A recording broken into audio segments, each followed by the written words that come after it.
It happened. Let's go. A little bit more, around 40%. Stranger came to 845. Didn't show the boots. Even if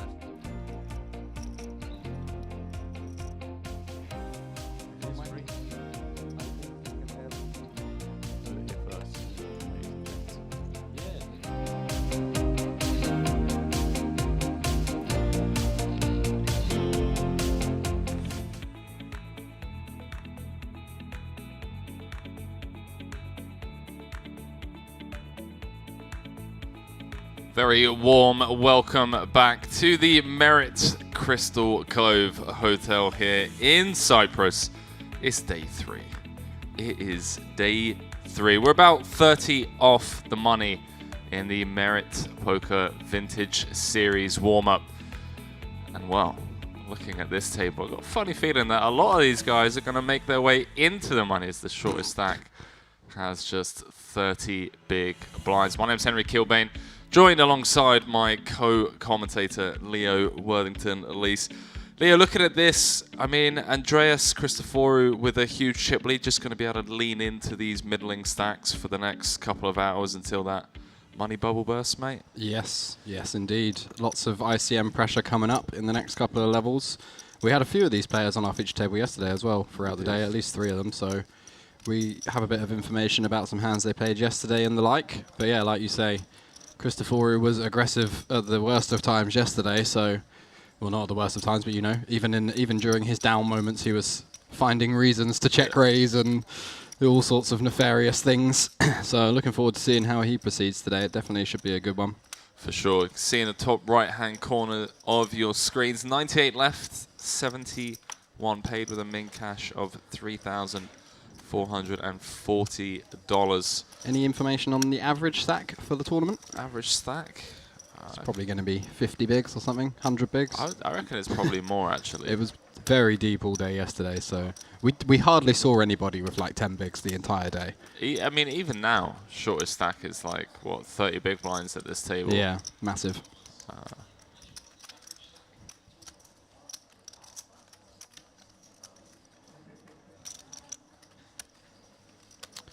Yeah, I don't think it's more than 100, actually. No, it can't be. Can't be. Can go and have a quick look. Well, we can work it out. Go on. How? We can work it out by dividing the total number of chips by the percentage of the field left. There we go. Here he is. Not just a hat rack, my friend. Just the pretty face. So, was it 624? 624, 71 left, so that's like, what, 12% of the field left, so the average stack is probably like 860k or something like that? Average stat is 636k. Oh yeah, 98 players left, of course, not 70 left. Yeah. That's in the money. Yeah, when we get to ITM, yeah. Cool. So 50 bigs. Chunky. Sizable one. Yes. You know what that means? We're going to have to play Loddon Thinks. Ooh, one of my favorites. On the bubble, because that bubble is going to go on for quite some time. I had to make a guess. Don't think we're going to see many bust outs at this table. I mean, unless we just get cooler after cooler. Yeah, or we see some ill-timed aggression, perhaps trying to apply a bit too much pressure. You do get some big pots around the bubble, especially if you have a few solid players at the table. You know, somebody wants to be table captain, but a lot. No. I just can't believe that the average stack is like 50 big blinds. It's just unbelievable. Or I'm just like, how do you not make the money in this tournament? Yeah, it's not even 50. It's actually more. It's like 55. What was it? 636, yeah, it's 53 bigs. Yeah. But having said that, it is, what, only 10% of the field that get paid, or 12%. So yeah. 71 out of 64. So you can be 25 players away from the money right now with a starting stack, and you'd still have 8 bigs. Here are white chips. That's pretty bad, isn't it? I love it. But yeah, I don't think we're going to see too much table chatter looking around the table. No. Don't look like the most chatty. They do not. I agree with that statement wholeheartedly. Everyone's just like, oh, why have I got to be at the feature table? Nah, I think everyone low-key loves being at the feature table. I mean, I have very limited experience being at the feature table, and I feel like some of my biggest blunders in my career have come at the feature table. There is an element of I don't necessarily want people to see what I'm about to do, so maybe I won't do it. Yeah. But yeah, I overcame that in the past couple of years, and just you got to go for it. You got to just do what you normally do because my bust out hand of the WPT, right? 4 left, 100k for first, is just like I had so many messages. Like Kevin Rabichow, who's obviously just an absolute emboss, he saw just a clip of the hand, not even the entire hand. And he was just like, there is no justifiable way for all of your chips to have made it into the middle on any street. On like any street. It's like, what on earth happened? And I was like, Kevin, there's 100k up top. There's thousands of people watching. The pressure got to me. I caved, all right? Exactly. And yeah, I could definitely relate to that. And I've seen it before, doing commentary now for a long time. And you just know that the lights, the cameras, parents, family, friends watching at home, it can get to a lot of people. Yeah. I felt an immense amount of pressure. The first major final table I made and yours was a big one. It was as really well. big, yeah. It was and huge. I was like, yeah, very, very overwhelmed, Yeah. I guess, because it was like bright lights in your face, microphones hanging over you, all you sorts had of stuff. a stacked feature table as well. Absolutely stacked. So, but yeah, you've played quite a few big ones now. I remember you having one. I think it was your first one with like Maria Lampropoulos, all those guys. It was Maria Lampropoulos, Maniglosa. Paul Jackson was there. He's not much these days, but back in the day, Ryan Mandara, who's well known in the UK, Simon Brandstrom, who was WPT Player of the Year at that time, Matt Erdley, who's another really good UK reg. There was literally nobody at the final table who was like an unknown player. Everybody was like that person. You were the spot. I was the spot. Let's call it a spade a spade. You were the young up and comer. No, there was one other person or two other people who I thought I was definitely better than. One of them was Paul Jackson. The other one was I can't remember now. There's one player I feel like I'm missing from the final table, and it's that person. Okay. Well, we'll have a look. It was Ryan, Matt, Let's have a look. Manig, Maria, me, Paul, Simon, and then one other person. Who was the other person? I feel like there was one other crusher at the table. It might have been, yeah. It might be just imagining things. Let's jump back into... Oh yeah, we got a bit of action going. Adam Kavicius opening the hijack with the Queen 7 suited. Seems pretty good at this stage, playing the stack he's playing, covering players behind in the hand. Generalov, that's a name. Generalov. Sounds very official. He makes it 77k to go on the button with the Ace-King offsuit. Oh yeah, it was James Rann. Also a beast. And Paul Siddle. Also a bit of a beast. But I think So gutted, man. 8th place. Yeah, like, I lost a massive flip against Ryan. I remember, yeah. Ace-King against the 7s. Yeah, just like behave, mate. Behave. Just get there. Yeah. Yeah, it was a very, very tough one. But what do you expect in the 3K in the UK? Yeah, I remember there was like a hand where you had like 8s from +1 or something. Yeah.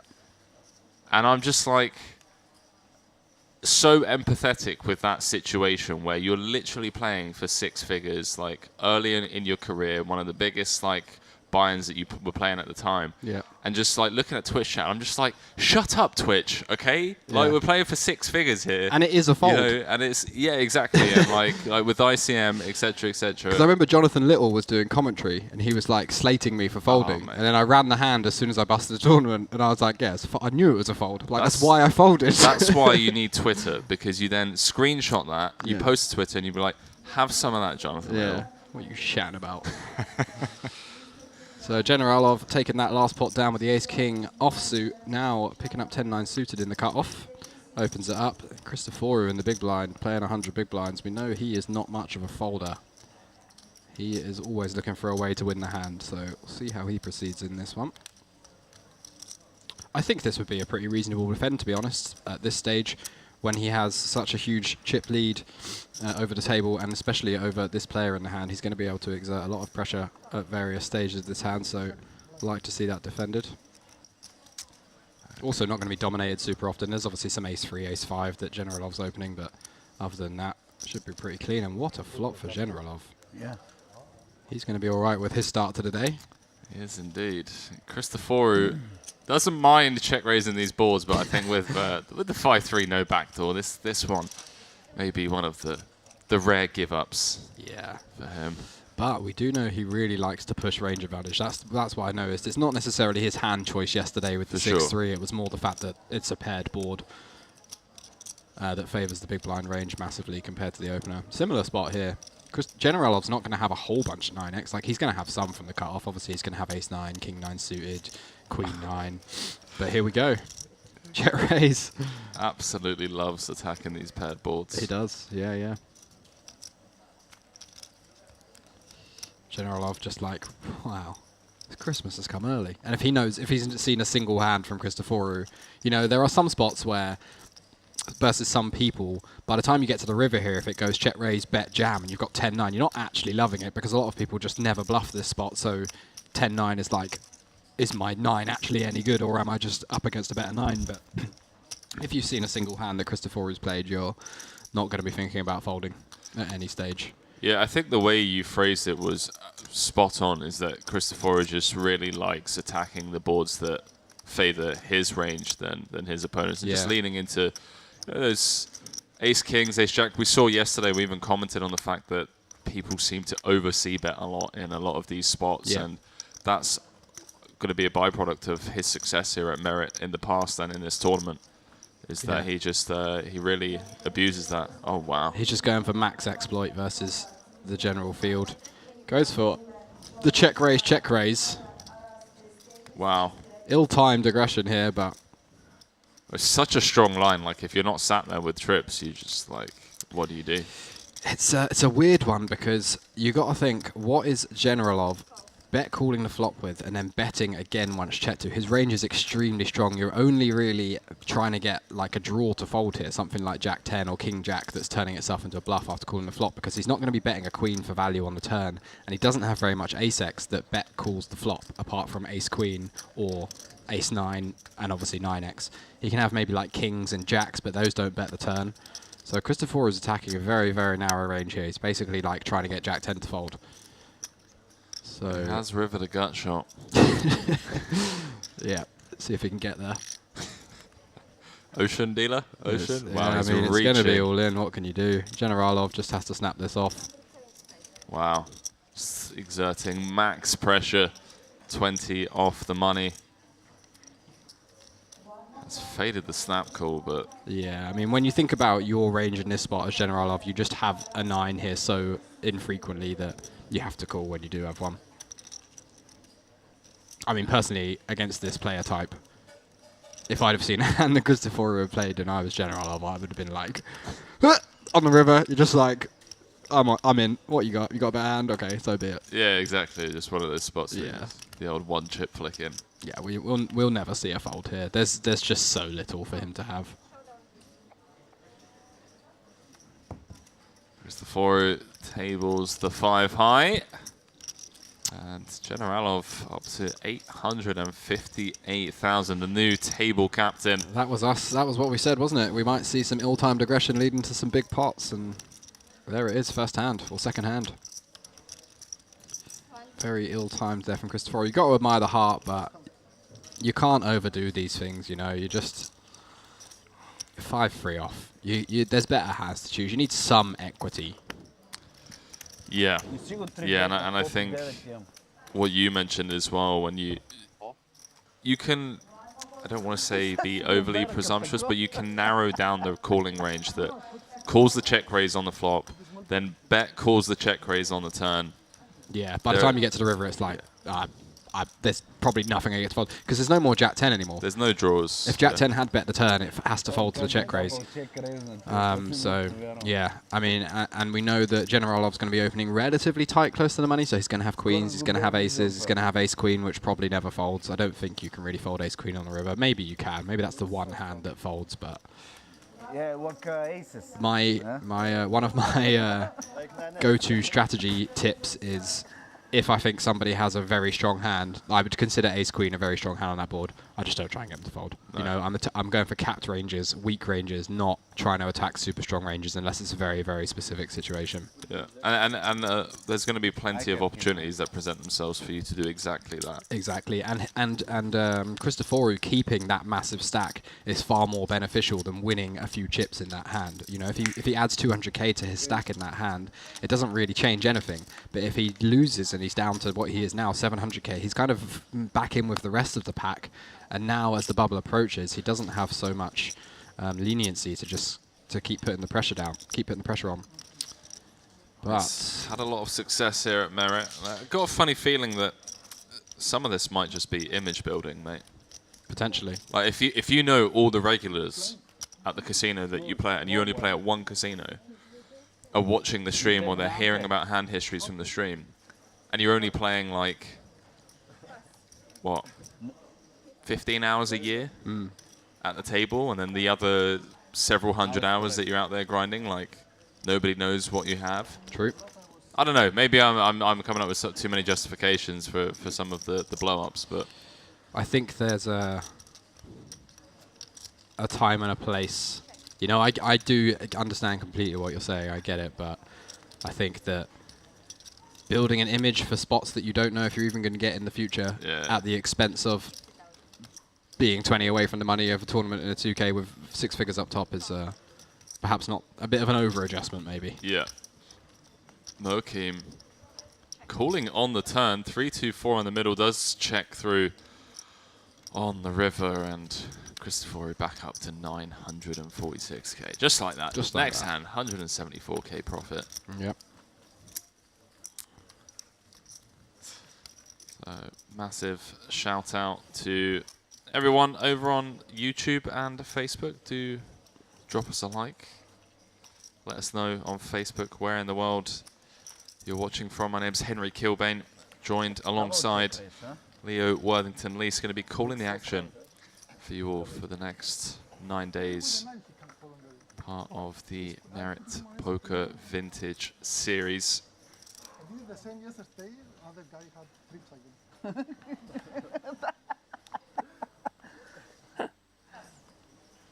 Third time I will be successful. Bit of chatter coming along now. Christoforu opened the door after absolutely blasting it off. Even with 9, he would tank about it. Generalov with his Nice score. newfound stack, 850k. Unbelievable start to the day for him. It literally doesn't get any better than that. You come in with like 300 and something, and after less than an orbit, you're up to 850k. Not even just a double up, like almost a triple up. Because he won that first hand too. It's hard to flop trips. Not easy. I flop trips this hand. King 9. King 9. If you call pre-flop, you would take. Shilod. You would That's probably butchered. I'm assuming he's French, and it's like It Shilo. It does King come high across very French, right? Yeah, if you 3-bet, you go. Thanks at 41 Yeah, I out can of the bet. small blind with the You Jack defend 7 this offsuit. hand And Ivanov defends this big blind with the 9-8 off. What is this, 3.5x? 3.5x, yeah. I think we want to just limp this one, to be honest. Like, he does cover him, but he's nowhere. They're way too deep for him to be applying pressure. You know, at this stage, it's the big blind just has a full range of options available to him. So, prefer a limp with this one, but don't hate it. I think we want something a bit worse to go for a raise with. Ace 10-6. Ivanov flops the gut shot. Shillard puts in the c-bet. Third pot. Not going to see Ivanov fold just yet in position. I'd love to tell you where he's from. I can finally. He is from France. Okay, so Chilo. 522k. Best live cash 53k. Whenever I see this, you know, like 500,000 in earnings, but then best live cash is only like 10% of total live earnings. You just know the person's a grinder and they're just out here, you know, just grinding the circuit. Yeah. Rather than that one massive score. That's me. And that big score came July of this year, 2022 main event, 189th for 54k. Yeah, had another reasonable score, 30th in the millionaire maker there as well. Oof, that's grim. 46th in 5k here in Cyprus, cashed that one. 6th in the 2k, so had some frustrating results basically. Yeah. Yeah, I know that feeling, sir. He's Lots of definitely 6th and 5th and 4ths. been knocking on the door in terms of deep runs. I mean, look at this, like 19th EPT. Yeah. Yeah, like definitely knocking on the door. 2K warm up, came 45th. Like, keep an eye on him. Yeah. Probably still relatively young. He just looks like he's just in his 30s or something like that. Yeah, So. he's playing like online 5Ks and stuff, online 10Ks. So fair play. See how he performs in the next couple of days. Yep. I don't think he's as young as you think he is, though. No. No. 2013. Yeah. Yeah, but I've got caches from 2013 on Hindermob, I think. Have you? I think so. Not sure. It's the Ah. Reading Tuesday special, 25 quid. Well, he's at least 27. Let's put it that way. Yeah. Та кали си казали? So Ivanov stabbing the turn with his gut shot there and taking that one down. Nice hand for him. Не знам. Сигурно до фин... Не знам.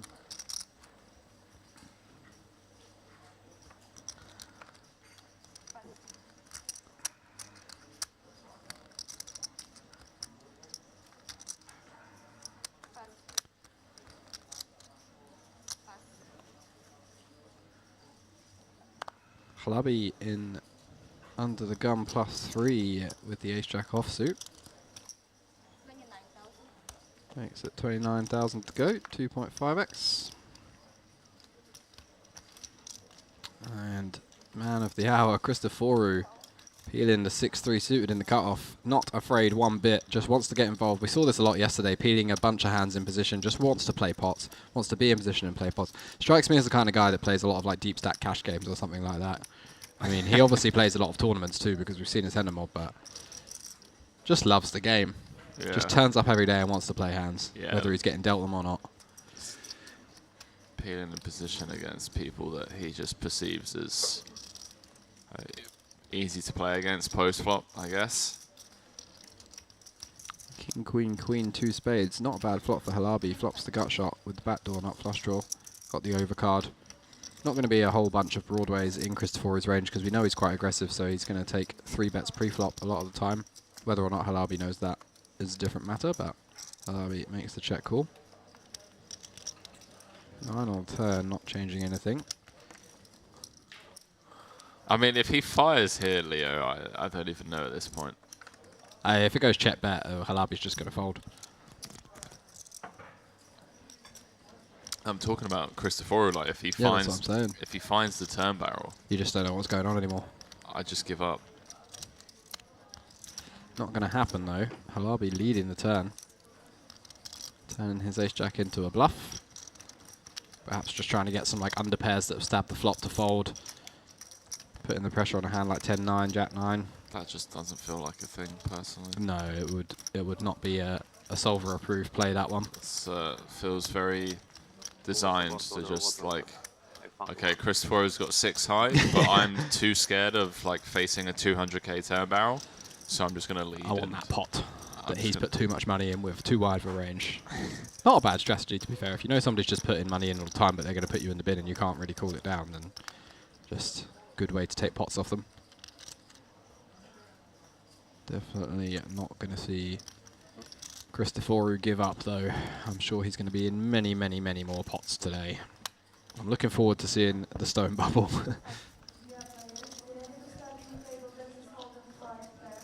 Generalov +1 pocket 3s.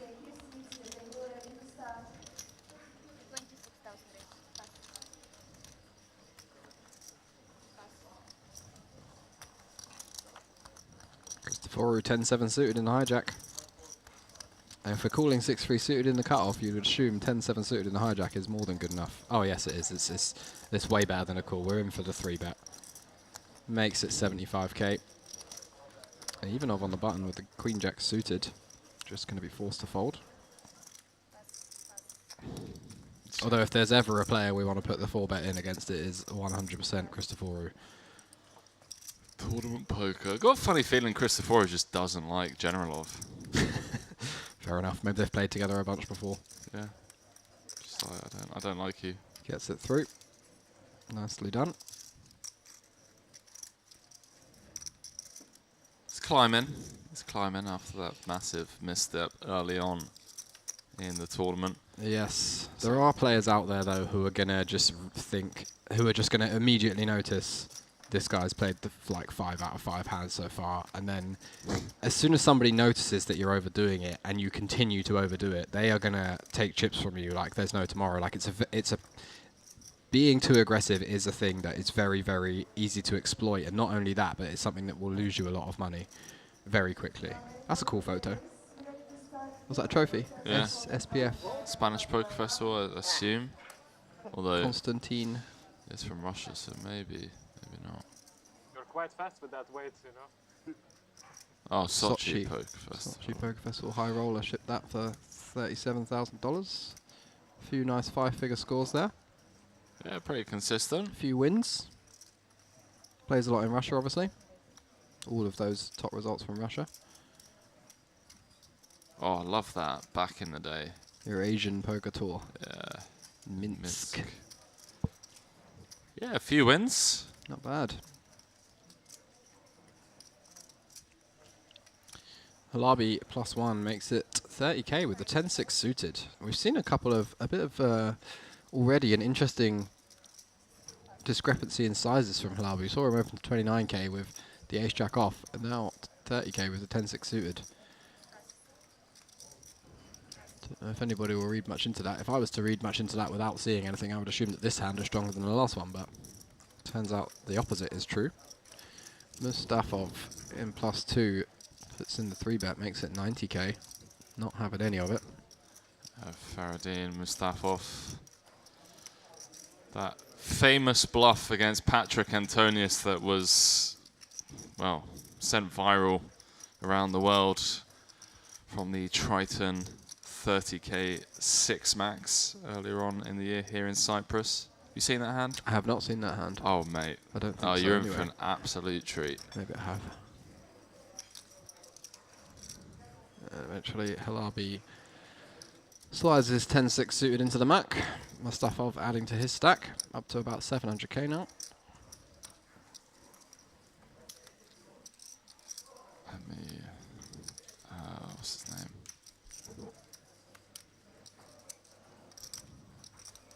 I think Joey posted something to do with it.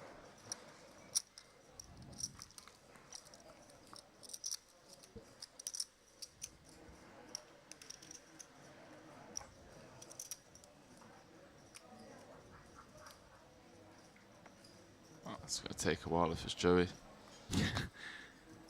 Posts a load of stuff, doesn't he? Yeah.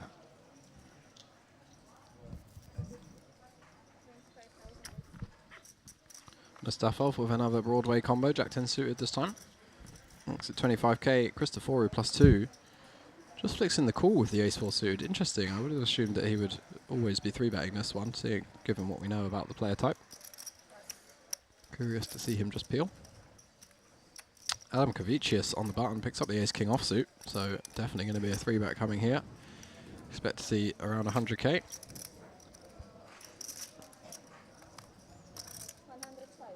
Makes it 105.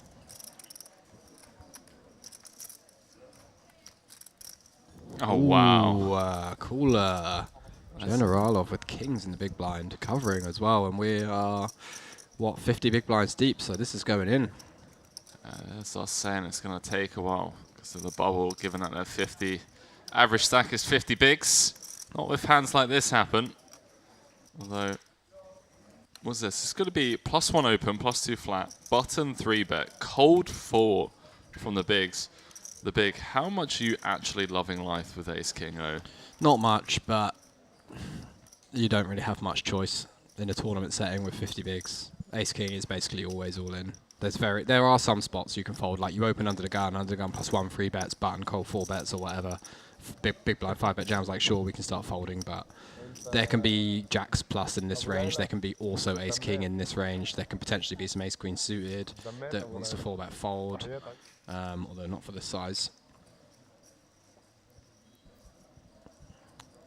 But yeah, Adam Kavicius, not loving it at all, but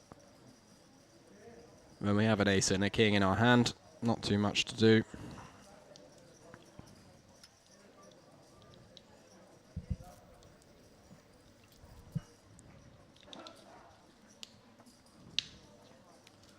Trying to find this. We're getting there. We're getting there.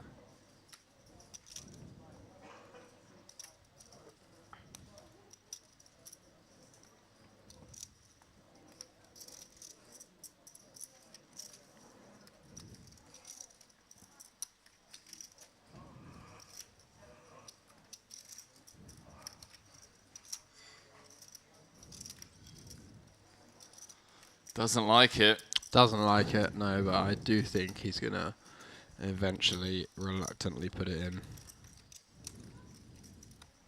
Could be wrong. Seen some very, very good folds so far in this tournament, so definitely could be wrong.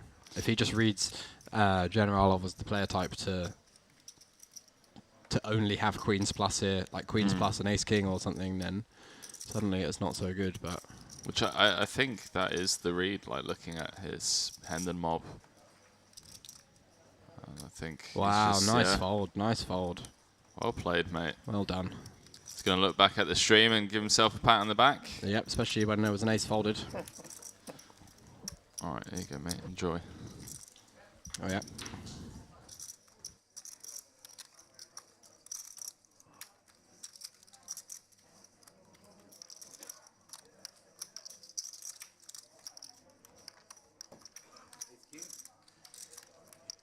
Who knows? Looks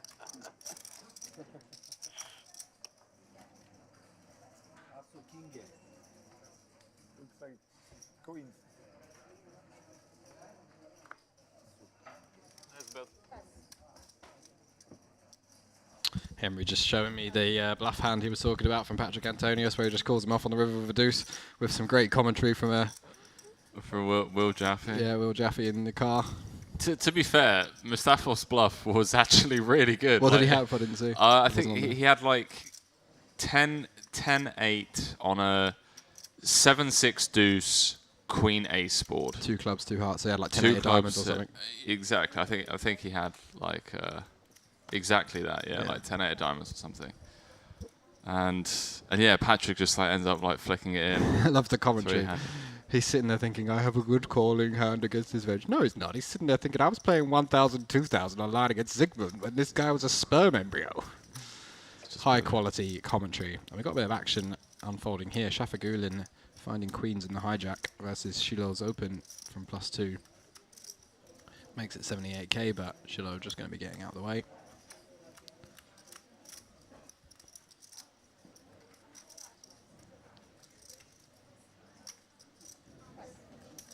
And Shafagulin adding 100k odds to his stack, including his bet, of course. Up over 420,000 now. Blaze it. 420. 420. Generalov building an absolute mountain over there. What a great start. Looks like we play short deck. Raise to bet, raise to bet. Does it look like you're playing short deck though, Generalov? Good attack. Looks like hold'em to me, mate. You open pocket threes a minute ago. No threes in Not short deck. Like, he had 3-5. Wow, what do you do? What a rub. No bad feeling. No bad feelings. Maybe not for you, buddy. Ivanov +2, 10-8 into the muck. Fagulin with another reasonable open, but decides to let this one go to 7-8 suited. Playing nice and snug as we approach the money. Actually, I think that's a fine fold at this stage, 20 away. Ranges do start to tighten significantly, even with like 25% of the field left, 30% of the field left. Ranges do tighten up a lot more than I think a lot of people realise. There is mild ICM pressure, even at that stage. Halabi in the small blind, limping the 9-4 offsuit. We don't see very many walks, like you said like you said earlier. We don't see very many walks. Even we saw like 10 deuce off limping, 9-3 off limping. We've got 9-4 off limping here. All these are traditionally just muck, especially versus who you perceive to be a good player. I think we've seen a lot of that in, especially since the introduction of the big blind ante, right? Like a lot of people didn't know how to adjust to it originally. They continued playing the same small blind range that they were playing before. Whereas now, I think with a lot of the information that's come out and people are more and more aware of the fact that, look, there's 24k dead money in the middle. Oh, sorry, 30k dead money in the middle. Yeah. Still got to fold some though. Can't just limp everything. But Halabi making the best hand on turn, picks up a pair of 9s. Checks it down to the river and then goes for a little bit of value with his 9. seems pretty good. Can definitely rule out King X and Queen X and straights from Mustafos range. Probably a 9 is going to bet a turn as well, so. Yeah, sizable bet, 25k to 36. Yeah, nice. I Just think it's- Mustafos getting away from it. If you think like a 6 always just kind of cycles, then seems reasonable. Mustafa, did he have a pair there? He had a pair Yeah, of threes, rivered. yeah, bottom pair. Rivet at 3.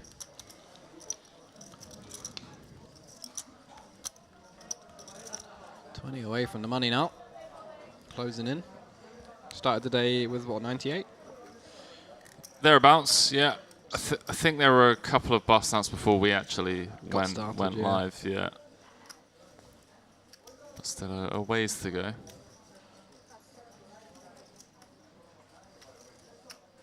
Well, I really want to, like, one of the things that I really admire about, you know, elite regs is they often start setting up the rest of the tournament for themselves, like the foundations, if you will, around the bubble, if that makes sense. Like, Yeah. obviously,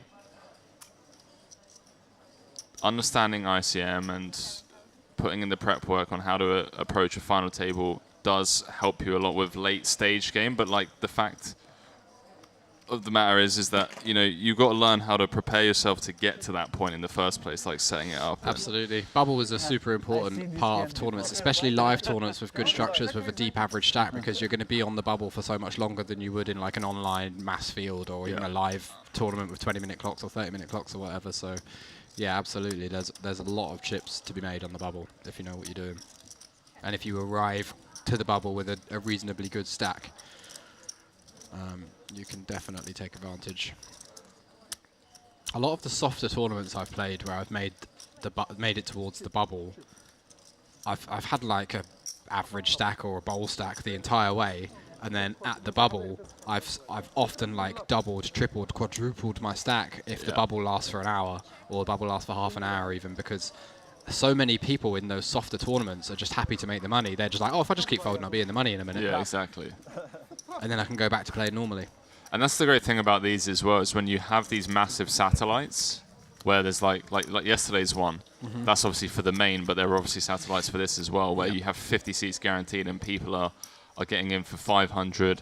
Their typical ABI is between like 200 to 800. All of a sudden, they're playing a 3K or a 2K or whatever it is. Get a 3.5K min cash or something. Exactly. Yeah, yeah. And it's like, for them, that's normally like 10, 12, 15 buy-ins. Yeah, because if you've bought in, it's obviously like, oh, it's a 50% ROI or whatever. But if you're in for $300 in this, then it's suddenly a 12x cash, 12x min cash. So yeah, definitely a good point. 90 left now, 19 not to go. No bust outs from this table yet, but we have had some fireworks already. Khalabi picks up King Queen suited in the cutoff. Makes it 35k, almost a full 3x. So we've seen a variety of sizes from him. 3 opens, he's gone 29k with the Ace Jack, 30k with the 10-6 suited, and 35k with the King Queen suited. So utter randomness, it seems. Not much to be read into those sizes at all. Not really related to the hand strength in any way. Chill out with the defend 3x. Seems good. These monotone boards, strategy is generally a 15 to 20% pot bet. Well, yeah, I'm surprised to see Halibi check that back. I feel like mandatory small and wide on the mono board. Although you could argue that a big blind is going to have more flushes than us. Yep, definitely is going to have more flushes, but he's also going to have a lot more whiffs than we are. We're going to be more condensed to like wrapping around this board. We're going to have a much bigger percentage of our range is going to be a pair or a straight draw or a flush, whereas the big blind does have more of those hands, but he also has a super wide range of, you know, he's got all the 7-8 of hearts and stuff like that we just get auto folds from. Even just ace-x of diamonds, like if we get those to fold, that's obviously really, really good. I'm going to start checking more, but when I actually have it, Yeah. like, people just love to attack. I was actually thinking of that exact thing this morning. After watching this stream yesterday, I was thinking that something I need to incorporate into my game more in live tournaments is checking back really good hands on boards where I'm perceived to be capped. Yeah. Because normally you just kind of, you bet with your good hands on boards where you perceive to be capped because you assume the fact that you your opponent has a range advantage means that they will take advantage of that more often and just check raise you more. But in reality, that doesn't actually happen. But people are much more comfortable bluffing versus weakness than they are bluffing versus even minimal aggression. So true. Yeah, so true. I feel like grinding cash as well. There've been so many spots in recent memory where I'm just like, yeah, maybe I should just be knuckling that back there because, you know, players are just going to blast off against me on turns and rivers. Yeah. So we jump back into the chip counts. Andreas Christoforou still leading the pack. Blind 6k, 12k with a 12k big blind anti. Elias Mokoem still somewhat comfortable, 22 bigs, but obviously as we've already discussed, that bubble typically prolonged compared to other levels. And yeah, if you're Mukawem now, your goal is just to cash. Like it would be a bit of a blunder to not cash off a 22 big blind stack with like 15 to 20 to go to the money. That should be your main goal when you get to this stage. It's not about making chips. Like if you go from 250k to 400k at this stage of the tournament, it really doesn't change anything in terms of your expected outcome of the tournament. But if you go from 250k to 0 by making a mistake, that is a far bigger deal. So those kind of middle to short stacks, their goal is pure cash at this stage. we'll see how it all plays out. Feridin Mustafov and Ludmil Ivanov, two of the Bulgarian regulars that frequent Merit. Feridin's had quite a lot of success here this year. Chopped, I want to say, the 10k high roller. Party Poker Millions last year. Came third in that 30k as well. Let's have a quick look. I mean, he's had some insane results here. 3.2 million in total live earnings. Nice. 550k biggest score.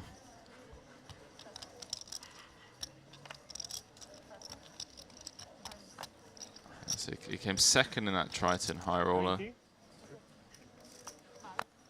10k Party Poker high roller for 500,000.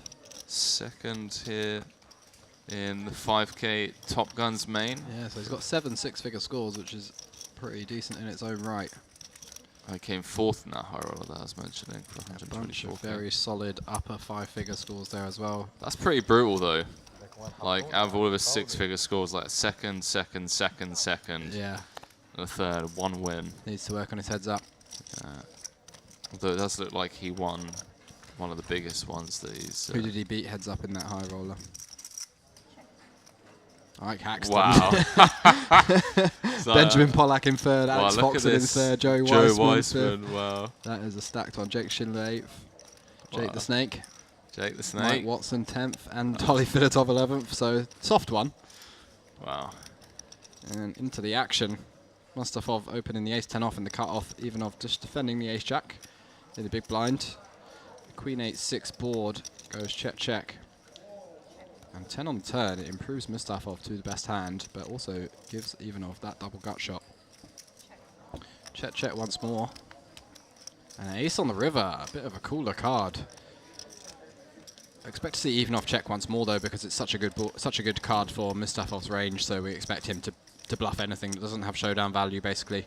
I don't think betting for value really achieves very much, because we would assume that most of the things that Mustafov would be able to pay with that are worst would have bet already in this hand. So even though I've just got a real nice bluff catcher, I think.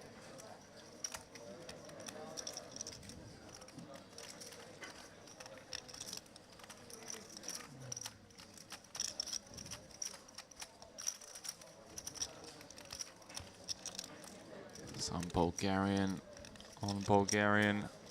violence about to incur.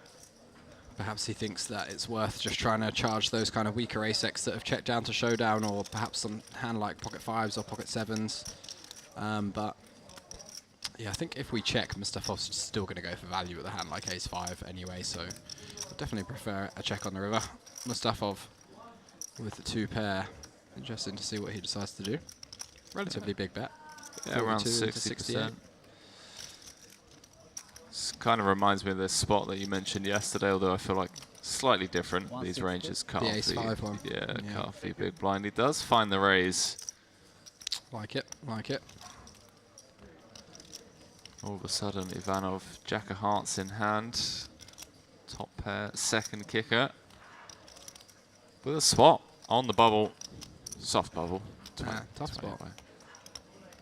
Against someone like Mustafov, it's going to be capable of finding bluffs here. You just got to think to yourself of what hands are actually going to play this way as a bluff. Like what wants to just check multiple streets and then suddenly decide to bluff on an ace river. I think King 10 is the only hand that comes to mind, but Yeah. even is that even bluffing river? I don't think so. Or is it just like goes into check call mode? Maybe Jack Jack. King But I 9? think that probably would have bet by now.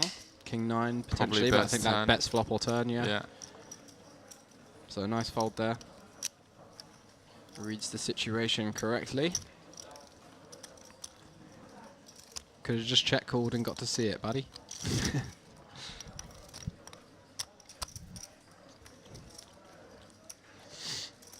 Nice hand. Mustafov up to about 700,000, 750,000. Right, I'm going to try and get the live chat back up on YouTube. Let's see if I'm capable of doing this. What's wrong with my mouse? Generalov picking up another nice open. Ace Jack offsuit +2. 25k to go. Christoforu been quiet, hasn't played a hand in about 4 hands. Well, it might be.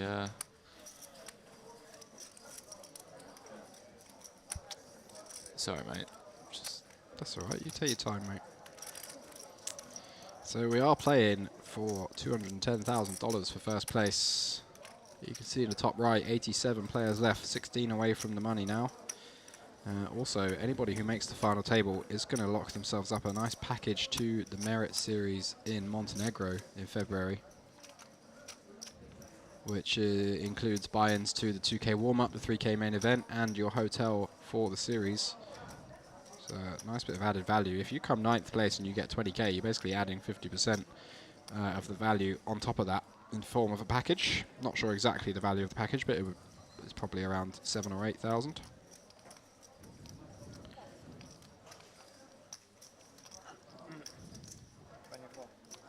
Generalov again with the open. King Queen suited this time. He's having an absolute field day.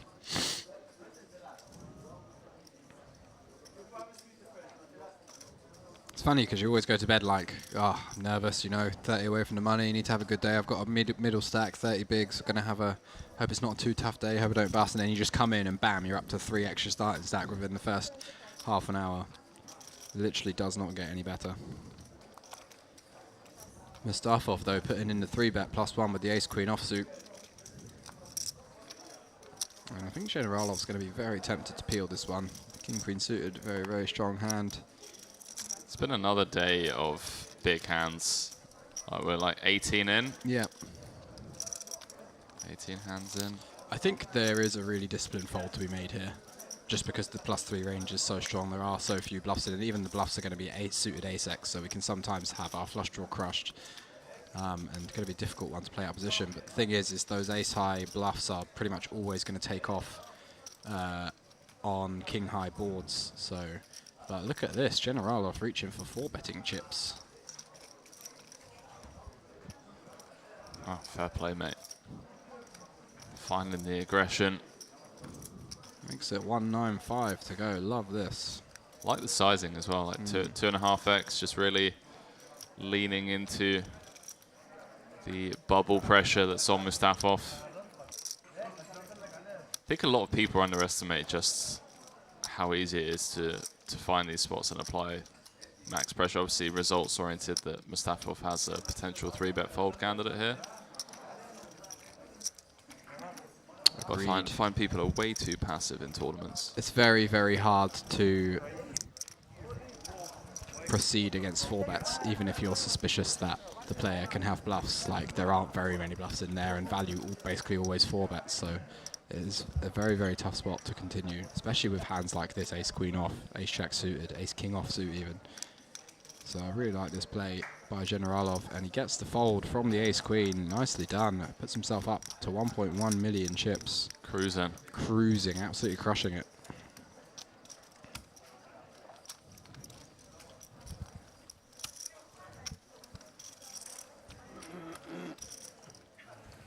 Confidence through the roof at the moment.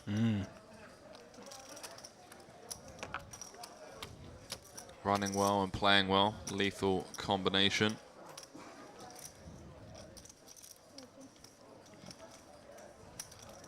I've got all the payouts in our chat. $209,700 for first. 9 packages, as Leo already mentioned, to the Montenegro stop in February. Min cash of 3,440.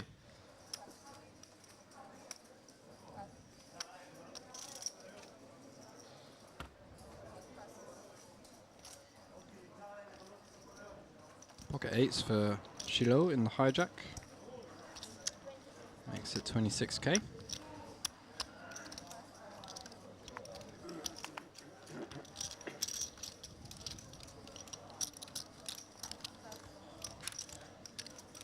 Folds to Mukawem in the big blind with the 9-5 offsuit. Playing around 20 big blinds, so pretty dicey spot for him. I think we actually just want to fold the 9-5 off at this stage of the tournament, 15 away from the money. We're not really interested in flopping mediocre hands. This type of hand is going to flop a lot of gut shots, a lot of second and third pairs, and we just don't want to be in those spots when we've got a relatively easy fold into the money with this kind of stack. Shillard putting in the c-bet and going to take this one down.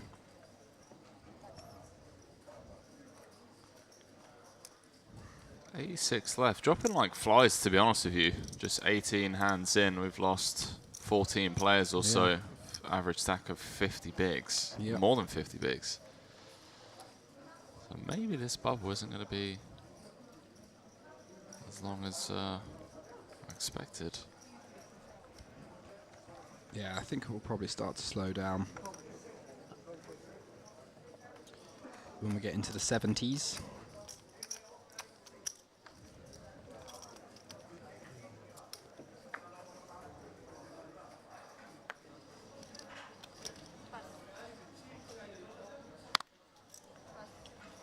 So confused. It's like a bunch of like maybe Henry just having to deal with his massive long list of friend requests that he gets on a daily basis, you know. Hard life, isn't it, mate? it is. Right?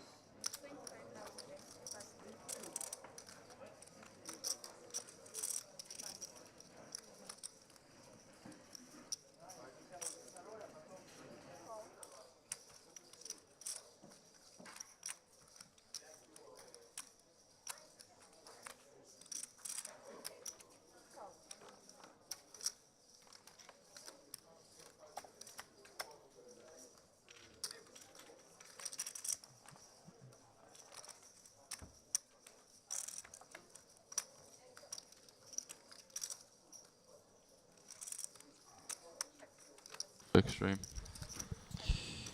Get back to the action here. 3 ways on the flop. King 5, 3, 2 hearts. Mukawem flopping the best hand out of the small blind. Not really sure how he's in this hand, to be honest. It looks like he's just peeled and open. Hijack open. Ivanov must have opened with the Queen 10 off. And Mukawem just deciding to call out the small blind with the King 9 off. 13 away from the money. Go on, Macau. Like 18 bigs. He wants to win the tournament. Bit of a no-no that one, but he has flopped the best of it. He doesn't want to min cash, Leo. He's here for the win, mate. That is true. He is here for the win, and both these guys just draw into a backdoor straight draw at this stage. Mukawem with the lion's share of the equity there, 96%. It's not a bad spot, 3 ways. Not a bad spot. And we see a check call on the flop. Generalov getting out of the way with the Queen 10 suited. A jack. A queen. That will slow things down. Ivanov picks up a decent bit of showdown value now. He moves into the lead against any draws or pocket pairs that Mukawem might have. So expect to see either a check or a small bet to check back the river. Yeah, I was about to say, may even go small here, like you said. Just trying to squeeze out a little bit more value from like the 10-9 suited, Jack 10 suited type stuff. And he doesn't have any hearts in his hand, so that's a plus for going for a bet. But he does decide to just check it back. Decides Mukawem's range is going to be pretty strong. Oh, And wow. what a run out when the big blind's folded the Queen 10. How? How do you do it, man? 96% we had it on the flop. Mukawem now, rightly just trying to squeeze out a little bit of value with his King 9. Although I think this actually might be a little bit on the thin side, to be honest. And Ivanov just hits him with the call. Oh my word. Well, that is a pretty sour beat for Mukawem, but at the same time, we should have just not been in the hand. So there is that. Mukawem pays the price down to just 10 big blinds now, and he's got himself in a world of hurt, 13 away from the money. He went from having a relatively easy fold in to making 2 speculative calls, and now right in the coffin. Yeah, it really is. 13 off the money. That could take 5-6 orbits easily. So yeah, we could see some fireworks. He's going to have to put his chips in the middle. There may come a stage. I mean, I think he could still fold in from here. Really? Yeah, Wow. absolutely. But whether he will or not is a different story, because I mean, like I say, we've seen him peel that 9-5 off, which is even in chippy V like a very, very marginal defend. And the King 9 off, so he's obviously doesn't really care about the big cash. He wants to run up a stack. Shilol opening the Ace 10 off into the gun +2. And if I were Mukawem, I'd be taking a little bit more time before folding as well. Yeah. Yeah, now is the Little time. tricks of the trade. Tricks of the trade. Now is the time to start getting your tank on. Wow, I've just suddenly got all these really tough decisions. Halabi in the big blind with the King Queen off. Just to defend.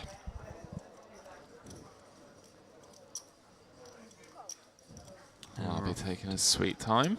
Yeah. 70k in the middle. Could see some fireworks with these 2 hands. A little bit of a Queen Jack type of scenario. Or Queen Queen. Halabi absolutely smashing it. Sure does have the 10 of hearts in his hand. Retains a little bit of equity there. 4%. Backdoor straight draw. Backdoor flush draw. Expect to see Shalod go for a kind of quarter pot bet here with his range. Does. And Halabi can really go either way here. Not going to have much deuce X, obviously. Going to have some flush draws. Do they want to check raise super often? Not really. Not at this stage of the tournament, I don't think. Probably not on Queen Queen Deuce either. Not on versus Queen Queen +2. Deuce, no. It was Right. like 7-7 Deuce then maybe. Exactly. Even 7-7 deuce is not that great because we want to have some more interaction. I think like 7-7-3, 7-7-4, 7-7-5, those types of boards are the ones we want to attack a lot more. All the gut shots, open enders of the world. Exactly, and because then we've got more potential ways to win on later streets. But if like the heart doesn't complete here and we have bluffs, then we don't really have much way to win. Shalot bet calling the flop, even with a flush draw blocker in his hand. Blocks some of the strong some of the strong trips, but does Halabi 3-bet ace queen off pre, ace queen suited pre? Maybe not always at this stage. Could definitely see appeal. So blocking some of those strong queen X is pretty nice. Blocks queen 10 offsuit as well, which is going to be in that defending range. Halabi, I like this. Check raise check. I like this a lot. I think Shilol has a fine hand to just check back though. If we were ahead on the flop, we are very likely to still be ahead on the turn, and we're just trying to kind of continue bluff catching. I tell you what, mate, we've been seeing some ridiculously tricky plays. Yeah. Like the amount of I just saw a double check raise like 3 hands into this tournament. It's 5 high. Like, what's going on, man? Yeah. And now we're like check raising flop with trips and then checking back turn. Like, okay, guys, all right. Yeah. Take your solvers and stick them somewhere. Trouble is now there's not going to be very many bluffs in course. this range that check raise, check the turn, and then bet the river. Like that flush draw just doesn't really play that way, and there aren't very many natural bluffs. You'd have to be bluffing a complete airball really, especially for what looks like a pot size bet.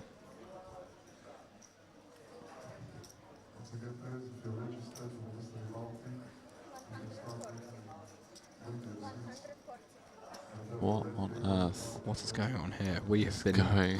we have been locked out of the stream. We've got an AirPlay passcode iPhone. We can't see what's going on the river. We can still hear though. Oh, you've got it on there as well. That's incredibly strange. Halabi bets 140 into 170 on the river, and Shalano with the decision. I think having the 10 of hearts is definitely going to dissuade him from calling here. Not very much. Not very many bluffs, credible bluffs that Halabi can have naturally. I think flush draws mostly get check called, so it needs to be some kind of like Jack 10 of diamonds type hand.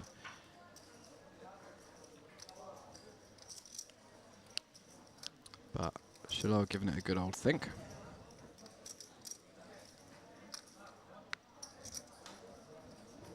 How strange. Someone trying to send us something. Don't know. Oh, we're back. We're back. Love it. Just in time. I think Shadal's going to eventually let this one go. Even against like the deuce X check raise bluffs, like you lose to those. Yeah. You're just blocking. So, blocking like Jack 10 of hearts. 10 9 of hearts. Yeah, he actually doesn't have a terrible bluff catcher, because I don't think those flush draw ones are going to be the ones that bluff. I think it'd be more like a backdoor diamond type combo. So I don't think ace 10 is actually the worst bluff catcher, but does make a good fold there. And Halabi adds some chips to his stack up to around $1 million. That's a really good point, actually. I like that. Just unblocking the backdoor diamonds. Constantine, table chip leader, 69 bigs, nice. 1 million chips. Nice. Blinds going up 10, so from 6k, 12k to 10k, 15k. So a pretty big-ish jump. That's about the biggest jump we've seen in blinds. Yeah. But yeah, you've not got much choice really. Yeah. Especially from the small blind. Small blind almost doubling. Yeah, could go 5k, 15k. Now I've got a funny feeling that maybe it won't take as long as we first predicted. The blinds going up just near the bubble. Mukarwem now down to 9 big blinds in absolute pain town. But look at the rest of those stacks. I mean, we've got 6 stacks over 40 bigs on the bubble. Yeah, and there's no real like runaway chip leader at this table either that can just like really abuse everyone. So exactly. Everyone keep an eye on seat 1. Christophoru. Yeah, he hasn't played a hand in about 10 minutes, so we can expect fireworks any second now.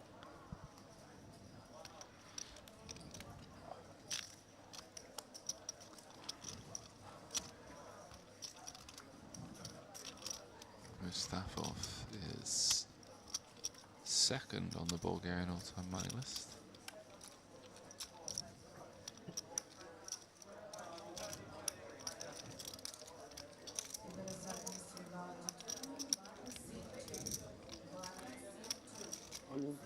Incredibly experienced live player.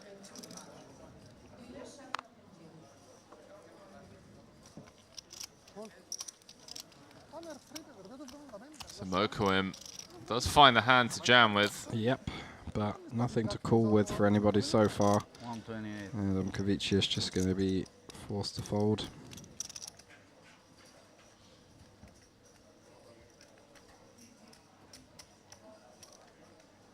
He's getting like more than 2-1 on a call after opening from the hijack.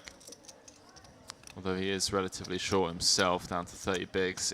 Interesting that he decided to open this combo, given that he himself is... well, it does make the call. Mokoim all in at risk with the ace-king. Just a 60-40, Leo, I mean. It's a 60-40. Is it called off? Well, he opened to 30k, so he only had to call 98k more. Yeah, but it doesn't matter because that range is so unbelievably strong. It's not like a chip EV. Okay, I'm breaking even by calling here, so I should call. There's a money factor, and if, it's not like Adam Kavicius has a million chips either. Like he's down to 22 bigs if he loses this hand. So not a big fan of this, but he has flopped to 6. So a strong start for Adam Kavicius. 5 on the turn, and Mukawem could be busting in very unfortunate fashion here if he can't find an ace or a king. Jack on the river seals it. Adam Kavicius does knock out Mukawem. Adam Kavicius up over 600k. Mukawem eliminated 10 from the money. Yeah, and everyone else gets to see that. I don't want to say ridiculously wide open from the hijack, but opening 8-6 of spades off of 30, 12 off the money into players like Faradin Mustafov and Christoforou seems pretty ambitious. I think Christoforou was under the gun. He's already folded. Oh, was he? But yeah, still definitely at least 2 competent players behind. So I agree with that. I don't think it's the worst open, but yeah, I think on the bubble, that's one we can just let go, or approaching the bubble. Or you can just, win the hand against. Or you can just raise, call 10 bigs, flop a 6. There you go. Be up over 600k.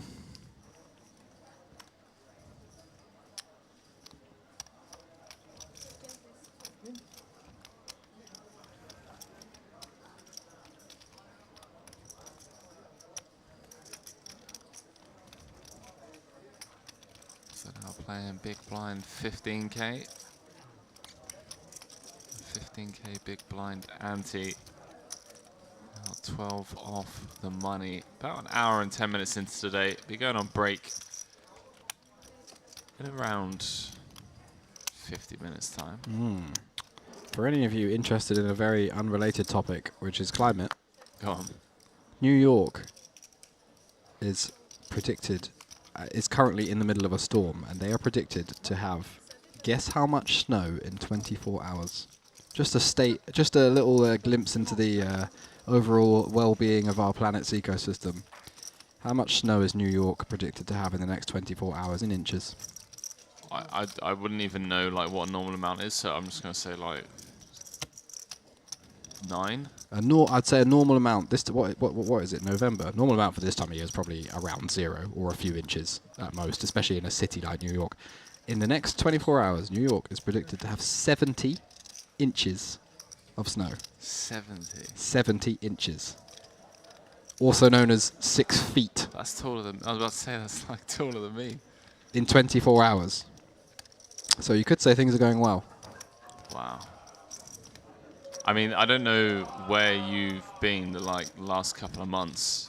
Well, you mean while it's been 20 degrees in the UK in the middle of November? Geographically located. But yeah, I mean, it's wearing t-shirts in Bulgaria. Things are not looking great out there, I have to say. I mean, I love warm weather. I'm sure you do, but there's a limit to how warm we may get as human beings. Picking up the action here, both players with a pair. Adam Kavicius flopped top pair out on that King 6-6 board with the King Jack, and Christoforou peeled one on the flop, turned himself an ace. And Adam Kavicius now facing the 100k river bet. In a very tough spot. All the flush draws missed. We don't have a spade in our hand. We know Christoforou is a guy that loves to put the hammer down. But we are going to have a whole lot of ace-x and king-x ourselves, so it's a curious spot for Christoforou to choose a big size for a bluff, because a lot of our value range is just going to kind of snap this off, and a lot of our bluffs are going to be easy folds, like Queen-Jack just doesn't call even against a small size. So you would expect if Christoforou had a hand like a missed flush draw or a missed backdoor flush draw, he could get away with a much smaller bluff than this. So I'd like to see Adam Kavicius get away from this, reading the hand that way. And as we saw him fold the ace-king earlier, we definitely know he's capable of that, and he does make a very good fold against a tough player. It's difficult to fold against these player types who you think are just always at it, so I really, really like that. Great fold. I think he's just read into the sizing there and understood that that's unlikely to be a bluff. Bluffs don't need to go that size. Yeah, I couldn't agree more. I've been very impressed with the ace-king fold earlier, and just seems to be very tuned in. Yeah, very competent. So just go back to this quickly. Is this coming up now, you're saying? I think they're right in the middle of it now. There's a storm going on, and it's predicted that in the next... They've already had a bunch of snow, 5 feet or something, and they're expecting in the next 24 hours to be another 6 or 7 feet of snow. Wow. Yeah, they've had 5 of it. That's so crazy. I don't know, but have a look on year 2000 New York snowfall or something in November and see what... Well, it's already doubled the record. Yeah, almost. Doubled the record already, and they're going to have another over double what they've already had. Wow. Yeah. Good job, human beings. Ivanov picking up the number 1 under the gun. Things you love to see 10 away from the money in a 2K include 2 aces. Especially when there's 200k up top. Oh yes, and we've got some aggressive players at the table, very capable players. We're also covered by a few of them, so we might expect the pressure to get put down. And Adam Kavicius picking up a very nice 3-betting candidate here in the ace-4 suited, and he does go for it. Bumps it up to 100k, ill-timed. And be interesting to see how Ivanov proceeds here. I would love to see a flat sometimes, because the SPR is going to be around 2 if he does peel, so it's going to be relatively easy to get the money in. We're pretty much guaranteed a c-bet out of Adam Kavicius, and a 4-bet jam under the gun versus +2 looks so insanely strong, and we've already seen Adam Kavicius fold the ace-king as well, so I would love to see Ivanov flat here. Yeah, and he's probably going to be aware of that. You know, we're an hour and 15 into the stream. That fold with the ace-king was... Must have been half an hour ago. Yeah. It's pretty early on. Yeah, also just a big c-bet, a big 3-bet, over 3x, 3.3x 3-bet, so it's kind of making it easy for Ivanov, making it very inviting for Ivanov to just peel here and get nice and tricky. Dude, seriously, we're sat here in a commentary booth commentating on poker. What's going on? A lot, yeah, it's not great, I have to say. It's something I follow really closely. It's actually like a big interest of mine, is following climate and climate change, environmental health and stuff like that. But yes, go on Ivanov, absolutely love this. Well done, sir. Quick check of the cards. Yep, still 2 aces. 240 in the middle. What a flop. Never ceases, does it? Poker just is non-stop this game. Adam Kavicius flopping the nut flush draw, and he has a huge range advantage on this board as well. Ivanov going to be limited to kind of like king-queen suited as his best hand. We expect ace-king to jam a decent amount pre-flop. He can have pocket 10s, probably folding king-10 pre-flop, king-10 suited, not going to have deuces. So very, very little in Adam Kavicius' mind that Ivanov can have here that's very strong. And obviously Adam Kavicius has a big range advantage on these king-high boards in a 3-bet pot, especially in these positions. So expect to see Adam Kavicius go for probably a 1/3 pot and then jam the turn. Something along those lines. 240,000 in the middle. Wow, he goes for the tiny bet. 10% pot. Might make Ivanov feel a little bit uncomfortable, actually. This is a very top-setty kind of size.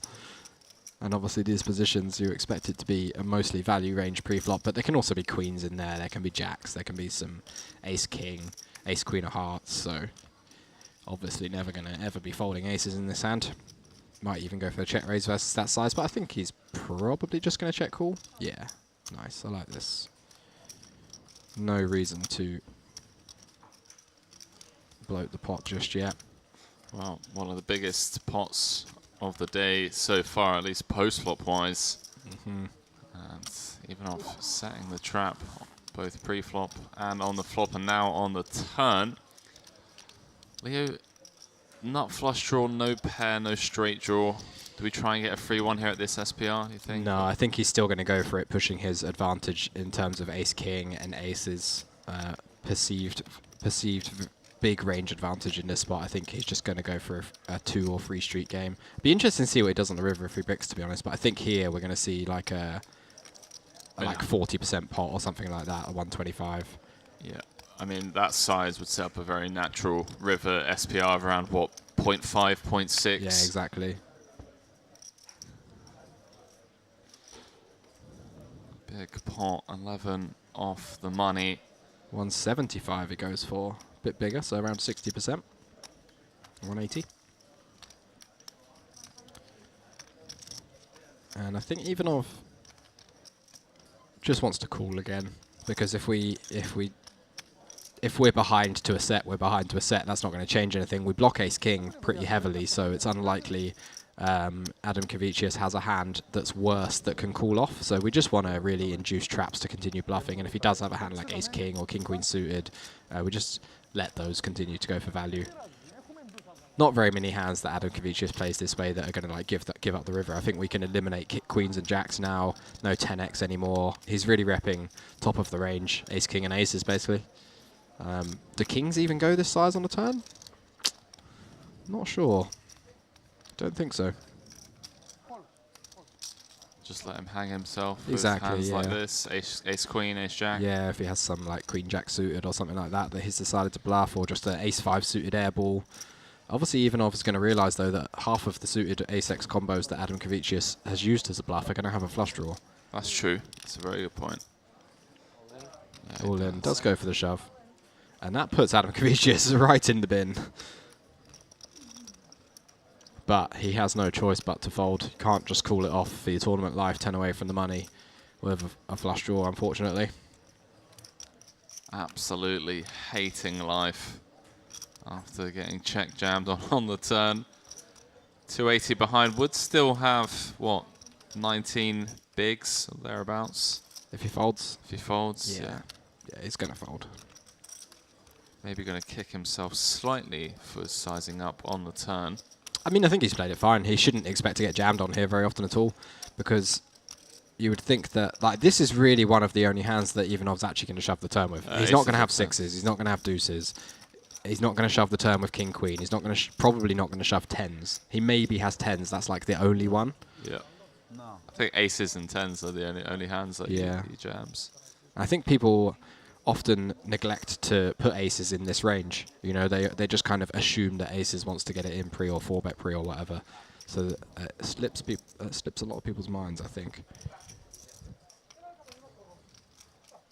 And like if we have a combo draw, like say we have Queen Jack of Hearts as Ivanov, I guess we can play that this way, but which it just seems so unlikely. If people are ever going to raise the street with a hand like that, I assume it's the flop. And if they don't raise the flop, I don't think they play it like this. I think they just check call, try to realise their equity, because you've got a decent amount of equity as Ivanov if you have Queen Jack of Hearts, and you're guaranteed to realise your equity because all you have to do is check call. It looks like Adam Kavicius has a very strong range, so why would you want to jam Queen High into that? I really like the way you've reverse engineered both spots here. Adam Kavicius, the nut flush draw.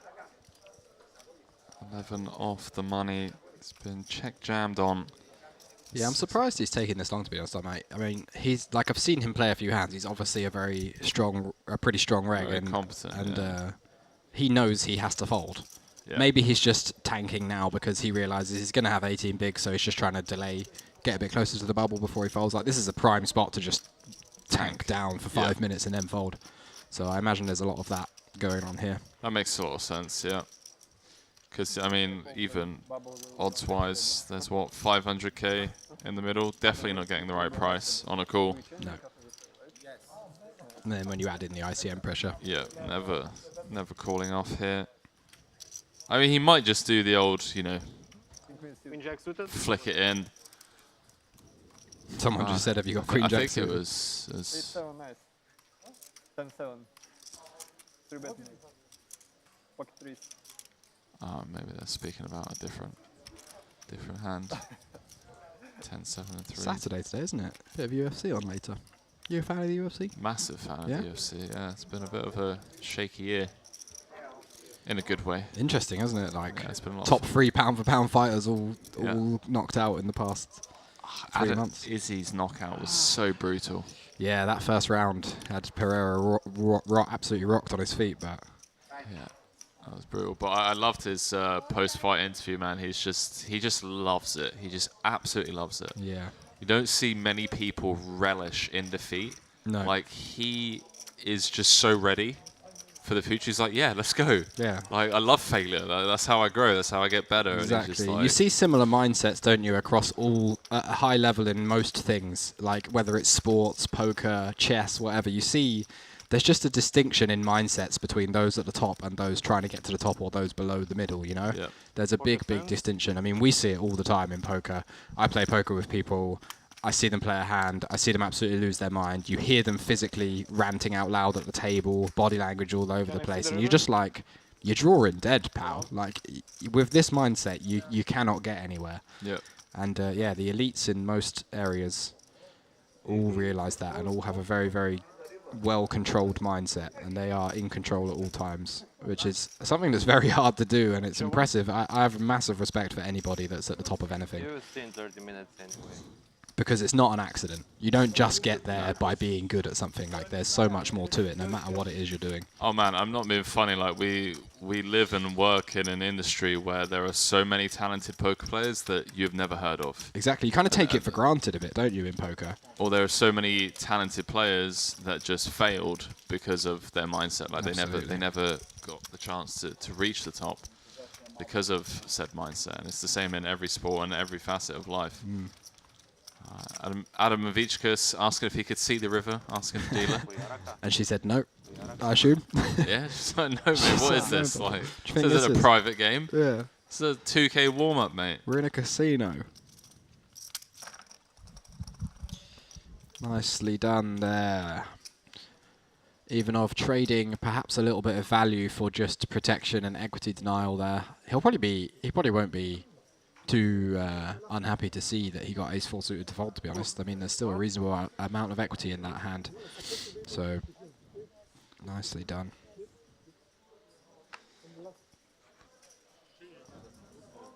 That's so funny. He's asking to rabbit hunt in a live tournament. Switch place.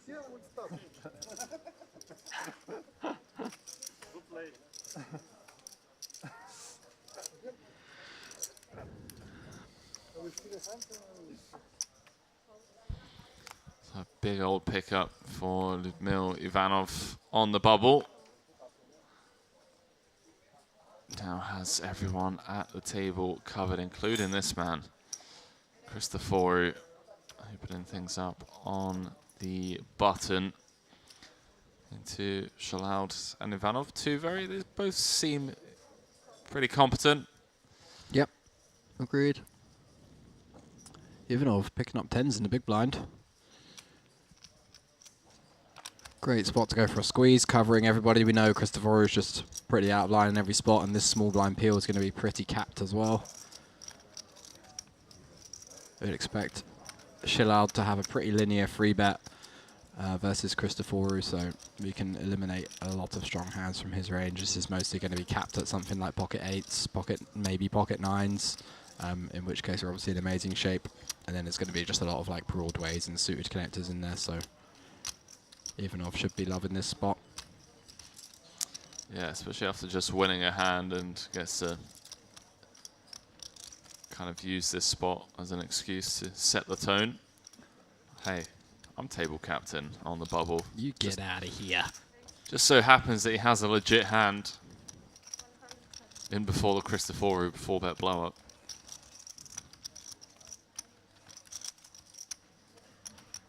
Absolutely insane spot as well. You've just won a massive pot with aces. Like, Yeah. you're never meant to have a legit hand here. Well, nobody knows he had aces though, do they? Oh, that's true. Just want a big pot. Yeah. Where everybody's going to assume he probably had like a set of 10s or something. That's true. Now he's got 10s again. Shalaud thinking of. Tell you what Shalaud's thinking of, just like, why did I flat from the small? Asking for the big blind squeeze. Does let it go. A bit of a hand funeral. Just like making Ivanov sweat a little bit. Yeah, another one. Well, again, it could be some bubble tanking going on, and is another guy who just knows as soon as this happens, you know you're never calling with King 9 suited. There's nothing you can do. So, yeah, look at that. Henry's just having a quick look on CNN about what I mentioned earlier, the storm in New York, and it's just a white blanket. Looks like Charlie Sheen threw a party for the whole of New York. Oh, wow. Fair play, mate. Fair play. Some cool pictures though. I love the snow. I'm a big snow guy myself. I was previously a ski instructor, and I've done like 10 ski seasons. And I used to. I mean, I still do absolutely love being in the cold and the snow, but. You know, the scary thing is, and I don't want to take too much away from this tournament, so we'll wrap it up here. Yeah. But the thing that really worries me is you hear so many great minds say that we're already too late. Oh yeah, yeah. I'm firmly in that camp personally. Like I've done a lot. I've read a bunch of scientific papers and all sorts. I mean, like, I don't know, thousands of hours of reading and studying this kind of thing, and it's pretty hard to deny that we are up S Creek with no paddle right now. And But what do they mean? Like, when they say it's too late, like... it means it's too late for us to maintain the environment that is what provides life on this planet. Basically, like, at some stage in the next century, it's going to completely break down, and there's nothing we can do about it. Then we just have to go to Mars. Yeah, but I mean... That's not a real thing. That's complete sci-fi, because look at what we have now compared to how Mars is now. We are so unbelievably far ahead of Mars right now. Like Mars is just a blank page where we would need to completely re-engineer what we have on Earth. And if we already are almost there on Earth and we can't save it, then how on earth are we going to recreate it on Mars? You know, it's far easier to just protect what we have now than to recreate it altogether on another planet that we can't even get to. Yeah, but it's like selection, though, right? In terms of who gets to go to Mars. Right. So it's like getting rid of... Let's say that somebody came to you and said, we're billion. choosing 10,000 people to go and recreate life on Mars. Yeah. We're just going to fly you out there, and you've got to live in a like hermetically sealed bubble for the rest of your life and try and grow food out of your own shit. Like, are you going to be like, yeah, I'm keen? Or are you going to be like, that doesn't sound like a particularly great life to me? Why can't we just fix what we've got now? Like, if you can spend trillions to get to a new planet, why don't you just spend that on trying to create technology here? Oh, yeah, I'm just like, yeah, I like my SPF 50 sun cream lotion. Like, I'm fine. Like, don't worry about me. Yeah, let's go back to the tournament anyway. Enough doom and gloom. Adam Kavicius getting rivered here as Shafagulin makes 2 pair with the Jack 10 suited from the big blind. And another pretty tough spot for Adam Kavicius. He's got queens with the spades, so he's got an interesting hand in terms of blockers. He blocks some flush draws that would be a bluff, but also he blocks quite a lot of value because he's blocking queen 8 of spades, he's blocking queen 10, he's blocking king queen in several ways. He's blocking ace queen that would peel big blind versus under the gun. So he's got a very, very interesting hand here. He could even turn this one into a bluff. Would love to see a shove. But it does let it go. Thinks that the big blind range that decides to bet into an under the gun range on an ace-high board is just going to be too strong. Which I think I agree with. Like, you can't even assume that the big blind's value betting all of his weak ace-x there. The 10 is a pretty bad card for those ace-x hands, so Adam Kavicius rightly deducing that that's probably 2 pair plus. A real unfortunate turn of events for Adam Kavicius. Yeah. Started off so well, the huge laydown, and then ill-timed aggression with the ace-4, flop the nut flush draw against the trapped aces of Ivanov. And now can't even win the queens against Yeah, it Jack was a good 10. hand from him. Like, he didn't do anything wrong in that ace-4 hand. I think he played it really well. It was just really good hand from Ivanov. Very well played from both. But somebody has to win. Folds around to Christoforou, who we know doesn't need much, but 10-5 off, not going to cut it. Shilord, though, queens now for him in the cutoff. Playing around 45 big blinds. Ivanov on the button with absolutely heaps. Can definitely see a 3-bet going in here. Just applying that bubble pressure. Just the ace-x becomes really powerful. The ace is just a very, very powerful card in ICM situations. ICM becomes much more blocker heavy than any other stage of the tournament, but Ivanov does just decide to let this one go. Thinks I've already had enough for today. I don't need to push it. I was about to ask, like, I wonder which card he peeked at first. Yeah. You know, he just looked down at the aces and he just like, surely not. Not again. Adam Kavicius in the big blind, the 8-5 off. Just yeah, this I think is a fold as well. I'm confident this is a fold at this stage of the tournament because this is a very, very marginal defend in terms of chip EV. So I'm surprised that I've seen a few regs make defends like this in ICM situations that are just not defends. Even 8-6 off I think is just a fold. And 8-7 off is like, wow, do I actually have to defend this? Probably just fold because we're 10 away from the money. But Adam Kavicius does make the defend and flops middle pair. So can't be folding to 1 bet. Shilord sizing up. 50k into 85k. I like that size. This is a size we are supposed to use a lot on ace high boards versus big blind, and it's nice to see people who understand that mechanic of the game. Obviously done a bit of studying.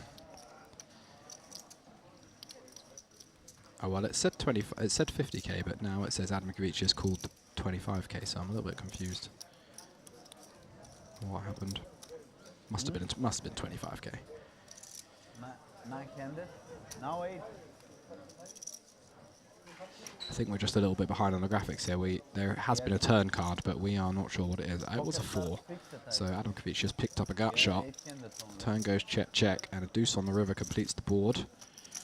And I think Adam Kavicius just goes for a check again here, trying to get to showdown.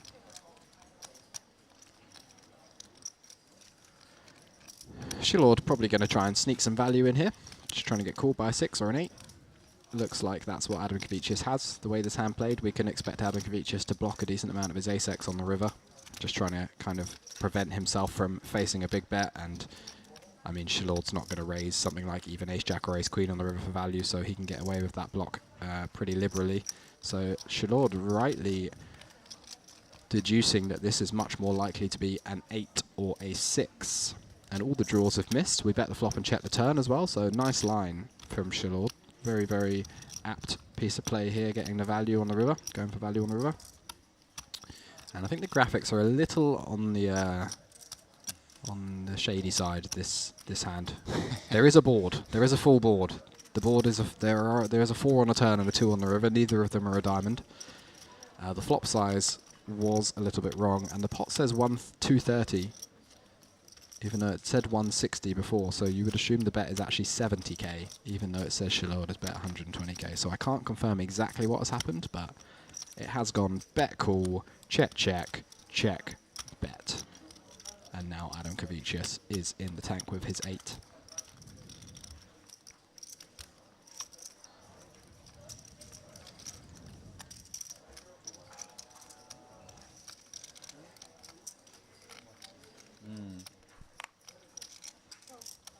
TV table. Makes the fold. Nice fold. Shilord can definitely check back a bit of ace-X there on a turn. Some of his weaker ace-X can have these hands, kings, queens, jacks, 10s, 9s, all very, very similar hands in that spot. All of them beating an 8, so pretty happy to go for value. Nice hand there by Shilord.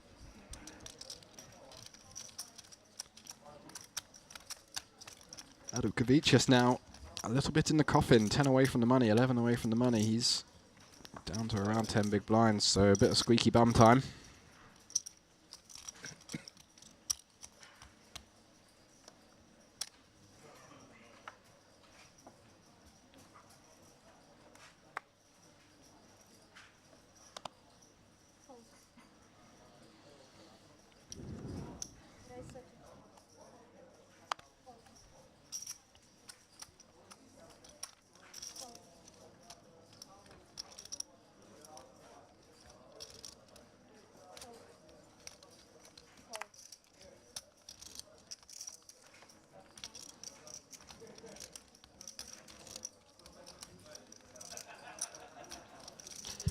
Mustafov opening under the gun +1 with the ace-3 off and getting it done. Just going for a little, trying to sneak one through there with the ace-X.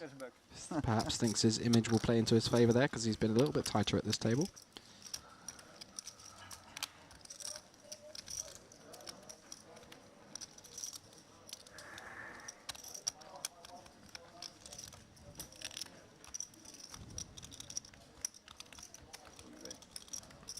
Yes, câte buttons.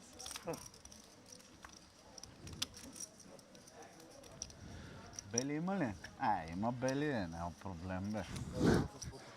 Ferradine Mustafov. Zamite. This guy. Izvadi dupe.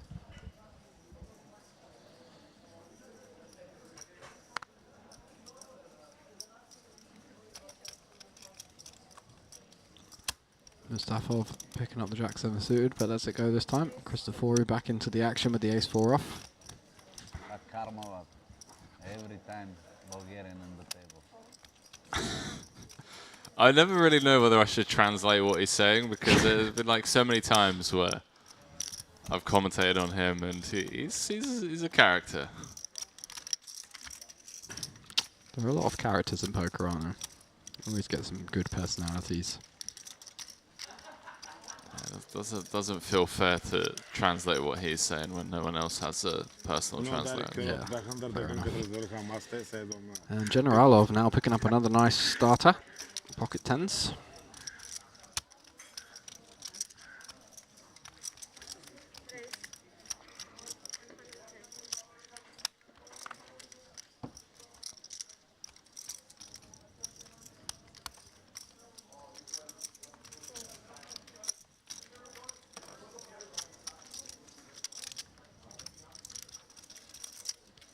Generalov putting in a 3-bet against the aggressive Christoforu, like this. I know Christoforu doesn't like folding, but ace-4 off, pretty weak hand. Expect he will eventually let it go. Does get out of the way. То ми меришиш, ама викам, баба, я пък съм се удрал в танката, както ги пляскам, разбираш? Викам, ай, няма. And we're going to have a break in around 20 minutes' time, and then we will have a new feature table after that. Allegedly. Allegedly. Allegedly. Not hearing much on the production front. There we go. Assume that's what you were reading from. That is what I was reading from. You're correct. Perhaps 25 minutes then.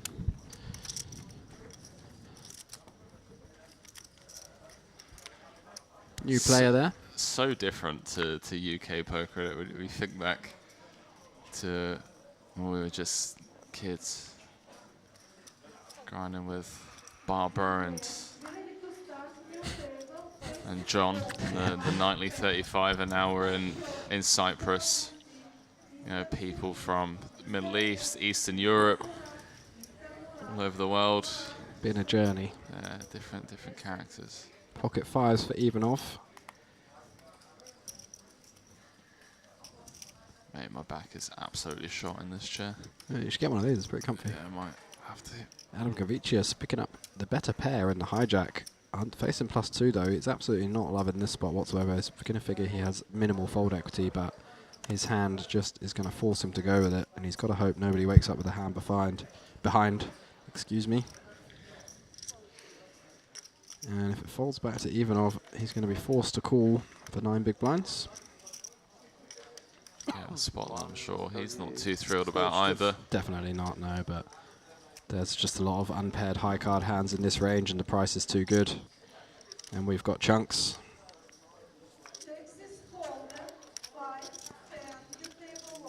I'm calling your name, Leo. Texas Hold'em, mate. I'll be right there. Does flick it in. You're going to see the bad news. Needs to find a 2-outer. Wouldn't be the first time. Poker has been known to deal some harsh blows. Oh, I can't not laugh at Ferrandine, mate. He's such...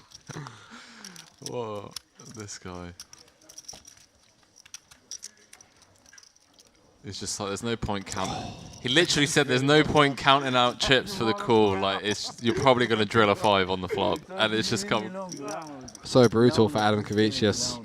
Really, really brutal to bubble a tournament. Queen ball. Bubble a tournament this way is very, very sickening and feels a bit unjust. 10 on the river completes the board. Adam Kavicius leaves in 81st place, 10 away from the money. Commiserations. Well played. Ivanov finishing what he started with the aces. Wounded him gravely and then put him out of his misery. And up to around 1.3, 1.4 million now after that. Absolutely massive stack.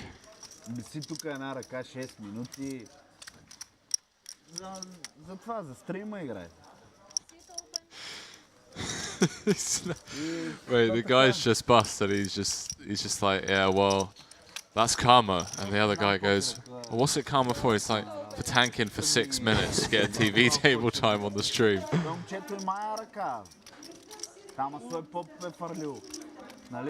Къде? Дето аз отворих то флотна, той е 3-бетна и той е Yeah. 4-бетна. It's talking about the ace king fold now. Той пък имаше, Да. да, той имаш по поя. Да.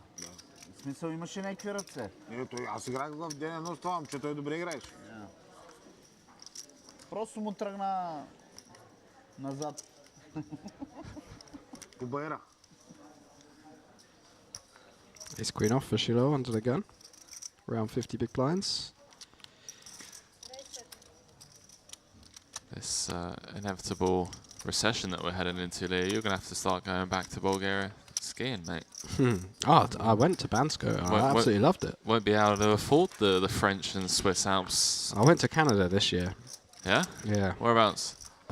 British Columbia. I went to a place called Roseland, which is like a Rosvedov, very small little town about a 2.5-hour flight from Vancouver in the Rockies. Wow. Yeah, really cool. That's ridiculous. Tiny little plane, 8-seater plane I took from Vancouver to this little town. Whereabouts is it? It's called Roseland, Rossland. I've done a few seasons in Canada. It's one of my favourite places. It was actually a very bad season. There wasn't very much snow, but it was good enough and it was fun. It was a great experience. It's just a tiny little town, you know, one kind of main street. The rest of it's all homes and stuff, and it's a lot of locals, not too many tourists, very quiet mountains, so no queues and stuff like that, which is what I really like. My first ever ski season was in a very small town in Canada as well called Fernie, which is actually a bit bigger than this, but a place I'm hoping to go back to.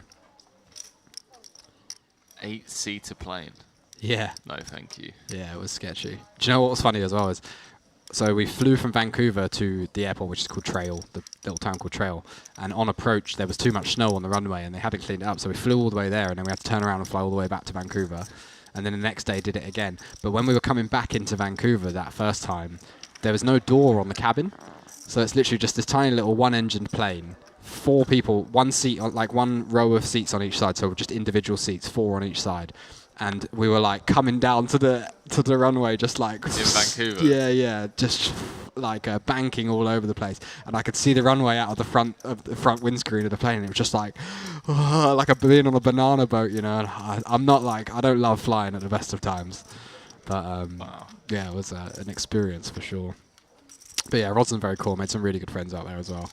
Oh, what life. That looks lush, mate. Yeah, I just went out there, rented a place for a few months, bought myself a ski pass, had a bit of a break from poker, you know, took 2 months off, 3 months off, just skied every day, back to my roots, loving it. So Shiloh gets looked up by Mustafov in the small blind. It looks like a 3-bet pot. Mustafov just putting the hammer down as we approach the money, as the covered stack as well. Shiloh does make the call pre-flop, and the flop goes check. We've got a big pot brewing though, 300k in the middle. Mustafov picking up a gut shot on the turn. Doesn't have any diamonds or clubs in his hand either. Interested to see how he decides to proceed here after the flop goes check. We can eliminate some very strong hands from Shiloh's range. Unlikely to have a hand like pocket jacks or pocket nines. Probably doesn't have a hand with a bunch of equity like queen 10 of clubs or king queen of clubs. I think we expect those to just be comfortable betting flop when he has the covering stack. So Mustafov picking up on that, goes for a half pot bet on the turn with his gut shot, and this is going to be successful. Gets the ace-queen to fold.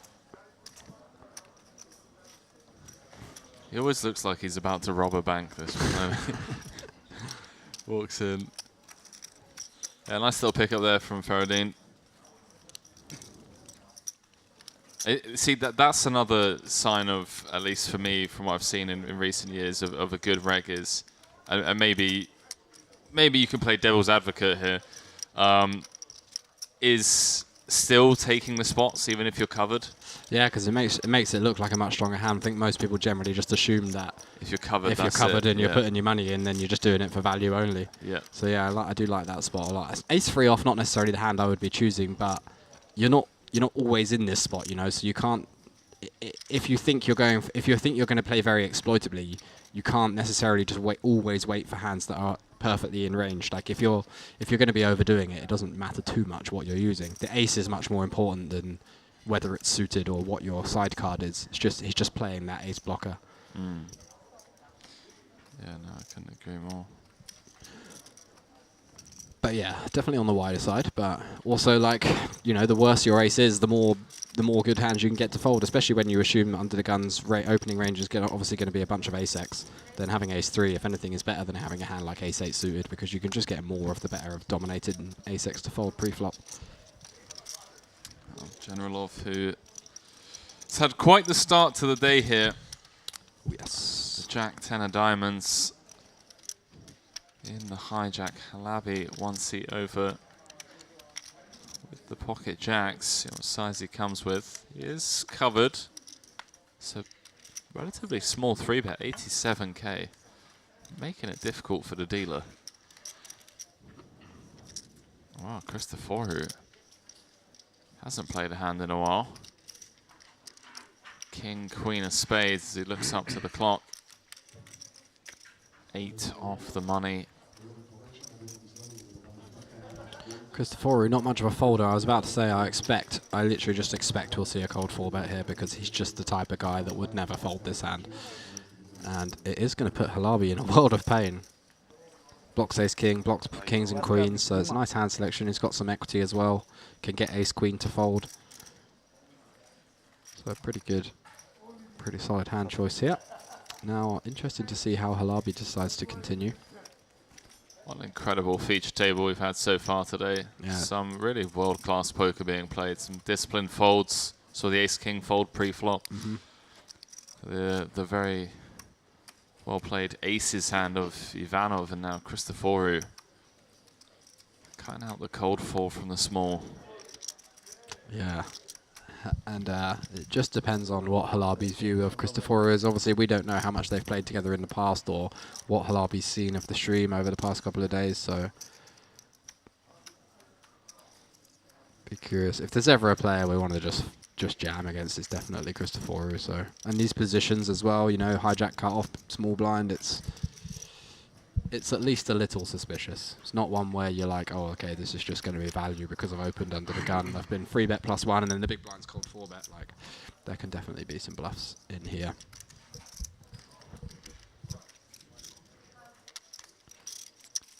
Halabi is checking the itinerary. Hand number 32, 8 off the money. If you're going to get a spot right, this is the one you want to make sure you get correct, as he is taking his time to think things through, understandably so. Start off the hand around 60 effective, I believe. Something like that. Decides to just call, which I think is definitely a reasonable decision. I would personally, I would call against a lot of people, but Christopher is one of those types of guys where I'd rather just jam pre-flop, because I'm confident he's going to have some folds, and just denying equity is really nice. Getting it in against ace-king, not the end of the world. And a pretty good flop for the jacks, overpair and the club in hand. Obviously, all of Christopher's unpaired Broadway combos are going to have bricked, and I assume one of his main ace-x bluffs is going to be something like ace-5. So he can definitely be ahead here. But does have the backdoor spades, 2 overcards. 530 in the middle. And we know he's not afraid to go for the 0 equity, triple off, all-in bluff, no matter what happens. So Yeah, we might just see a shove on any turn here. The fact that he's not afraid with 0 equity when he's got 26%. You know, feels like he's won the lottery. Wow, flopped the backdoor flush draw. He's not going to get to see it. Halabi, yeah, Halabi just puts it in now, which I think is really nice. So just looking to fade the ace or the king high flop and then get it in. Well done, sir. Nicely played. Really nice pickup there for Halabi on the massive. bubble. Up to 1.4 million, almost 100 bigs. Ναι, πω, τι τώρα στην πέτνα το μου γυρίσει κάκασα, μάνα έβερα.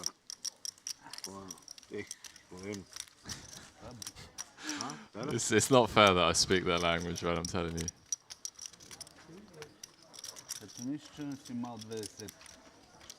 Може много съм кай. Няма по-голяма карта долу.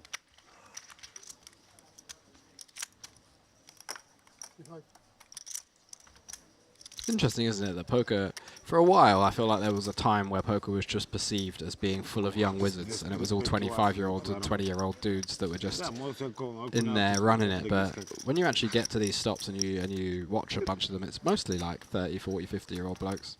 Yeah, I think that was around like the Fedor time. Exactly. Because at the end of the day, when it comes to like the huge productions like WSOP before it went behind like the PokerGo paywalls, the WPTs, they would have people in the production teams that would cherry pick the TV tables for those purposes. Yeah. And before Black Friday, you had all of the stars, all of the Full Tilt sponsors like D-Negs, Ivy, Helmuth, all of these like big names. Then Black Friday happened, all the budgets disappeared, so they had to come up with some like new thing to kind of show off, you know, because those guys got older. They were like, you know, I mean, Daniel's now what, 50, Helmuth's 50. And it was the new whiz kids, like the new kids on the block that they were going for. Your Fedors. Who else? You had Fedor, Sam Trickett, Isildur, although he didn't get much TV time. No. Ike Haxton. Yeah, he was definitely a young guy at the time. Yeah, all of those guys. But now, there isn't really much marketing per se outside of like streamers. Now it's streamers and YouTube content creators. It's your Brad Owens, your Andrew Nemes, your Rampage. All of those guys, like those are the guys that are now getting paid like big money to come to live stops and stuff. So it's just like a shift, I guess. Who knows what the next thing is? Maybe the next thing is just going to be grandpas. I was about to say, just a bunch of pensioners. Yeah, maybe it's just going to be like film crews going to nursing homes and stuff and just seeing grandpas cuss at each other as they 5-bet bluff with 7 deuce. Yeah. I mean, even if you're an absolute crusher when you're 20, it still takes a while to just build up a decent bankroll to get to that stage, unless you're just really outside the box and have a couple of massive 6-figure scores, because there aren't many 20-year-olds who even if they do have, let's say they have a massive score in the 10K main event or a 5K or whatever, it's very unlikely they had a big percentage of themselves. You know, anything more than 50% is pretty rare, I think, for somebody that age. Yeah, I mean, the reality is there just aren't as many 20-year-olds playing as there were when we were 20, and the reason for that, and I've seen the numbers on all of the sites. I mean, there's a lot of reports and statistics out there that are shown, and the reason is because when we were kids playing video games, growing up, playing video games for a living wasn't an option. Like, it was very rare that you would hear your friend be like, oh, you know what, I want to go pro and play CSGO, or I want to play Modern Warfare for a living. Now, all the 16, 17-year-olds, rather than getting into poker because of like high-stakes poker or Poker After Dark or the World Series, they're watching Ninja. They're watching Nick Merckx. They're watching the Botez sisters play chess or whatever it is, and they're like, okay, now I want to be a streamer. Now I want to be a video gamer. I want to be a content. I want to be Mr. Beast. Yeah, and they kind of stumble across poker as a result of that instead later down the line. Later down the line, exactly. Not when they're 14, 15, 16, 17, just agreed. like... So it's interesting to see what happens over the next 5 years, man. And I honestly, I think it's actually benefited us. Like, if you think about it, there are less young people in the game, which is somewhat worrying for the future. But at the moment, I think that's the reason why there's such a boom. Yeah. Because so many of the, 35 to 60-year-old people that come from different backgrounds and have made their wealth and their money in other areas now enjoy poker a lot more because they're not at a table full of 20-year-olds with headphones and hoodies. True. I don't know if that makes sense, whether I'm just going on an absolute tangent, No, but it does. I think it does. it's going to be... And as well, I think a lot of young people who get into poker, let's say you get into poker when you're like 20, 21, and you're like, right, I'm going to see if I can be a professional poker player. They just kind of give it a go for a couple of years, and if it doesn't work out, then they move on to something else, or they just become a kind of recreational player, or even move away from the game completely. Yeah. It really has to stick relatively early, I think, for people to keep on pursuing poker. There's not many people who get into poker when they're 20 and then just have the first 3 years are like losing or break even, and then like, yeah, I'm just going to keep doing this. Like, it's a small percentage of people. I also don't think there are as many...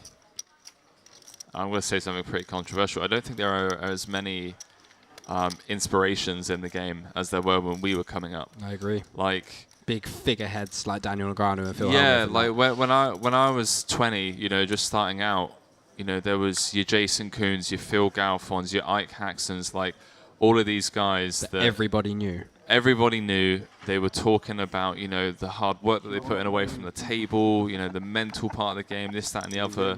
And more importantly, from a marketing aspect, these were the guys that were playing tournaments where first prize was millions, just like And week in, they're week all out. quite Western. You know, they're all American or English or whatever. And these days, a lot of the people at the top of the game are European, Russian, etc., etc., and they're kind of just less familiar names. And also, like anonymity is a privilege. A lot of these guys that are crushing the game now, they don't care. Yeah. They don't want to be on camera, and the inspiration in the moment. And I don't want to shit on anyone, but it's, you know, playing bomb pots on Twitch and like memeing around. Yeah.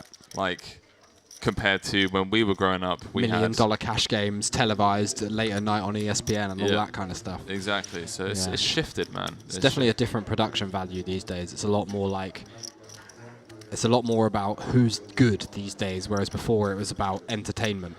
Exactly. Yeah, it's gonna be interesting. I think it's definitely helped the ecosystem a bit. There seems to be a lot more money in poker at the moment. It's soft money, I should say. Maybe that's just because we're now more aware of how the industry actually works. Maybe that was always the case 5-10 years ago. I don't know. As we take a quick look at our next feature table. Interesting, interesting. Poker OK. He's Russian. Tell you that much for nothing. Yeah, I believe he's sponsored by GG. Yeah, that is Poker OK is Russian GG, so we had him yesterday, didn't we? We did indeed. Bulgarian again, I believe. Yeah. Mistaken. An AD on the feature table, that's always welcomed. Nice to get some more women in poker. It's deep in the tank at the moment in a hand.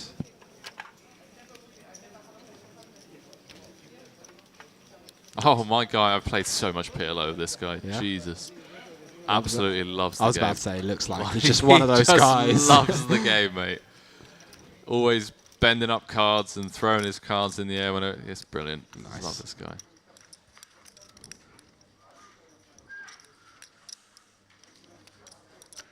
I love the way the captions say, when you said so much PLO, it says so much pillow. How did it really?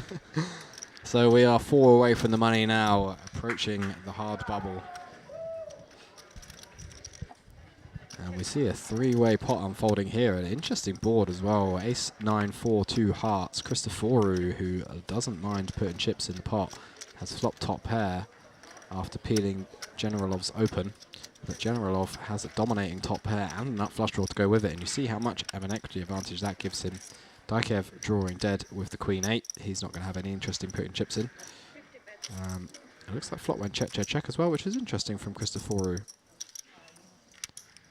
I expected him to just kind of go for it with his top pairs, but a bet on the turn from Generalov and a quick call from Christoforu. And assumed that Generalov is going to go for some value on the river as well. After the flop goes check, check, check. Pretty much nothing that we are behind to that Christoforu can have. Expect him to obviously 3-bet aces pre, bet flop with his 2-pair plus and his sets, because his sets were always going to be unblocking top pairs and flush draws. So yeah, Generalov should have a pretty easy read here that ace-jack suited is the nuts, and hopefully go for something like a 2/3 pot bet. Does, makes it 150, 75% pot, gets snapped off by Christoforu. Takes another nice pot. Christoforu not having the best day. He came into today with about 1.2 million, and he's down to just 500k now. Generalov, on the other hand, having an absolute field day. Well over 1 million for him.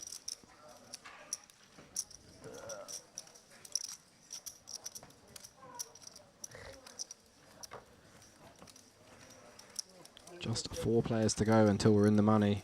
So this is the real interesting part of the tournament. Generalov has put himself in a nice spot. So has Habibi, is that his name? Habibi? Something like that. Habibi? Habibi means it's not baby. Habibi, yeah, I was going to say Habibi means baby, Turkish. doesn't it? I knew that. But it was something like that. Hadidi? Hadibi? Halabi. Halabi. Yeah, okay. I'll give you that one. It was definitely Halabi.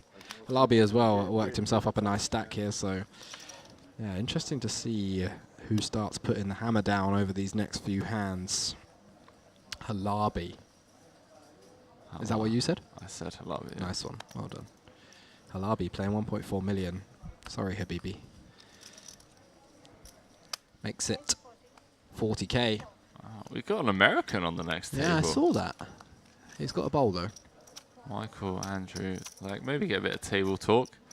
Halil Beybaz from Turkey going to be in C8. Atanasov, our man from Bulgaria. A few Russians at the table too.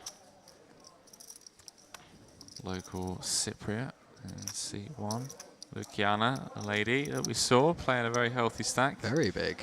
Very chunky indeed. Table chip leader. Or close. Atanasov just got her pipped. Folds around. Ooh, folds around to Generalov in the big blind, who finds pocket tens. Interesting to see how he decides to proceed here. I think we might just see a call.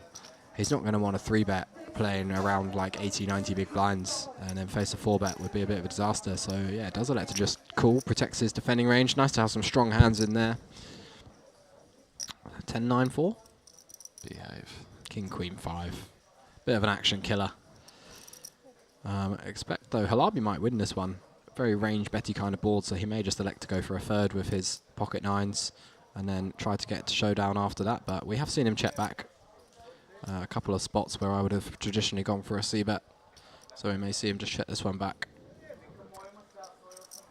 You can still get called by worse hands when you bet here, though. You can get called by your jack 10s and your ace jacks and ace 10s. You get called by a 5 with some kind of backdoor.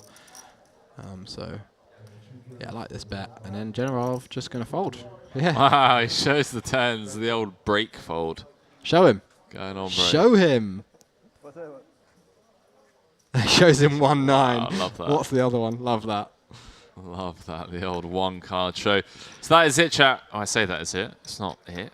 We're going on our first 15-minute break of the day. Perfect timing, man. Absolutely perfect timing. We're 3 off the money. Yep. So when we come back, we get to play through this money bubble Merit Poker Vintage Series warm-up. Absolutely smashing the original 500k guaranteed. And we got a long old day ahead of us, but at least we got some prizes to hand out as we're going to play through the money.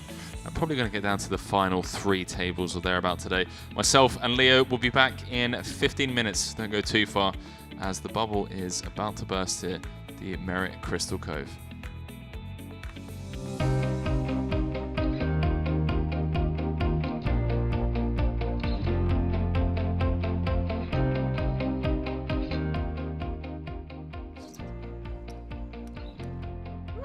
It happened! Let's go! A little bit more, around 40%. 300k to 845.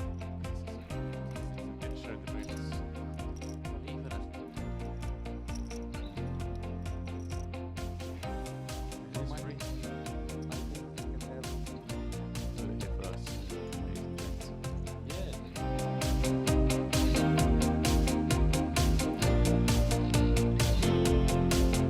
Check raise.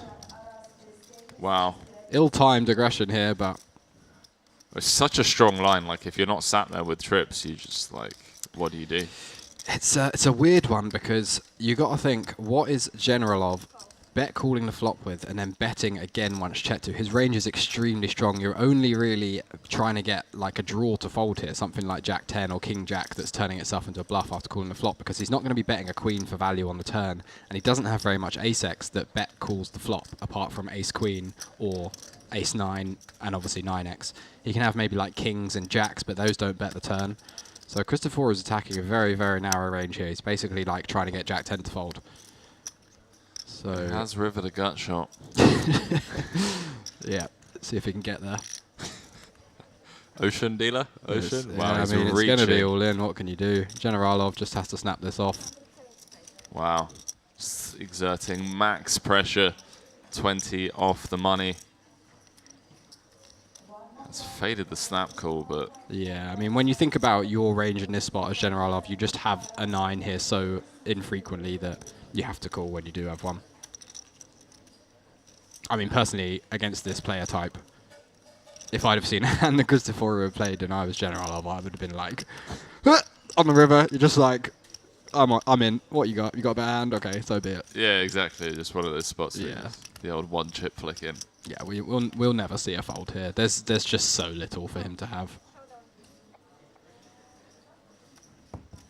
There's the 4 tables, the 5 high. And Generalov up to 858,000, the new table captain. That was us. That was what we said, wasn't it? We might see some ill-timed aggression leading to some big pots, and there it is, first hand or second hand. very ill-timed there from Crystal. And I would consider Ace-Queen a very strong hand on that board. I just don't try and get them to fold. No. You know, I'm going for capped ranges, weak ranges, not trying to attack super strong ranges unless it's a very, very specific situation. Yeah, and there's going to be plenty of opportunities that present themselves for you to do exactly that. Exactly, and Christophoru keeping that massive stack is far more beneficial than winning a few chips in that hand. You know, if he adds 200k to his stack in that hand, it doesn't really change anything. But if he loses and he's down to what he is now, 700k, he's kind of back in with the rest of the pack. And now, as the bubble approaches, he doesn't have so much leniency to keep putting the pressure down, keep putting the pressure on. But He's had a lot of success here at Merit. I've got a funny feeling that some of this might just be image building, mate. potentially, Like if you know all the regulars at the casino that you play at, and you only play at one casino, are watching the stream or they're hearing about hand histories from the stream, and you're only playing like, what, 15 hours a year at the table, and then the other several hundred hours that you're out there grinding, like, nobody knows what you have. true. I don't know, maybe I'm coming up with too many justifications for some of the blow-ups, but I think there's a time and a place. You know, I do understand completely what you're saying. I get it, but I think that building an image for spots that you don't know if you're even going to get in the future at the expense of being 20 away from the money of a tournament in a 2K with 6 figures up top is perhaps not a bit of an over-adjustment, maybe. yeah. Mokeem calling on the turn. 3-2-4 in the middle does check through on the river, and Christopher back up to 946k. Just like that. Just like Next that. hand, 174k profit. Yep. So massive shout out to, wow, what do you do? What a rub. No bad feeling. No bad feelings. Maybe not for you, buddy. Even off +2, 10-8 into the muck. Fagulin with another reasonable open, but decides to let this one go to 7-8 suited. Playing nice and snug as we approach the money. Actually, I think that's a fine fold at this stage, 20 away. Ranges do start to tighten significantly, even with like 25% of the field left, 30% of the field left. Ranges do tighten up a lot more than I think a lot of people realise. There is mild ICM pressure, even at that stage. Halabi in the small blind, limping the 9-4 offsuit. We don't see very many walks, like you said like you said earlier. We don't see very many walks. Even we saw like 10 deuce off limping, 9-3 off limping. We've got 9-4 off limping here. All these are traditionally just muck, especially versus who you perceive to be a good player. I think we've seen a lot of that in, especially since the introduction of the big blind ante, right? Like a lot of people didn't know how to adjust to it originally. They continued playing the same small blind range that they were playing before. Whereas now, I think with a lot of the information that's come out, and people are more and more aware of the fact that, look, there's 24k dead money in the middle. Oh, sorry, 30k dead money in the middle. Yeah. Still got to fold some though. Can't just limp everything. But Halabi making the best hand on turn, picks up a pair of 9s. Checks it down to the river and then goes for a little bit of value with his 9. Seems pretty good. Can definitely rule out King X and Queen X and straights from Mustafos range. Probably a 9 is going to bet a turn as well. So yeah, sizable bet, 25k to 36. Yeah, nice. Just I think Mustafos getting away from it. if you think like a 6 always just kind of cycles, then Went live, yeah. But still a ways to go.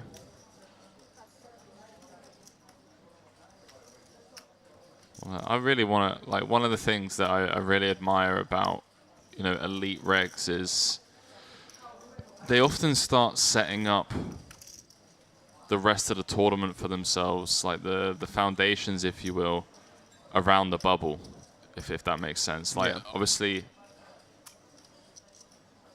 understanding ICM and putting in the prep work on how to approach a final table does help you a lot with late stage game, but like the fact of the matter is that, you know, you've got to learn how to prepare yourself to get to that point in the first place, like setting it up. Absolutely. Bubble is a super important part of tournaments, especially live tournaments with good structures with a deep average stack, because you're going to be on the bubble for so much longer than you would in like an online mass field or even a live tournament with 20-minute clocks or 30-minute clocks or whatever. So, yeah, absolutely. There's a lot of chips to be made on the bubble if you know what you're doing. And if you arrive to the bubble with a reasonably good stack, you can definitely take advantage. A lot of the softer tournaments I've played where I've made it towards the bubble, I've had like a average stack or a bowl stack the entire way, and then at the bubble I've often like doubled, tripled, quadrupled my stack if the bubble lasts for an hour or the bubble lasts for half an hour even, because so many people in those softer tournaments are just happy to make the money. They're just like, oh, if I just keep folding, I'll be in the money in a minute. Yeah, exactly. And then I can go back to playing normally. And that's the great thing about these as well, is when you have these massive satellites, where there's like yesterday's one. That's obviously for the main, but there are obviously satellites for this as well, where you have 50 seats guaranteed. Nice. 550k biggest score.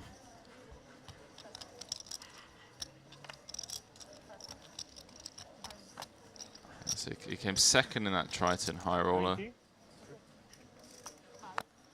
10k 5-burger high roller for 500,000.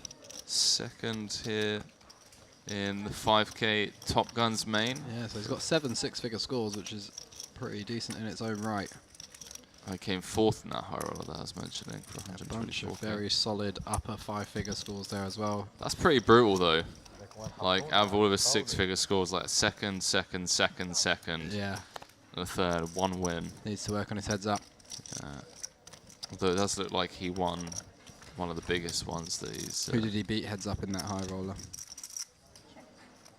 I like Haxton. Wow. Benjamin Pollack in third, Wow, Alex look at Foxen in this. third, Joey Joe Weissman. Weissman, wow. That is a stacked one. Jake Schindler 8th, Jake Wow. the Snake, Jake the Mike Snake. Watson 10th, and Holly Filatov 11th, so soft one. Wow. And into the action. Mustafov opening the ace-10 off in the cut-off, Ivanov just defending the ace-jack in the big blind. Queen 8-6 board goes check. And 10 on the turn, it improves Mustafov to the best hand, but also gives Ivanov that double gut shot. Check once more. And an ace on the river, a bit of a cooler card. I expect to see Ivanov check once more though, because it's such a good card for Mustafov's range, so we expect him to bluff anything that doesn't have showdown value basically. I don't think betting for value really achieves very much, because we would assume that most of the things that Mustafov would be able to pay with that are worst would have bet already in this hand. So Ivanov just got a real nice bluff catcher, I think.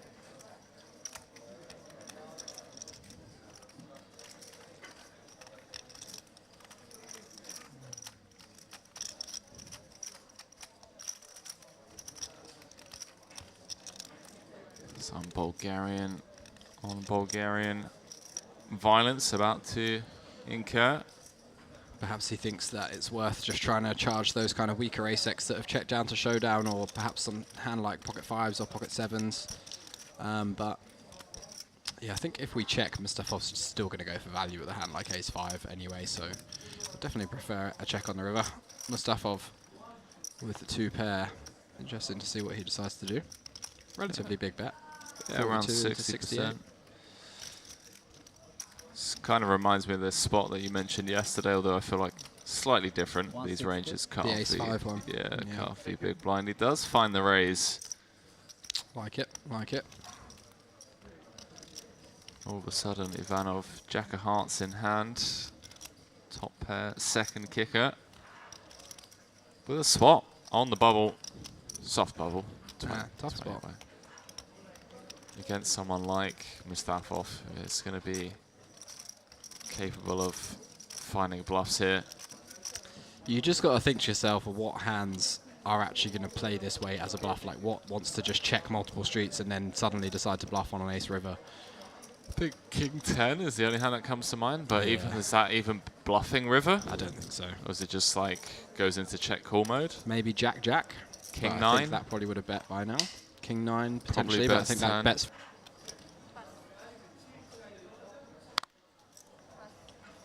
I'm so confused. It's like a bunch of like Maybe. Henry just having to deal with his massive long list of friend requests that he gets on a daily basis, you know. Hard life, isn't it, mate? It is. Right?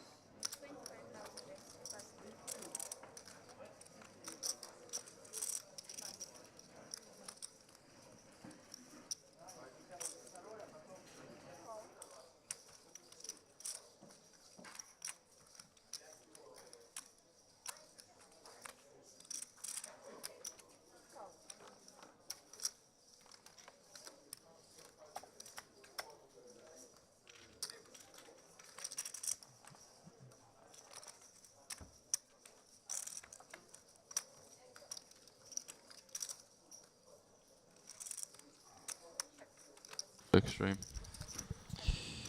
Get back to the action here. 3 ways on the flop. King 5, 3, 2 hearts. Mukawem flopping the best hand out of the small blind. Not really sure how he's in this hand, to be honest. It looks like he's just peeled and open. Hijack open. Ivanov must have opened with the Queen 10 off.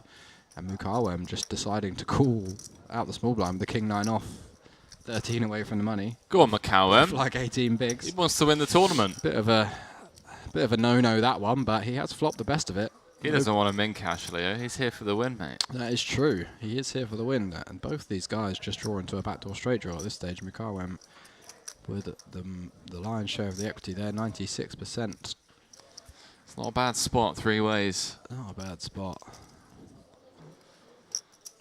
And we see a check call on the flop. Generalov getting out of the way with the Queen 10 suited. A jack.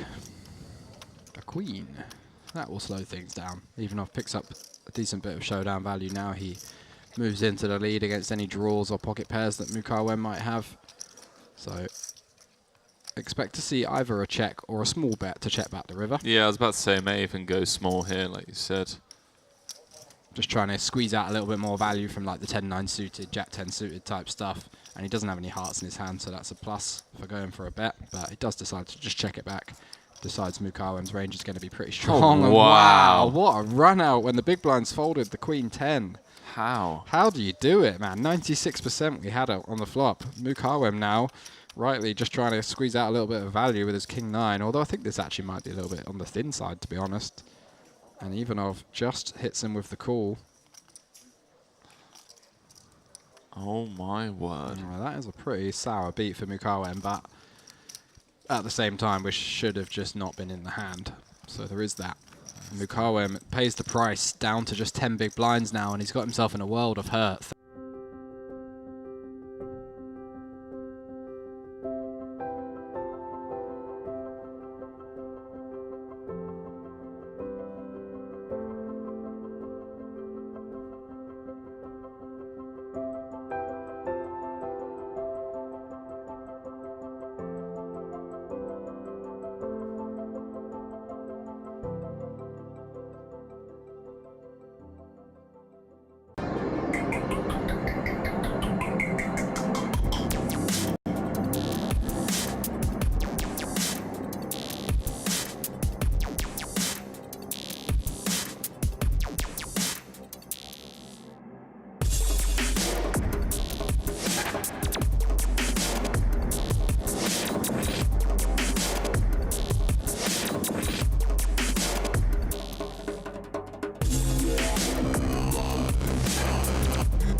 It happened. Let's go. A little bit more, around 40%. 300k into 845. It showed the boots. Even at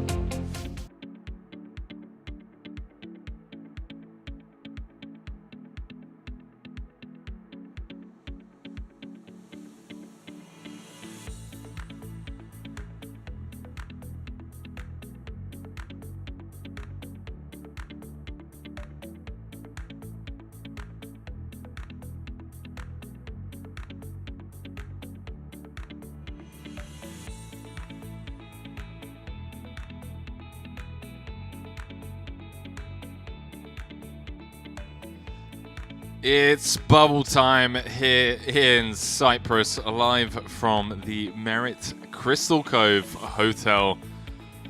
We are 3 spots off the money in the Merit Poker Vintage Series warm-up. It's day 3. And talking of day 3, 3 players not gonna walk away with any profit. See if it's going to be anyone from our featured table as the Bulgarian Stefan Atanasov leads the pack with 60 bigs, but that average stack size, Leo, looks like it's dropping by a considerable amount. Yeah. Those blind level increases. 15% paid, right? So it's going to be around 750k at the moment, something like that, 800k average. We got a few less than massive stacks than we had at the last feature table. Everyone had absolutely chunks before, but we've got a few more interesting stacks here, 10, 14, 15, 25 type stuff. So yeah, 3 to go to the money should be an interesting few orbits. Yeah, I wonder if this is just a byproduct of the blind level. I mean, it went from 6k, 12k, 10, 15. 10, 15 to now 10, 20. Yeah, seems okay. I don't know what else you would do, really. Yeah. 8, 16. But then if you've done 10, 15, you can't do 8, 16, No, can you? of course, yeah, for sure.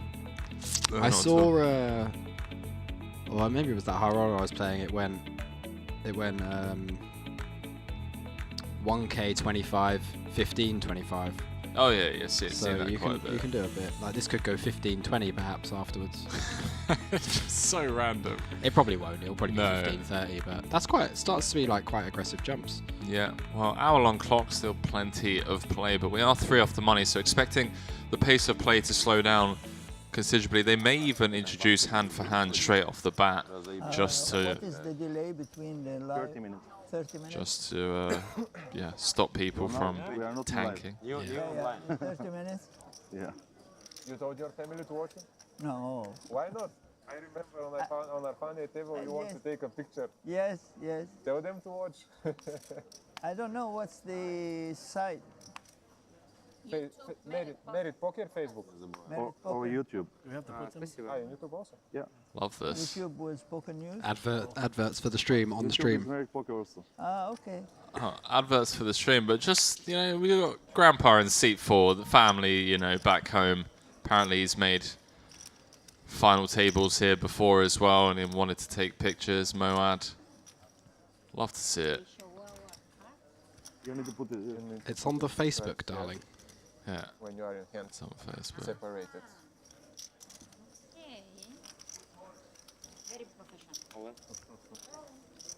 So Isterman, straight off the bat, with 14 bigs in the cutoff. It's going to rip in the ace-king, and, well, may get looked up here, although we are 3 off the money. So we see Anatoly Nikitin, GG Poker Pro. Make a fold with the ace-10 Pankov. Ace-8 of diamonds in the small. Yeah, not going to be calling this one off. Yeah. Just for 2 hours here. So Chip EV, he would definitely strongly consider it. But happy to fold into the money here. He knows this all-in is going to be pretty strong. Unlikely to be much kind of ace-7 offsuit or even ace-5 suited type stuff, those probably just going for a raise fold.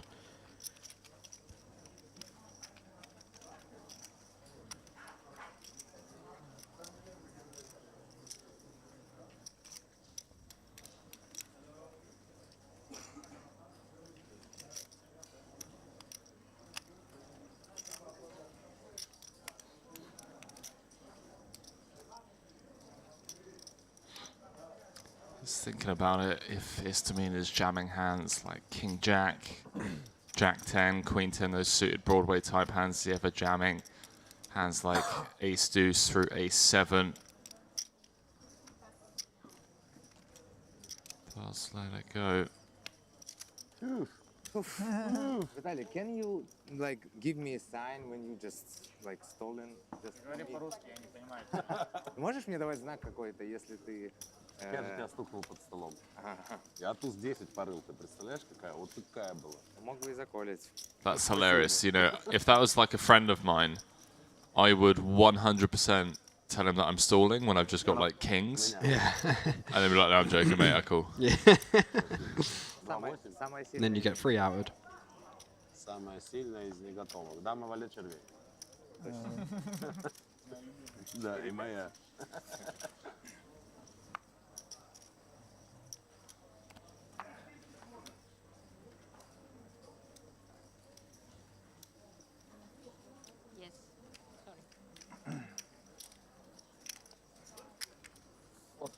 Here? 45.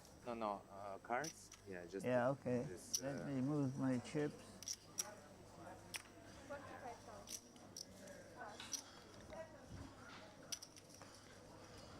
Alright, You just just chill put it them on a for milli. second, and then you can. 50 Yeah, bigs. then you can- yeah, yeah. Cruising. Atanasov bumping it up, +1. Sorry? Istamin giving him a good On, old tank with the TV Jack cable? 2. No. Expect No, to I see a was little bit once more in, of this over the Europe next few hands. TT. In Deauville, when they used to have Deauville. God, the buffet's just so Maybe good, this It's isn't it? ridiculous. How good was that chicken curry? Just go out there, grab some food. Nobody knows. Good food at that. Good food, always hot and fresh. The rice is so nice as well. Oh, they just do such a great job. I absolutely love it. Yeah, in comparison to some other places that I've been to, it's just Cough, cough, the Grosvenor, where they charge you £7 for a reheated ham and cheese toasty that they made the day before. 15. Oh, mate, honestly, it's embarrassing. They should be ashamed of themselves. that's terrible. They were having cash games until 5 o'clock in the morning, but stopped serving food at midnight during the middle of a festival. Ridiculous. Speaking of kings, Baybar's picking up the kings with around 450k in his stack, just 22 big blinds. So expect to see an all-in here, not much else. We might see a 3-bet not all-in, might go for a 125er. 22 bigs. Out of position, I usually generally expect people to go just all in and then make the 3-bet not all in position, but proving me wrong. Making it 130. My man Baybars. And Atanasov now with the decision with the ace-10, but I think when we've got an ace, we're going to be blocking a lot of the 3-bet bluffs that people might decide to use on the button, so yeah, just rightly puts that one into the muck. Camera. So do. I will see afterwards. We've got a new chip in play as well, that red chip, that'll be worth 100k. Yeah. Я ж не придрался, да? А не, усачи, они всегда придираются. Stefan Atanasov. Nothing's changed here. Still chip leader tied at the top with Luciana Vati, local Cypriot. Loving the table banter at this table. Joseph Malward, he's like, look, I don't know where the stream is. And they're like, well, get your family to go on Facebook. Get onto Facebook, darling. Type in Merit Poker and shout out to Joseph's family, any of you listening.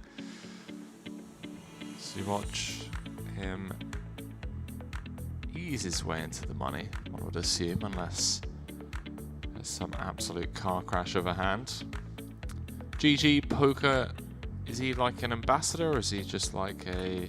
I'm not sure, it'd be interesting to get a zoom in on that arm patch, if it says like Team Pro or What's Whatever.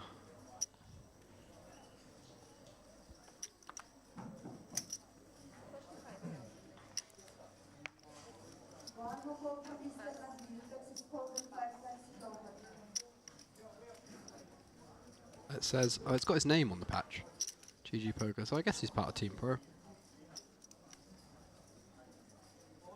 Can't say I've ever heard the name before though, I have to admit.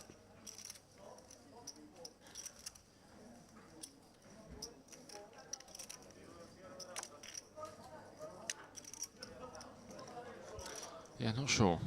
Can't find anything.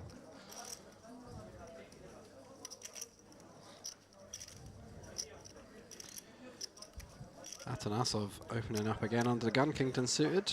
Very reasonable, and Istomin actually with a bit of a decision this time. Tanking last time with the Jack 2, but now facing the open, the Jack 2 suited, 16.5 big blinds in his stack. Very, very interesting spot indeed. +3, few players behind. Probably not overly concerned about Atanasov just opening a very nitty range here. He knows he's going to be opening pretty wide, playing over 1 million, so it just depends how he decides he wants to proceed here. For me, I think I'm calling.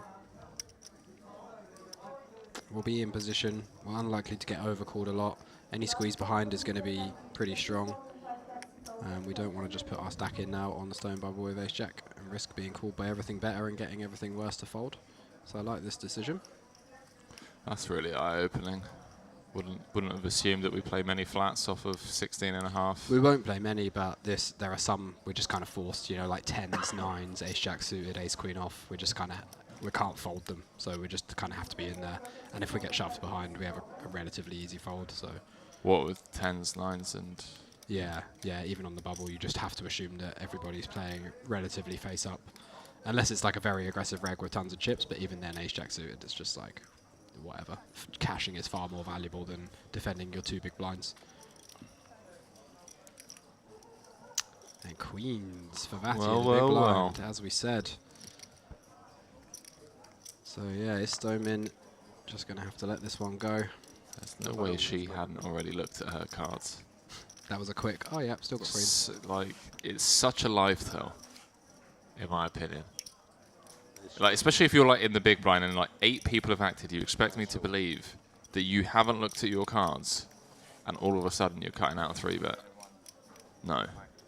No, Leo. I refuse to accept that. 235k. Просто Nice size, very nice. Gets the snap fold out of Atanasos. Atanasos? yeah. Atanasov. Atanasov. Take your time. Now Istomin. No, I probably fold. I just need to, you know, Take your time. get it out. I was stressful from the beginning. I couldn't fold this hand pre-flop. It was, you know, my friends are not gonna understand me. Yeah, 5-4, I thought. 5-4 suit. Really, friends don't understand. Oh, I like this but guy. Now I have no choice. I need this 3,400 bucks. Sorry, guys. Win? Yeah. Show ace-5. Show the bluff. No bluff. No bluff. Yes. I have his ladies. Oh. Really? 2 ladies? Oh, fuck. So good I didn't show. King, queen, First hand. Better, Nice. better. Well played by everybody in that hand. ace, queen. What's better? Ace-jack suited. Don't think about your friends. Probably he has tens. When you will go to ITM, you will have a lot of money and you will become more friends. Oh man, I hope we never change this table. Joseph Mawa just like trying to read people. So what do you have? King Queen? No, better. What does better mean? Ace Queen? Oh man, what a guy. King Jack. Suited.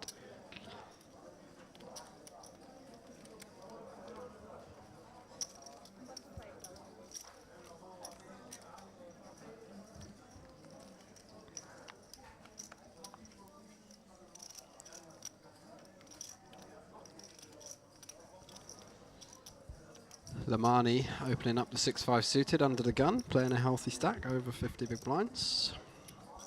Close to 60. Istomin again in the tank. We can this time though. This one is going to be heading into the muck. Seriously. I didn't have all these hands for 3 days.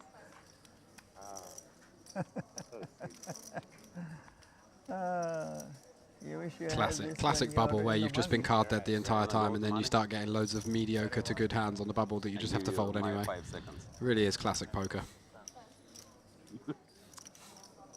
Sizable min cash. Speak по-английски. Banter at the table.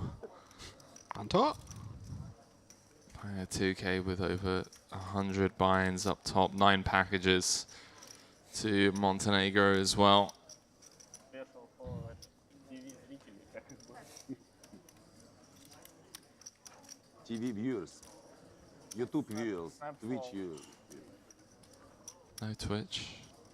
At least I don't think there is. We were supposed to have Twitch today, weren't we? We were supposed to, mate, but we keep shooting ourselves in the foot. I think going forward, we stop talking about such things.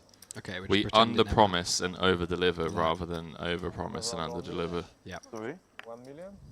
1.2. Atanasov defends his big blind with the ace-9 suited. Hard to think of a flop that they're both going to connect with on this one, but a 5-6 2 diamonds perhaps would do the job. But we get the 10-8-4, 1 club, so not a bad flop for Lamani. Big blind's not going to have a whole bunch of strong hands, so you can have some 2 pairs, some of the suited 10-4s and 10-8 off perhaps still in there. You can obviously have some straight draws, but Lamani has a gut shot himself, got some backdoor clubs as well. Goes for half pot, 60 into 120. Atanasov, no backdoor. I imagine just going to let this one go. Doubles it open. Where my bubble? Doubles it open. Wow. Sounds like there's been a double bust out Okay, on no one more of the outer stalling, tables. Vitaly.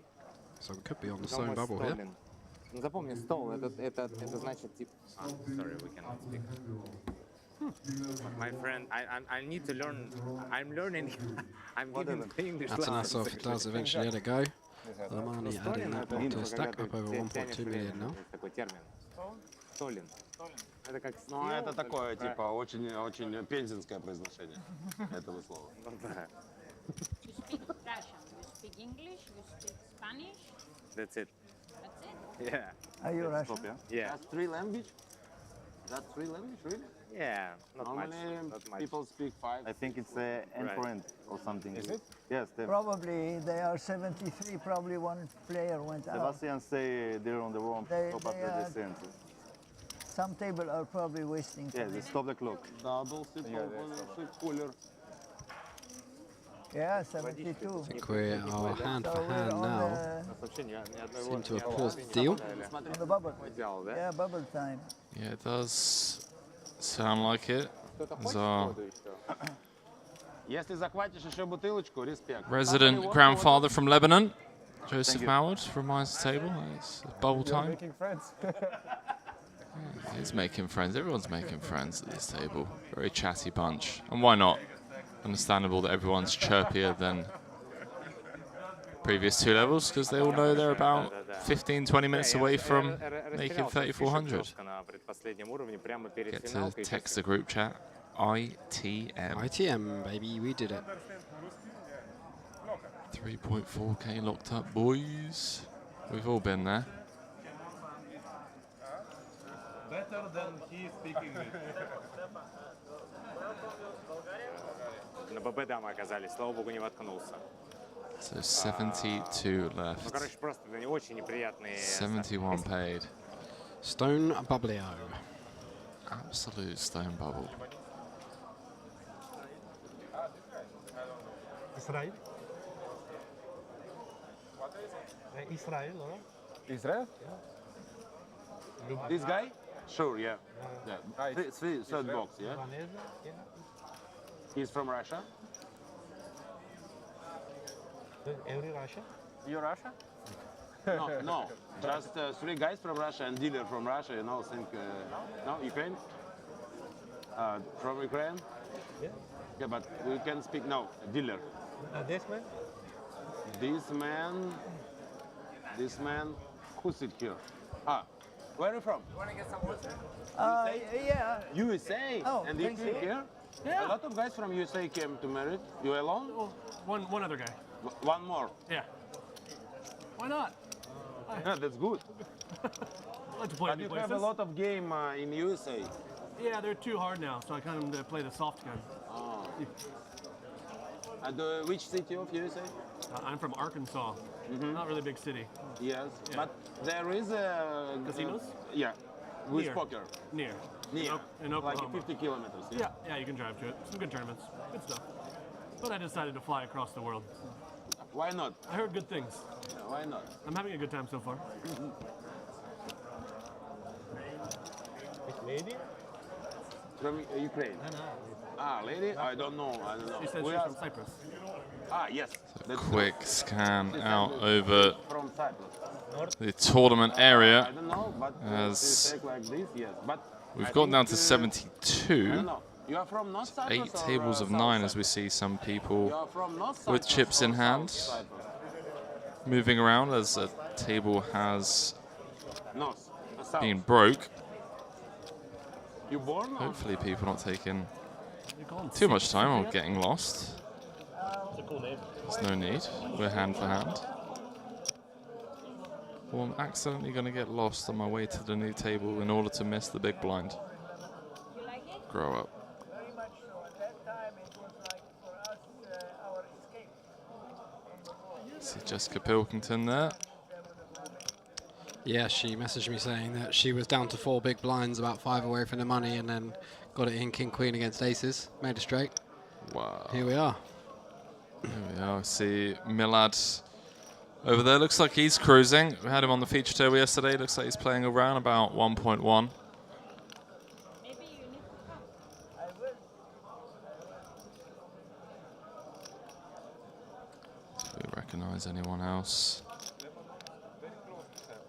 25 minutes, by 30 minutes.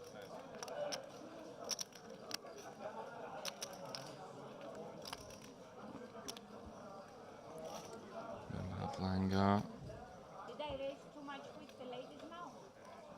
No, no, It was good. no, no. Fine.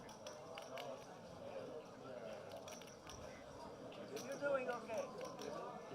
You don't need advice. You're doing okay on your own. I see a lot of dealers standing up. See one dealer only just dealing hand. What's going on? I guess the dealers stand up when they haven't got a hand running. Yeah. I'm just confused as why this dealer here only just started dealing a hand. Like, what's going on? Oh yeah, see what you mean. Everyone else has already stood up. There we are, hand for hand. But you said you have pocket five. Great ballroom here. The Merit Crystal Cove. I mean, look at this stage. Look at the flooring. It is a very nice A lot, room. a lot Feature of table. players told me they wouldn't be able to fall. Good table? I'm calling station. Yeah, but that's Slim. What she show? What she could show there? He showed me 4 No, 2 pairs. No problem. I don't think so. There was either the set of 5s or set of 7s. have cards to play. She could not have kings. She wouldn't do it with king 7. She did not have a set of kings or jacks. So I figured she had them before. Nice call. So That's good, that's good. And you sit here. Where is guy with you? Yeah, that's good, that's good. Okay, 1 to the money. But okay, congratulations. You're in the money? I think so, right? Moad, wait, mate. What did, Oh, bless him. this is a poker. I start day 2 with 69,000. It was my 3rd bullet. But yesterday was a good day for me, you know.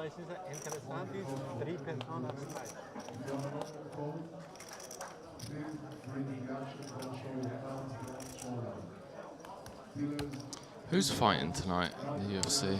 The main event is Derek Lewis versus Sergey Spivak, which I think will be pretty interesting. Spivak's, Lewis is a pretty big dog as well, so I'm Yeah, he's been getting beat quite a bit. Yeah, but Spivak is good, don't get me wrong, but I think Lewis might cause us some troubles. I'm going to have a little dabble on Lewis by KO. Really? Do you think Lewis is going to win? I don't necessarily think he's going to win. I just think the price is pretty decent. It was like 4 to 1 or something for Lewis by KO. So there's a couple of other good fights on the card though. Ion Kutalaba versus Kennedy Zichukwu should be a pretty good one. As we are dealing hands. Dive back into this. Oh yeah, poker. 4 to 1, eh? I think so. I'm going to have a look.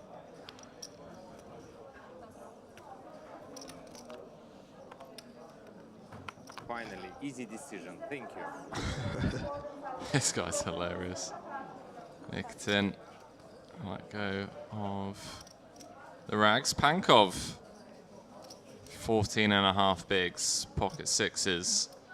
Tough on one. the low Tough jack. spot. I think we just let it go. Now you don't need to stalling. Good end? Yeah, you don't need to stop. Yeah, now it's on forehand. It's finished. Yeah. Pankov literally telling him, no need to hey stop. mate, come and look at my hand if you really want to. Yeah. About okay for guys from Perm. No, really, of course your pronunciation is good. I wasn't sure. Wow. Oh, good luck. Good Well, luck. good luck. 145. Fly here, 12 hours. So, Lech No. Oh. jamming from the cutoff I for didn't 7 want a lot bigs. on this table. See if anyone wakes up with something. Please, one time. Oh, hello. Lamani. Jack 10 of clubs. Bad actor, bad That's actor. the face I was looking for. Oh, whoa. Calls it off. 7 Does bigs. make Yeah. the call, yeah. Seems fine. So Lech. Whoa. Oh no, his name's. It's not aces. It's got to be Lech, right? It's from America. If it's not aces, Yeah, I would it's say good, luck. right? If I were a gambling man, which I am. Because I have the best hands against aces. wow, what? Sevens? 7? Yes, 7. Best hand against aces in short neck No. is 10-9 А, чтобы никто не знал. suited. I think I know where is aces. А я могу сказать, что я выкину? No, no, he wouldn't call. Jack 10.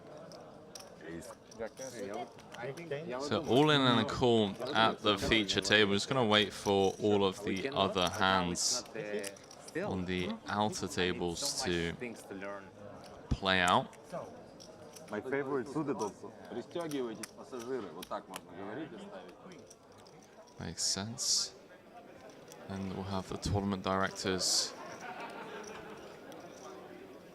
director rather come over. We've got another all in and a call on a outer table. So just waiting for all of the hands to play out on every table before cards go on their backs. This could be a very short bubble here. I was expecting us to be sat here for a good 30 minutes or so. Yeah, looks like it's going to be a quick one. Plenty of all-ins. This is literally hand number 1 of hand-for-hand play. Things you'd love to see. Huge prize pools and short bubbles. Although it depends, if you're the chip leader, You kind of want it to keep going. you do indeed.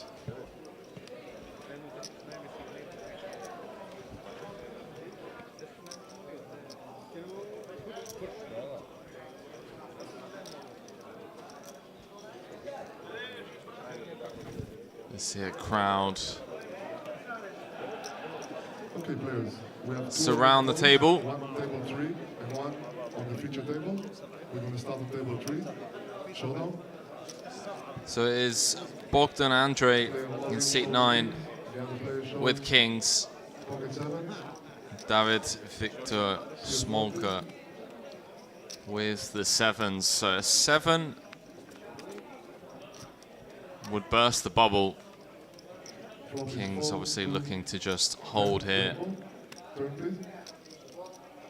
and secure that min cash of $3,440. River, please.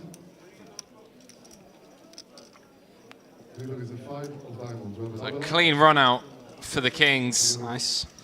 Bogdan Andrei Montano gets the double. Back over to our feature table. Got King Queen O all in against Jack 10 suited. Короче, вот такое мне сообщение пришло. Привет. My guy got a GoPro. אני מכניס אתכם לכסף.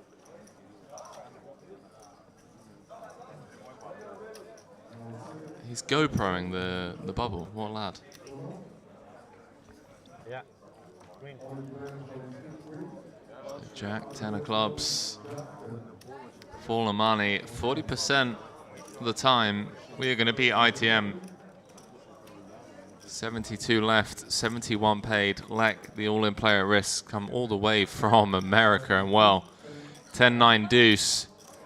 Lamani flops top pair. 3 of spades on the turn, and we are 1 card away from being in the money chat. Deuce of clubs is going to seal it. Our American friend, Lek, Even you would have won from aces. eliminated on the bubble. Brutal, but what can you do? 7 bigs, just jamming in the king-queen O. Yeah, might be a fold, honestly. No, that was a light shuffle. Could very well be a fold. I have a lot of friends short stick. So I want to finish it. Because if you fold, you still got 7 bigs, and that can still be worth, what, 3, 4 orbits? Like, chances are of the bubble not bursting in those 4 orbits is pretty slim, and your 7 bigs, doubling up or winning an extra 2 big blinds is worth basically nothing compared to having a 7 big blind stack that can still be worth $3,400, so. 100%. Yeah, no, I couldn't agree more with you. Very short bubble here at the Merritt Crystal Cove from an entertainment point of view. That's how we like it. And action's going to be thick and fast as per usual once the bubble has burst. Expect to see a lot of the short stacks that have managed to ninja their way into the money to now take some of the closer spots that they've passed up on up until now. Got about 30 minutes left on the clock, this 10k, 20k level. Oshri Lamani out in front with the 68 big blinds, and everyone now guaranteed $3,440 for their efforts. Next pay jump going to be in just a table's time, and it's going to be pretty steady payouts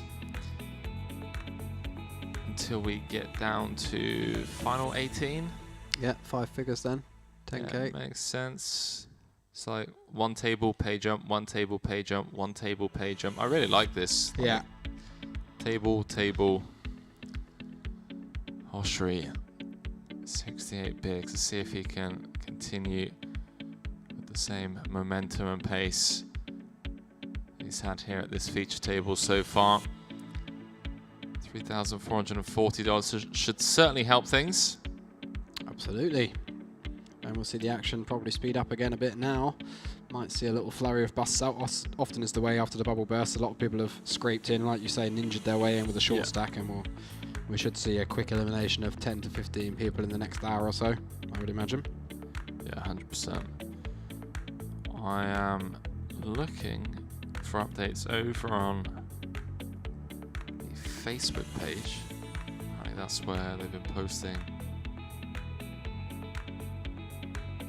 a lot of their stuff.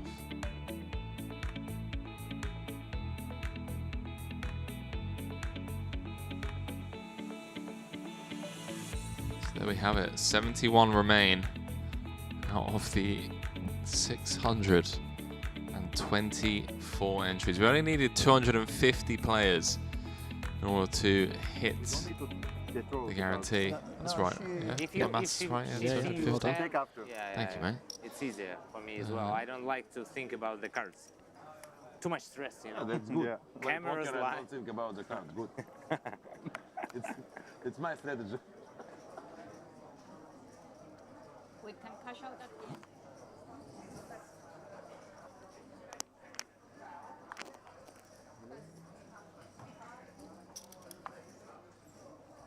So 97 players came back into day 3. 26 of them gone home empty-handed, including our American friend, who I'm sure hasn't come just to play the warm-up. Nope, I would imagine so.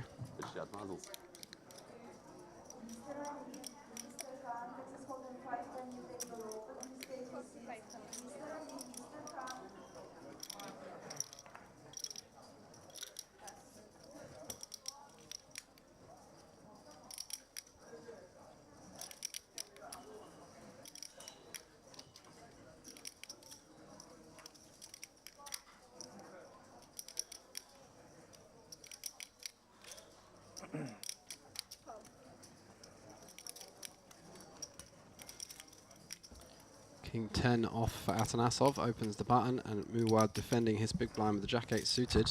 Atanasov flopping the best of it. Not much going on for Muwad here, so expect to see a quick fold versus the C-bet. Yeah, I'm just seeing a hand history update over on the Merit Poker Facebook page involving Atanasov. Was down to 280k at big blind 15k, so just a level ago. And he was facing an open from Michael Leck, who we just saw bust on the bubble. He had min raised from middle position. Jessica Pilkington cold called. And then Atanasov squeeze jammed for 280k. He was called by both Michael and Jessica.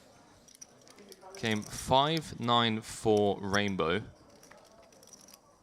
Michael fired out a bet. Jessica tank folded, showing ace queen. Which was terrible news for Stefan as he also held ace queen. It's behind against the pocket jacks of Michael Leck. And it came queen queen. Queen queen to triple up, even though Pilkington had folded the same hand. And then easy game. And then Michael Leck goes from chip leader on the bubble to out in 72nd. Really? It's pretty sick. That is very sick. That is very sick. Bad day at the office. I would love to be a fly on the wall in that group chat. Like an hour ago. Yep, chip leader on the bubble. Loving life. Looking forward for a deep run here, boys. Nikitin, excuse me. Opening the 8s under the gun and taking it down. Yes, this is the terrible thing with having us in here. We don't really know where to If you don't have time to emphasize on some of these Russian names. But Yeah. they won't tell you have 5 more seconds, 3, 2, 1, or just if it finish, you're dead. I think if it's finished, you're dead. Currently have 258 viewers over on the Merit Poker YouTube channel. Do appreciate each and every one of you for keeping both myself and Leo company for the Merit Poker Vintage Series warm-up. Day 3, we're in the money. Those of you over there watching, if you could go ahead and hit that like button over on YouTube, be greatly appreciated. Helps us reach a much wider audience due to the good old-fashioned YouTube algorithm.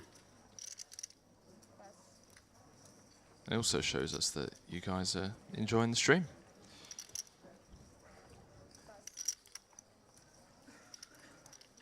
And for those of you that don't like it, I'm just going to assume that you don't speak English, so I don't blame you guys. Ace Jack suited for Lamani. He opens to 45k in the cutoff. This diamond in the small blind. No need to tank anymore, buddy. You're in the money.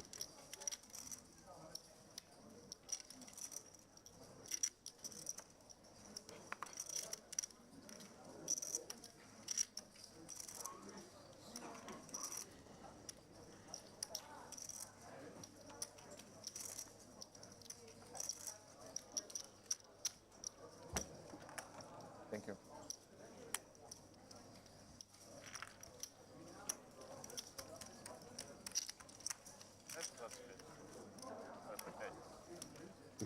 А 25 надо, нет?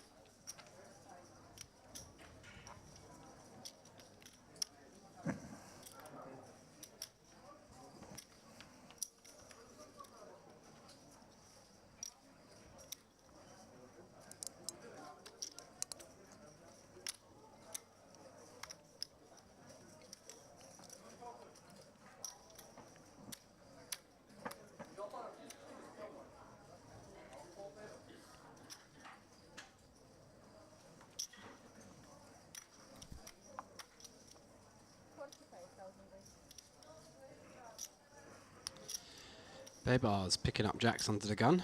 Pops it to 45k.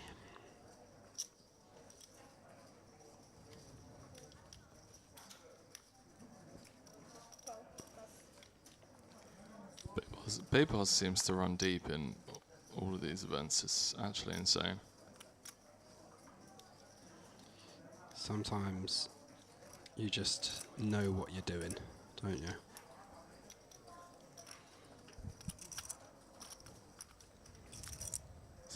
Baybars' head and mob. Little Baybars. 177,000 in total live earnings. 55th on Turkey's all-time money list. We all know who the leader is of that list. Yeah, look at this, just super consistent. Since 19th of September, first saw him back at the Party Poker live event here. FT the PLO. Good spot for you. One day mini main event, 3K, and he won it for 25K. Yeah. Wow, must have got very few runners. FT. So we've got some stuff going on here. Everybody fancies a piece of it. Baybar's opening the jacks. Vati under the gun +1 just puts in the call with the ace-9 offsuit. Lamani in the hijack, peeling the queen-9 suited. Both of those a little bit of a wide peel, you might say. Nikitin in the small blind with the 7s, pretty standard. Now Pankov in the big blind. Jack 8 using a time bank. Oh, nice. The time bank chips have been called out. Love that. So we got a clock in play now. Yeah, I think Pankov just wants to fold this one. Again, it's one of those types of hands that flops a lot of second pairs or gut shots, and the SPR is going to be so big for us. We're literally going to have SPR of 1 if we defend. So we're going to be forced to go broke on kind of jack high boards or 8 high boards where we rarely have the best hand. So I think I'd make a nitty fold here. Dominated a lot. You can see Baybars has him absolutely crushed. Wow. There it is. 8, Wow. 7, 3. This could be some fireworks. Pankov flopping top pair out of the big blind. Good luck, Baybars. And I would have expected... Is it still his turn? Yeah. I would expect to probably see a donk jam here from Pankov. His Just hand never getting away from it, right? No. His hand needs a lot of protection. If he does have the best hand now, he can't check fold an 8. This is the whole reason that you can't. Yeah, it does just go for the shove. You can't peel these hands if you're not going broke on a board like this. So does go for the donk jam, and now Baybars potentially go for the rejam here. 495k. He's only got 25 bigs behind in his stack. Already 470k in the pot. So expect to see him rejam here. Unblocks all the draws. Obviously needs a lot of protection. You know, the craziest thing about all of this, Leo, is as Pankov jammed, Nikitin, who sat there with the middle set, said, "Good luck all in." Did he? Yeah. He's just like, good luck. Good luck all in, I've got a set. There's 3 people behind left to act. He's waiting in trap 4 to just snap call it off. Yeah. Savage.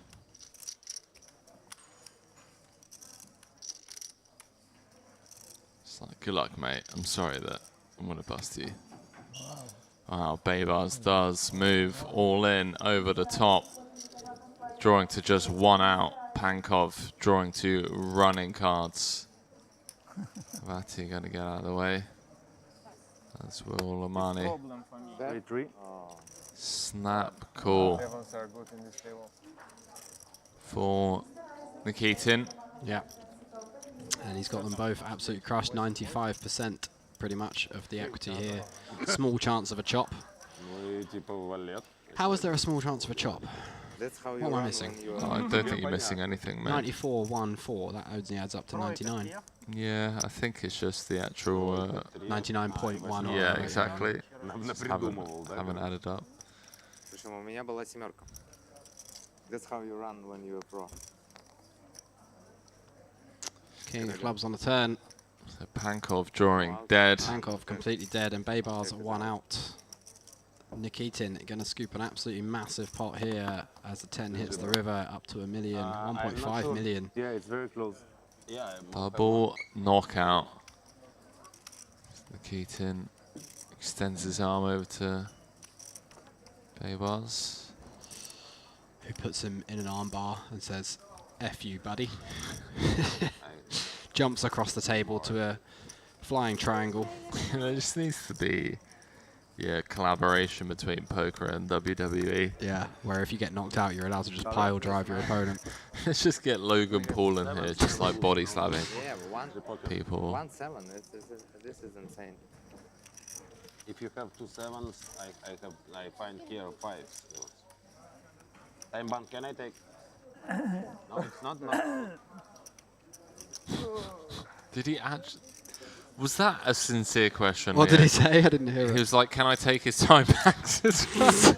And he was progressive time bank. He genuinely meant it as well. 100%. He said, "Time bank, can I take?" No, mate, that's not how it works. I'm not gonna lie. I did try that in the high roller when I knocked somebody out the final table. I was like, "Can I have those time banks as well?" They were like. But the thing is like, do you know what really bothers me about stuff like that? Is when you say something that's clearly a joke and people would treat you as if you were being serious. I'm like, he was being serious. No, he mate. wasn't. Yes, he was. No, he's a GG pro, man. He was not being serious. Maybe it's just the Russian accent. Yeah, he was exactly a cold Russian bit of sarcasm there.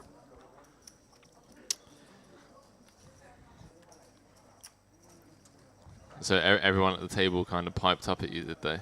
No, just the dealer. The dealer was like, "No, it doesn't work like that." And I was like, "Yeah, I know that. It's called a joke. I've already got 10 time banks." Hello. Hello. Hello.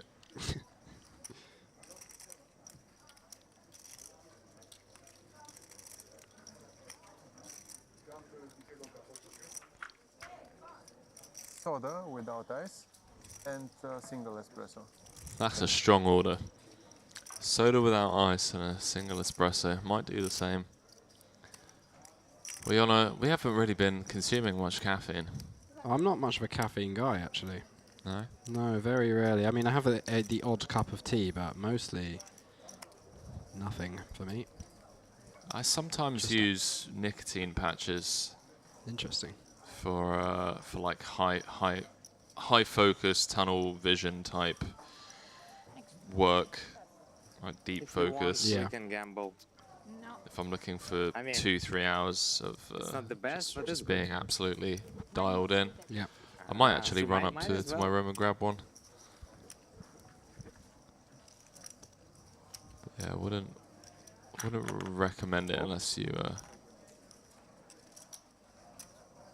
using it for something specific, because they are obviously addictive. So you usually play online? Yeah. Is that Ryanair or? Wiz. That's mad, isn't it? A return flight. They're having a laugh, aren't they? My second festival. It's really interesting to play live.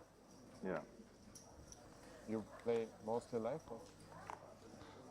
Both.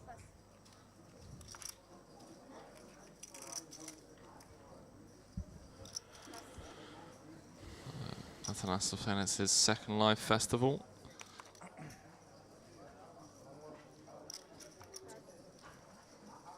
Makes sense that he's chosen Merit to be his destination of choice. Yes, I put it here because for all table it's easy, but it's important for you, no problem, man.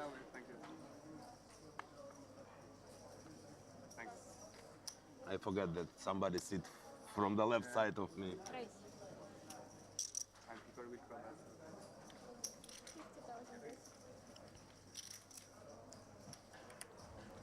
Batty in the small blind. Hello. 2.5x in the Jack 2 suited. And Atanasov making the defend. These two both pretty deep.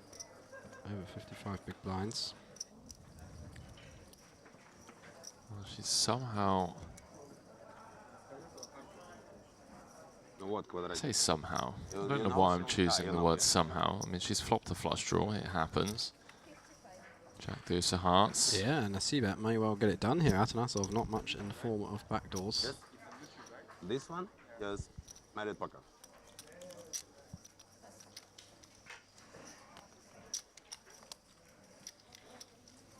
Такой важной раздачи сатана ловил. Я не успел посмотреть. А, еще не дошло.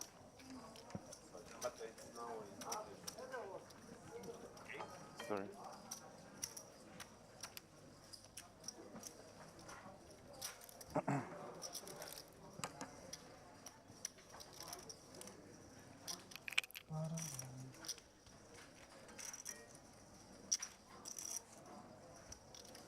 Опять в айпоте. Волшебство. Да. I don't know what happened. I don't know. I forget what I eat on the breakfast. I think it was important. I need to know that.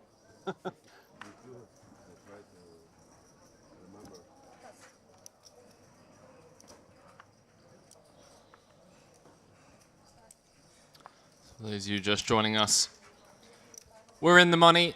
68 left. Everyone guaranteed $3,440 for their efforts so far.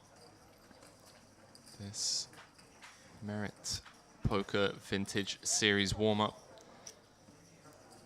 Vintage style festival of over $3 million guaranteed in November.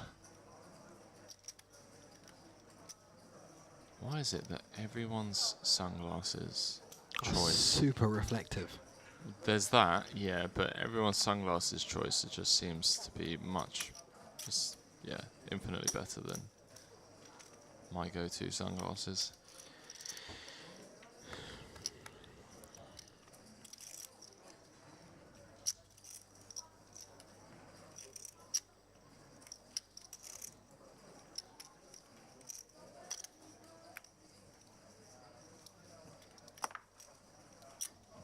I just look like Sloth from the Goonies every time I wear glasses. Have a look at this. Jack 3-3. Vati just flat calling. The Queen 3 suited on the button. She's here to play. I know. Love this. And fortunately, it's just ace high. But this is why people play tournaments, chat.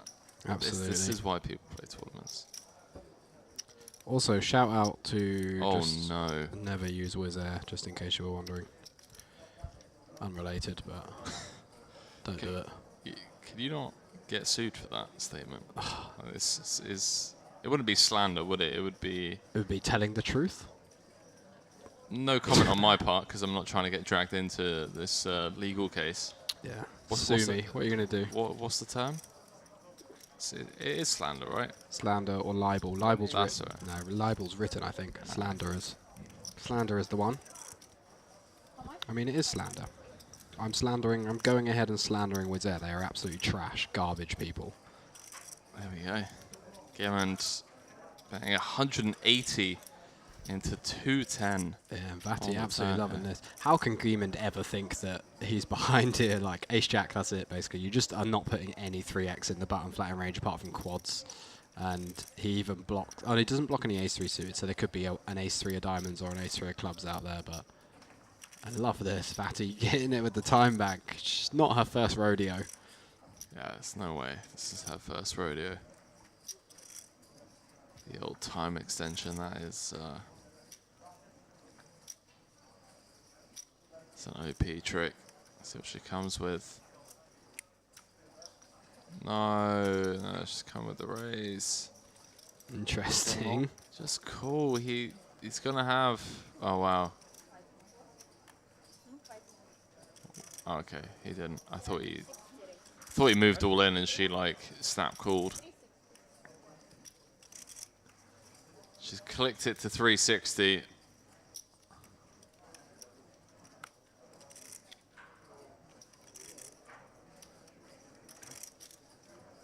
So Gimmond bet 180 into 210. I feel like she could have just flat called. I mean, Gimmond would have had significantly less than pot behind. Would have been 600k in the middle.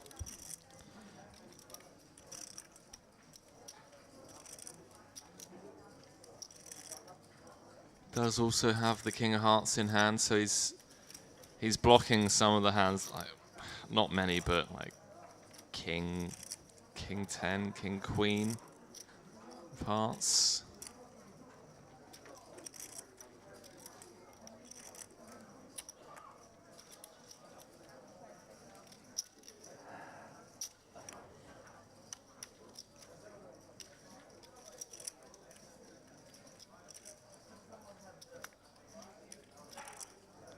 Very impressed if you can get away from this, although... Did the flop go check? No. No. No, bet flop. Although Vati has just given him absolutely every... opportunity. Yeah. To really get away from this. If there's ever a time where you just fold ace-king, well, it does just move all in and she's snap called. He's already grimaced. See, tables the ace-king. Oh, no, not three, no, please, no three. Oh, this is it. Oh my god, slow. You just got snap called, pal. Like, What do you think she's got? You don't beat anything once she snap calls. Oh, he's standing up. He's throwing the time bank chips in the middle. He's pulling out all the tricks to drill an ace. No dice. 5 of clubs on the river and Vati. To 2 million chips now. Open call.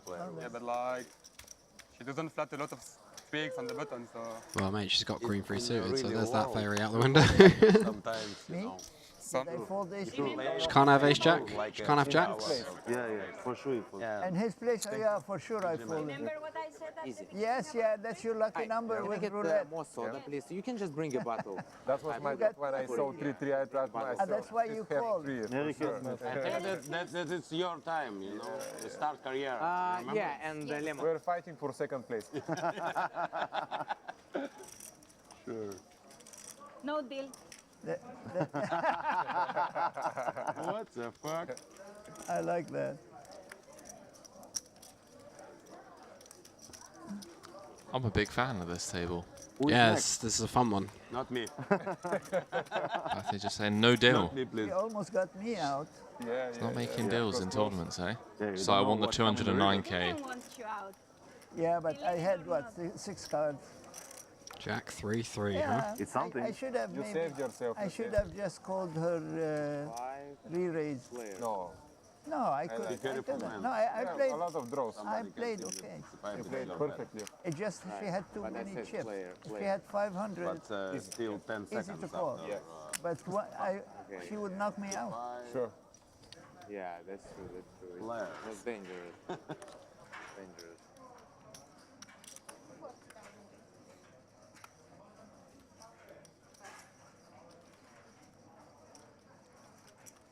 When is the pay jump? Like, I think already, no? no. Ah, 63. No? 60 something. Let's see. 62. 60 seconds. So it's 3 players. 60 second. It's correct.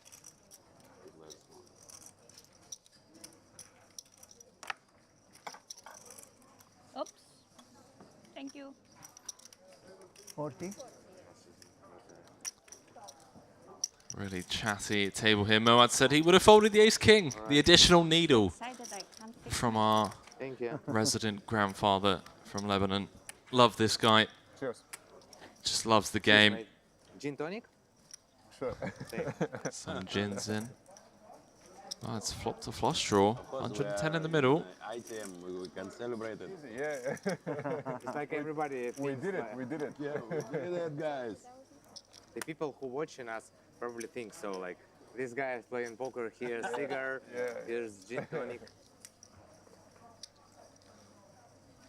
Wow, now 347 people One more, watching over on YouTube It's as not we possible work to our say way it down on Merit YouTube. through the money ladders here On Sochi YouTube at the channel. Merit possible? Crystal Cove. This is the 2K warm-up, part of the Vintage Series. Everyone guaranteed $3,440 for their efforts. Once we got you over on YouTube, if you could, go ahead, hit that like button, as always, to show some support for the players, the staff, me and Leo in the commentary booth, and also it allows us to continue to bring you This world-class coverage. poker streams, yeah.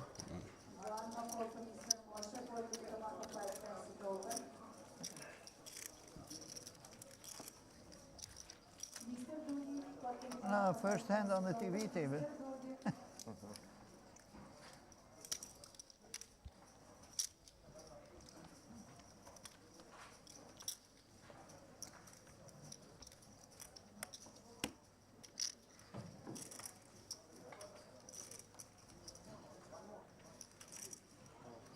Oh, hello. Me? Like 1,700,000. And you? I think like the same. Oh, wow, wow. What's a star in our table? Что-то стол ухудшился.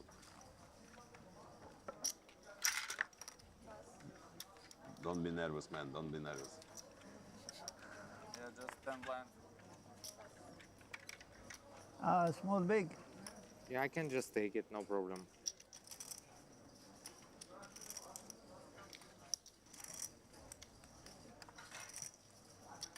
All in. Oh. Are Go you on then, showing Moad. Nash ranges or? No, it's my range. Okay, it's easy. It's easy decision for me.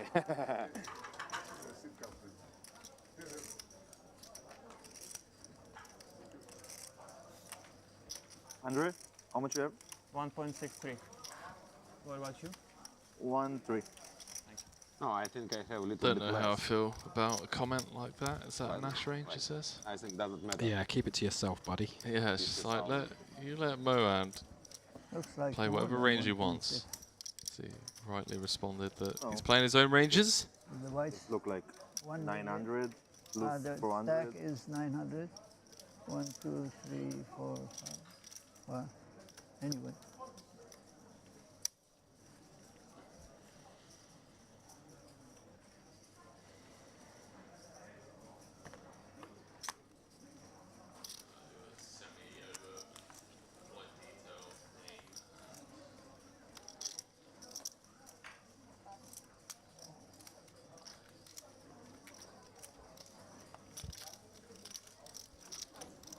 Bovetsky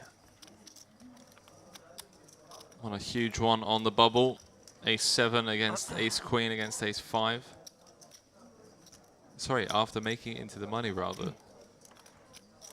Eliminated a couple of short.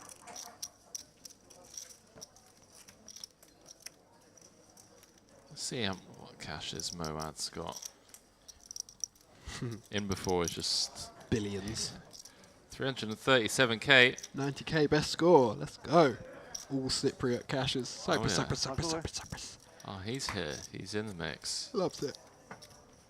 In the mix in absolutely everything. Came 5th in the seniors event. Cool, cool, cool. What was the big score? What was the 90k? 90k was 3rd in the 5k high roller event. Merit Poker Top Guns. Nice. Looks like they made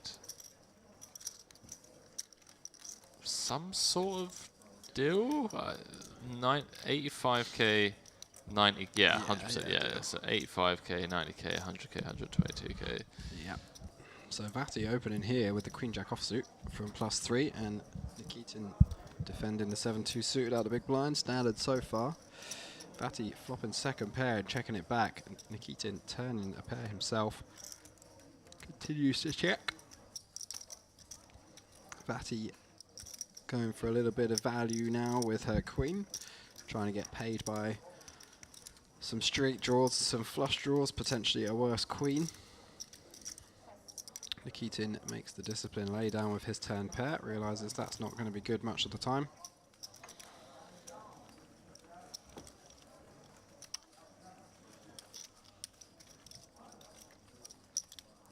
Did we check out Nikitin's Hendo mob yet? I don't think we did.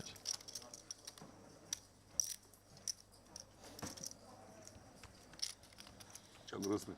200k. Total live earnings, best live cash, 60,000. How much? 60? 60, yeah. Earlier on this year, came 4th in a 10k high roller event here.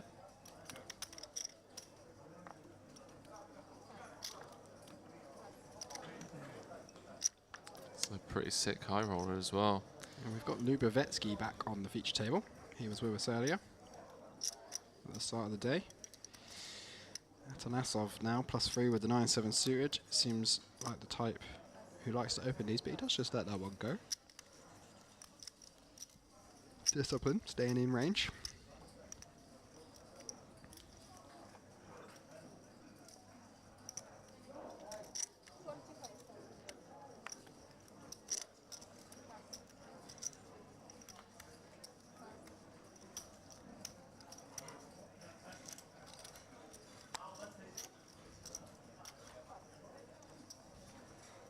Длинный стол очень, то есть сложно подкидывать фишечки, там желательно This table is bigger than the other table. Желательно, чтобы сюда подкидывали, но если так... Но если так не получается, то хотя бы туда подкидывай.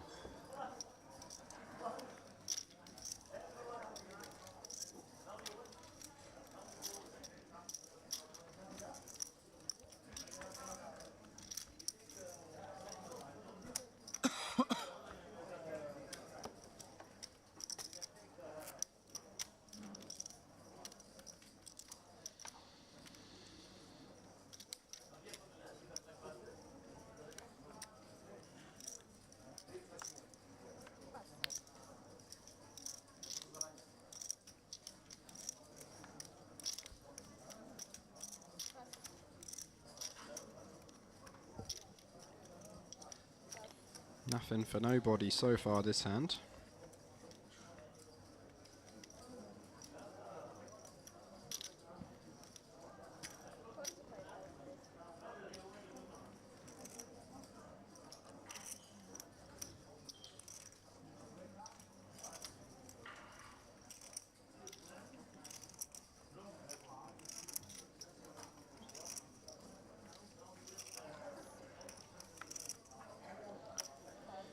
Lamani picking up some kind of hand. The ace-5 of spades, +3. Makes it 45k to go. Folds around to Vozyanov in the big blind. Double I. You don't see that in a name very often. Double I followed by an A. Vozyanov.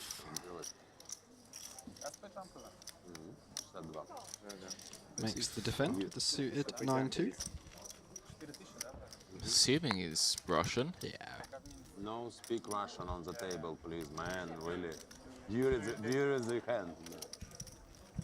Both players whiffing, but Lamani with the range advantage and the pre-flop betting lead. Probably going to be c-betting this one. King high boards, traditionally a range bet versus the big blind. Vozyanov just going to be out of the way, I imagine. Wow. Only recorded his first live cash back in August of this year. Is that Vozyanov? Yeah, the MPP. Cashed 5 events there, by the way. There were only like, I don't know, 20 events in total. So pretty sick to cash for over 150,000. You won one of them. Won the 5k 6 max for 150k. Cashed the main for 12.5. Fair play, mate. Crushing it. It's a dream. Whoa, it's mine. Oh, sorry.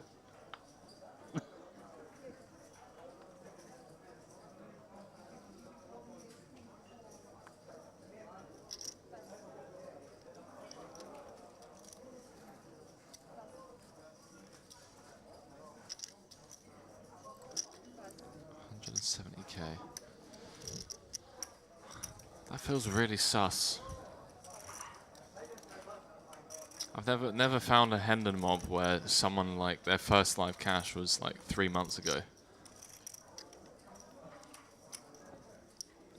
Wonder if he's just some online crusher, or maybe he just had a one series heater. First yeah, time. either that or his name was like misspelt on like a different Hendon mob. Or yeah, it's true. I used to have 2 Hendon mob pages for a long time. 125. 225? Yes.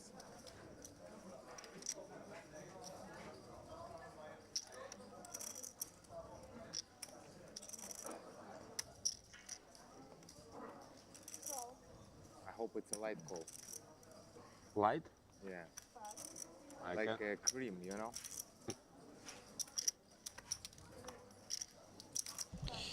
Istomin putting his last 11 big blinds in from the hijack with the ace-jack offsuit, and Nikitin looking him up out of the cutoff with the ace-queen suited. Now Lubovetsky with a relatively interesting decision in the big blind, the king-queen suited. damn, boy. What would I do here? We're pretty deep with Nikitin. We're doing pretty well against the hijack jamming range. We're not doing amazingly against the cutoff range, but we're doing okay. There can be some pairs in there that we have 2 overs against. We've just got a ham of decent equity, so I wouldn't be surprised to see Lubovetsky just call here. Shove would be a bit out of the question, I think, without an ace in our hand, because that flatting range is obviously going to contain aces a decent amount of the time.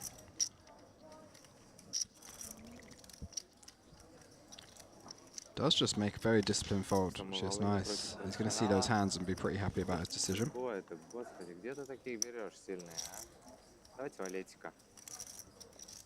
Domination Nation.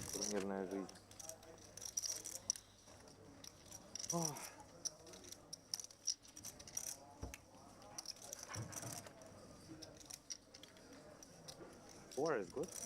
Yeah. 4 is good, right? 9-9-4. Some opportunities for Istamin. It just feels unfair, man. You got 11 bigs. You Yeah. wake up with ace jack, and you're in late position. One seat over, he just wakes up with ace queen. It's just not the best hand. I mean, it's a brick run out. Nice to see you. And you're trying to convince me Thank you. that tournaments are the way forward. No.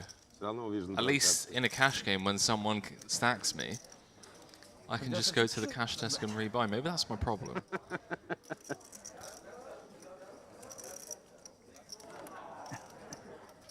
Когда уже будут давать таймбанки как нокаут? Ну это же реально классная идея.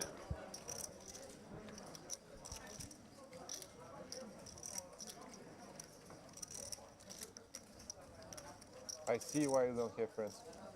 What? I see why you don't have friends. I thought you were friends. But it's not me. What I can to do, man? Easy call. Easy. Normally guy, but You need to fold before the sevens on the flop. Maybe someone with eights.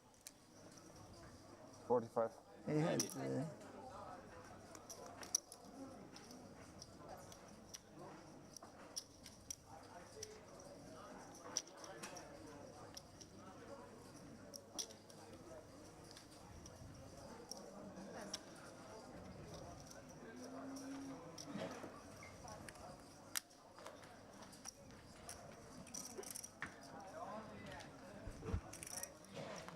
Atanasov. Haven't seen much of him since we joined this feature table, mainly byproduct of him just being somewhat card dead. Vati's furious. So why are you always raising my big blind and then flicks in the call with After the 9-3? winning like a 1.6 million pot with Queen 3 against Ace King, nothing's ever good enough, is it? Ace Queen 9, 2 clubs. Atanasov flops middle pair. Vati flops bottom pair. Plenty of draws for Atanasov to get value from here. And again, just a kind of range betty board, so expect to see a 40k bet out of him. 55. 55 instead. Sizes up slightly.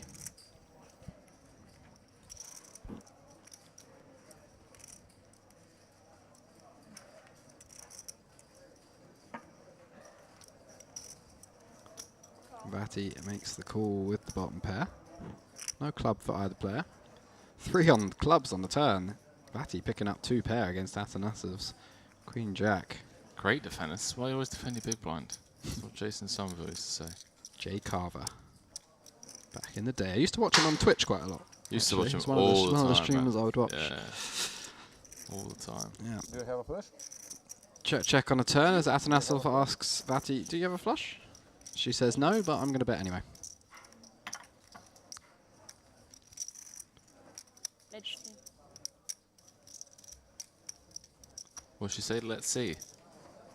150. Yeah, I don't know what she said. She said let's see as in like let's see if I have a flush. Yeah. 150 into 230. 2/3 pot bet. Atanasov in a pretty tough spot, but not that tough. I mean, he blocks a bluff, which would be kind of King Jack. Really, King Jack, Jack 8. He blocks both of them. These trees. Wow. Bravo. Shows the 3. Love that. You really should go up and play it. Yeah. Maybe tomorrow. Break. Where do you play here? In this casino or at the Royale? No, here. Here at the Cristal?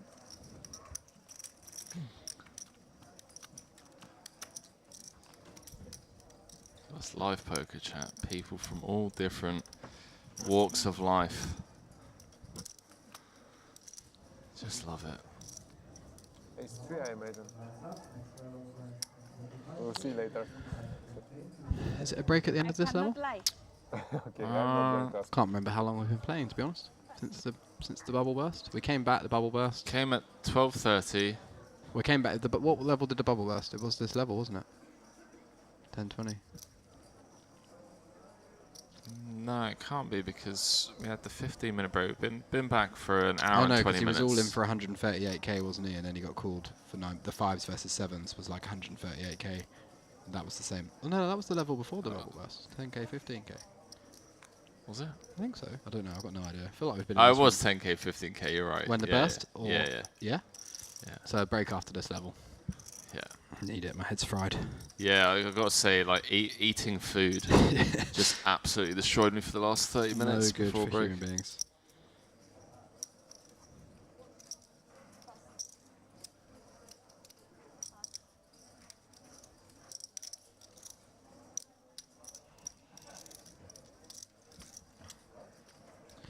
Nikitin opening the King Queen off under the gun +2.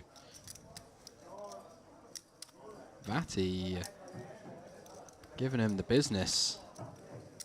Ace jack offsuit 3-bet 145 out of the small blind. Back to Nikitin. Vati not here to mess around. Gets a quick fold out of Nikitin. Adds to her already very impressive stack. Up over well over 2 million chips now. Absolutely massive stack for this stage of the tournament.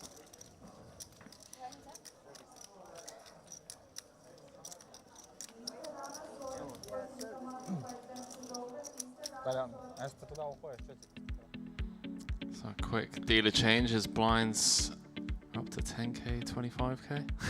What?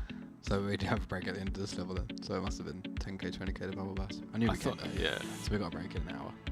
Yeah. I mean, you can go for 30 minutes if you want, mate. I will in a minute. Yeah. Luciano Vati still chip leader after a couple of fortunate flops, boards, whatever you want to call it. The Queen 3, the 9-3, the Jack Deuce, up to 2.3 million.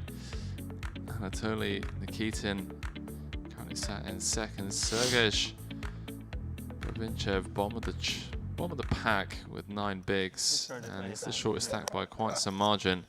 Need to find a spin. Bryn, it's you? How are you? Yeah. My brother. What's about From situation another on mother. GG? Oh, I can't talk about that now. King Queen off under the gun for Muwad. No, GG is the best site in the world. It's not your site, is it?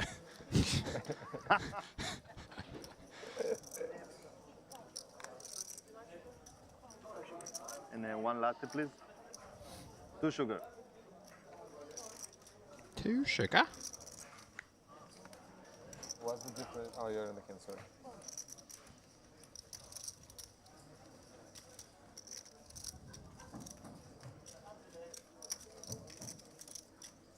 Pocket 3.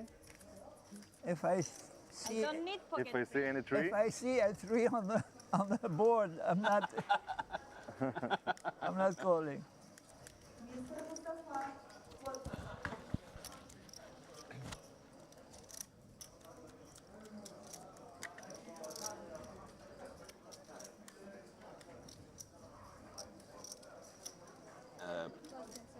How many people is broken?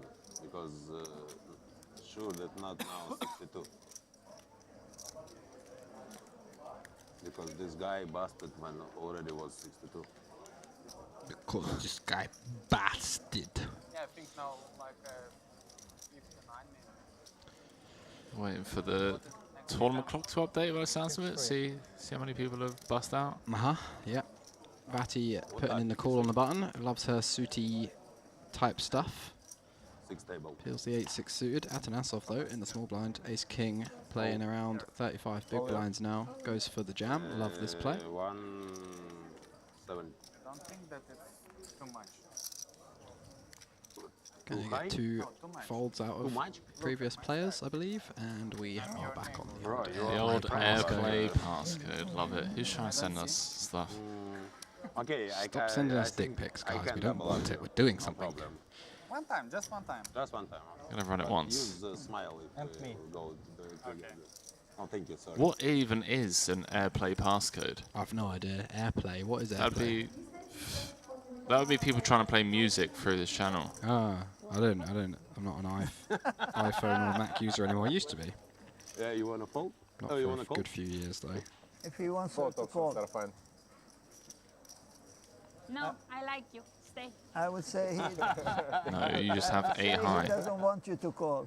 Well, I don't mind. Ace queen. Better. Better. I think ace king. I had a flash. Ace queen. Flash? Or trips? You had a Potential flash. I have a potential coup. Aha. king 3 of spades. We got it back. No diamonds. But Not no diamond. That's why you folded. If you have 3-3 now, you call? Of course. Sure? Nah, Instant? not sure about that. We're back. I believe it. You're naive.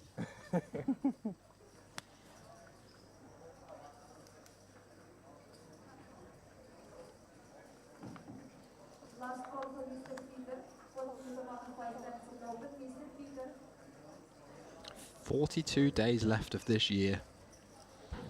That's ridiculous. Sounds funny when you say it like that, That's doesn't it? absolutely ridiculous. Isn't it? 2023. Any plans? Any resolutions? Yeah, well, I really wanted to summit Kilimanjaro on New Year's morning. Interesting. The people that I wanted to go have kind of bailed, and I'm annoyed at myself that I didn't just like follow through and do it on my own. Yeah, doing stuff on your own, very underrated skill. Yeah, and it was kind of like pulled out, and I was just like, okay, well then I guess I'm not going to do it. But then recently, especially over the last like month or so, I've been a bit annoyed at myself for that decision, because now that I'm thinking about it, I'm like, I wish I'd just gone through and did it anyway. I'll do it. So I've said that my resolution for next year is to just do it, regardless of whether people want to join. And I think it'd be a really cool way to start a new year. Yeah. It's like a 7-day hike, so you start off around Christmas Day, basically. Wow, Moad just drilling this. But yeah, start around Christmas Day. It's, what, 80 kilometers in total, so we're looking around 50 miles, which obviously in terms of distance is nothing for a young, healthy, relatively fit, in shape man. But obviously there's a lot more to it than just walking 50 miles. Yeah. So I mean, Kilimanjaro is a bit of a glorified hike, let's be honest. Yeah. But it's still pretty epic. You know, the final push to reach the summit on the final day is like 15 hours. 145. Yeah, dealing with lack of oxygen and whatnot for the first time. It's going to be, not for the first time, but it's going to be quite an experience. So Muad, after making a pretty speculative defend out of the big blind with the Queen 2 offsuit multi-way, is now facing a bet and a raise on the flop of Queen 7-7 whilst holding trips.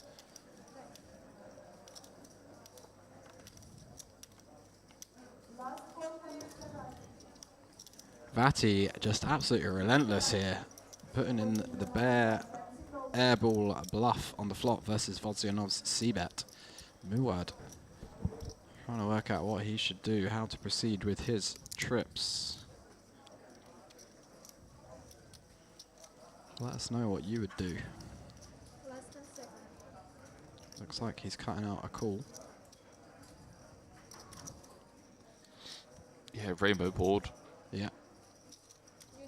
He said he would fold. He would have folded the ace king earlier on the jack 3-3 ace board. Yeah. It's not folding here though. No, makes the call, and I think this is probably going to force Vati to shut down. 5,000, please. Скажи погромче. 5,000 back is it possible for this guy? Dealer's just having none of it. Sorry, 5,000 back. There we go. Those chips look so similar when you get the aerial view. Yeah. The colours. 5 of hearts on the turn. Muad got a pretty big smile on his face. Wonder what he's got. I checked it. It's like, I've checked. I've checked. It's on you. Wow, and Vati just refusing to slow down. So this has gone bet, raise, overcall. Yeah, bet, raise, cold call, fold, continue to barrel. Like, I don't know what we are going for now with the ace-10. Imagine if she gets Muad to fold queen 2 because he just thinks that she's got better trips all the time. That would be pretty phenomenal. I mean, he did say he would have folded the ace king, so he's given off this Folding image kind of, yeah. He's not loving it. Oh, the big old side. Oh, we got trips if you got me beat. Yeah, it's one of those. Can't be just folding trips. To be fair, you know, it's a cut-off flatting range. If I had to kind of look at what the perceived flatting range looks like, Yeah, it's going got to to be some include sevens. Sevens, queen jack, queen 10. Queen 9 suited. Perhaps Some we know king, Vati queen. loves to play hands as well, so queen 3. Yeah. Queen After 5 seeing her suited, flat the why queen not? 3. Oh, hello. Muad filling up on the river. Any worries he had about being behind in this hand have swiftly vanished from his mind. Now he's saying, go on then, put the rest in. Before he was probably like, God, I hope she doesn't shove the river. Now, absolutely loving it. See what he decides to do. I wonder if he's just going to go for the donk jam, trying to get called by all the queen X. Now the flush completes. Hoping he just checks again.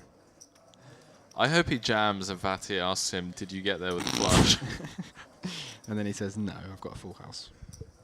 That's what I'm hoping for. All in. All in.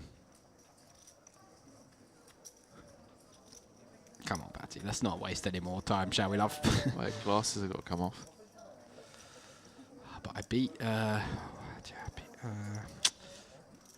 What is it? I beat the. This is the hand funeral. Time to bluff. Bad time to bluff for me. Ah, they were going to bluff at the end. So I made a mistake. I had Surely she wasn't going to follow through. Like, what do you think you're getting? What are you even aiming to fold now? Trying to get just sixes to fold. Yeah, I was going to say, you think it's just cold called the flop like a 7 or something? I just love the honesty from Vati. She's just like, well, I was you bluffing. caught me. Yeah. It was a bad time for me to I bluff. was being a little bit cheeky. You got me. I love it. And then he's like, were you going to bluff at the end? And she's like, yeah. I made a mistake. I absolutely love this one. We got this 2K warm-up, 200K for first. And we just got people at the table just being super honest about, you know, their hands and what's going on. Yeah. Big fan of this. Those of you watching over on YouTube, if you're also fans of this content, we've got plenty more coming up in the form of the main event and some of the side events as well. 7 days of streaming live from the Merit Crystal Cove, part of the Merit Vintage series here in Cyprus.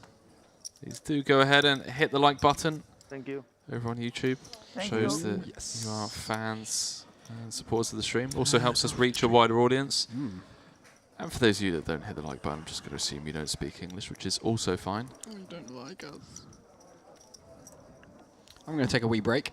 Please do. Go ahead, mate. Be right back. If you could be so kind to just find something that's going to... He wants cake. No cake. Because cake induces sugar crashes. So what do you want?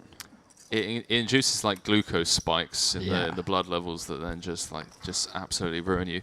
I'll just have a coffee, please, mate. A coffee, okay. You have to probably remind me on my way back. Send me a message in like 15 minutes.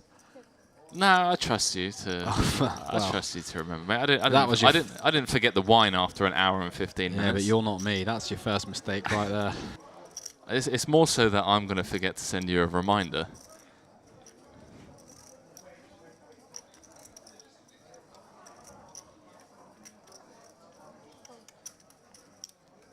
See you later, mate. Yeah, just make it as grim as possible. Just get me like a doppio espresso or something. Double espresso.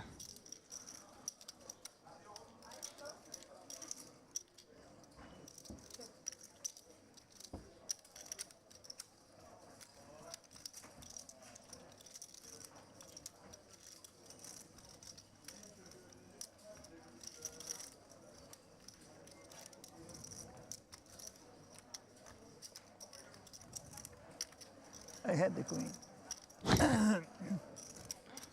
Love the honesty. Nice hand.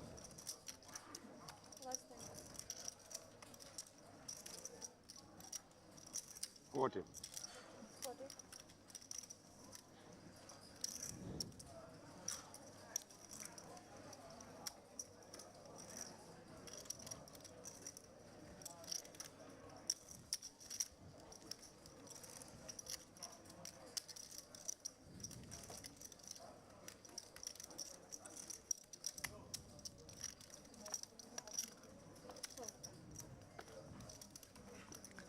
And the Keaton with the block bet on the river.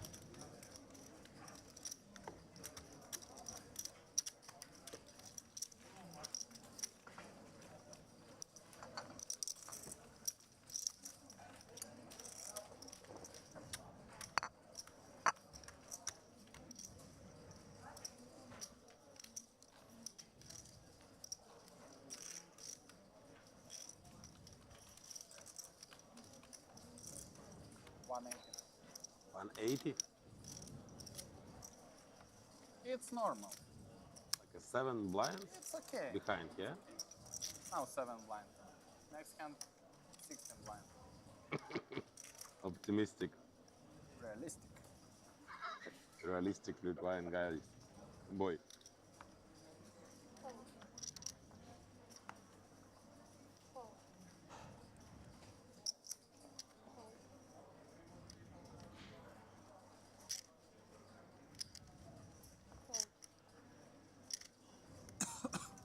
Good start. Perfect.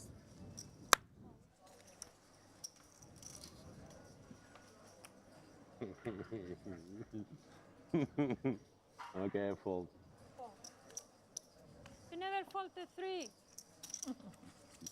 Domination nation. Babinchev Too much hand. getting the walk off of what, sub 10 big blind stack. Much needed. He'll take it. Not bad. Big blind. Close to double up. Yes, but. Let's see what we Take can my small find. blind, it's not bad.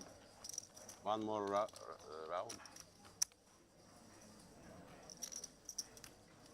On the hand and mob. Dmitry Babinchev, just 3K in total live earnings. That cash coming from a €250 PKO in Lithuania.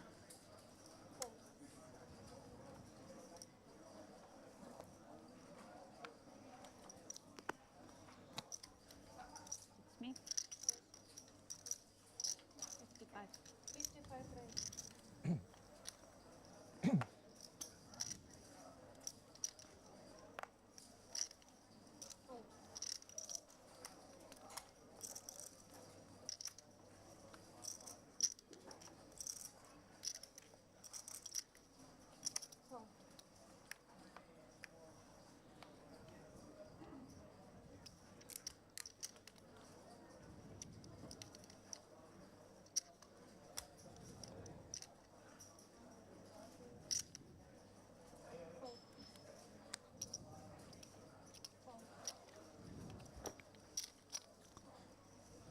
Does anyone know how the Hendon Mob popularity ranking thing works? Is it just based off of total searches, or Good cappuccino. all-time most popular player on Hendon Mob? Daniel Negreanu, followed by Phil Ivey, followed by Fedor Holtz. Wow.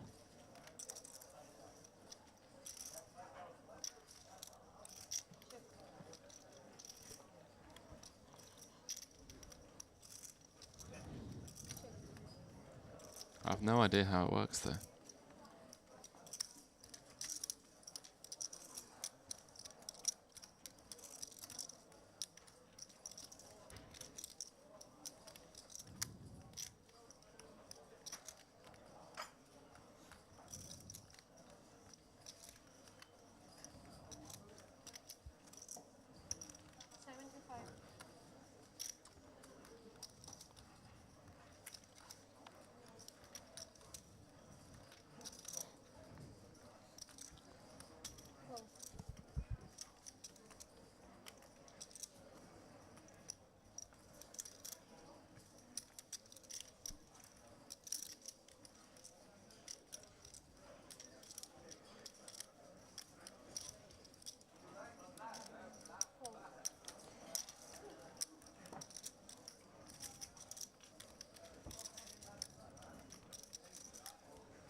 Yeah, I think it's just completely random.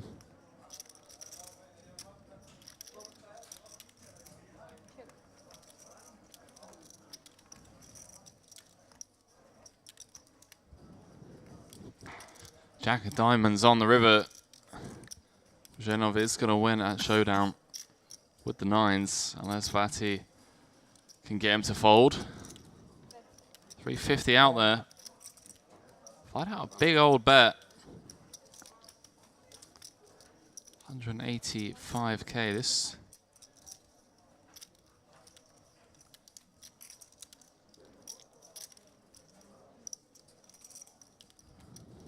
could work some of the gut shots.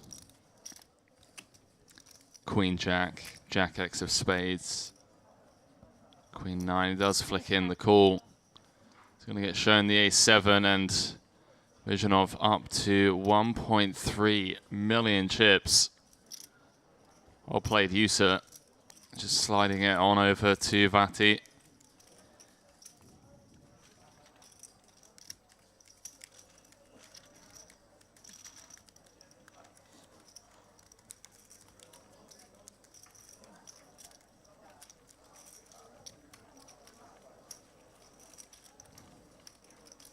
I need the 3 to win. Don't give me aces. Aces? No, I don't want. Queen 3, I think. Diamond, yeah? I know you gave.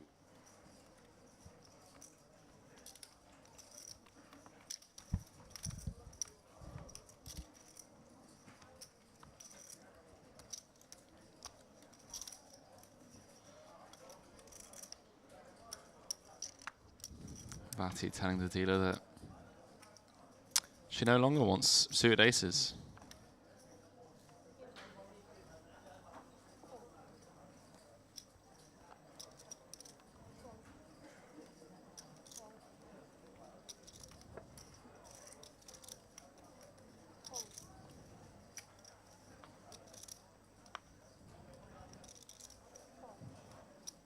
Your time.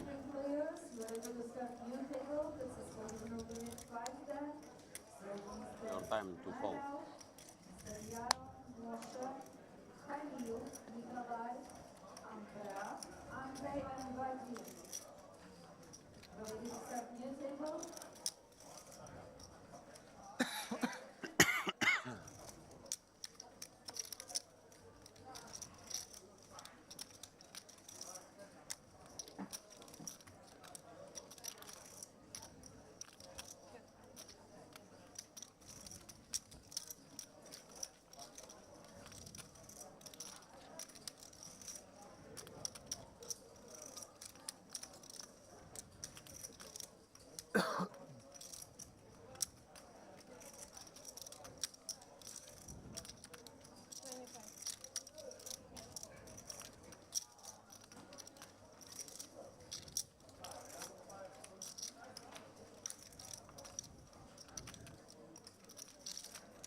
So our table start more sad than we started this game.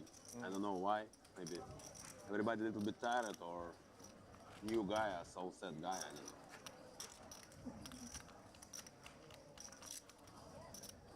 Something should change. Something changed, sure. So Nikitinov just letting the whole table know that they're all doomy and gloomy. Так весело было, пока вот вы втроем не пришли. Что мы вам мешаем? Развлекайтесь, мы посидим, посмотрим. Кальянчик пока покурим, туда-сюда. Спойте, станцуйте, мы только за.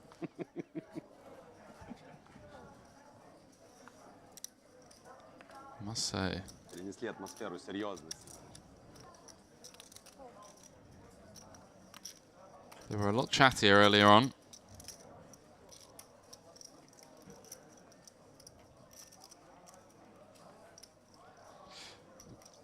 Maybe that's a byproduct of certain players losing some chips. 50. Those of you just joining us, everyone is now guaranteed $4,000 for their efforts. 59 left, 624 hopefuls ponied up the $2,200 in this one.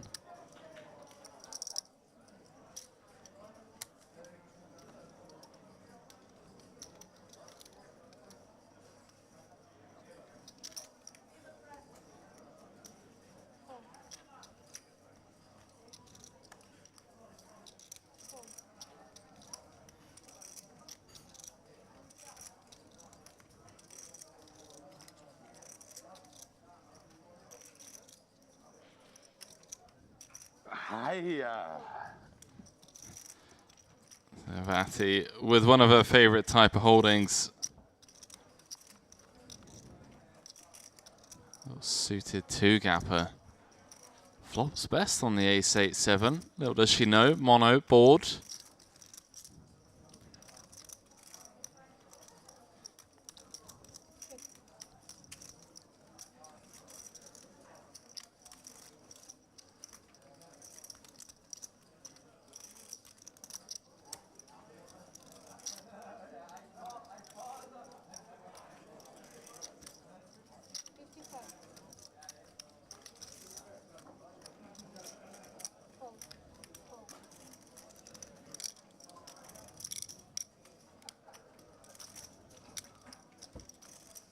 Okay, so we do get to see a turn card. So checked around to Virginov, who did fire out a bet of 55k. It was snap called by Vati. Do apologise for the graphical lag there. Jack of Hearts on the turn.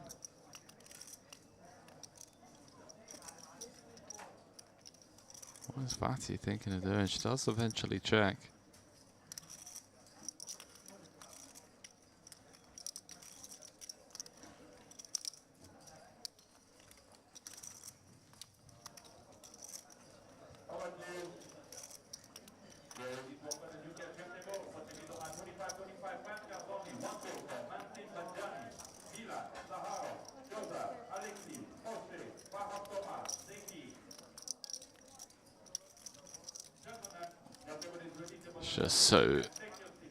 It's just impossible to call this in Vati's shoes.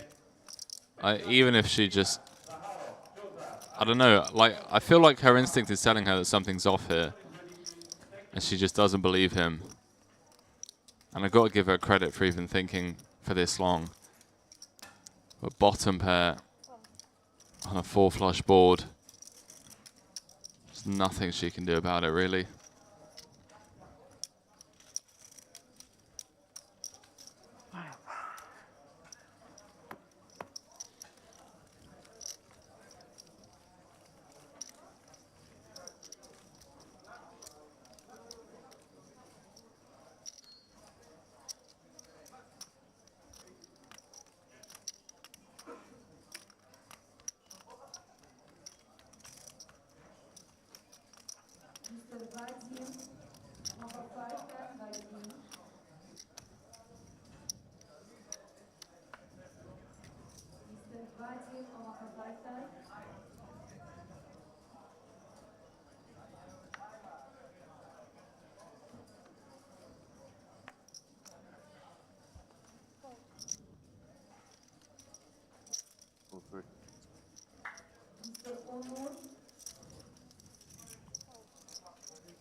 Хорошо тебе сдают, я смотрю.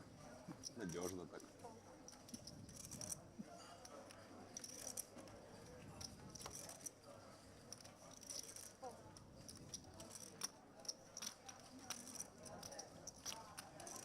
Oh, same situation. Just received word that we are going to be going on break in 30 minutes time. The new feature table coming up.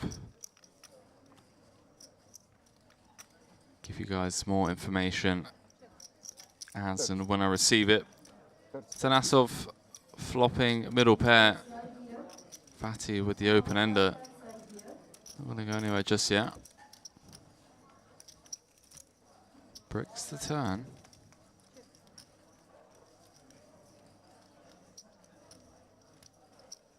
Wouldn't hate seeing her lead on this turn card.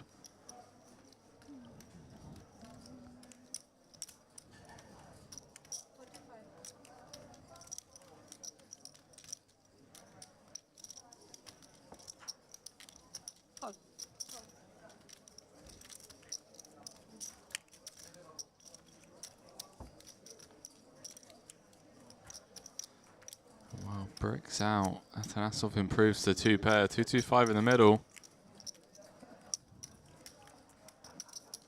She's now thinking of leading. She is. 35 будет улетать сейчас.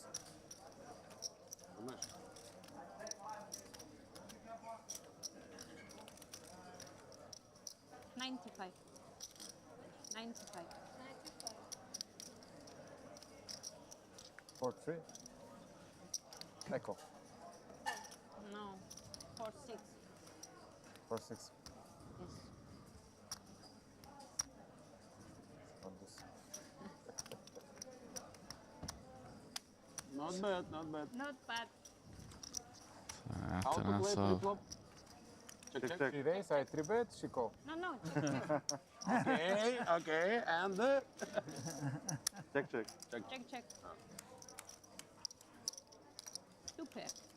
Yep. Nice one. Thank you. Там Ульяна видел, что-то отметила в этом инстаграме. Наверное. Трансляшку?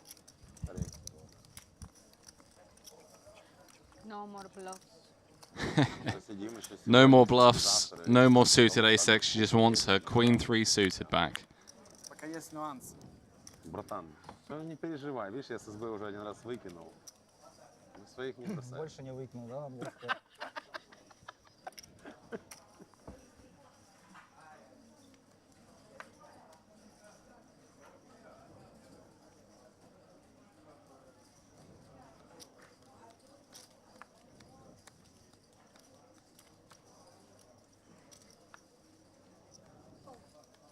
Мистер Вадим, со словом «Вадим».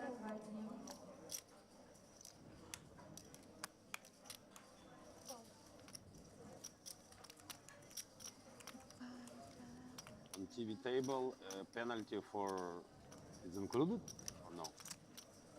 No.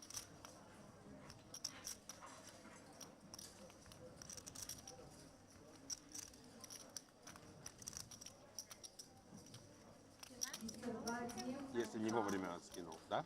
Со словом «Вадим».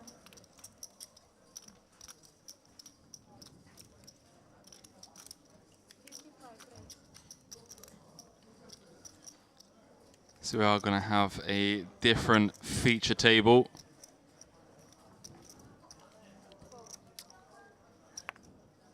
I'll give you guys a glimpse into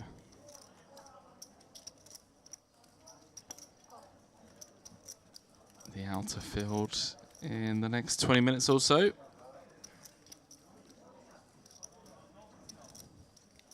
As we dive back into this. Been a bit card dead since the money bubble burst at this table. Has been a bit of action, mainly in the form of Natty just getting involved and being creative and having fun.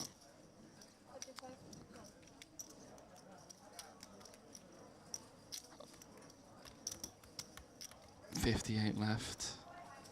5 off of a pay jump.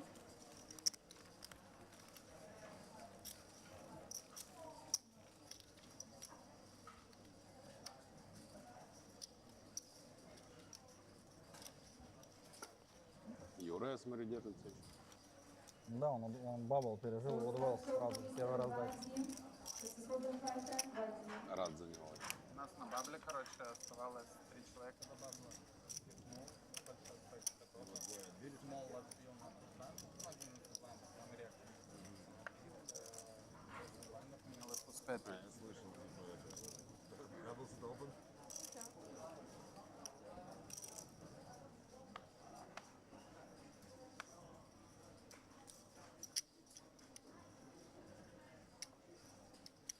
Don't open ace face suit. It's okay. Okay. Babinchev's table talk has been fantastic for a short stack. He's enjoying his TV table time.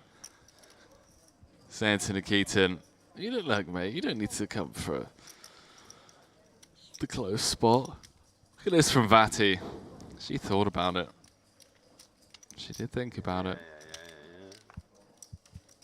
Hold it. Lamani, Boy Biggs. Big hands, so big hands.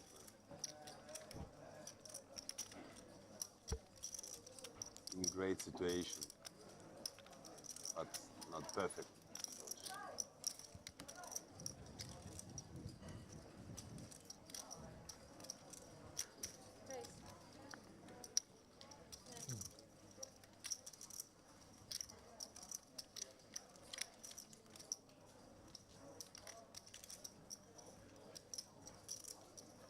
She would have called.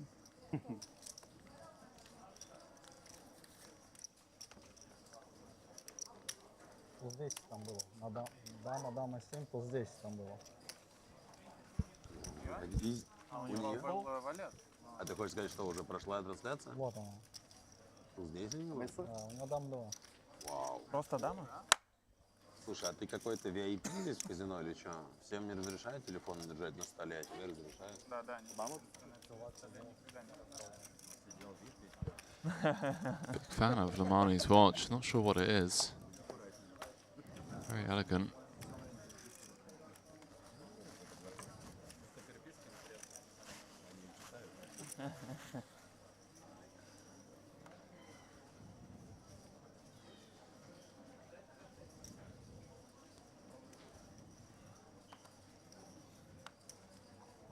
Babinchev's just been incredibly card dead. Going to be more than willing to get his final 10 in if he can pick up a hand. Vazhinov been pretty active.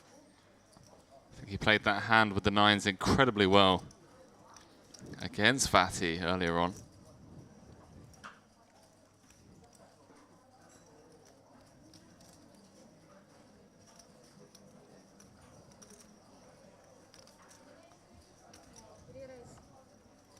To really set the trap.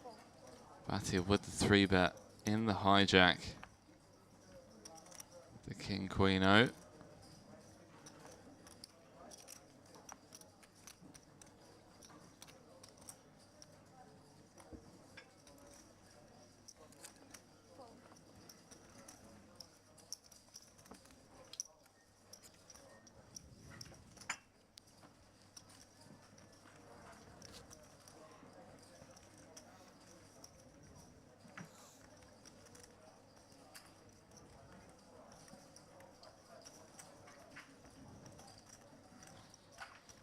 Starting off the hand around 46 effective. Vazhinov got to be somewhat concerned about being dominated and does just let it go.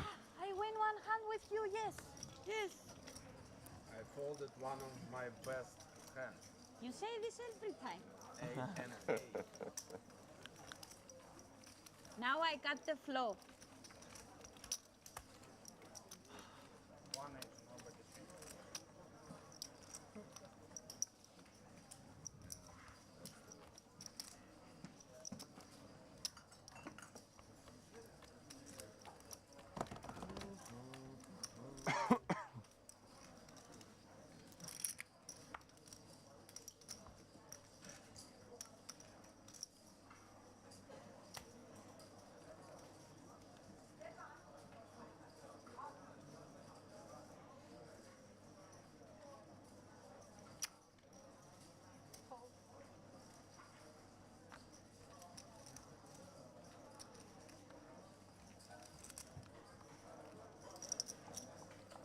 Lubovetsky, the silent assassin. Popping things up from +1 player, 1.6 million. Let's start the show. Vati with Maybe. Queen 10 suited. Andre Call. fresh off a bracelet win.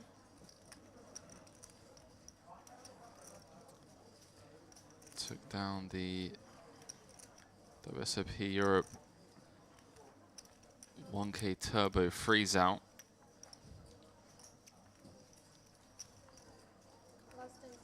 Kid is a bit of a crusher, not gonna lie.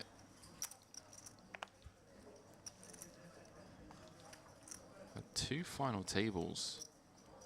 Oh, sorry, one final table during the World Series during the summer. The 3K PLO.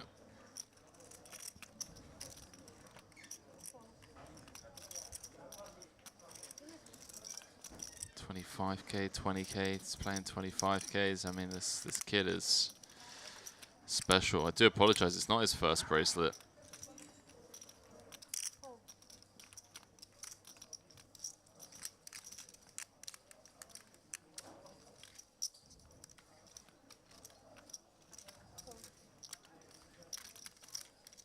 You say it's about showtime? Two bracelets. Where is the First ticket? cash back in 2011. Did not expect that. 11 years ago. Билетики тоже надо убрать со стола, Стив. Number 7 on the Half price of floor. Ukrainian all-time money list. See Eugene Kachalov way out in front.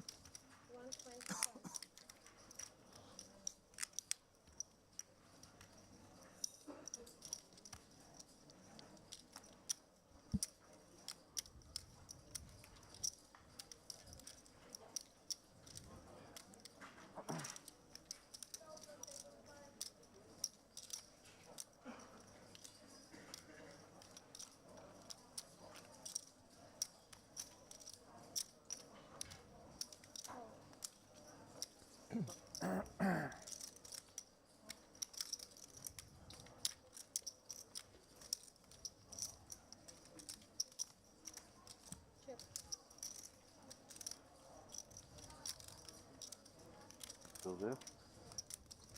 There is 3. Vati. The Queen High clubs. 27% equity. Atanasov with just ace high rather.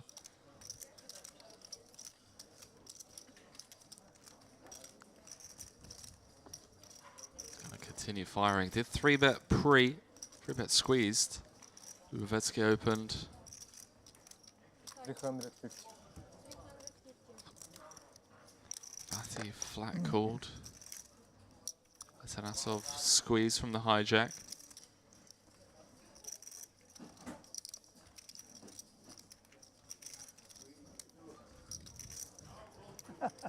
Vati now getting 3-1 on a call. So in terms of realizing her equity, she's getting the right odds. She is just going to fold.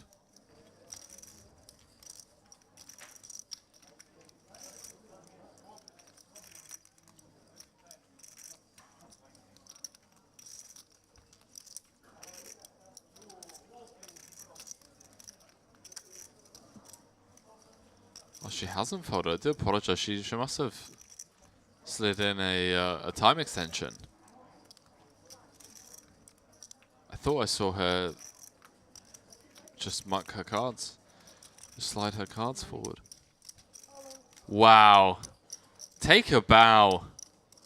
Vati just... I tell you what, chat. She's just dialed in, man. Interesting spot. Check jam's turn. So aggressive table. Box number 1 and box number 4. Once the 3 came on the turn, I said the lady's winning. Yeah, 3 on the turn, of course. Yeah, that's it. It's 100%. The hand is sealed. Brother, ты на что учился? You have enough chips only for call. You can check raise turn. Yeah. And call squeeze flop.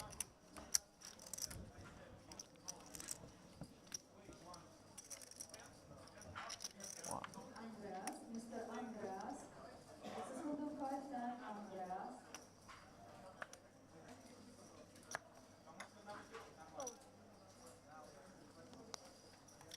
Say 53 jump, yeah? 53, yeah, two players more. Easy $770. Easy. 2 more eliminations till the next pay jump. Go from 4K to 4,770K. We hear a couple of players at the table talk about how easy the pay jump that's going to be. All right for some.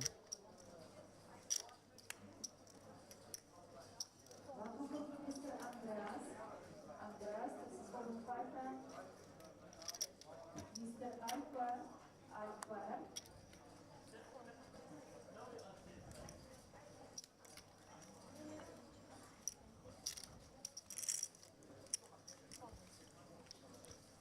Easy money. Easy money. Easy money for Vati, up to 2.2 million. Came to this feature table with $1 million. Played some big pots. I don't want to play with me either. That jam with the Queen 10. Poker player. Where are you from? You're doing good. Cyprus. Absolutely loved it. Brazil. But not like Brazil, yeah. No, I look like Russian, not Brazil. Yeah, sure. No, but you play like Brazil. Very. You are from not Cyprus, looks like Russian, and play like a Brazil, you know. More That's a good crazy than combo. that. You look Dutch to me. Dutch. But anyhow, I'm pretty, yes? Yes? What? Anyhow, I'm pretty. Yes? I'm PD? What? I'm pretty, beautiful. Yes. You are not beautiful. You're the most beautiful. Okay. When you are Olina, I will fall. Yeah. But what if you want to... Love this table Yeah, chat. but I must think about it, you know.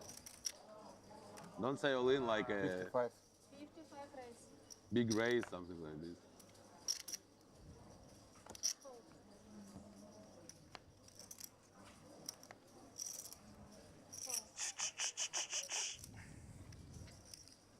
Do we stay here after this level or we move?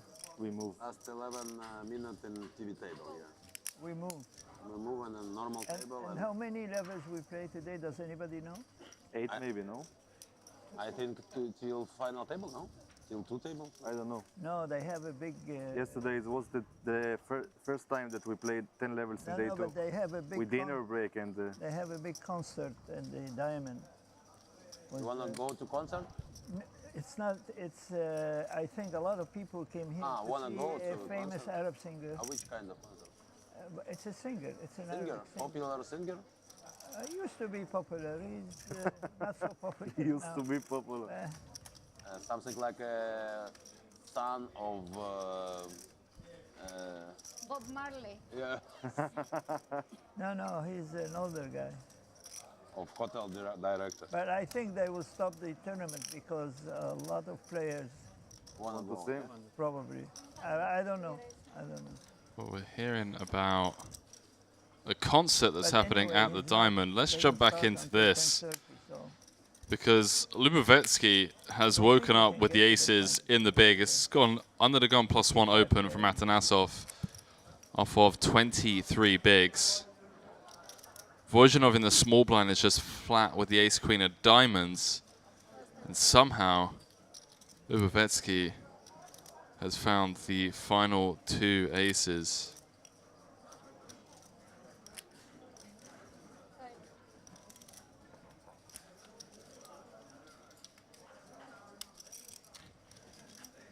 Final 2 aces in the big.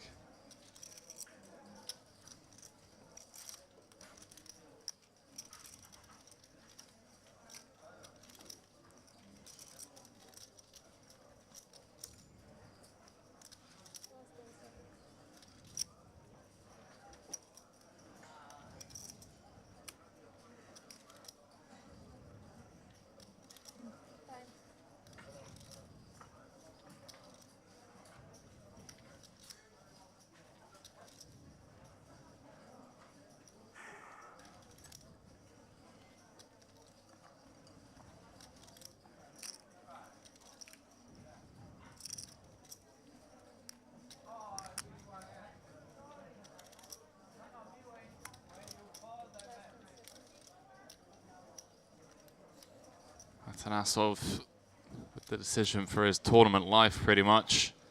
Don't think he gets to play many flats here. It looks like he's thrown in another time bank chip extension. I can't say I blame him, the Bulgarian. Second live stop.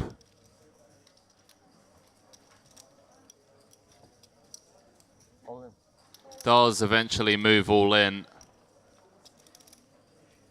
Actually now on Vizhenov in a bit of a sandwich. Don't think he's too concerned about Atanasov. To be perfectly honest with you, the tank and the jam didn't come across as incredibly strong. Vizhenov maybe picking up on that, just concerned about Lubovetsky. He does eventually get out of the way, and a snap call from the Ukrainian. Tables, the two aces. You know how it works? Yes, I remember it, but now it's more difficult. But I'm not sure. Last time. Remember the ace queen? Oh no, different. Do it, man, do it. Different picture. Watch. Say. Queen. Yeah. Oh, well, there we go. It's never easy. Picks up 4 outs on the turn. Lubovetsky looking to hold. He does hold this time round. Chips up to 2.2 million. We lose the Bulgarian. Atanasov in 55th. Cash in for 4 point. Sorry, just 4K. Since yesterday, I decided only aces. Next ladder in just a couple of spots time. Yeah, I think ace queen suited. Ace king is shove. They don't take free time. Вы загорите пивками, сиди зарабатывай бабки, нахер тебе эти стрессы. Ace queen suited. Это выставление, нервы, сиди, все, кайфуешь. Там где-то да-да, нет-нет, я еще разочек с малого блайнда выкину. Опять круг кайфуешь.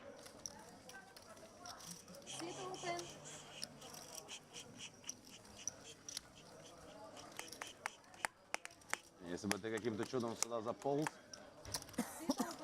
то мог еще и выиграть раздачу. Ну, честно, мне вообще не нравится его пуш, что сдам его там. Пуш, что сдам его.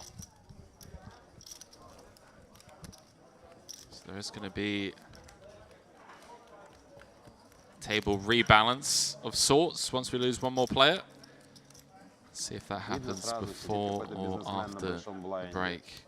Видел тузов, подсквизил. Вряд ли там есть что-то еще. Only aces, guys. Буду знать. Королевы кинешь.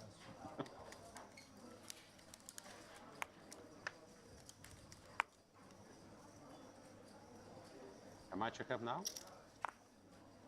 2.2. 54 remain. I believe it's now 8-handed once we get ITM. I'm not 100% sure.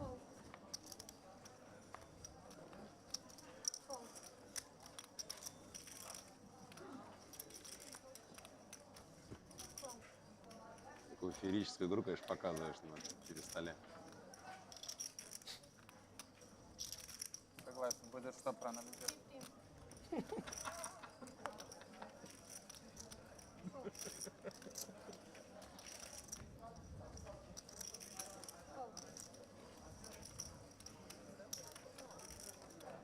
Fatty defending the big with the 950.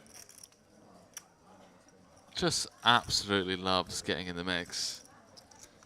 She's in the big blind. She wants to see a flop.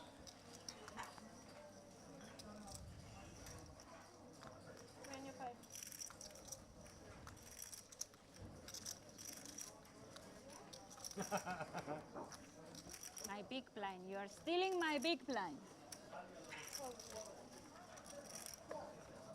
Show me the 3. Ah, not. Can I touch? You can look, but you can't touch.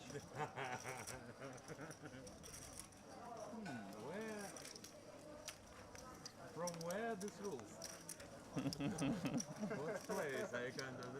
So a short stack at the table. Less than 10 bigs. He's been nursing that stack for some time. Store, you know. I think about same. Antique store, yeah. I do. Jesting about not picking up hands. 3 more minutes. I'm going to finish the levels, take a quick look at one of the outer tables. Table number 5. Don't recognize anyone. Not that I've seen. What happened now? 55.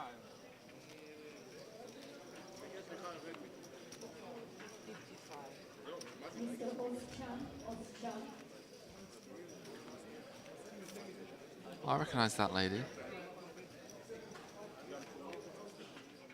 She was Hello. at the table yesterday. Got aces against kings. Sebastian, how many?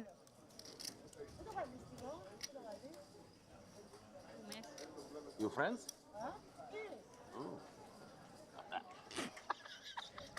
That's 4 more hours.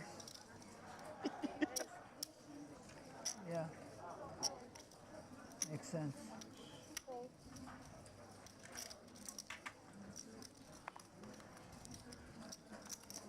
Whoever just came over is literally going to be here for just one hand.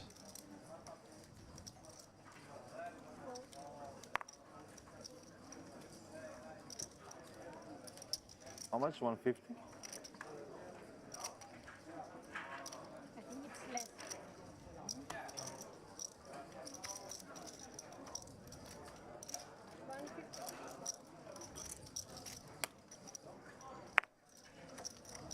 Wow. You need it's after when you touch ace. Sebabinchev. What are they That's doing? fantastic. There's still 2 minutes left. You are coming to TV table and still 1 minute we go from TV Yeah, but table he don't to play another this. table. He doesn't play this hand, and then it's anyway. They have to, I guess, go by the rules. Άμα είναι χοντζόπιν, πού να το βάλω αυτό. Последний раз. Α, ξέρεις που να το βάλω. Нас так перестанет, да, что-то? За нормальный человеческий стол. Ради мне, да? Артанаме. Можно взять пивка, готовиться к следующему ТВ-столу.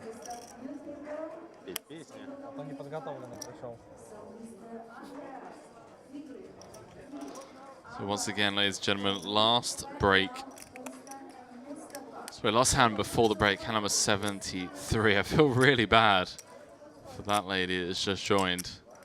To come and stack all of her chips at the feature table to only then be moved after one hand. Going to be going on a 15-minute break, thereabouts.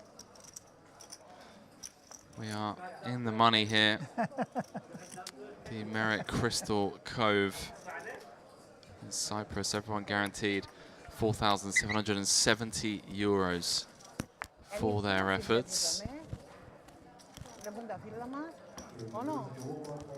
Μας επιτρέπουν να βάλουν τα μες στο πόκερ.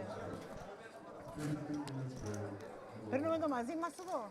Όχι, θα το βγάλουμε τώρα. Oh, I'd go to defend as well.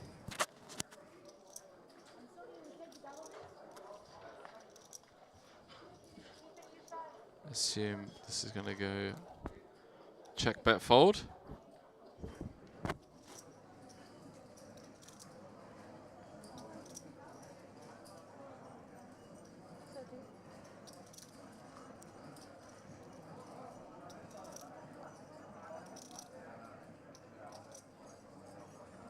Yeah, my word. Not interested in getting out of line with the King 5.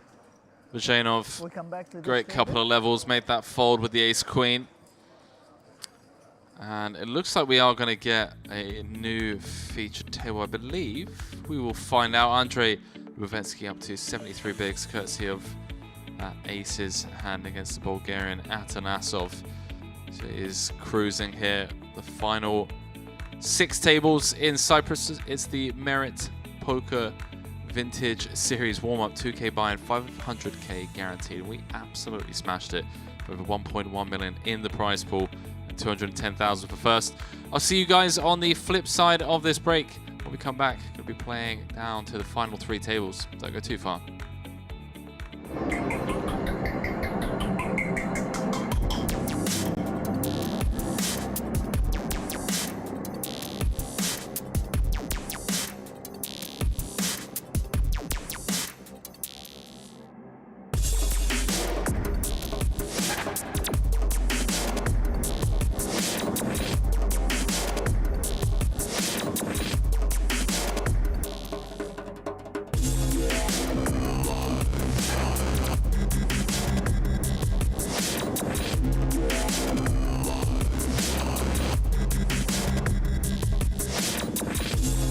Be a byproduct of his success here at Merit in the past and in this tournament is that he just he really abuses that. Oh wow, he's just going for max exploit versus the general field. Goes for the check raise. Wow, ill-timed aggression here, but it's such a strong line. Like if you're not sat there with trips, you just like, what do you do? It's a weird one because you got to think, what is Generalov bet calling the flop with and then betting again once checked to? His range is extremely strong. You're only really trying to get like a draw to fold here, something like Jack 10 or King Jack that's turning itself into a bluff after calling the flop, because he's not going to be betting a queen for value on the turn, and he doesn't have very much ace-x that bet calls the flop apart from ace queen or ace 9 and obviously 9x. He can have maybe like kings and jacks, but those don't bet the turn. So Christopher is attacking a very, very narrow range here. He's basically like trying to get Jack 10 to fold. So he has rivered a gut shot. Yeah, see if he can get there. Ocean dealer? Ocean? Yes. Wow, Yeah, he's I mean, it's reaching. going to be all in. What can you do? Generalov just has to snap this off. Wow. Just exerting max pressure. 20 off the money. It's faded the snap call, but... Yeah, I mean, when you think about your range in this spot as Generalov, you just have a 9 here so infrequently that you have to call when you do have one. I mean, personally, against this player type, if I'd have seen and the Christopher had played and I was Generalov, I would have been like, on the river, you're just like, I'm in. What you got? You got a bad hand? Okay, so be it. Yeah, exactly. Just one of those spots. Yeah. The old one chip flick in. Yeah, we'll never see a fold here. There's just so little for him to have. There's the 4 tables, the 5 high. And Generalov up to 858,000, the new table captain. That was us. That was what we said, wasn't it? We might see some ill-timed aggression leading to some big pots, and there it is, first hand, or second hand. Very ill-timed there from Christopher. You got to admire the heart. He actually went live, yeah. Still a ways to go.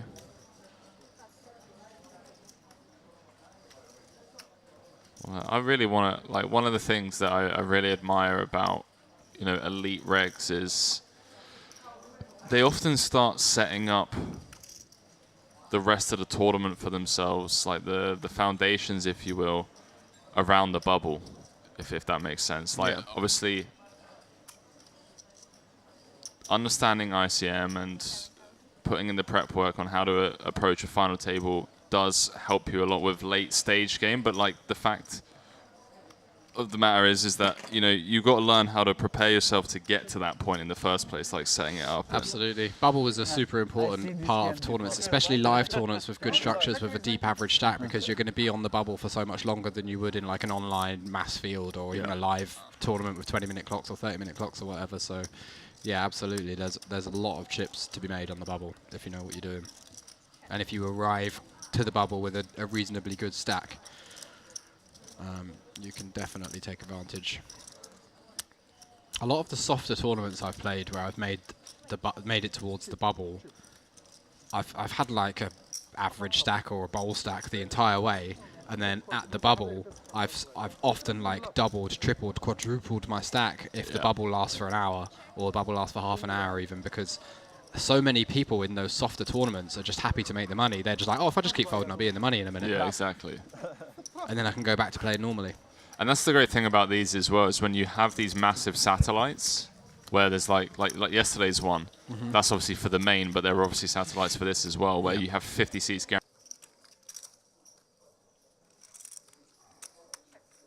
Extreme. Get back to the action here. 3 ways on the flop. King 5, 3, 2 hearts. Mukawem flopping the best hand out of the small blind. Not really sure how he's in this hand, to be honest. It looks like he's just peeled and open. Hijack open. Ivanov must have opened with the Queen 10 off. And Mukawem just deciding to call out the small blind with the King 9 off. 13 away from the money. Go on, Mukawem. Like 18 bigs. He wants to win the tournament. Bit of a no-no, that one, but he has flopped the best of it. He doesn't want to min cash, Leo. He's here for the win, mate. That is true. He is here for the win. And both these guys just draw into a backdoor straight draw at this stage. Mukawem with the lion's share of the equity there, 96%. It's not a bad spot, 3 ways. Not a bad spot. And we see a check call on the flop. Generalov getting out of the way with the Queen 10 suited. A jack. A queen. That will slow things down. Ivanov picks up a decent bit of showdown value now. He moves into the lead against any draws or pocket pairs that Mukawem might have. So expect to see either a check or a small bet to check back the river. Yeah, I was about to say, may even go small here, like you said. Just trying to squeeze out a little bit more value from like the 10-9 suited, Jack 10 suited type stuff. And he doesn't have any hearts in his hand, so that's a plus for going for a bet. But he does decide to just check it back. Decides Mukawem's range is going to be pretty strong. Oh, wow. What a run out when the big blinds folded the Queen 10. How? How do you do it, man? 96% we had on the flop. Mukawem now, rightly just trying to squeeze out a little bit of value with his King 9. Although I think this actually might be a little bit on the thin side, to be honest. And Ivanov just hits him with the call. Oh my word. Well, that is a pretty sour beat for Mukawem, but at the same time, we should have just not been in the hand. So there is that. Mukawem pays the price down to just 10 big blinds now, and he's got himself...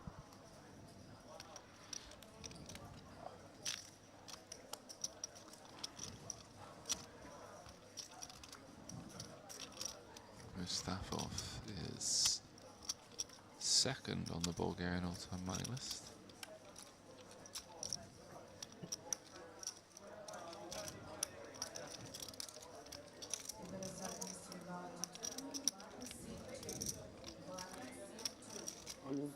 Incredibly experienced live player.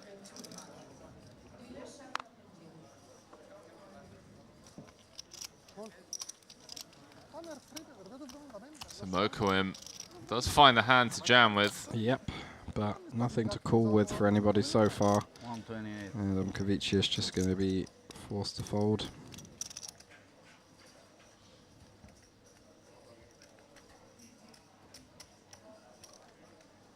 He's getting like more than 2-1 on a call after opening from the hijack. Although he is relatively short himself, down to 30 bigs. Interesting that he decided to open this combo, given that he himself is, well, he does make the call. Mukawem all in at risk with the ace-king. Just a 60-40, Leo, I mean. It's a 60-40. He's called off. Well, he opened to 30k, so he only had to call 98k more. Yeah, but it doesn't matter because that range is so unbelievably strong. It's not like a chip EV. Okay, I'm breaking even by calling here, so I should call. There's a money factor, and if it's not like Adam Kavicius has a million chips either. Like he's down to 22 bigs if he loses this hand. So not a big fan of this, but he has flopped to 6. So strong start for Adam Kavicius. 5 on the turn, and Mukawem could be busting in very unfortunate fashion here if he can't find an ace or a king. Jack on the river seals it. Adam Kavicius does knock out Mukawem. Adam Kavicius up over 600k. Mukawem eliminated 10 from the money.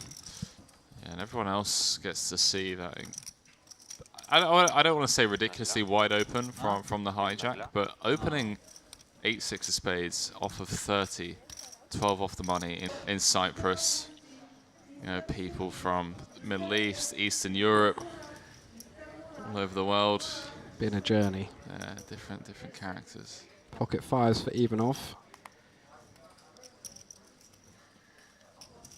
Mate, my back is absolutely shot in this chair. Yeah, you should get one of these. It's pretty comfy. Yeah, I might have to. Adam Kavicius picking up the better pair in the hijack. Facing +2 though, it's absolutely not loving this spot whatsoever. It's going to figure he has minimal fold equity, but his hand just is going to force him to go with it, and he's got to hope nobody wakes up with a hand behind. Excuse me. And if it folds back to Ivanov, he's going to be forced to call for 9 big blinds. Yeah, spot, I'm sure. He's not too thrilled about either. Definitely not, no, but there's just a lot of unpaired high card hands in this range, and the price is too good. And we've got chunks.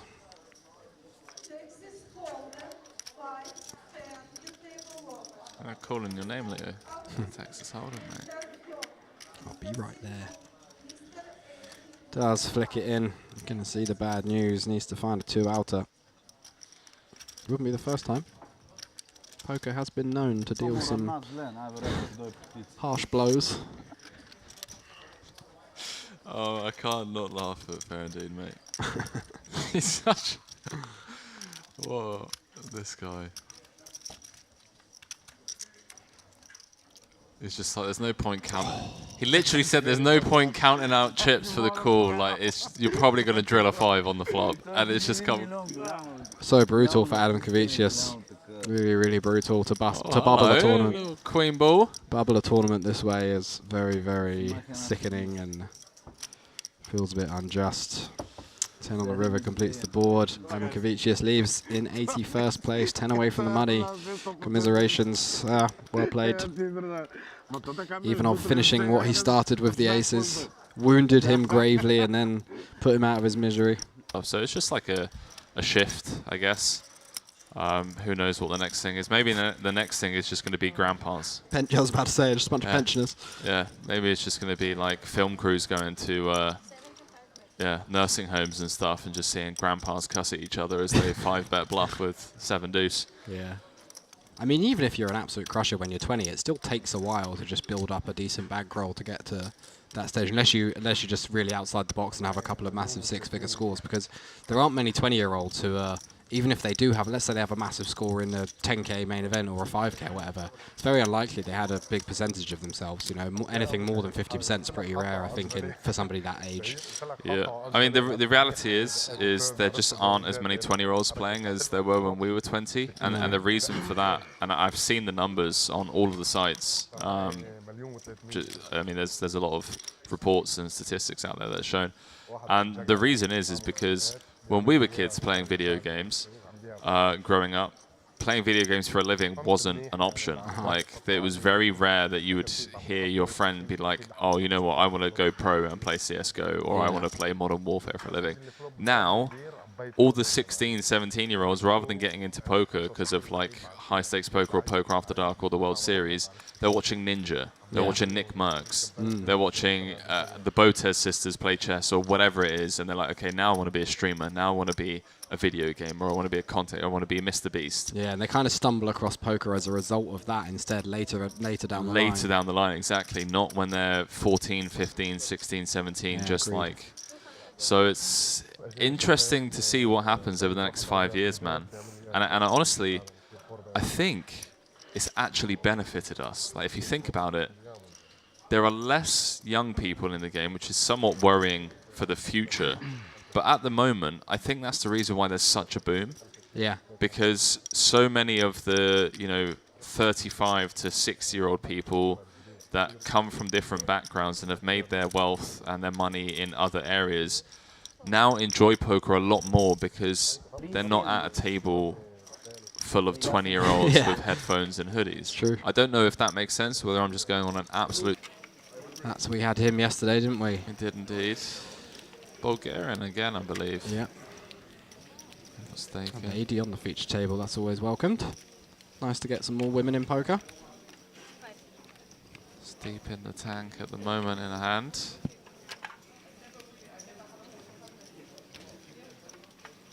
Oh my god, I've played so much PLO with this guy. Yeah. Jesus. Absolutely loves the game. I was about to say, looks like he's just one of those guys. Loves the game, mate. Always bending up cards and throwing his cards in the air. It's brilliant. Nice. Love this guy.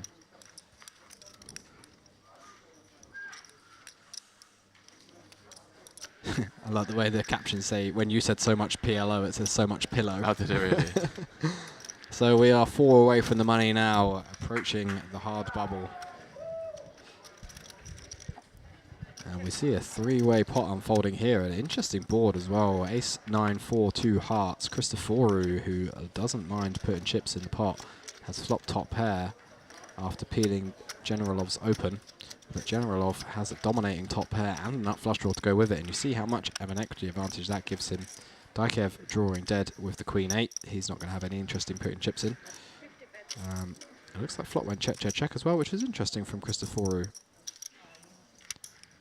Expected him to just kind of go for it with his top pairs, but a bet on the turn from Generalov and a quick call from Christoforu, and assumed that Generalov is going to go for some value on the river as well. After the flop goes check, check, check, pretty much nothing that we are behind to that Christoforu can have. Expect him to obviously 3-bet aces pre, bet flop with his 2-pair plus and his sets, because his sets are always going to be unblocking top pairs and flush draws. So yeah, Generalov should have a pretty easy read here that ace-jack suited is the nuts, and hopefully go for something like a 2/3 pot bet. Does, makes it 150, 75% pot, gets snapped off by Christoforu. Takes another nice pot. Christoforu not having the best day. He came into today with about 1.2 million, and he's down to just 500k now. Generalov, on the other hand, having an absolute field day. Zichukwu should be a pretty good one. As we are dealing hands. Dive back into this. Oh yeah, poker. 4-1, eh? I think so. I'm going to have a look.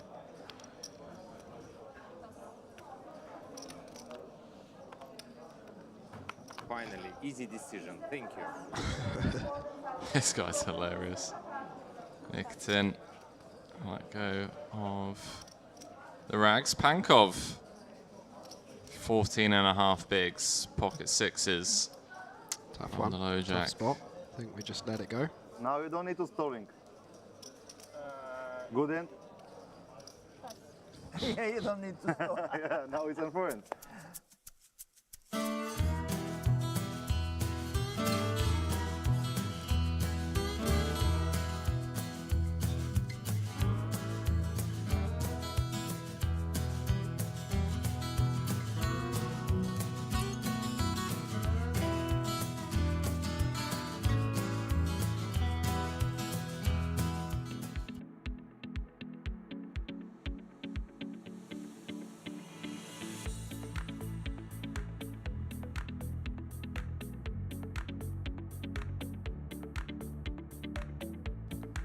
Golden hour here at the Merit Crystal Cove Hotel. We are deep into day 3 of the $2,200 buy-in warm-up, part of the Merit Poker Vintage Series.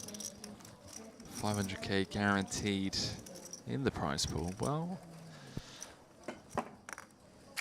call a spade, we absolutely annihilated that guarantee. Collected over 1.1 million. And we are down to the final 50 players here. Everyone now guaranteed 4,770 euros for their efforts. Say 209,000 euros for first. Got some recognizable names at this table. Some new faces.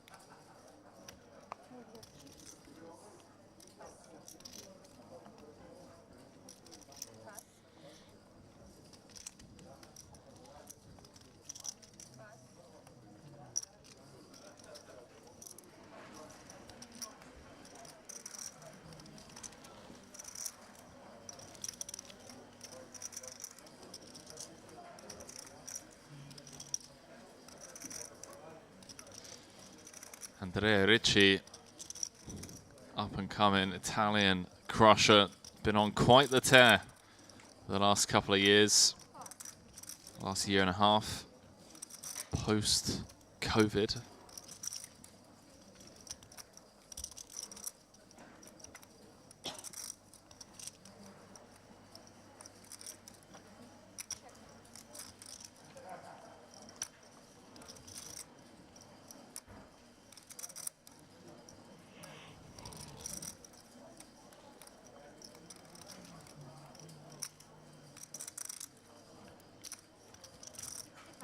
Queen 3 deuce to hearts.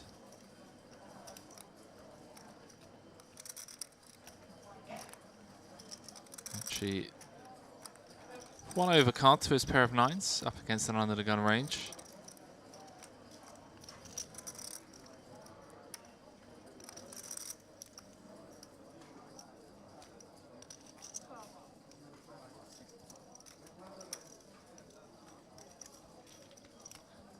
Gonna go anywhere just yet. 295 in the middle. Another undercard to Ricci's pocket nines. See if Mondros continues telling the story that he's trying to set up. Raise from under the gun. See bet small on the Queen 3 deuce. Gonna barrel again here on the turn. Like 40% pot.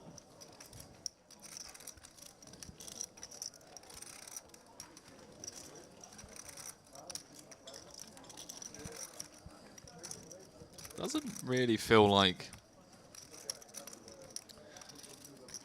he's repping much with that size. I don't know, chat. What do you guys think? 130 into 295 on the turn with one street to come. Doesn't really set up a natural river SPR of, you know, 0.7, 0.8 where you can just effectively jam.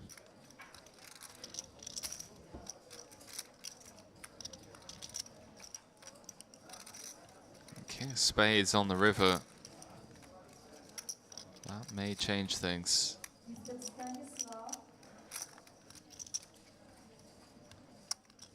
That, my friends, may change things. 555 in the middle.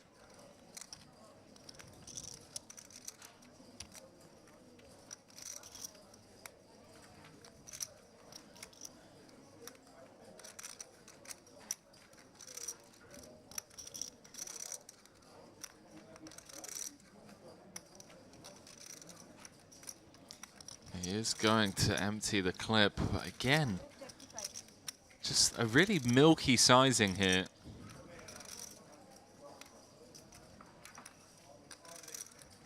Small on the flop, small on the turn. Small again on the river.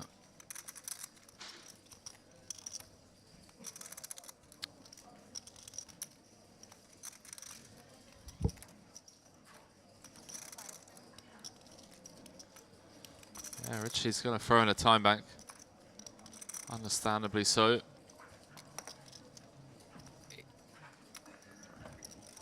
Just doesn't make much sense in Richie's head, and someone like him, the success he's had in the last year and a half, a lot of live experience. You get to play against these different player types. You can kind of just reverse engineer the thought process and ask yourself, like, what is my opponent trying to represent here?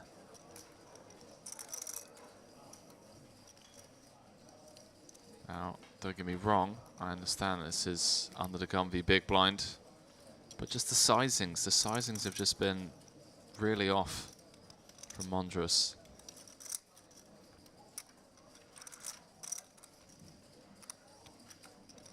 One third flop, one third turn. Now again, 235 into 560 rather than setting up like a river jam spot, which he would want to do with, you know, the value parts of his range. I guess the thing that Richie has to be somewhat concerned about is like is Montrose just betting small, small, small with a hand like jacks or tens? Don't think so. Is he now scared on the king of spades river and he's now going small again with a hand like ace queen? Again, maybe, but I don't think so. Just doesn't make much sense. And he does sniff it out. Well done, sir. Just took his time, used up 2 time banks, just thought the entire hand through, and kind of came to the same conclusion that we came to here in the booth, at least on the turn, that the story that was being told, whilst it may have looked like a convincing one to the naked eye under the gun and then triple barreling off, the sizings of said story just didn't check out as we welcome Mr. Leo Worthington-Lees back into the booth. Hello. How's it going? What did I miss? I saw that hand. I just worked out what was going on. Yeah, day 3, deep into day 3. Everyone guaranteed 4,770 euros. Nice. A couple of pay jumps then. Yeah. How many people, how many are we down to now? We're down to the final 50, 53. Decent. Getting pretty exciting then. Yeah, I mean, you actually missed, what was the lady's name? I should know this. Vin. From the previous stream. Vatti. Luciana Vatti. Yeah. Just like check jams queen 10 of clubs on a jack 5-5 7 2 clubs. So jack 5-5 2 clubs turns like a 7. Check. Bet 230k. Just check jams for like 900k in like a 3-bet pot. And just gets the fold from like ace queen from Atanasov and just chips up to like 2.2 million. And I got to give her credit. I was like, you know what? I would much rather check jam here than just check call and then have to like check fold rivers, because we still do have a ton of fold equity. And just to like see her in the moment take that spot, you know, it's very, very often, whether it be in the commentary booth, whether it be watching YouTube highlights or watching streams, where there's a lot of stereotypes around different players or different player types, and to see someone like her just like take that spot, and it was just such a great spot to take, and just see her chip up to 2.2 million. I think she took absolutely everyone by surprise, and you know, she got a lot of credit. Did she show it? She didn't. No, she just casually scooped in the pot. Because as well, everybody's seen her play that hand with queen 3. When she's peeled pre-flop, so you can't be sure that there's not much 5x in her hand, in her range, that peels a free bet. So it's just like in the bin. Love it, love it. There's levels to it. There is, and I think I have definitely been guilty of that myself, where I haven't given someone enough respect at the table, and they've completely used that against me. As we dive back into this Basta and Ismailov. Getting there. Yeah, that didn't look like a particularly nervous all-in, did it? From Asimilov picks up 2 chunks of stacks and just smashes them down into the middle. I've got a pair of jacks. Andres with an ace. What's the second card, pal? Oh, he's squeezing it proper Baccarat style. Love nothing that. Yet. It is Baccarat, right? Where you squeeze. Yeah. Never played Baccarat. Wouldn't know. I know you're a bit of a roulette crusher, aren't you, mate? I can't remember the last time I played roulette. Well, your birthday? Oh, that was it. That was the last time. Yeah. That was literally so sick. How long ago was that? 2 years ago? 3 years ago? No. It's you're August, right?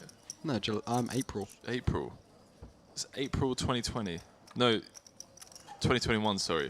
Was it? Yeah. Isn't that mid-pandemic? We no, dived. Kind of after. It was kind of after. Well, yeah, it depends where you were in the world, but yeah. April 2021. That was the last time we played roulette. Everybody chipped in something. What was it, like 20 bucks, 50 bucks? $10. $10. Literally Everybody chipped in 10 bucks each, and we just chucked it all on 7 because it was the day of my birthday.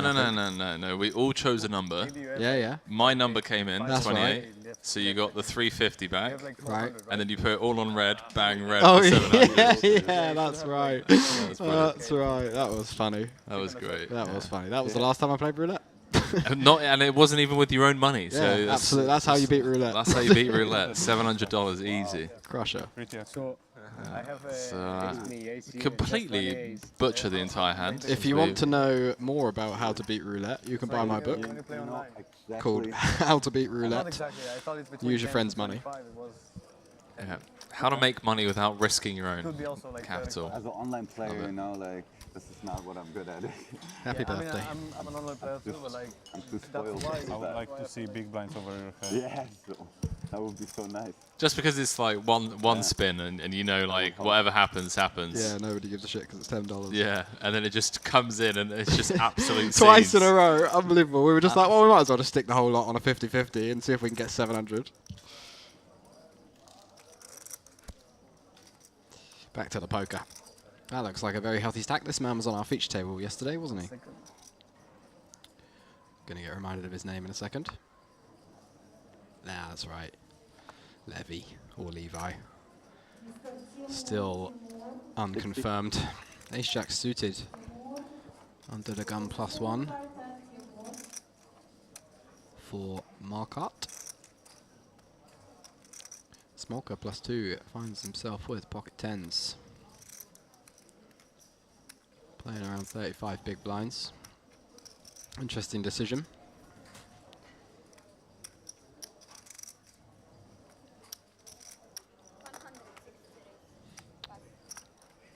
Goes for the 2.5x 3-bet. A little over.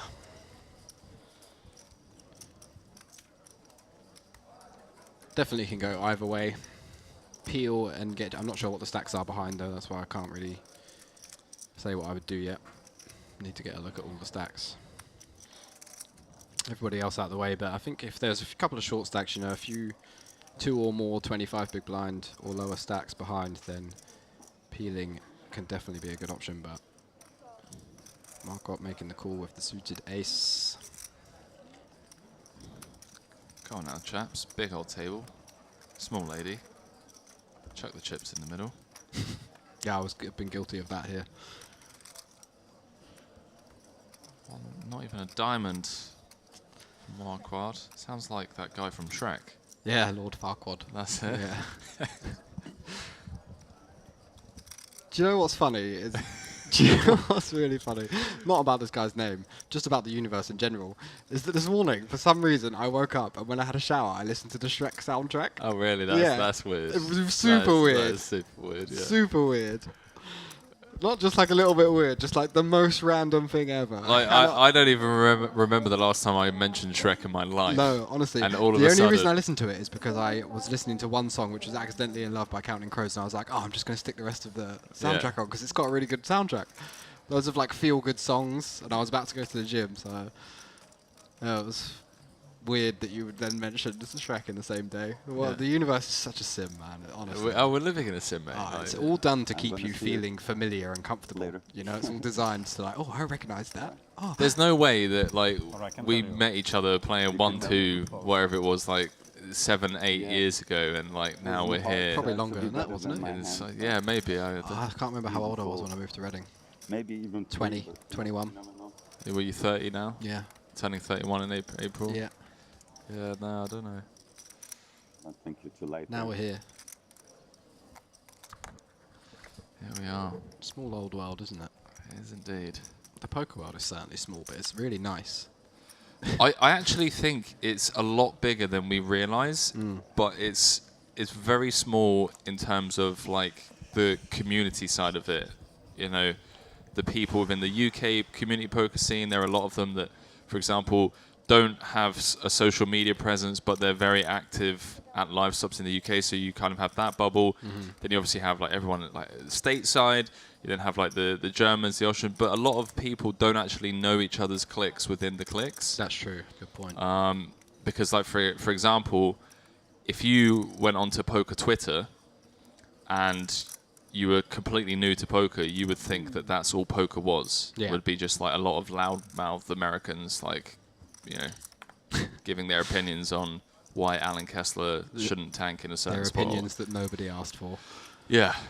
But it's just, the longer I've been in this industry, the more I've realized that, hang on a minute, this is actually like, there's so many deeper levels to this. There are guys that are just absolutely printing and getting all the money. but nobody knows about it because all they care about is Garrett Adelstein on the Hustler Casino stream or whatever. There's the social media side of poker that's emerged. That's emerged recently, though, hasn't it? Yeah. Really. But then there's these guys that are like in their early 30s playing private games in Dubai and making 10 times more than Garrett is. It's just, but nobody knows about them. Yeah.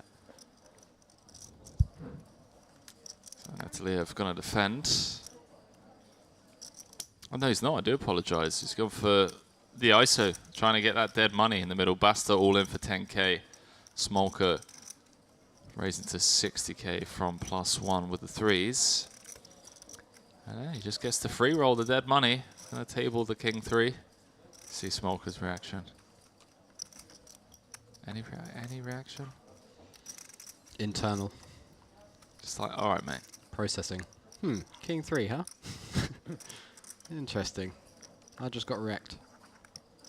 You are behind there. Yeah, David. Behind there. No, it's a good play with the king 3. I like that. Decent flop. No clubs.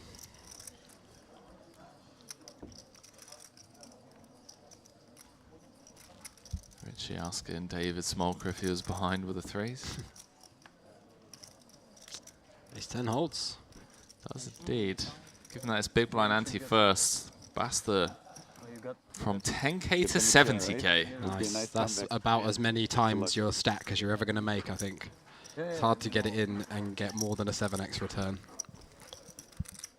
No, I didn't see what you gave me back. Friend always tells me all you need is one big blind. Yeah, exactly, you know. And now you got We need 2. the first one to make a huge comeback, you know. Nothing to lose now. Everything's a free roll. Oh, yeah.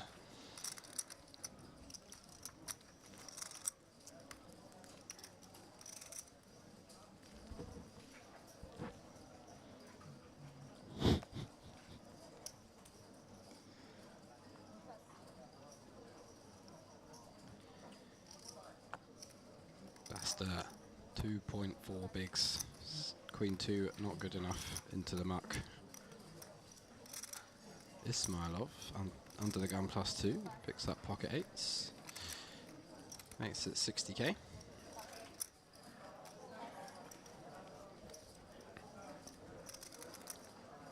Nataliev on the button, 9-6 offsuit into the muck. Nataliev, I recognise him, but I don't know whether it's just because of commentary. Well, it probably is. Nataliev. Okay.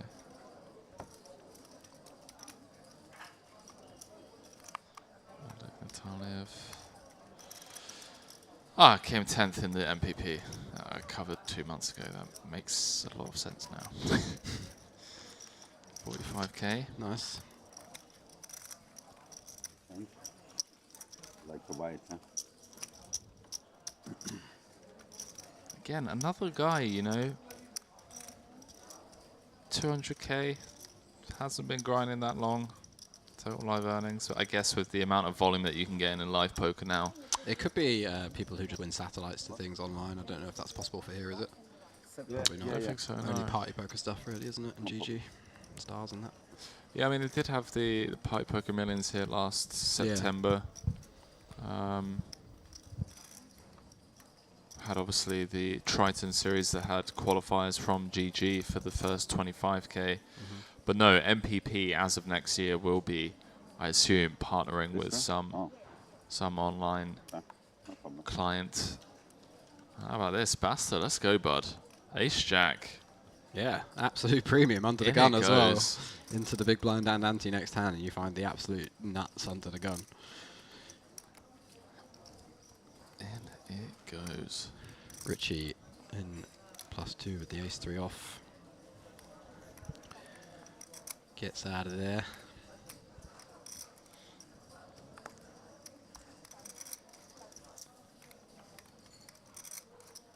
I like they got mics at the table. Yeah. The only thing is like I understand. Oh, unfortunate for Basta to run into the ace queen. That feels a bit harsh after just getting the old 7x. Yeah. The only thing is you know, at Merit, there's just so many different speaking nationalities and representatives. Like compared to grinding WSOP or grinding the GUKPT in the UK, where it's just like English everywhere. So I feel like people are a lot more timid and a lot more like they're not as outspoken because they're just not sure if someone's going to understand them or whatnot. So yeah, you don't get too much table chat, and when you do, it normally gets met with sorry, could you translate that into Russian? Yeah, or English only at the table, please. It's 215k in the middle. Basta can find a jack here. Yeah, it'd be pretty big. It's going to be back up to 7 big blinds. Some opportunities in the form of running cards as well. 6. Ooh, 5. Hello. 6 or a 7 needed. Jack for a win, no dice. GG. GG's indeed. 49th, not too shabby. Nice run. $4,770 for Basta. No more than 2x. A couple more bust outs, and we're up to 5.5k. Nice pay jumps. For I a 2k, that's really decent. like this structure, man. I mean, to have 71 places paid in the first place. Look at this final table. Are the packages added? Yeah. They're added? Yeah. So it's 1.15 plus 90k or like 70k's worth of packages? Yeah. Something like that, wow. Jesus. Suddenly the $300 rake on Hold'em really seems pretty reasonable. I was just literally thinking that as I walked back from, I went to Diamond. Oh, I said it, man. I said it when I was last here, like people were like reaching out to me and I was like, look, I get it. Compared to your local in Bratislava or wherever you are, I understand. But I took a picture of the Bulgari hand soap that was in my hotel room. And I was like, but the reality is I'm using Bulgari hand soap. For free. For free. Yeah. You know what I mean? I'm getting picked up in a Mercedes. Yeah.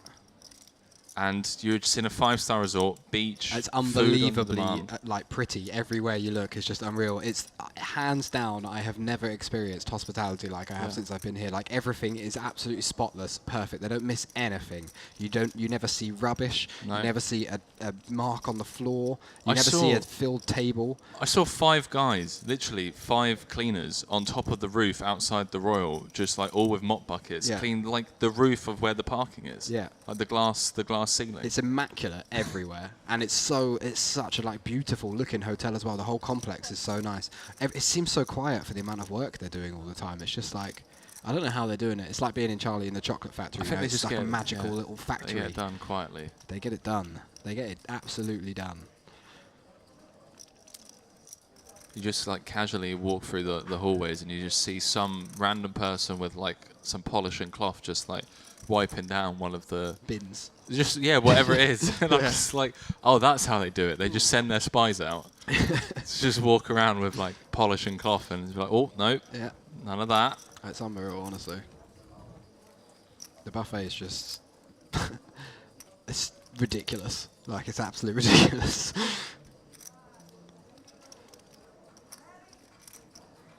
All day, pretty much. Yeah.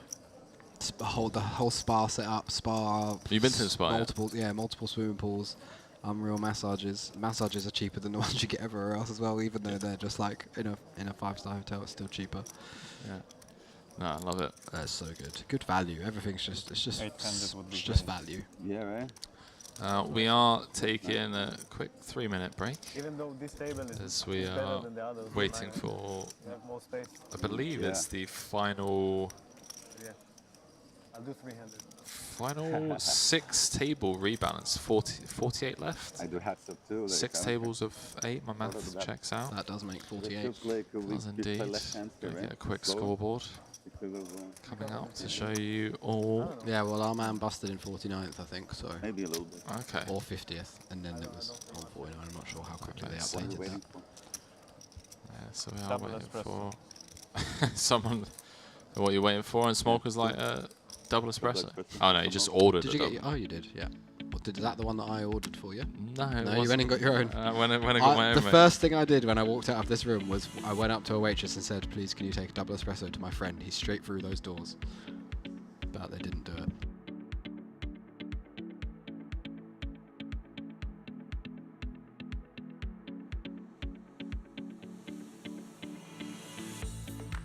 Apologies, chat. We just had 3 random people burst into the room. Me and Leo thought it was a hold-up, but it's not. It's a different kind of hold-up. Some kind of photography equipment retrieval session. Yeah. So we've been stashed away. You know what? I've done commentary in a lot of places.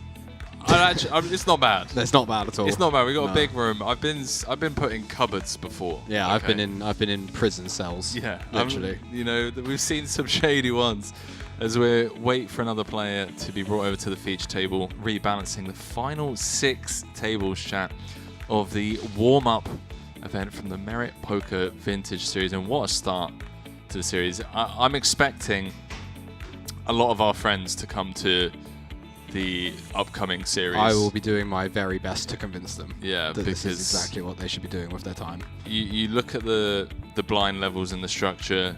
You look at like the ITM. You look at the like first place money, just everything, the whole package, the hotel, all of that. It's insane. Yeah, insane value for money. So yeah, getting out to the business end of this tournament. Got about 2.5 hours left on the day, I believe. And the reason for that is there is a massive concert over at the Merit Royal Diamond. If I'm not mistaken, I want to say a Lebanese, like famous Lebanese singer, going to be performing over there. So if you are in town and that sounds like a thing that would tickle your fancy, you can ask the floor or head over to reception, get your hands on some tickets. I may, honestly, and I'm not just saying this for the sake of the stream, just for the actual experience, I may wander through myself after the stream because we're going to be wrapping things up early. And as far as I'm aware, from a cultural standpoint, those Middle Eastern countries know how to throw a party. They know how to throw a shindig. And if this is, from what I've heard, as famous as a singer that is meant to be, there's going to be a lot of shenanigans going on over there. So may head on over and see what's going on.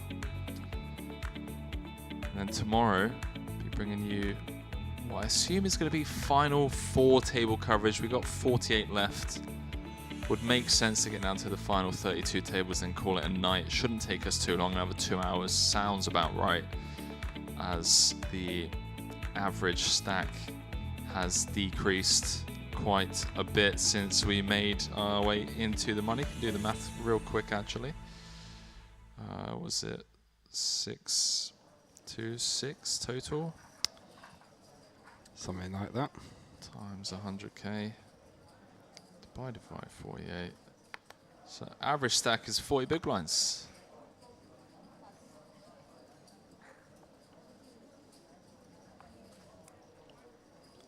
Divided by 48.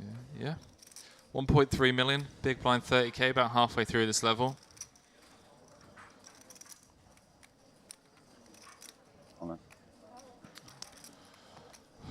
Shrek's Nemesis. Gonna jam it in from the cutoff. What a great name. That's a strong name. Marquardt. Q. You don't get many Q names. What that is I love that, man. I mean, Marquardt. I wonder where he's from. Where's he from? Have we got the let's have a look. Power of the internet. Have we got the internet? Definitely got the internet. That's many Marquardts. I'm surprised at how many there are. Richard? No. Is he a Richard? He's not Richard. Oh, Smolka taking the rejam spot. That's the highest ranked one at the top there, Berlin. 45k. Probably him? No, that's not spelled the same, is it? No. Got a T on the end. Stefan? Let's have a look. Bottom of my range. Bottom of his range. Good enough, huh? Bottom of your range, huh? Oh, I thought you have a little more. Should be mandatory that you have to have a picture on the hand of mob. Yeah. Yeah. Have we got names in the... did they send you the info, though? No. No. So Marquardt all in, facing elimination, as Smolka is called to put him at risk with a dominating hand. But it does flop a flush draw. But Smolka got the 9 of hearts in hand, so one of his outs is gone. King of hearts on the turn, though. Gives him the 100% equity sign, and he is going to get a full double up to 750k. A very big pot at this stage of the tournament. Well, that needs updating. Yeah, doesn't it? You've chopped off the Barnet. Yeah. You've got rid of the Justin Bieber facial hair. Yeah. got the glasses. You have. You have. You've grown. I told you we're getting to that stage in life where we're peaking. That was 3 years ago. Yeah, I know. At least. Oh no, it was about 3 years ago now, wasn't it? We went to Bali in October or November. Yeah. November. And then that was January of 20. No, that was in Cambodia while we were in Bali. Oh, was it really? Yeah, Okay, yeah. so that was November of 2019. Yeah. Wow, 3 years ago. We were in I know, Bali. isn't that crazy? What a trip that was. Definitely need to do that again. Go back to the same place. Yeah, Uluwatu. Yeah, Nah, I'd want to stay somewhere a bit closer to everything, I think. Yeah. It was really nice, though. I mean, it really depends what you're looking for. Like, we just wanted a grindhouse. Everyone was grinding. Yeah. We could have done better on that front. Yeah. But I've, heard a lot more about Bali now, and I've had a lot of people talk to me from, a lot more experience. Canggu seems to be a big one. Ubud. Yeah. I think I was giving the beaches way too much importance. Yeah. And I don't think we ended up going to the beach at all. I don't remember going to the beach. Apart from when we went to Nusa Penida. Yeah. So, yeah. And the time that we went out for dinner for your birthday. That was about the closest we got to the beach. Yeah, that was right. Yeah. It was actually more of a cliffside. That was good. That was good. And where was that other place we went where we got taken down to the restaurant in a golf cart? Do you remember that? We went to some place and we got on these golf carts and he took us down and then there was like a couple of swimming pools. I got a picture of it on my Instagram. I'm going to get it and show you. You will remember. We went in the pool. It wasn't the nightclub, was it? Finn's? No, not that place. Finn's Beach Club? No. It was at night time. We went for dinner, but it was the most over-the-top thing ever. I don't remember that. We jump back into this. Smolker hijack, or cut off the hijack rather. As Leo peruses his phone for... Can't even remember what order this is all in. 2018. I've gone back too far. Maybe I don't have a picture of it.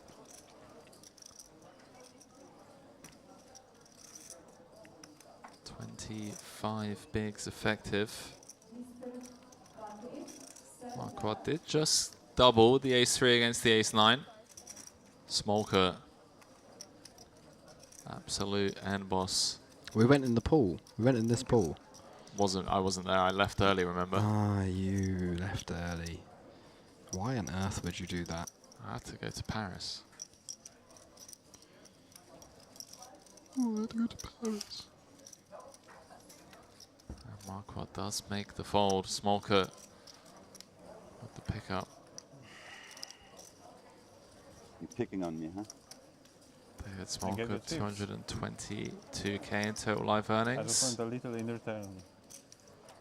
That's fair. I think it's fair, yeah. Came first in a WSOP International Circuit event. I'm starting to take it personal, this rebet. I thought the same when I did it. Yeah. So circuit ring winner. Best live cash, $40,405. Came in the 10K WSOPE main event in December of last year at Rozvadov. Decent.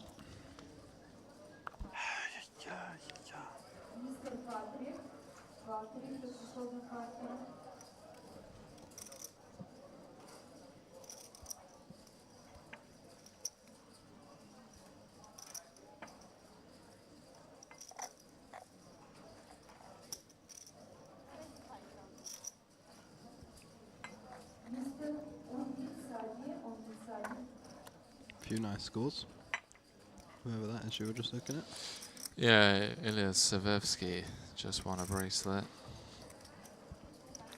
Ismailov goes for the 2.5x in the cutoff. Just under 900k in his stack, and Montiano finds ace 10 suited in the big blind. He's only playing around 14 bigs, so it's going to be interesting to see what he decides to do here. I think we will see him move all in. Don't think defending versus the size up is the worst thing in the whole world. All in. Does decide to just put it in though. God, you love fading the snap call. 15 bigs. Like, go on then, mate. I'll take it down pre. Yeah, this is it now. We're happy. It's a pretty gross spot for Ismailov, but I think, like I mentioned yesterday, people's big blind free betting and free bet jamming ranges tend to be stronger than from other positions because they have the option to just defend for a great price. So you tend to see a lot more of the like Broadway combos get defended, whereas so if you open the cutoff and the button's got like King Jack and he's got 14 bigs, he's probably just going to jam, whereas if you open the button and the big blind has King Jack, he can just peel more often because he's getting a good price and he doesn't necessarily need to just jam where you fold everything that's worse and call everything that's better. Ace 9, Ace 8. Nice little pickup there, increasing his stack by 25%, uncontested.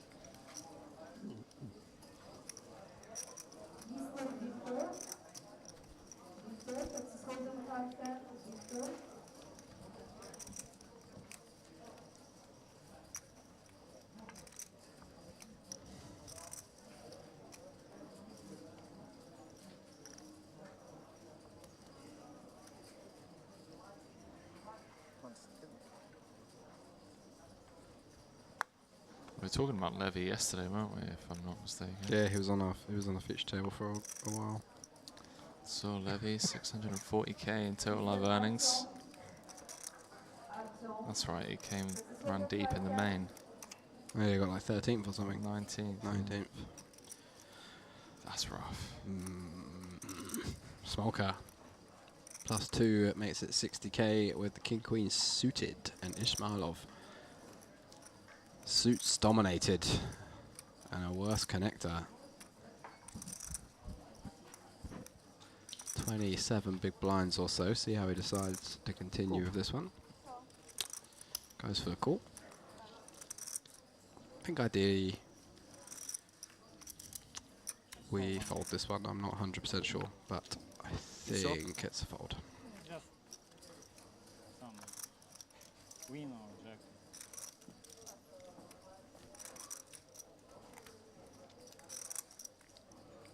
Could be wrong. Maybe I'm a nit.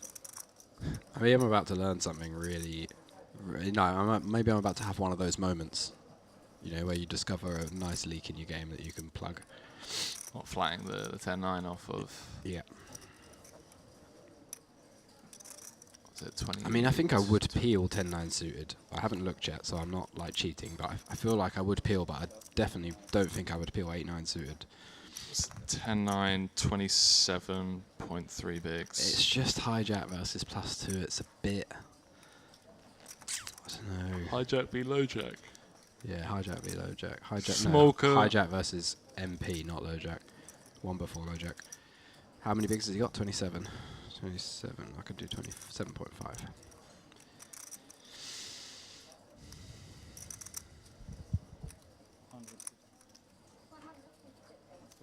10-9 suited. Yeah, well, there we go. It's a mix. 25%-ish call, 50% fold, and a very small sliver of 3-bet. So maybe it's more like 40, 10, 50, or 35, something like that. So a bit of 3-bet, bit of call, bit of fold. You can do whatever. That's why you don't know. It's like, oh, this spot's weird. Could do anything. It's because you can literally do anything. How about 3-betting the ace-8-0 from the big blind? How about it? This is a play. This is a gangster play. Solver approved for sure.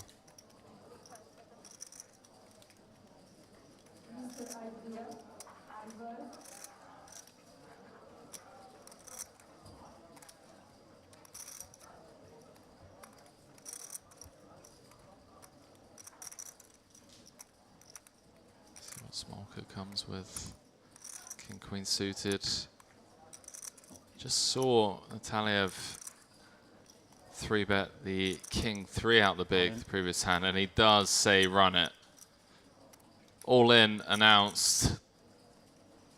Nataliev just getting put in the bin.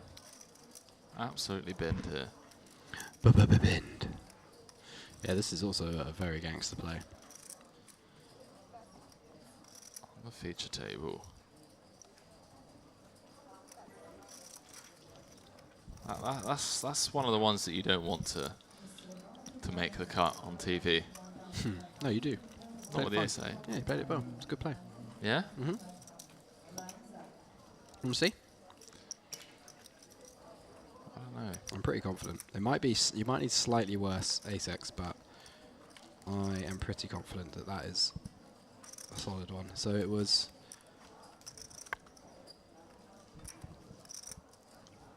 low jack. You just called it MP.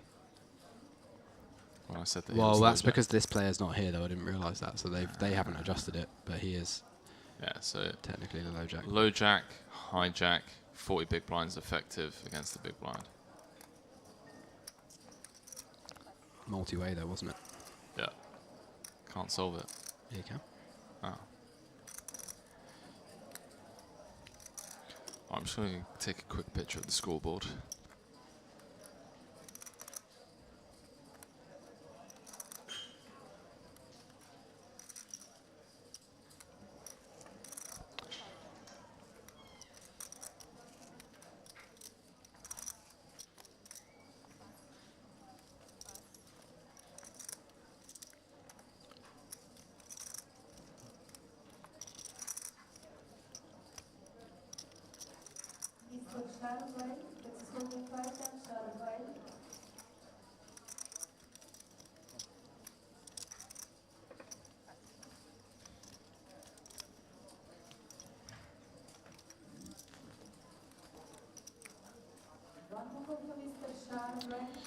Levy picking that one up with the queen 10 suited.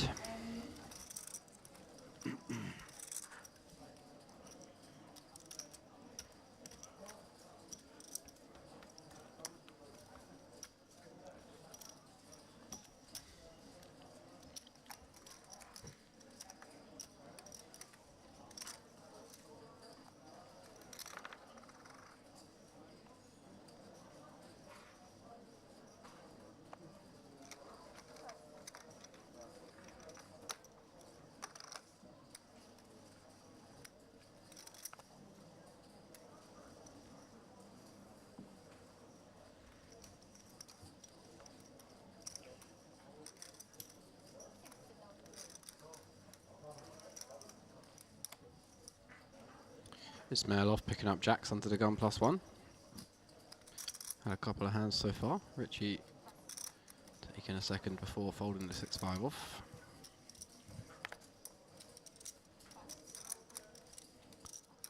Montiano finding ace-10 off on the button. He's playing 19 bigs. Decides it's just slightly too early position to be jamming this one, which I think is a good decision. Just decides to flatten the cutoff, and down Nataliev with king 10 off on the button. Seems like a guy who likes to take an aggressive pre-flop spot, but does decide to let this one go a little bit on the wide side. That would be.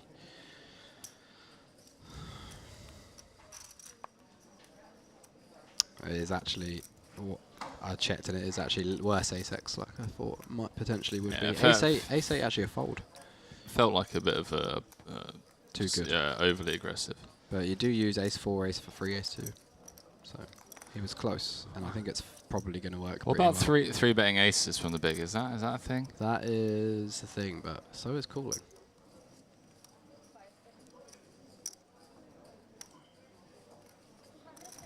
Hands are shaking a little.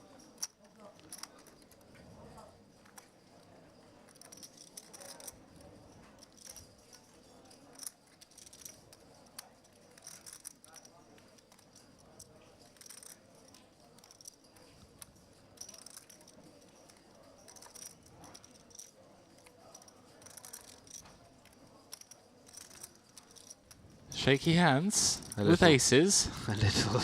Guilty. There was some shaking. Yeah, guilty of definitely doing that in some big spots in my career. I remember one very vividly from like ridiculously early on in my career. Just overly shaky, and I was actually bluffing, but my opponent was a very solid live reg that read into it as strength. Yeah. And ended up folding. But yeah. Wow, it's Ismailov just peeling. Just peeling like Markov half put his in stack. like 40% of his stack so far. Okay, okay. with the 3-bet. This is a very interesting hand, and we get the classic 4-4-3 flop. So Well, Ismailov going to be doubling up Marquardt unless Jack rolls off on the turn or river. I don't see him ever peeling pre and then folding on this flop, do you? I don't think so, no. Stranger things have happened. That is also true. Just decides to put it all in. No small bets here, and Ismailov does call it off. Sees that he's up against the aces. No heart either. Marquardt got him absolutely crushed here. Ismailov down to 2 outs. Well, not down to 2 outs, he always had 2 outs. Oh, 3 for a chop. Hey! Good one, Henry. 1.4 million in the middle. Marquardt on quite the spin. Wow. Yeah, massive. Up to 1.4 mil chance. Give us the come on! I mean, I'm not surprised to see the emotions there. Yeah, the cool. Spin. Good for him. I like to see recreationals. He's probably in for a satellite. He looks absolutely buzzing to be here and also extremely nervous. 47 left, 200k for first. You have pocket also? Yes. Pocket. Lucky. Also pocket? Great Pocket. tweet from Awasap Ahmed saying, I once had a girlfriend who asked me why I didn't just play the way I do in winning poker sessions. That way, you'll never lose. That is true. What a great point by a female. No, I know. I should show Oh, now. man. It's 47 They left. do I say cannot the too many darndest chips, yeah. things. People who don't understand poker. I know. You really do. Also, it's way too. You really do. did you see Derek on that. Lewis's recent interview about on this fight night? There was a question at the end where I'm going to try and show you the clips funnier than me describing it. Hang on a second. It's going to be one of those you should have been there moments. No, there's a clip of him set. There's a clip of the thing. Don't worry. All right. Is this PG enough for stream? Yeah. So here's Derek Lewis.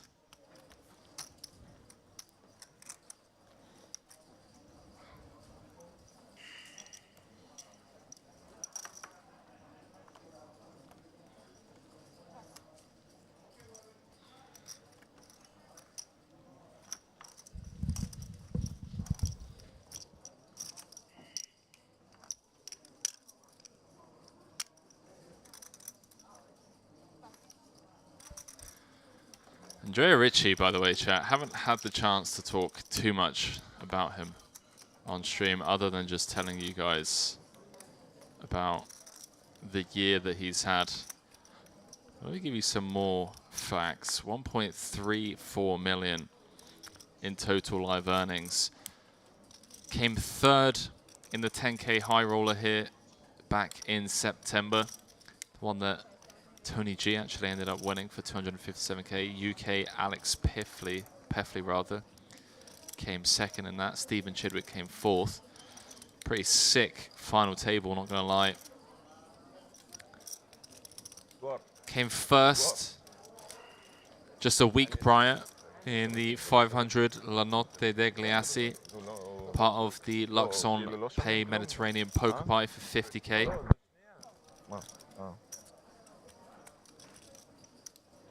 Some really nice 5-figure scores as well.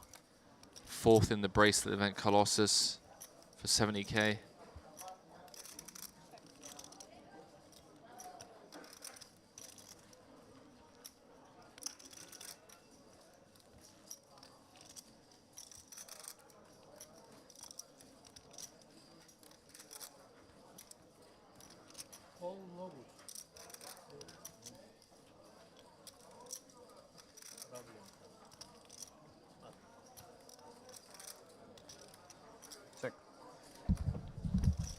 Joker. Just had to show Henry that clip. Made me chuckle.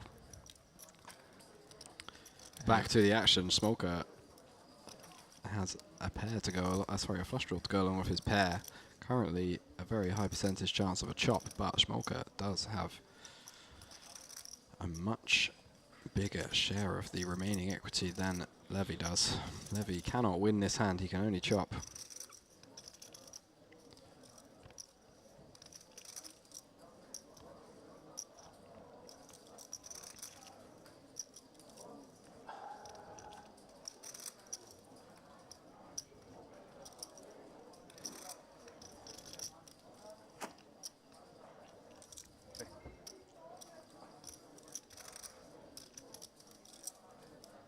Levy deciding to check back his showdown value on the turn.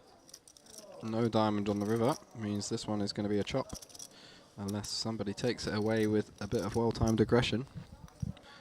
But can't really see that happening, to be honest. I think Schmolka will just check this one. Levy check back.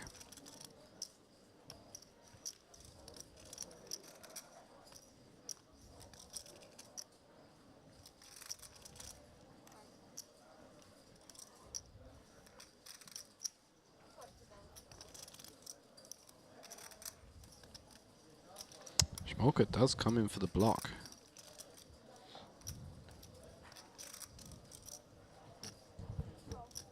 And Levy makes the call. Chop it up.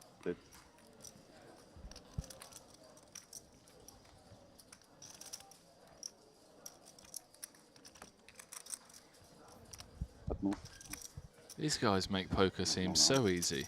You have also flash draw on the flop? 9 and flash draw?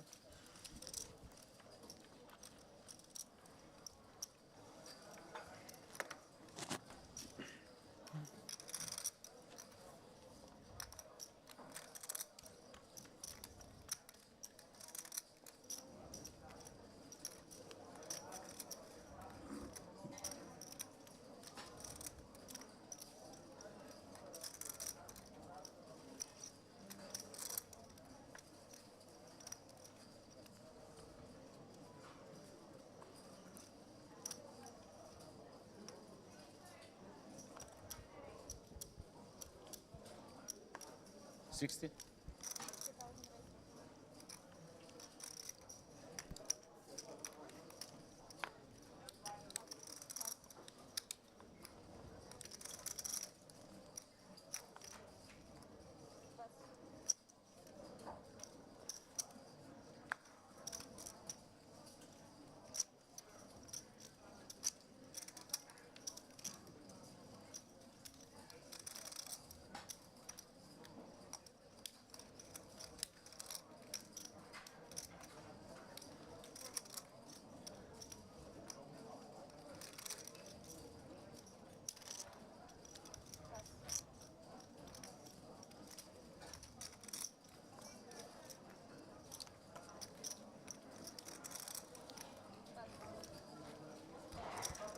Richie getting involved from under the gun.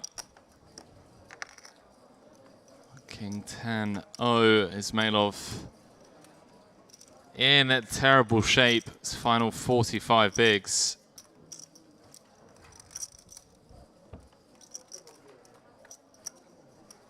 The jacks giveth and the jacks taketh away.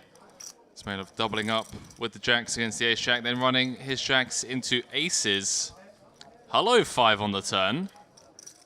6, 8, 10 or a spade needed for Richie.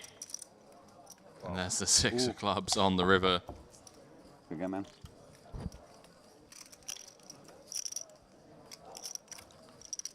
This is Mailov. Just double checks the board. Shakes his head. I didn't see. I was thinking Me too. I don't think Richie realised what happened.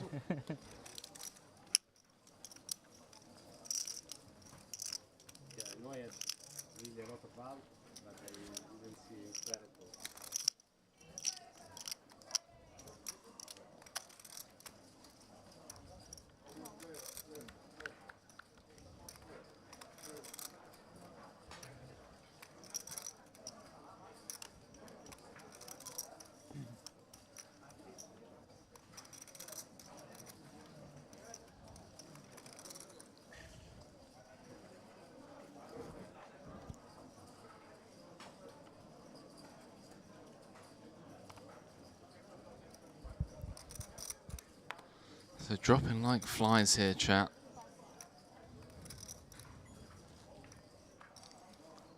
Dropping like flies. I do expect the pace of play to slow down considerably.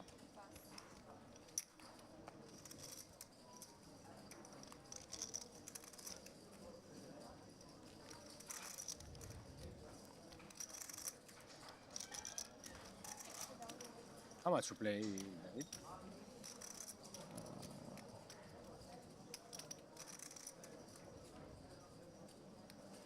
1.5, 1.6. So like more than 50 died, yeah?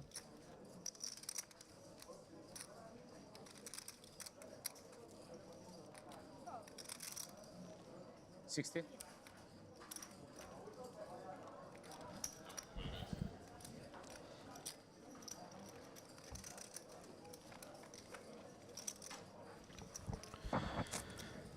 Smolka opens the 10-9 off on the button, and Richie defends his big blind with 10-7. Smolka flopping the best of it, 2 pair. Not much for Richie. Expect we'll probably just see a check fold.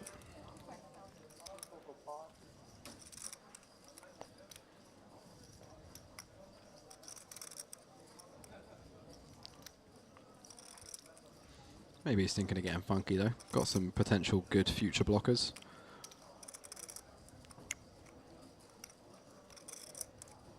Does make it 100k.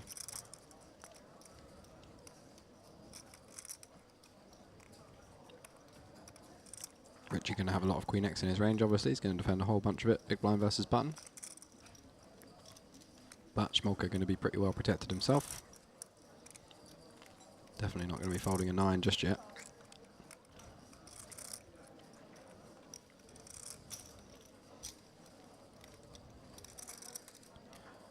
Jack on the turn, interesting card. Gives both players the open ender.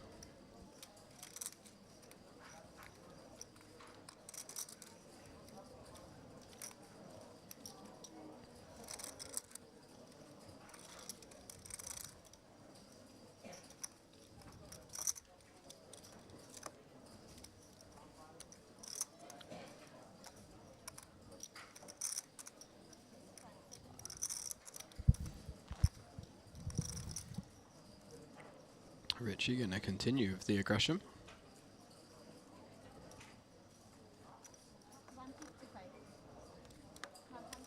155 into 350, half pot.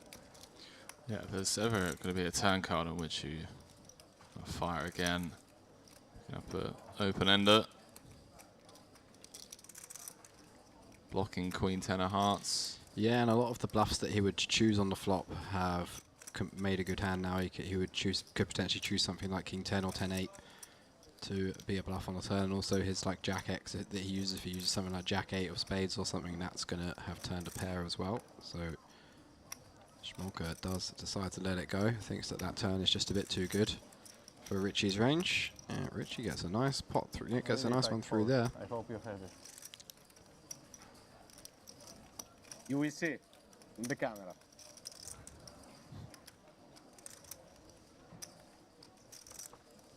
Bluffing at this conversation. I'm not bluffing actually, it's telling the truth. You are going to see it.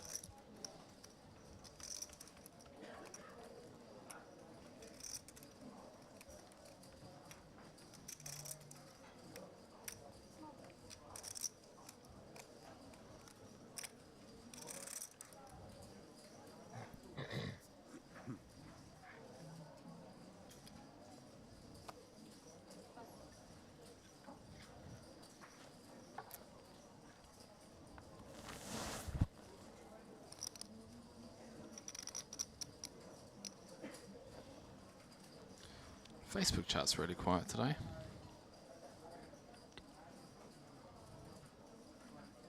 Had one guy rooting for Ferdinand earlier on. That was it. What day is it? Saturday. Twitch chat's been football. Maybe no. We've had like 3 times the amount of viewers though. Oh, really nice. But yeah, maybe that's good. Has the World Cup started yet? Don't know. Has it? I don't know. Not that I'm going to be watching any of it. I probably will. I'll watch the England games probably. Nah, that's just disappointing. Watch some actual talent play. World Cup.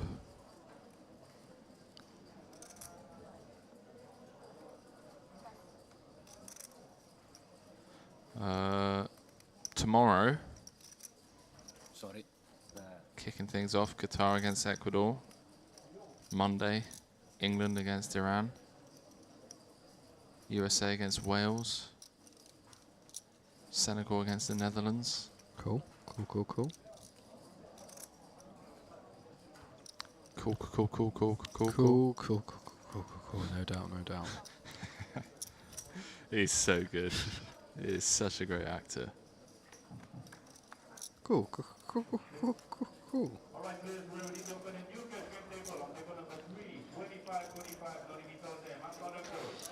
Some no limit hold'em cash games running in the background. A little bit of them. Love to hear it. Wondrous flopping top pair on the Queen Jack 10 board. Backdoor spades for both guys. Levi has a massive range advantage here, and I expect to see this board get aggressively triple barreled by bluffs. And this is a pretty good one because he's unblocking all the hands that can call twice and fold, so we might see him unload the clip here depending on the run out.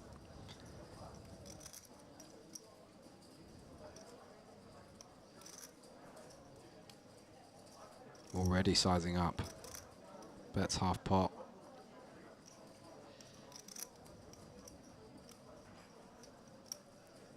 Do you want a half pot with ace king on this board?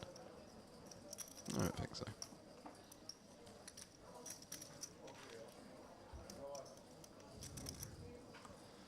That is a turn card. The spiciest. All we need now is 4 of spades on the river. 4 of spades. Why the 4 of spades? Well, why not? What? But why specifically? The only number I could muster. 325 in the middle. Mondros was 600 behind. See what size Levy comes with. Obviously he wants to choose a sizing where he still has enough room to get folds on the river.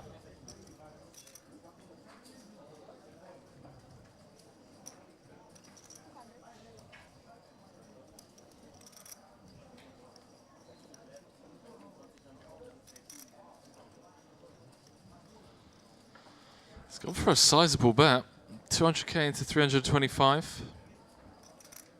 Would leave Mondros with 400 back, should he make the goal, which he inevitably will. Though there is a 4-liner on board, he himself has now picked up a flush draw.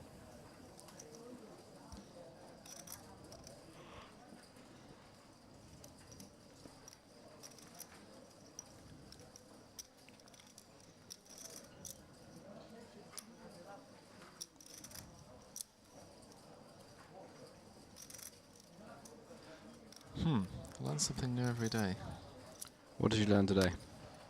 I'm assuming that's pronounced glut, this word here.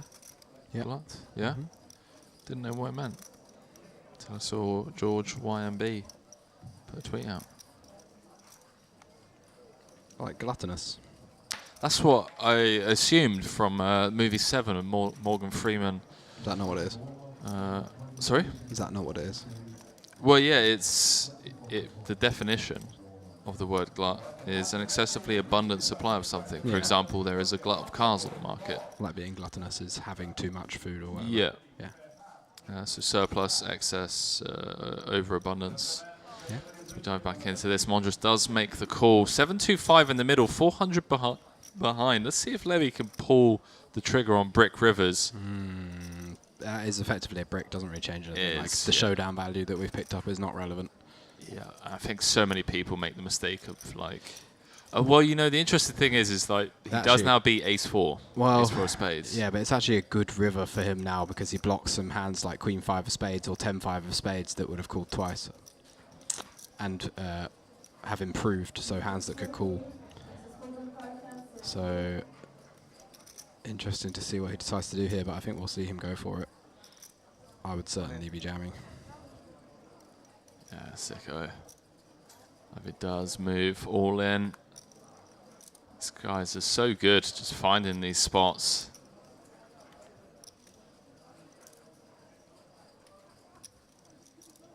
See, if I ran this... They'd snap you off King Queen. They'd snap me off, and then I put the hand history in my backers group chat, and I get dropped in stakes. You wouldn't. I mean, this spot is really good for another reason, is that I think there. There's been some signs that Mondros is more on the recreational side, so Levy assumes he's going to get more folds than he would against other players. I mean, even against anybody, this is a super tough spot. Even if you have a king, like, you're not loving it, but obviously you have to call. But Levy can be pretty sure by now that he's not up against a king. But it's just really interesting to see him go for it with spades. I mean, I think it's great, and I would definitely play this hand the same way, but it can creep into your mind that having spades is really bad because you want him to have called twice with a hand like 10x of spades or queen x of spades and then fold the river. But he thinks his spades are not relevant enough. But the thing is actually we've got bad spades to have because the better spades that he could have, like queen 8 is obviously a straight, and king queen with a spades is obviously a straight, and king 10 with spades is obviously a straight. So what kind of having the 6 and the 5, I don't know how good that is. But yeah, still the board is just so good for us that you got no choice. Just unload. Yeah. Nice hand, Levy. GG. Kind of weird calling people by their last names, isn't it? Yeah. Nice hand, Levy. It's not my name. Well, I don't know your first name.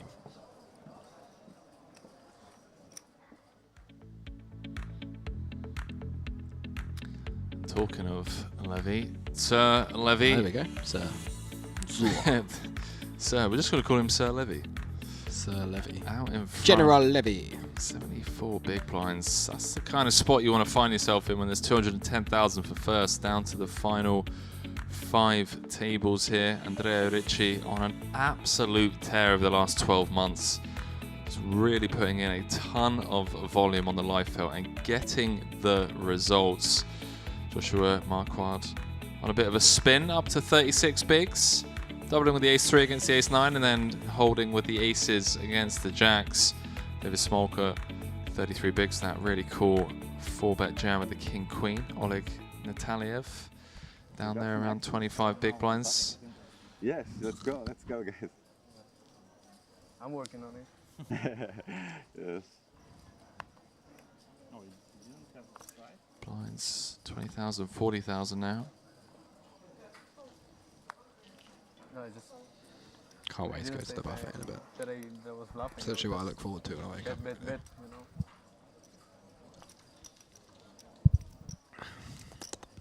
know. Marquardt picking up pocket 7s and hijack.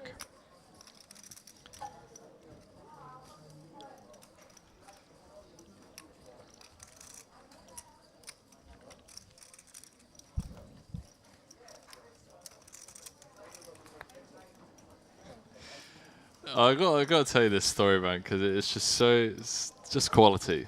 All right, so Sean D just came 3rd in the 25k platinum high roller for 6 figures, bracelet event. Followed it up with a 3rd place finish in the 50k high roller for another huge payday. And if that wasn't already enough, then followed up with a 3rd place in the main event for 700k. So cash for over 1.2 million. But obviously 3 3rd place finishes, some serious close calls. And then he joined me in the commentary booth for the heads up of the main. And he was telling me how, him and his wife really love needling each other. Their relationship has been built off just their senses of humor, which I totally understand. I love it. And he said, many people wonder how me and Ashley are still married since I got home last night. She's called me Mr. Bronzer, our bronze medalist, and said we should have a 3rd kid and call him Sean the 2nd. And when he has a kid, make him call him Sean the 3rd in honor of my Tawnies. Her needle game is stronger than mine. Not sure what one hurt the most. And I was reading that and I was thinking, if you ever get married, I feel like it's going to be a similar dynamic. You love a needle. You do love a needle. Yeah. And it's gonna take a woman who knows how to give a needle back. I think. Yeah, probably right. That's brilliant. That is absolute quality.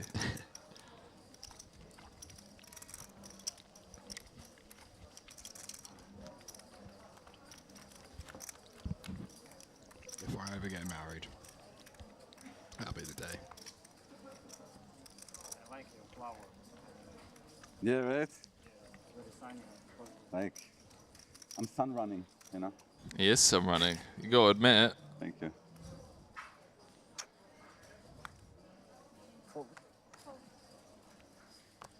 sometimes it's just your time to win a tournament. Sometimes you get down out of the tournament through no fault of your own, just the way the cards fall. There are days where you are just destined to reach final tables, to run deep.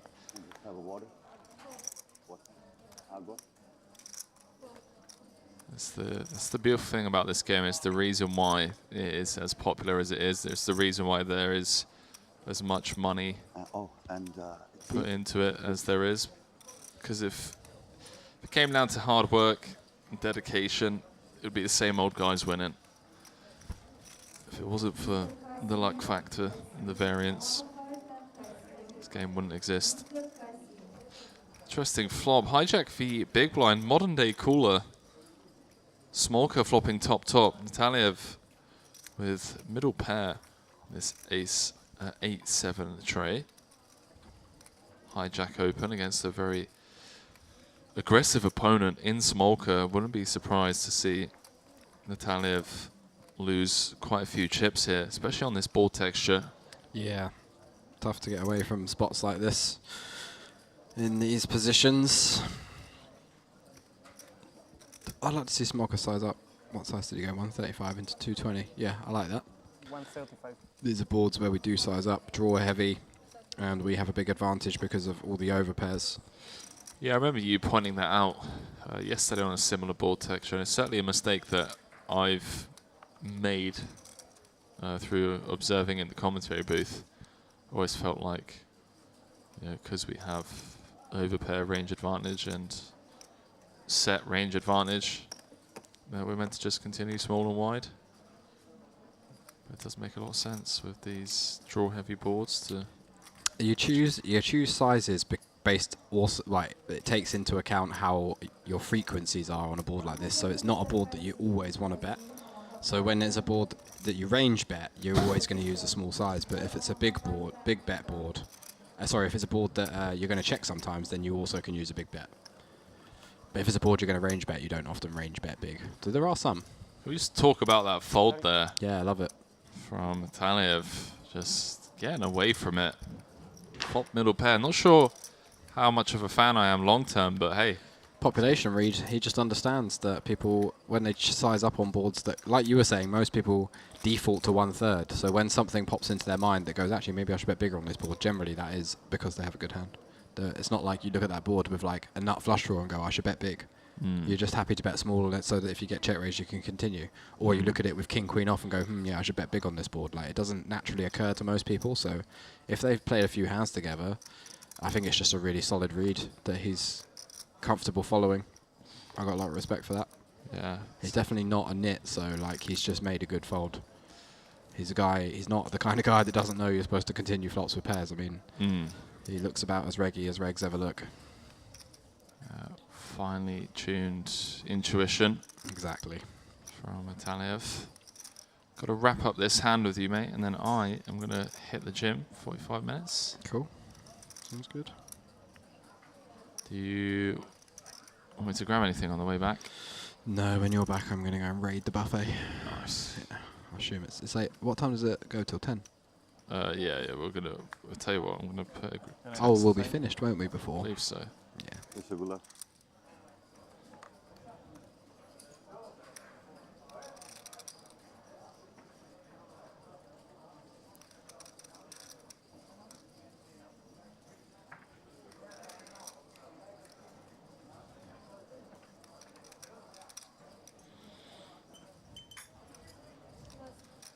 Levy in the big, facing the 3x. So look at this, just clicking it back to 240. There's some reg wars going on here. There's some street poker being played.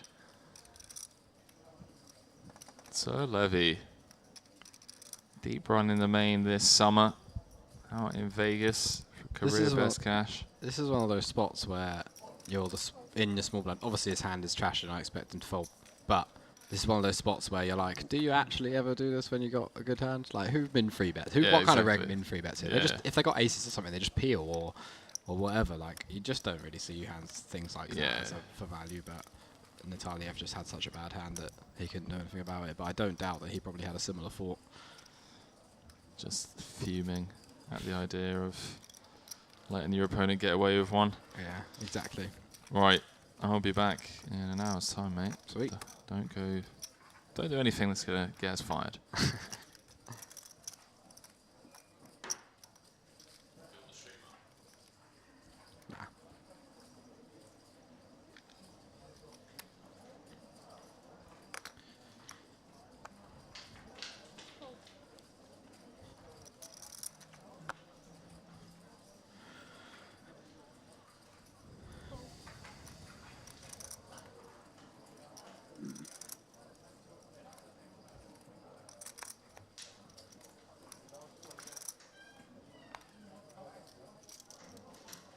Pocket fives for Mondros in the hijack, and he is playing less than 10 big blinds. Ships it in.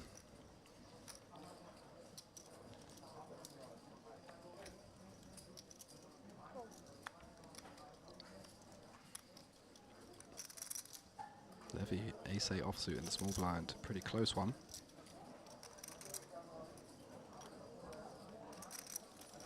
Ace high doing pretty well against a 10 big blind jamming range though from most positions, and a hand as good as ace-8 is going to be doing pretty well against this range, so wouldn't be surprised to see Levy call here.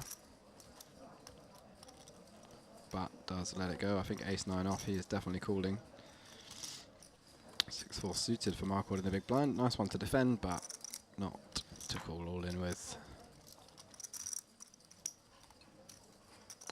Mondros survives up to 12 bigs.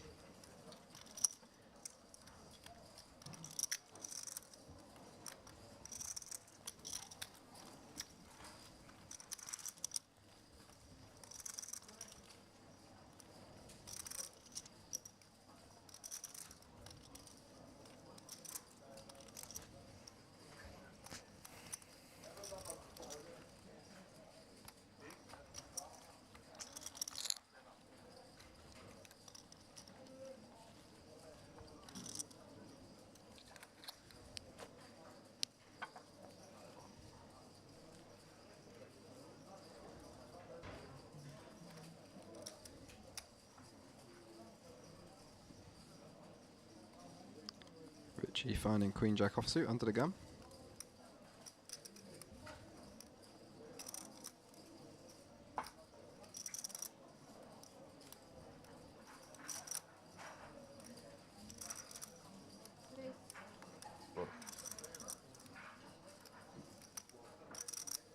Makes it 80k.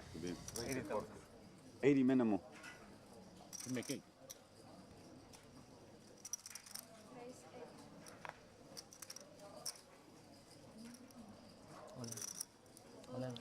Montiano putting his last 9 big blinds in the middle with the ace-jack suited. I think Richie's just going to probably find the fold with this one. Not really doing too well against this range. Not getting a particularly good or inviting price either. Only a few big blinds. 9 big blinds to call, but I just think our hand is not quite strong enough. Be interested to see what he does though. I'm personally folding.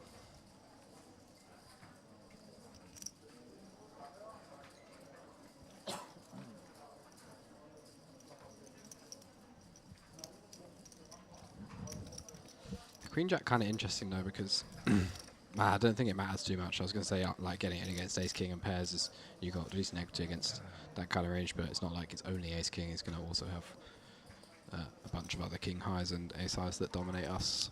So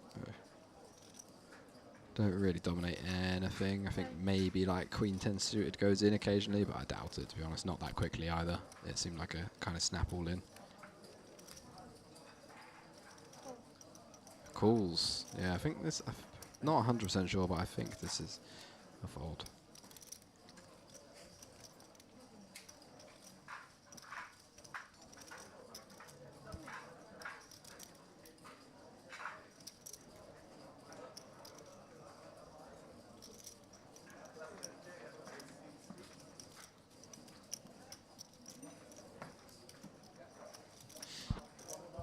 Dealer going to run on the board, see if Richie can find a queen. Drawing pretty thin now. Does have the backdoor clubs, but only good for 6% equity. Got some straight draw potential too, and there is a king on the turn. Never easy. Still retains a little bit of equity in the hand, 10%. Around 9% chance of hitting a 10. But king completes the board, full house for Montiano, and he'll double up to over 800k now.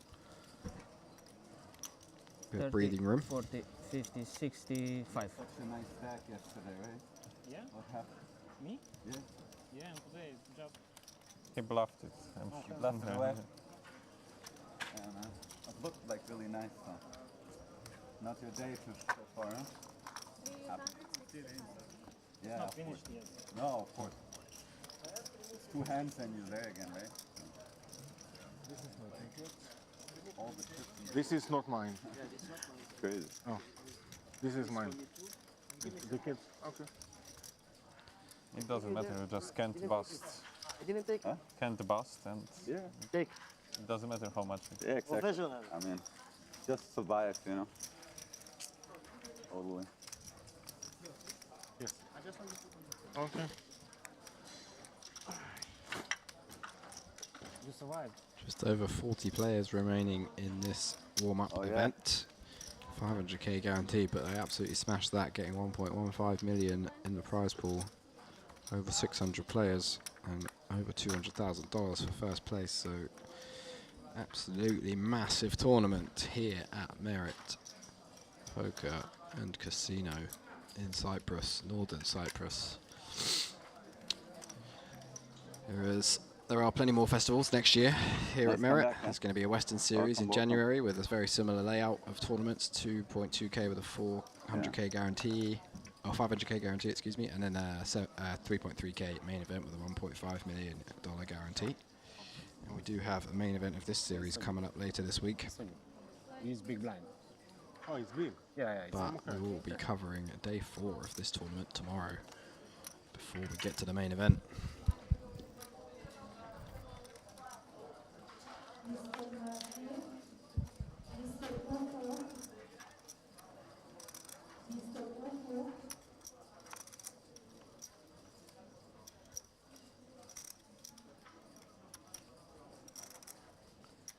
Natalia in the hijack with 19 big blinds. Queen 9 off. Does let it go.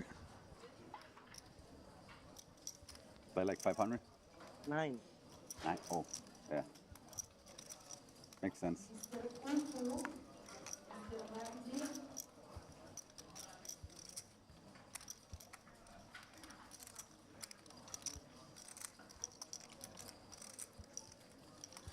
He meant no.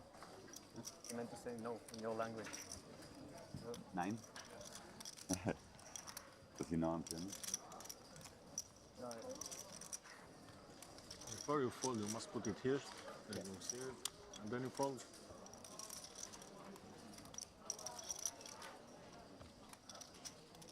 Elimelech in the big blind with the ace queen off, playing 20 bigs. Versus Smoker's small blind limp. They're going to want to ISO this one. Obviously, more than happy to get it in, facing a limp jam.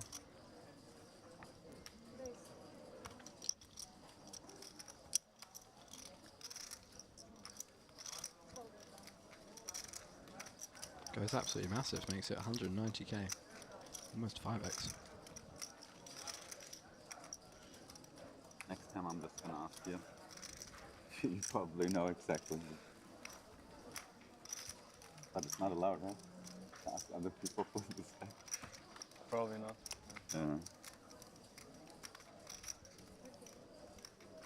But if I see someone answers anyway, so I don't mind just answering for him. Yeah. Well, I can count too, but you know. Yeah, I know.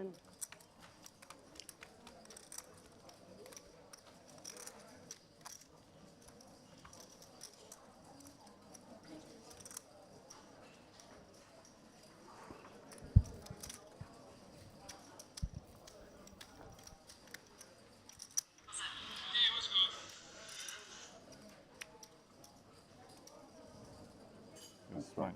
Yeah.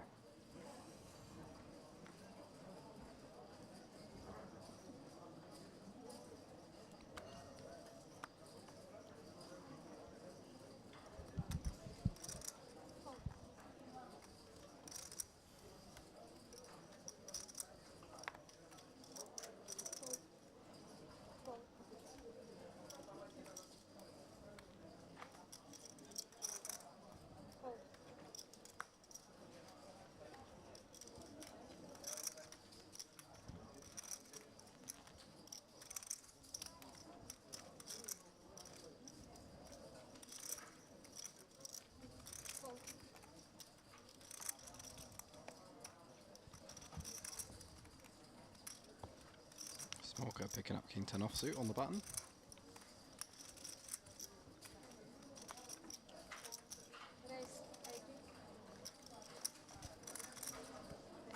Makes it 80k. Both the blinds putting under 25 big blinds, but both with absolute burgers getting out of the way.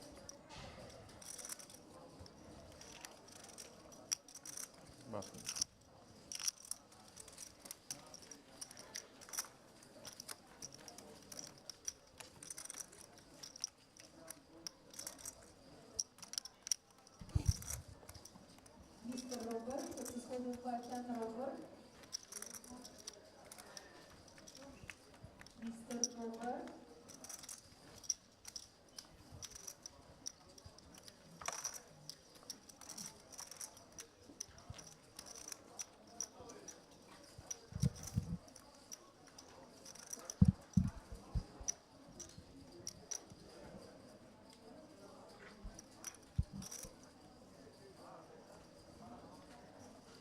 This guy looks a bit like Rob Young. Any of you know who Rob Young is? Guy who owns Dust Till Dawn in the UK. Puts on some stuff with Party Poker as well.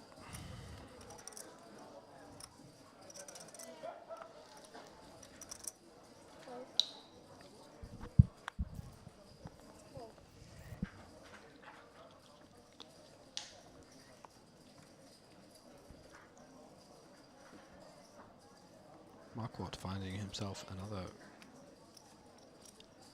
nice opening hand in the hijack. 80. 8. 80. Makes it 80k.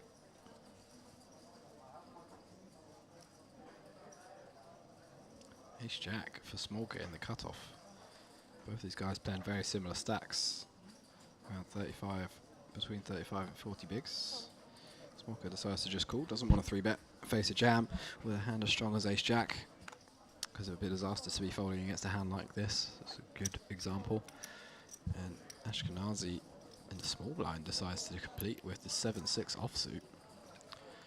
Unconventional peel. Richie in the big blind with the 8-4 off, just going to get out the way, I think.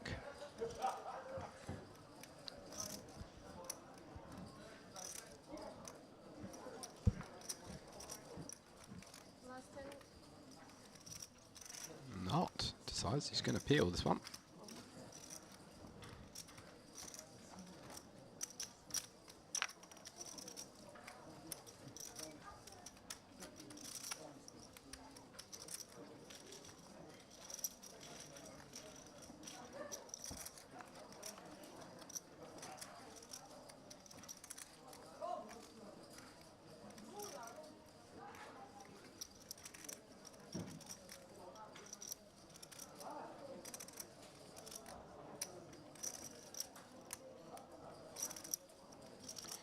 Anybody interested, the 8-4 off is a very, very out of range, and even in chip EV, and there is actually ICM implications here as well, so the 8-4 off will be a very clear fold.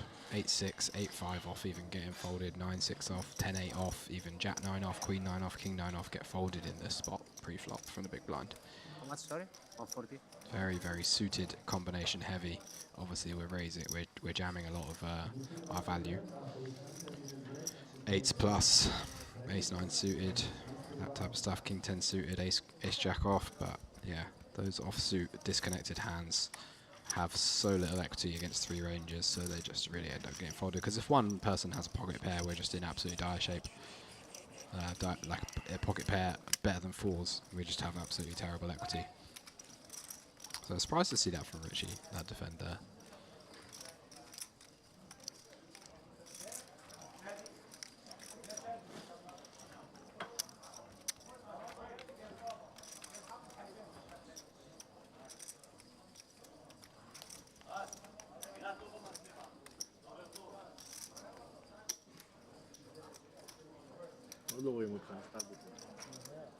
אני יודע שעוד לא. אני יודע שזה עוד לא בשביל זה.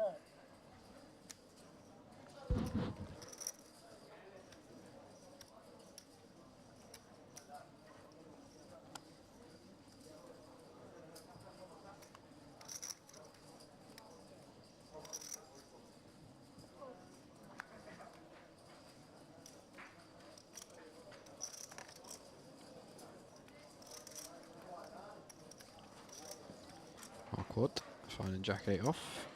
It's nice to let it go.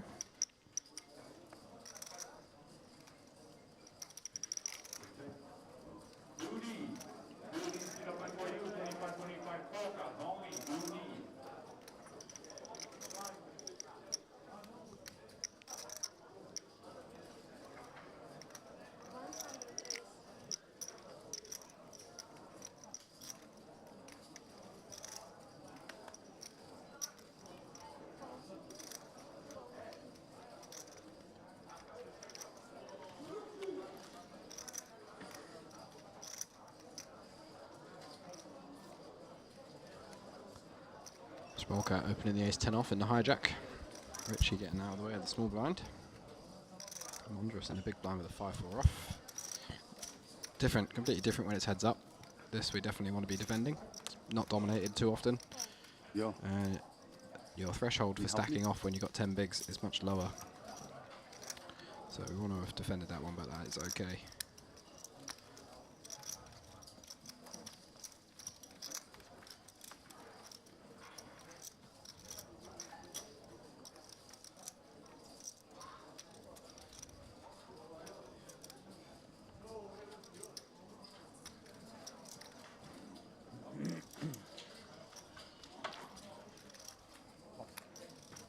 When is your lucky?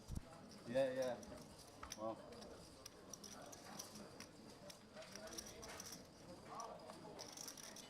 Next time. Good for us. Yeah. That one there, we would have defended all the way down to 5-2 off. 4-2 off, 4-3 off, 6-3 off, 7-3 off, even in there a little bit. You're only folding the really disconnected offsuit ones, 10-4, 9-4, and the really weak ones like 3-2, and 10-2, 9-2, all that stuff. But other than that, we defend a lot. We defend in some manner. We defend 90% of our range. We're only folding 10% of the time, which is not very many combos. 235 combos, 75% call, 15% all in from the big blind. Mostly linear for value, all your pairs. Ace 8 off plus, ace 5 suited plus.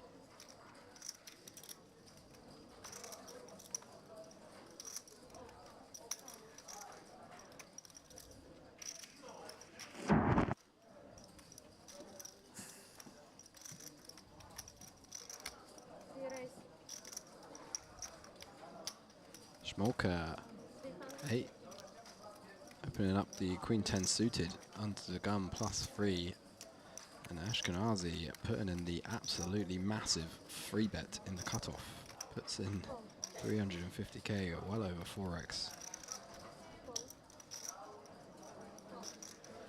Suspect we'll see Smolka get out of the way, and he does instantly fold, so Ashkenazi getting the dominating hand to fold. Up over 1.5 million.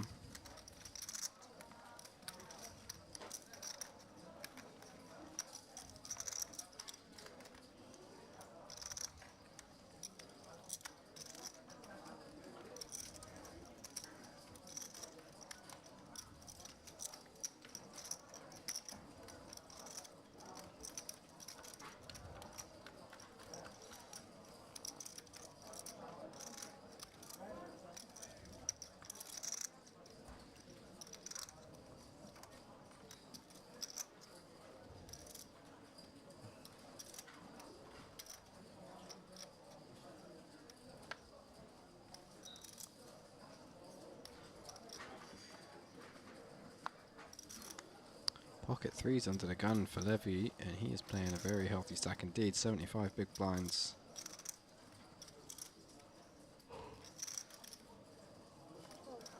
Decides to let it go. Good decision.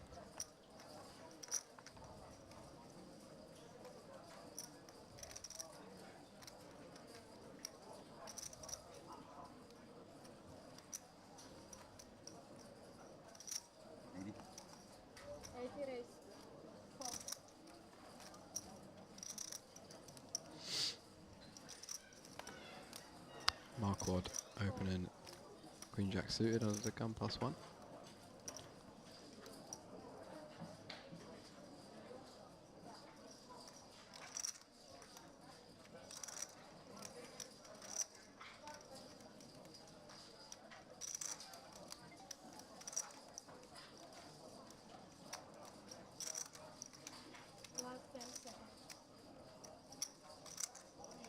210. 210 raise.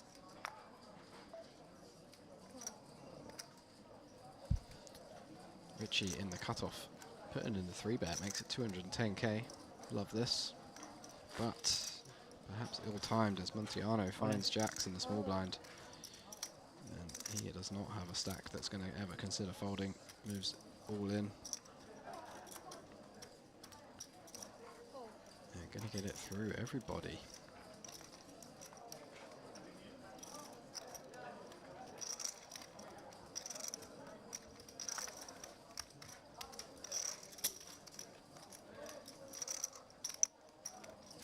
Montiano up over 1.1 million after scooping that one.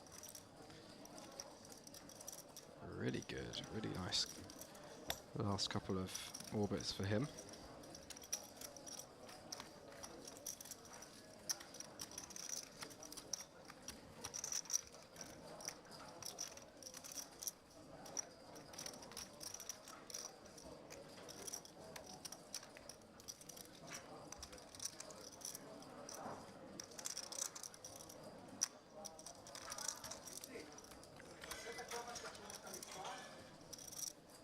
Arrivederci.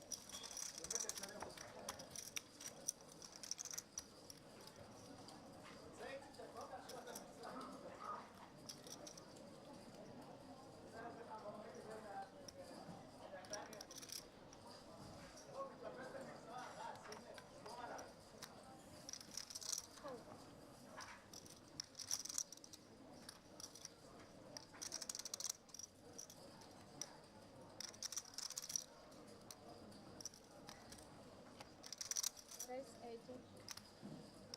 Schmolka opening under the gun +1 with the 7-6 suited. Fold.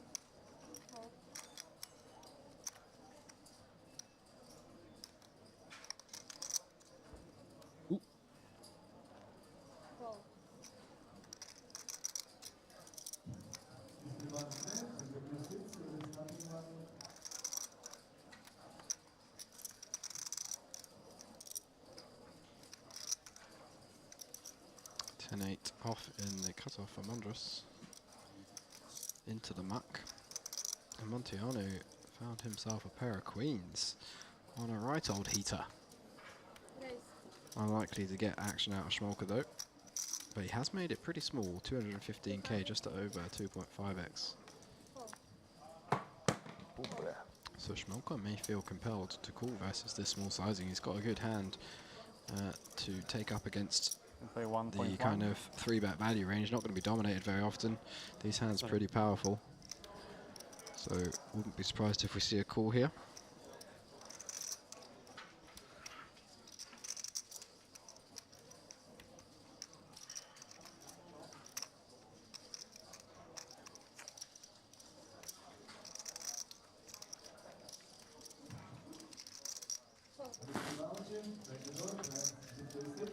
Does let it go though, disciplined fold.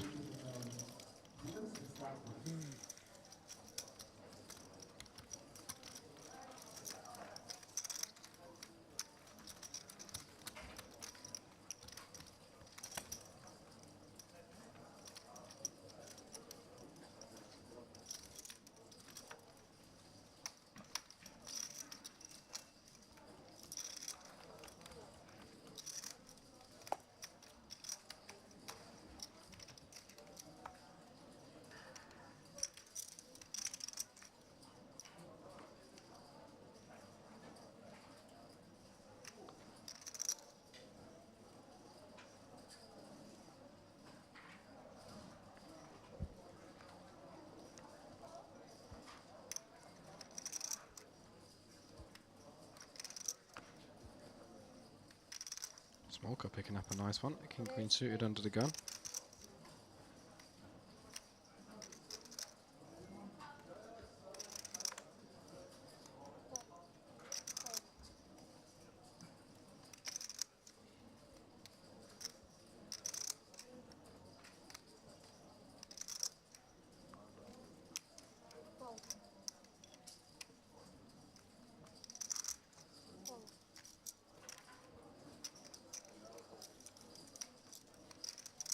The other one with you. Nice. You want it. Nothing for anybody else so far. Let's see what Marquard's got in the big blind. Jack 6 suited, definitely defendable.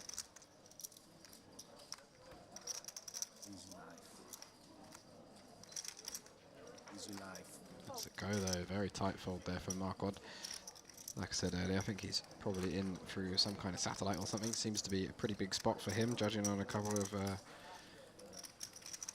physical movements he's made at certain stages, especially when he had the aces, so fair enough. שלחתי לו לינק. יש לינק לאינטרנט. יש לינק לזה, יכול לראות אליו.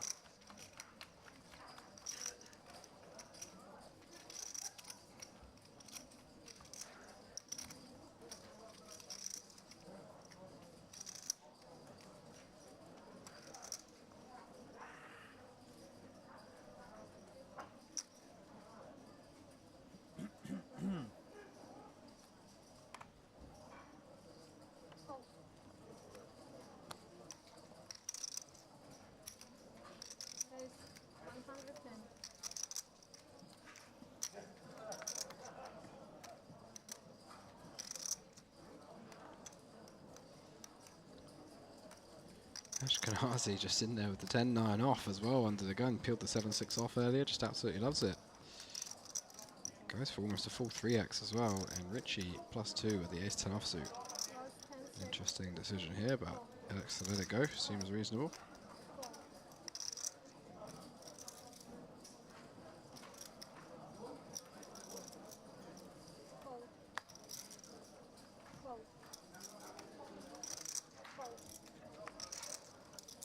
Strong. You follow in. You follow in. Nothing's good. Maybe no.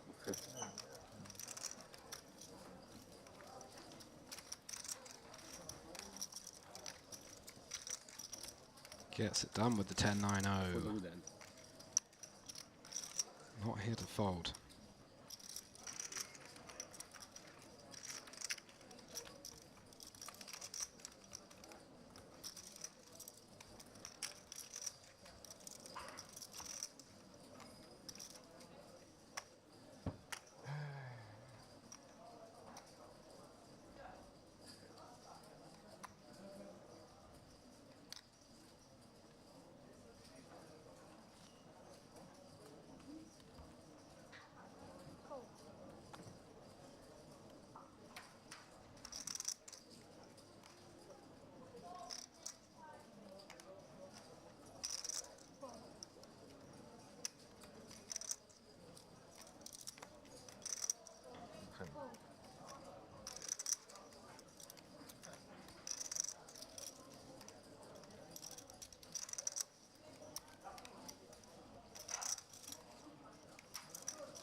Folding, everybody folding this hand so far.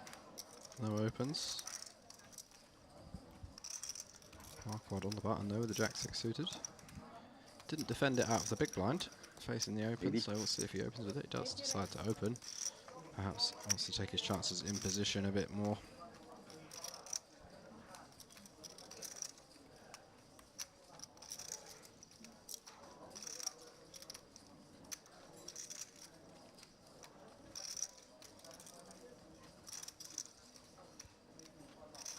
Smolka picking up a monster in the small blind though. Ace King offsuit, playing around 32 big blinds. Interesting to see what he decides to go for here. I think a jam is definitely on the table, but he decides to make it 300k, a little under a 4x 3-bet. Elimelech in the big blind, nothing for him to get involved with. Folds the King 8 off, so one of Smolka's outs gone should he need it, but I imagine we're going to see Marquard just fold here.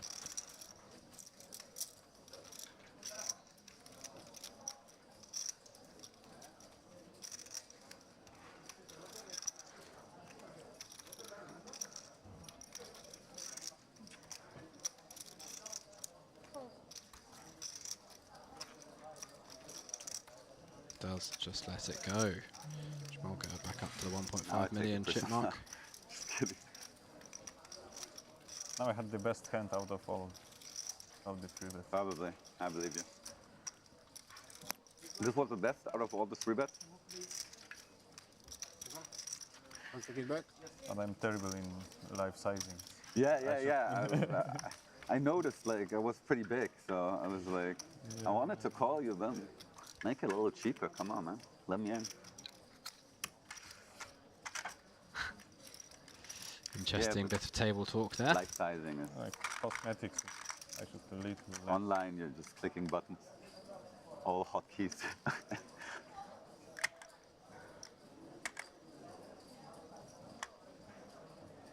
Action player getting moved. That's no good for the entertainment factor.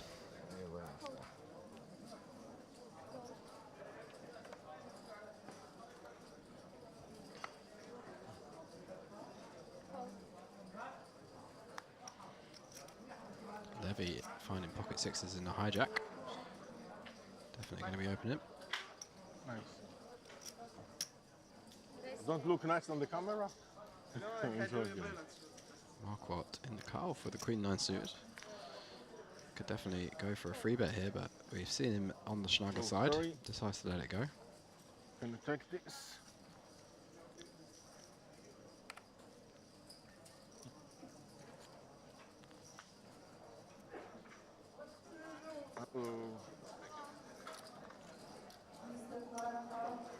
Oh, sorry.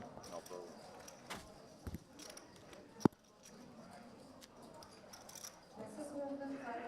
Richie with a 10-7 off in the big blind. Expect we'll see him defend.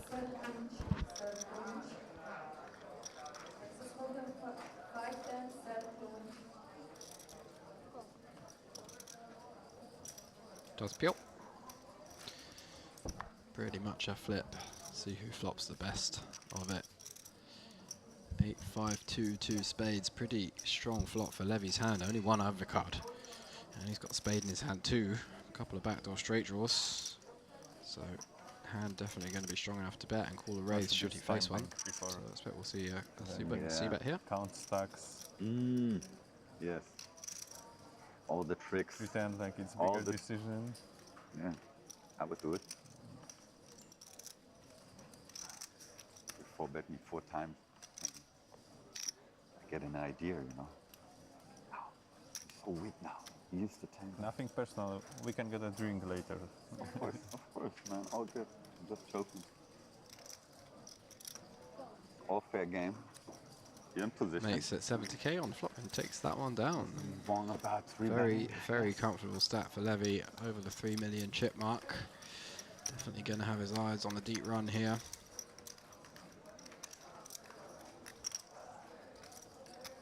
You can do it wrong. Huh? You can do it wrong. Yeah. Sure. Don't think about history that it is wrong. Some people do it wrong. Yeah, of course.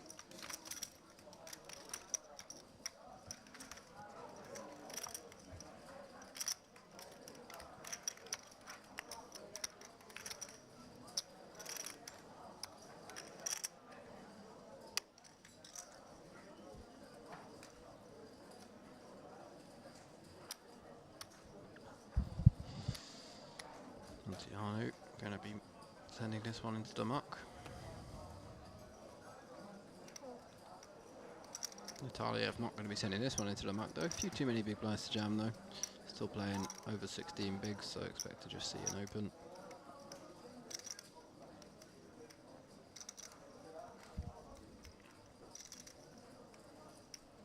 Raise 18. Raise 18. Call.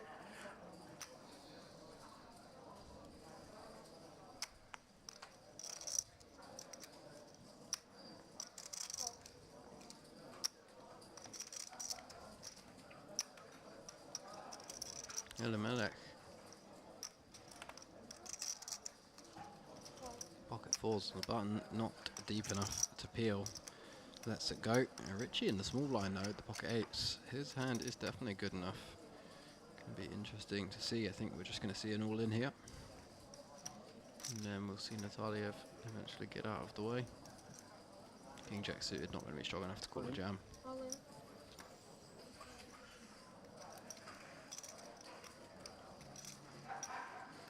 Жене, это сколько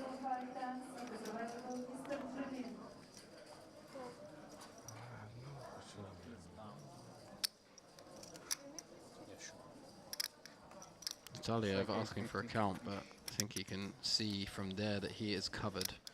So he's the effective stack, 16 bigs.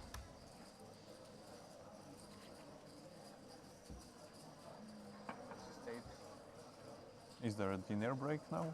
Or No, ordinary break. I asked them. no? It was only 8 level we played today. They say all breaks. No 45 minutes? No. Only 15? No, Less for than- us. Yeah. 795. 7-9.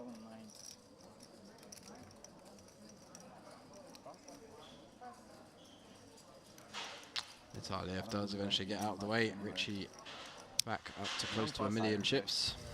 Not eating big break. Maybe like a small fruit or something like that. Yeah. Fruit is good.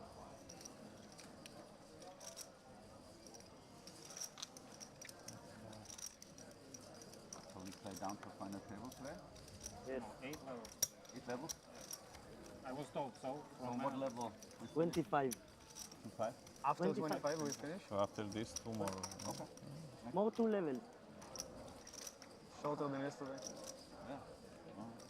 It's not going fast enough. Yeah. For a final day, 30 left. Yeah, but the final day will also be like, know should be like 10 hours or at least, probably even more. Structure is way too good. Yeah. Structure way too not good. gonna No complain. such thing. Yeah. Should be counting your blessings. I have nothing to do tomorrow. And the day after too.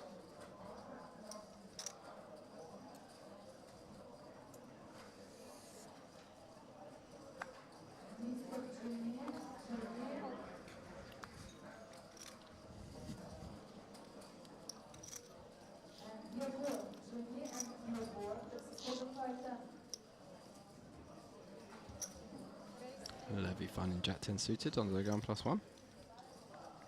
Picked up his fair share of hands today.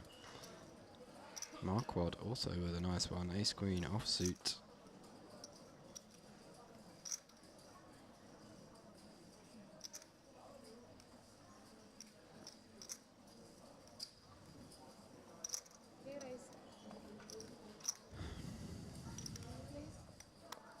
Marquardt putting in a 3-bet. Makes it 240k to go. Smolka gets out of the way from the hijack with the Queen Jack offsuit.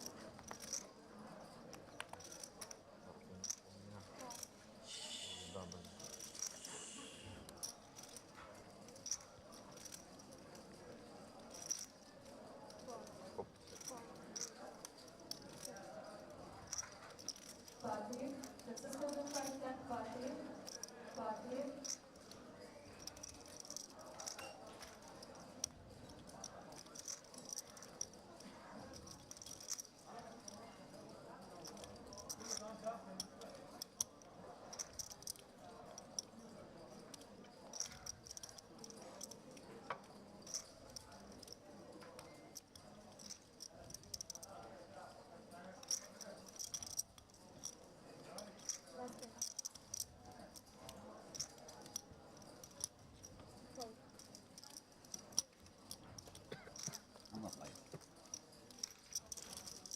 No, Close one.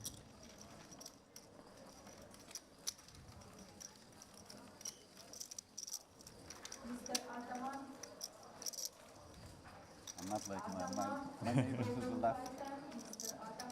I'm not picking on you all the time. Just forget it. You're not getting cards as good as mine. Probably. I will That's feel one like answer, one excuse for it. But yeah, probably have some decent hands.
Slight caller here. Elimelech in the hijack with the ace-jack offsuit, playing 20 big blinds. Ace-king suited for Richie in the cutoff.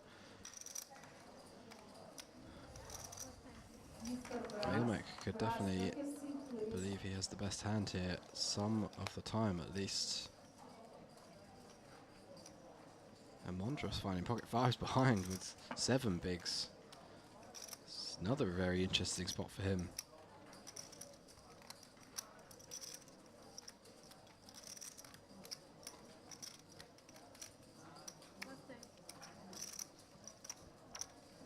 When Mondros calls, I think Elimelech is going to fold a little bit more because it looks so strong to just call it off for 7 bigs with obviously no fold equity. Like, you have to have some kind of hand, whereas at least Richie's range can have some potentially lighter jams in it. Hijack versus cut off, so interesting to see what Mondros decides to do. Decides to call it off the last 7 bigs, can't blame him for that. This might force Elimelech to get out of the way and avoid a bit of a caller. Could have been very tempted to call ace-jack, 20 bigs, cut off, hijack versus cut off, does get out of the way, and he's like, yes. Said he had an ace. Ace-jack, S-valley. So Richie down and out, but still has 50% of the equity here, just a straight flip pretty much. Action. Very sweaty one for Mondros. Richie, 2 overs and a nut flush draw now. Yeah, that would be calling nice. for a 6. 7. Ooh. King is a bad one. Yeah. 5's drawing extremely thin now, just 2 outs. That's not entertaining. No.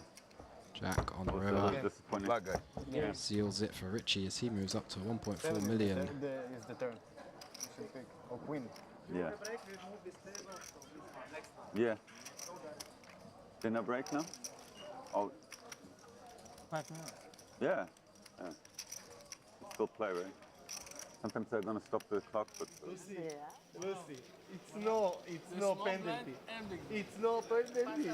No. Next feature table after we go on a 15-minute break. These guys are going to make an appearance. Some faces we've already had on there before.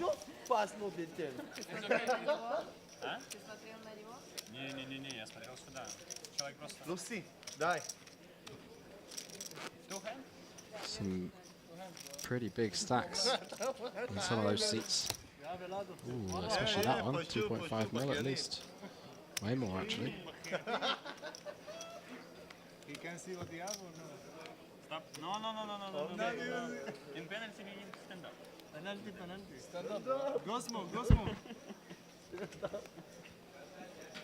Take my money, the casino take my money. I want to steal the small block. A couple more hands before we head on to break though.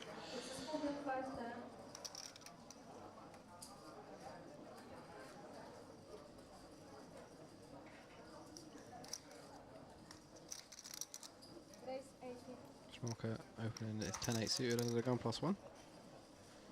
Elimelech in the hijack. King Queen off.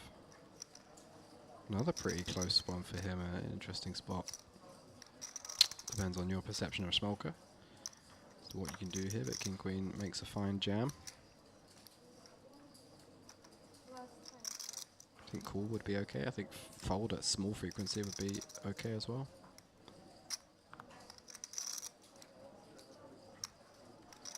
Does fold.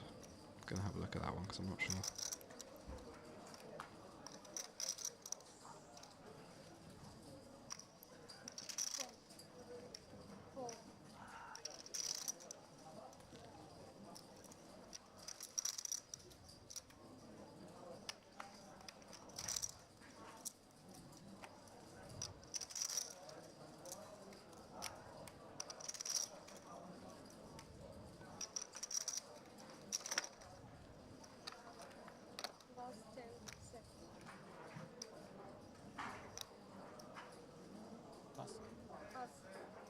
Not sure what that tank was about.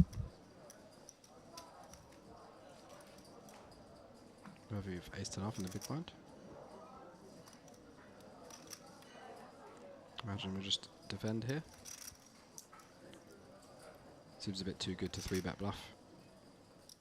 Don't want to 3-bet fold this hand out of the big blind when we don't have to.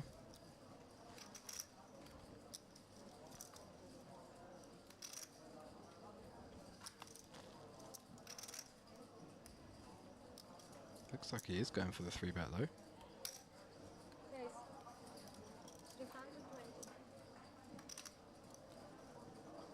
Makes it 320, and that gets a fold from Schmelke, but Levy did have it dominated.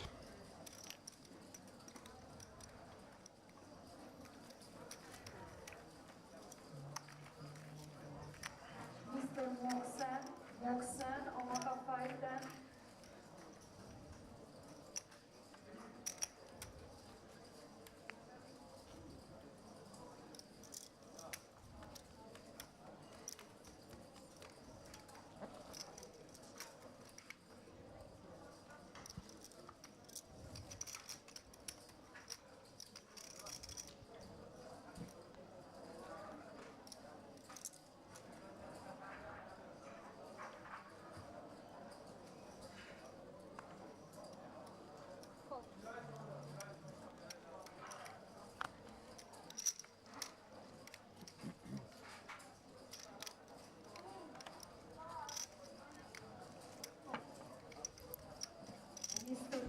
We are going to go on a break after this hand. 37 players remaining. We'll be back for a couple more levels, I believe. Richie trying to take down the last hand for the break. Opens the ace-8 offsuit in the hijack.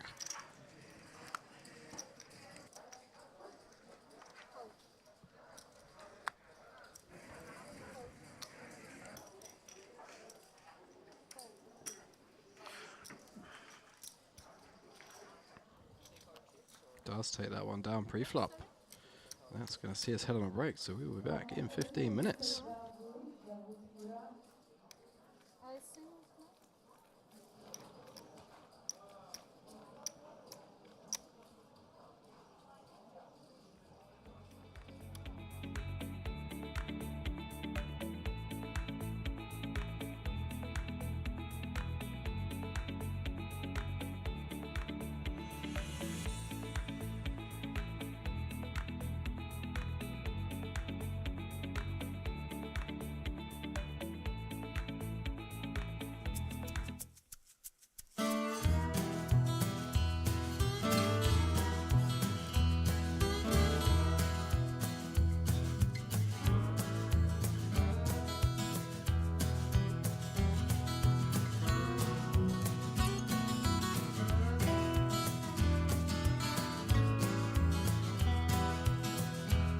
Table.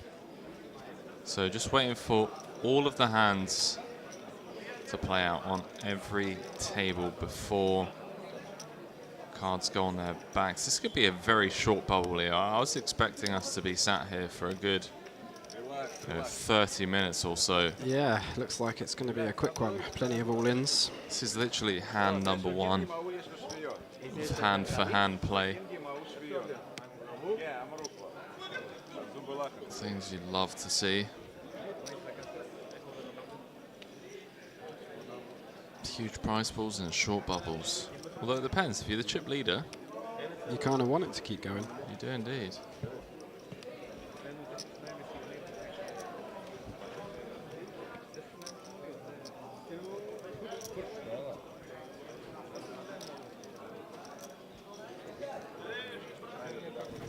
You see a crowd surround the table. One on table 3 and one on the feature table. We're going to start on table 3. Showdown. So it is Bogdan Andrei in seat 9 with kings. David Victor Smolka with the 7s. So a 7 would burst the bubble. Kings obviously looking to just hold here and secure that min cash of $3,440.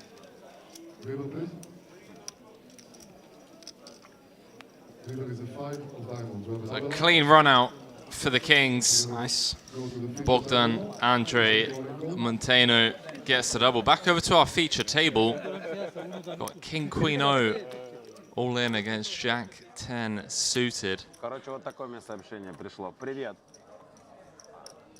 Увидел, Влад? My guy got a GoPro. אני מכניס אתכם לכסף.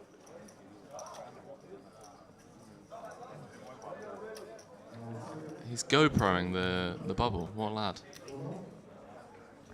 Yeah. Green. Jack, 10 of clubs.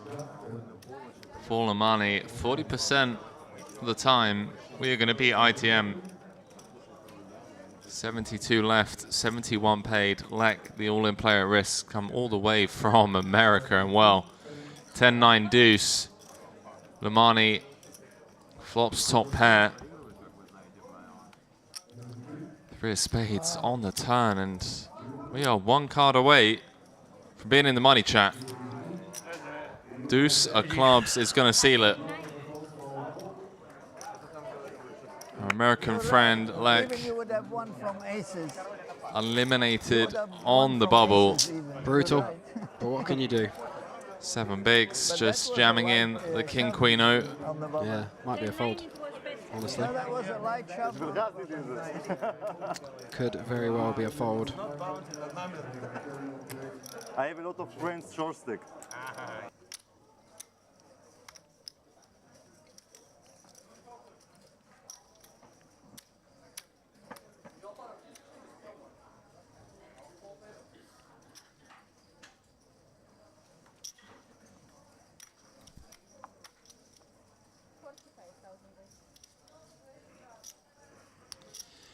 Baybar's picking up jacks under the gun.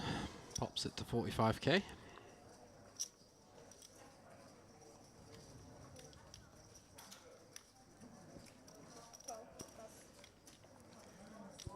Baybar's seems to run deep in all of these events. It's actually insane. Sometimes you just know what you're doing, don't you?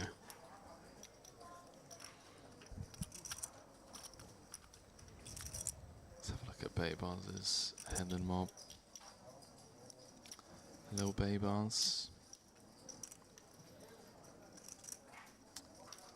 177,000 in total live earnings.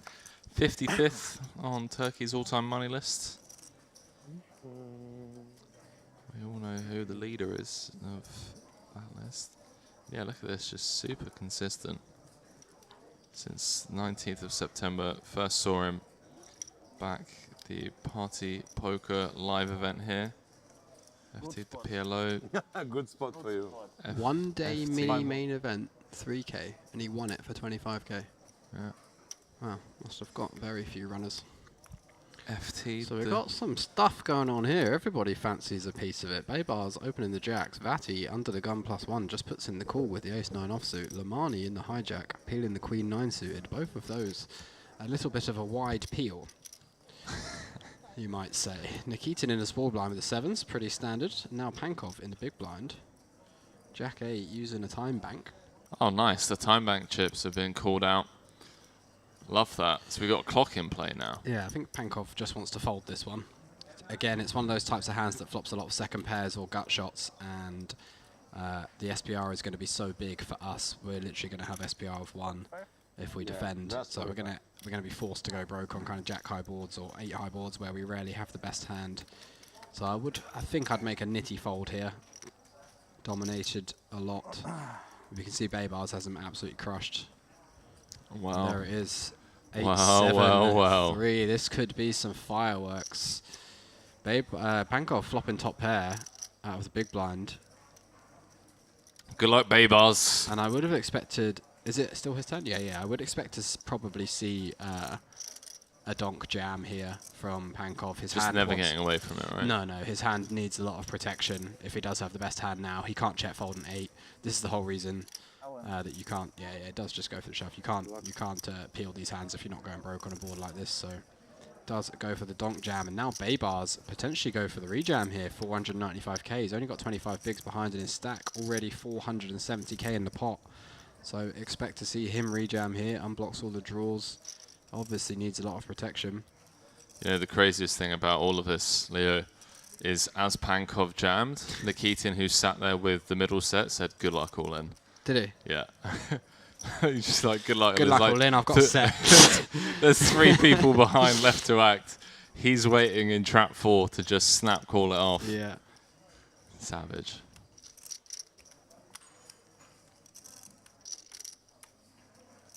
It's like, good luck, mate. I'm sorry that I'm going to bust you. Wow, Bebas does move all in over the top. Drawing to just 1 out. Pankov drawing to running cards. Vati going to get out of the way. That's Will Lamani. 3-3. Snap call Evans are good in this table. for Nikitin. Yeah. And he's got them both absolutely crushed, 95% pretty much of the equity here. Small chance of a chop. How is there a small chance of a chop? That's how What you am I run missing? when you Oh, I don't think you're missing anything, mate. 94, 1, 4. That only adds up to 99. Yeah, I think it's just the actual 99.1. Yeah, exactly. Haven't added up. Причем у меня была 7. That's how you run when you're a pro. King of clubs on the turn. So Pankov drawing dead. Pankov completely dead, and Bebas 1 out. Nikitin going to scoop an absolutely massive pot here as the 10 hits the river, up to $1 million, 1.5 million. Yeah, it's very close. Yeah. Double knockout. Nikitin extends his arm over to Bebas, who puts him in an armbar and says, F you, buddy. Волшебство. Yeah. I don't know what happened. I don't know. I forget what I eat on the breakfast. I think it's most important. I need to know that.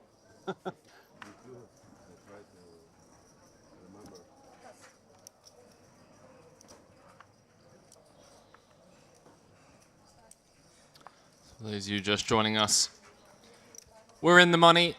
68 left. Everyone guaranteed $3,440 for their efforts so far. This Merit Poker Vintage Series warm-up. Vintage style festival with over $3 million guaranteed in November. Why is it that everyone's sunglasses choice super reflective? There's that, yeah, but everyone's sunglasses choice, it just seems to be infinitely better than my go-to sunglasses.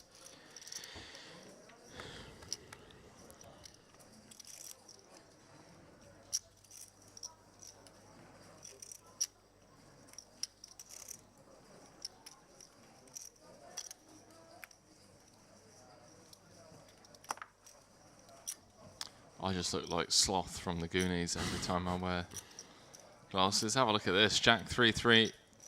Vati just flat calling. The Queen 3 suited on the button. She's here to play. I know. Love this.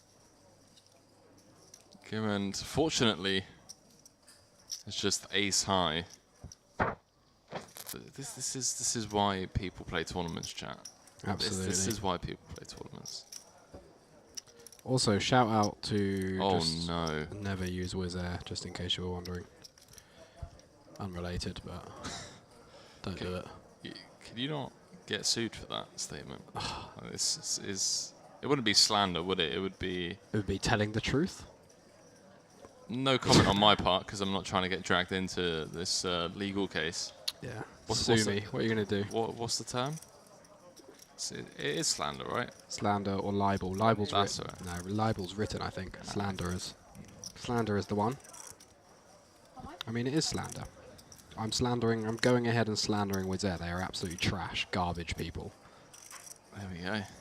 Gemmond betting 180 into 210. Yeah, Vati absolutely loving this. How can Giemond ever think that he's behind here? Like, ace-jack, that's it, basically. You just are not putting any 3x in the button flatting range apart from quads. And he even blocked. Oh, he doesn't block any ace-3 suited, so there could be an ace-3 of diamonds or an ace-3 of clubs out there. But I love this. Fatty getting it with the time bank. She's not her first rodeo. Yeah, there's no way. This is her first rodeo. The old time extension, that is... it's an OP trick. Let's see what she comes with. No, she's come with the raise. Interesting. Just cool. He's gonna have... Oh, wow. Oh, okay, he didn't. I thought he moved all in and she like snap called. She's clicked it to 360.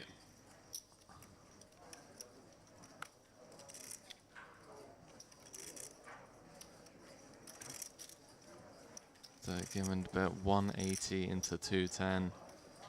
I feel like she could have just flat called. I mean, Gibbon would have had significantly less than pot behind. Would have been 600k in the middle.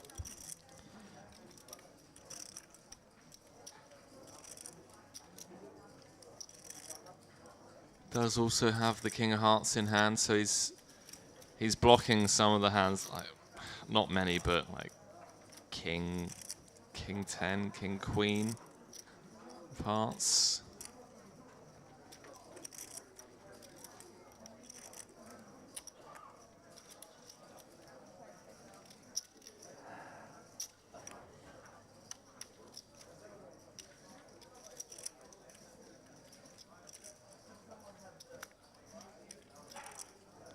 Very impressed. You can get away from this, although... Did the flop go check? No. No. No, bet flop. Although Vati has just given him absolutely every... opportunity. Yeah. To really get away from this. There's ever a time where you just fold ace king. Well, it does just move all in and she's snap called. He's already grimaced. See, tables the ace king. Oh, no, not three, no, please, no three. Oh, Oh my god, stop. You just got snap called, pal, like. What do you think she's got? You don't beat anything once she snap calls. Oh, he's standing up, he's throwing the time bank chips in the middle, he's pulling out all the tricks to drill an ace. No dice, 5 of clubs on the river and Vati. To 2 million chips now. Open call. Yeah, but like, she doesn't flatter. Whoa, it's mine. Oh, sorry.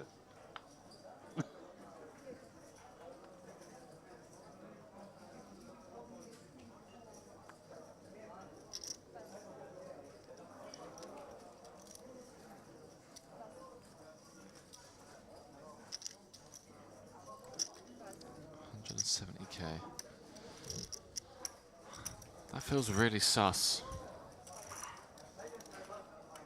I've never found a Hendon mob where someone like their first live cash was like 3 months ago. Wonder if he's just some online crusher or maybe he just had a 1 series heater. First yeah, time. either that or his name was like misspelt on like a different Hendon mob or yeah, it's true. I used to have 2 Hendon mob pages for a long time.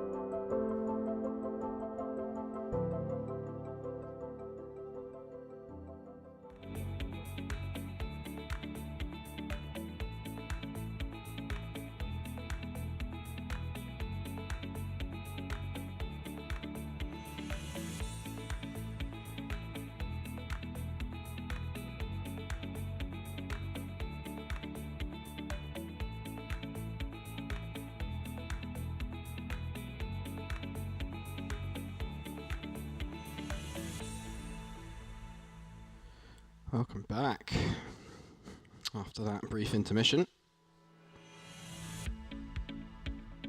Back on the feature table with another levy with also absolutely chunks. Maybe they're related. Twins, perhaps. That'd be funny. Identical twins, and they both got the same stack in a tournament. Fazel in second there, 46 big blinds, 2.3 million. Gabazi, third in chips at this table, just under 2 million. We've had him on our feature table yesterday. Langart also on our feature table yesterday. 50-50. So good to see some of those guys still in. Only 7 players at this table, a couple of empty seats. Tables will start to be kind of unevenly balanced for a little while as you get deeper. Not enough players to fill all the tables, not enough players to even have one empty seat, so we're getting pretty deep now. 37 players left, down to just over 5% of the field. Absolutely smashed the guarantee out of the park this tournament, over doubled the original guarantee, so not too shabby.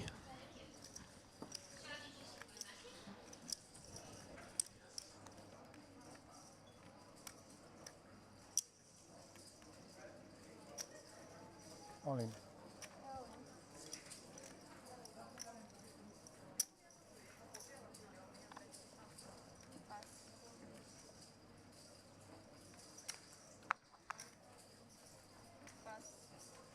Good luck.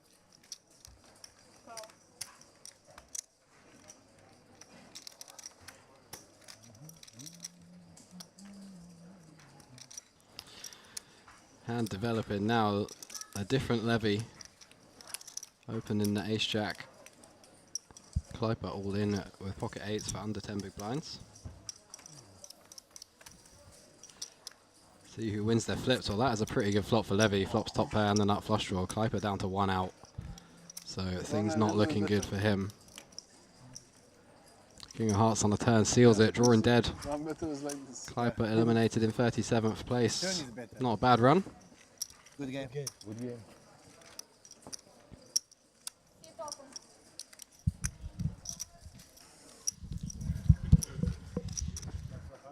Good luck, everyone. Thank you. Thank you.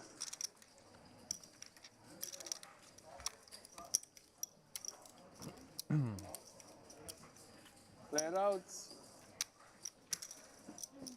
We need players to get here.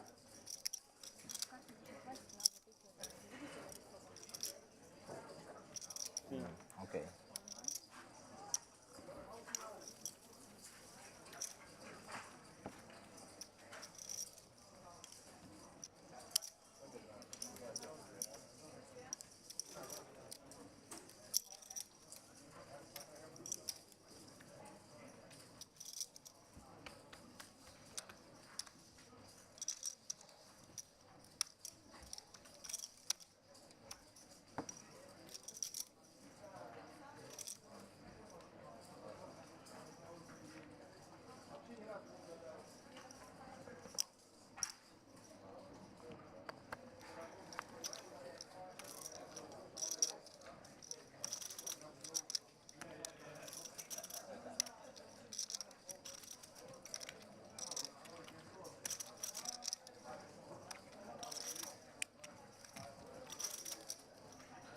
Levy picking up 8-9 suited now in the hijack.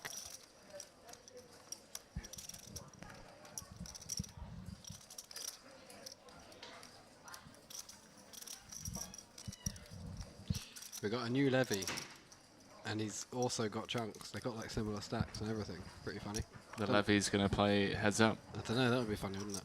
I don't know if they're related. Maybe they're like some cousins. Levy on Levy action. Yeah.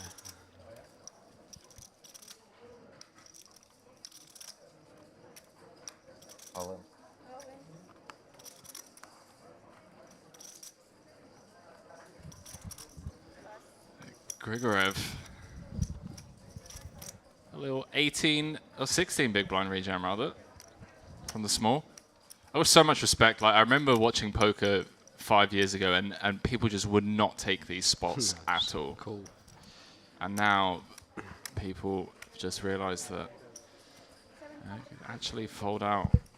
So it has maybe not with this hand. I don't think we're folding out King Queen. Maybe King Queen O, maybe Ace Jack O, but unlikely in these positions. Hijack v small blind. Yeah, I think King Queen O is probably folding. Not loving it, but folding. Ace Jack O probably calls. איך אני קראתי את היד? אין לי פלאפון. אני לא יכול להיות עם פלאפון.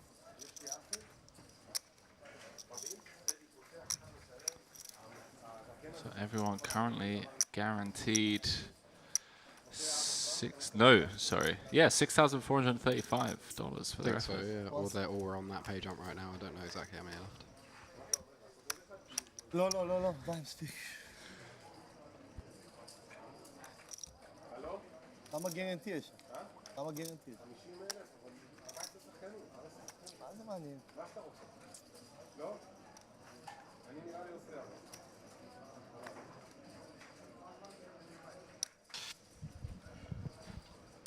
Hand number 115, eh? 36 left. We are on that money jump, by the way. Yeah. So everyone currently guaranteed $5,545 for their efforts. $900 pay jump. After one more elimination. Dollar pay jump. Faisal in the hijack, opening the Queen 6 suited. He's got himself a healthy stack as well. Over 40 bigs, almost 50.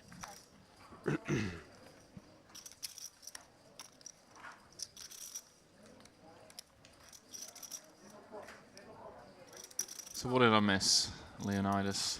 What did you miss? Doesn't sound like much. Nah, not much. There wasn't too many fireworks.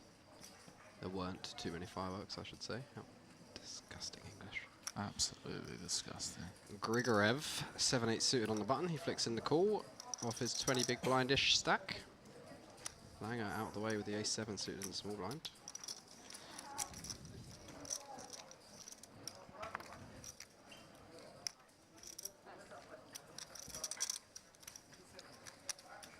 Heads up.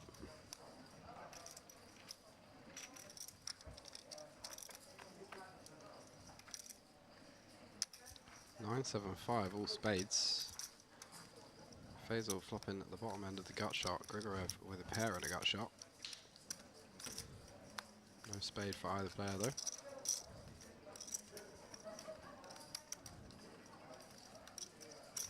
Faisal going to take a stab at this one. Continues for 80k.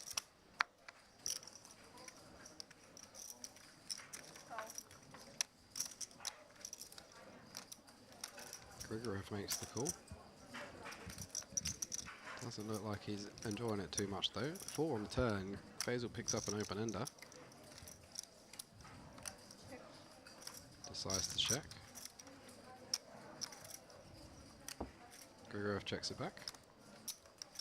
Jack of diamonds on the river doesn't change anything, so Grigorev does have the best hand to see if he gets to get to showdown, or if he can perhaps pick off a bluff from Faisal. A bit of a scare card, right? Jack of diamonds and the Jack X of spades type hands. Hijack v button. Not too many offsuit combos, but you would assume. Yeah, there could be some like ace jack off, king jack off, out of spade for sure. Maybe queen jack. He's out here with the queen 6 suited. I mean, my guy. It's a bit of an update from the floor. Nina Krasalinikova. We covered yesterday. Remember aces against kings? I remember. Oh, twice? Yeah. It's cruising along, man. Up Yeah. to 2 million chips. So she's still out there getting it done. Well, he's trying to get it done. Keep an eye on that. There are a lot of updates. Go on, Leo. I interrupted you, mate. You did. That was terribly rude. Grigorev flicks in the hero call and receives the good news. Nice call for him. He's up over 1.4 million now. More good news. Everyone's now guaranteed 6,435 euros. Dollars, rather. Dollar efforts. На большой блайнд это называется.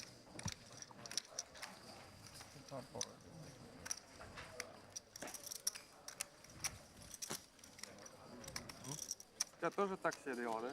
Какая ты не так? У меня вообще... Если с тобой лыниться не будем... Не обещаю. Не обещаешь? אין, אני לא יכול. אני שמאלי קצת.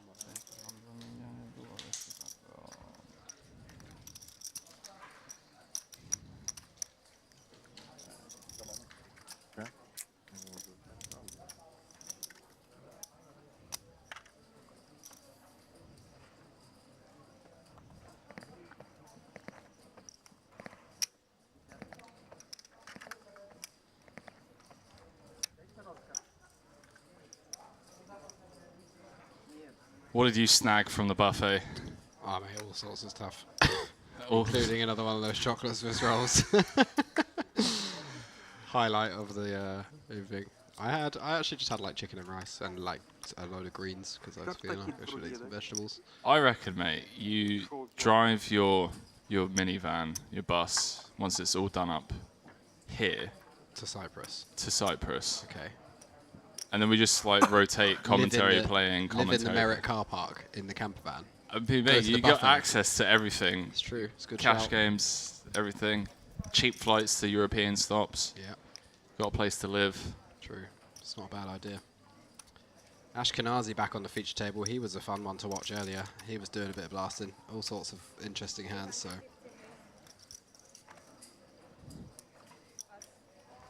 But he is absolutely crushed against the Kings of Isaiah. Makes it 3-15, so a very, very small free bet as well after Ashkenazi opens the full 3x. Isaiah trying to give Ashkenazi every opportunity to continue. And I guess he probably will.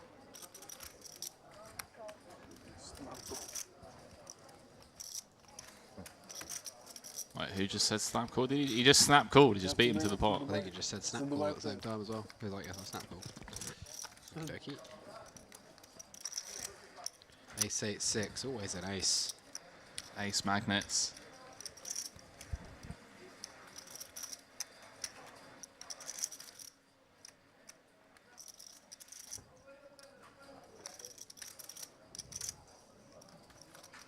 Six on the turn after the flop goes check. Doesn't change anything. Let's see if Ashkenazi decides to turn his falls into a bluff. Probably going to be a bit worried about the old top set maneuver here though. Min free bet pre-flop, check back the ace high board. Yeah, Sire going for the 3-bet off of 22 rather than jamming, which is, you know, a thing. I actually really like it. Yeah. If you're mixing in some like ace 10-Os or some king 10-Os. Yeah, absolutely. No, I probably wouldn't want to use king 10-0 in these positions, but let's go. Definitely an ace 10-0 or an ace 5 suited. Ashkenazi, the half pot on the river. Isaiah talking to himself. Well, I've 3-bet pre. Does make the call. 1.9 million. Up to 40 bigs. Ashkenazi down to 2.1. We thought Slee on the 4s river bet there. Trying to get 10s through kings to fold. Yeah, seems alright. I'd probably start just taking off on the turn if I was going to be bluffing. You want to go for 2 against hands like that, because once he checks back the flop and you do actually have an ace, the times you do actually have an ace, you're going to be blocking that top set check back, so you're not super worried about it, and you're mostly targeting kings and queens and stuff like that. So I think you can just bet small, and get kings and queens and stuff to fold like that. Go for a 2-street game myself.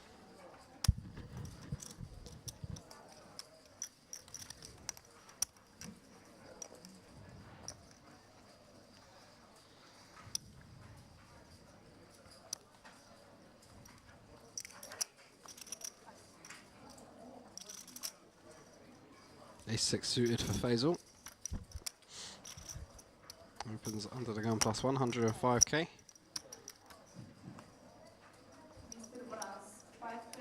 Jack-9 suited for Isaiah. Oh, we're going to get down to less than the final 4 tables, mate. 34 left. Yeah, 2 hours to go for sure. We might get down to like 24 or something. Mate, I reckon. As soon as we got 2 hours, you should probably go for a stroll and find us something sweet on your way back. Another cake? I reckon you should, mate. Yeah. Should I just go to the buffet and come back with a whole... did you see out there at the front?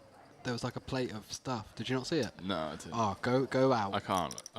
We're commentating. But you can go. You can go for you can go for 5 seconds. It's literally in the main room. Okay. They've just got this like table filled with like donuts and stuff. It's all got like sprinkles all over it. Oh, it's because it was Jasmine's birthday. Did you see? Go and eat some of Jasmine's birthday cake. Did you see the dog that got in? I saw several dogs. I've seen a few dogs in this hotel since I've been here. They're all very friendly. But actually in the in the card poker room. No, I didn't see that. He was like barking and like. You see the little scruffy one? No. No. Like a more of a smooth coat white one. No, I haven't. No. You haven't seen it? Haven't seen it. No. Keep an eye out for him. Well, you just said that you saw him. Well, I saw the little black one. Yeah. Well, actually, he's pretty big actually. I haven't seen the little black one. Last time I was in Cyprus, we went to a restaurant down by the beach once, and this dog followed us home from the restaurant and then spent the rest of the week sleeping in our Airbnb. So we called him Jet. Just making friends like that, eh? Because he was jet black.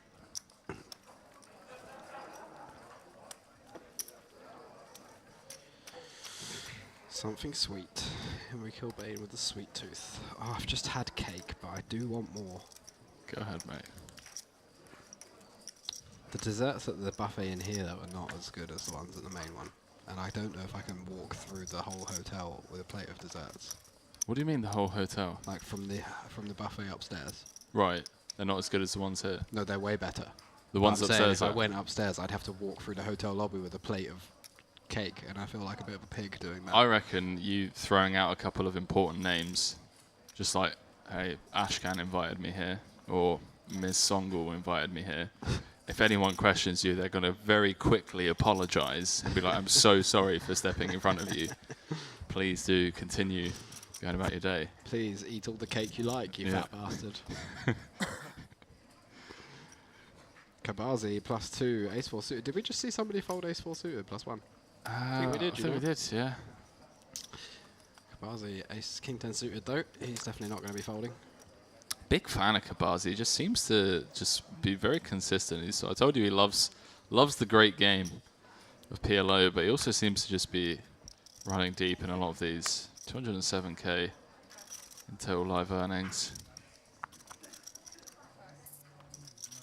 Won a hyper turbo here back in May. Couple of second places with 5-figure scores. Not too shabby, but like you say, predominantly a cash game player. Levy picking up a queen jack suited in the big blind. He does have his suits locked, unfortunately. Suit locked. So a couple of diamonds could make things interesting. Oi, oi. Oi, oi. Ace deuce deuce 2 diamonds. Kabazi going to be going for the range bet here, but going to be loving the actual hand he has as well. How bad's the FOMO been kicking in for you today, poker-wise? A little bad, but not too bad, you know. No? I'm alright in the booth this week. Yeah, I think it's perfect that we have Monday off. I feel like after tomorrow, I'm going to kind of... Because I'm getting there. I was actually thinking of maybe grinding for a few hours tonight. But I would also patiently... Yeah, I was thinking of patiently wait as well. Until Monday. Could definitely happen. Saturday, I don't know if it makes any difference in Cyprus. Ooh, wow. Does day of the week make any difference here, or the game's probably just always good, aren't they, during the series? Yeah, always running. 420 in the middle. Back to the cooler at hand. Kabaze turning the nut flush, Levo turning the second nut flush, and this is going to get really nasty for Levy, because he should effectively have the nuts here. Like, there are very, very few combos he's losing to. Obviously, there's aces full and ace deuce, but that's a very small percentage. Only 2 combos of ace-2 suited, only 3 combos of aces. And Levi might not expect Kabaze to always fast play his aces full. So pretty interesting to see how this one develops. He just goes for the check call on a turn. Maybe perhaps a bit suspicious at that bet sizing. I feel like that's all we can do in this spot, right? Like, are we meant to have check raises on this ball texture? Yeah, I would think so. Different if it's ace deuce. But right. Ace deuce deuce, I would say we're... Oh, especially ace deuce deuce 5, big blind with 3 diamonds. Yeah, we would 100% have check raises on this. This is actually a much better board for the big blind than it is for the opener. We got straights, we got deuce X, we got more ace 5 offsuit, we got more flushes. We don't have the nut advantage, but we still have more than enough strong hands. Like, we both have ace deuce suited. We can have ace deuce off out of the big blind. That's true. Yeah, that's very true. I can't be loving this, but... No, now we're absolutely not loving it. But still just calling, because there's enough combos of like 10-9 suited and stuff like that. Just worse flushes that are value owning themselves. And potentially something like King of Diamonds, Queen as a bluff, so... I don't think Levy's going to end up folding this one. He's just going to call it off. Yeah, does. Gets the bad news. Thank you. 2 million chip pot, one of the biggest, biggest pots of the tournament. And Levy can't believe it. I mean, you've only got like the 15th nuts, mate. 34 left, but yeah, cooler situation.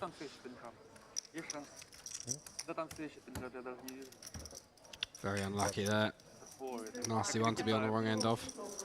Yeah, as we spoke about earlier on, you know, sometimes in not just tournament poker, but even in like cash games, it's just your turn to die, or your turn to lose a massive hand. To be mortally wounded. Through absolutely no fault of your own, you're just defending the big and you turn a flush. Yeah. Still got over 20 bigs though, so it's not the complete end of the world. Oh yeah, it's cruising. 25, 30 bigs, big blind 50k.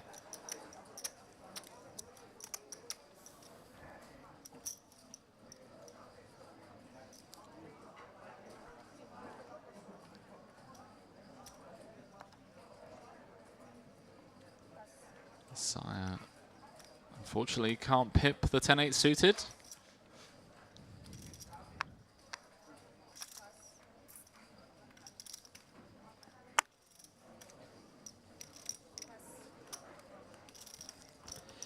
Nothing much for anybody so far. Shefagulin. Is this a different Shefagulin? I mean, there's probably... Might be a much more common name than I think. Yeah, that's what I was going to say. Like, there's probably names, right? Kind of like Smith or... Like I imagine Levy is a very common Israeli name. Yeah. Surname. Or like Peters or... Yeah. Shafagulin seems a bit more unique, but what do I know? It probably, yeah. So does Smith probably to them whenever they're... Yeah, maybe. Yeah. Maybe you're right. They hear Worthington Lease and they're like, I bet that's really common. Everybody's called that where you're from. Yeah, it's funny. We got pretty unique surnames, to be fair. Well, you definitely do. So we can come cheap, you know. I had to buy that on eBay. Yeah, I was thinking of buying one of my own.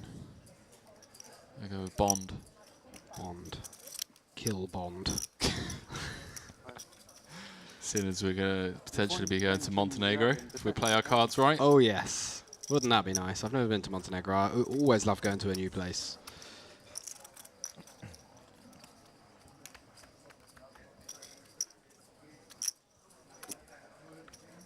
Kabaze cruising after winning that chunky little pot. He's up well over the 3 million chip mark. Going to be up there in terms of chip counts. I haven't really seen much. I haven't seen any 4 million plus yet at the feature table, so definitely going to be up there. Going over to Facebook page. See if there's any chip count reports over there. Ashak suited now for Kabaze under the gun. 3.2 million. 25k, sorry, 20k, 50k. So 64 bigs. Very, very healthy stack indeed. Makes it 105 to go. Grigorev +1. That king queen off. May choose to go down the 3-bet bluff route with this hand, but instead decides to just let it go. Very disciplined.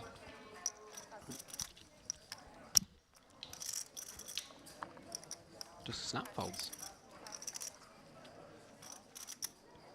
Ashkenazi pocket fours once again. Puts it in the cutoff. Seeing if he can find himself a 4 on the flop.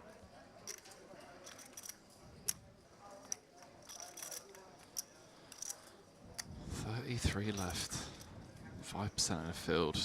This is where you start. Maybe not start dreaming of final table. You think about end of day, bagging up, getting some rest, coming back for the big day tomorrow. I've already spent the 200k in my head. At this point, I'm like, I'll be lucky if I don't come 33rd. Usually, like I just approach MTTs with no expectations, no nothing. That's great. I've played enough to know that 30 left means absolutely nothing.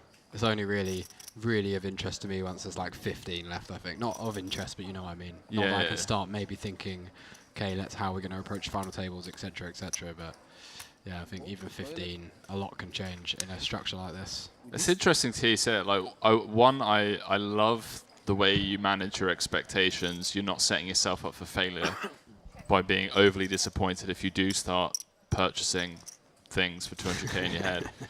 But the thing that I don't like about that is because a lot of recreationals are already thinking about the money, they're thinking about the next pay jump.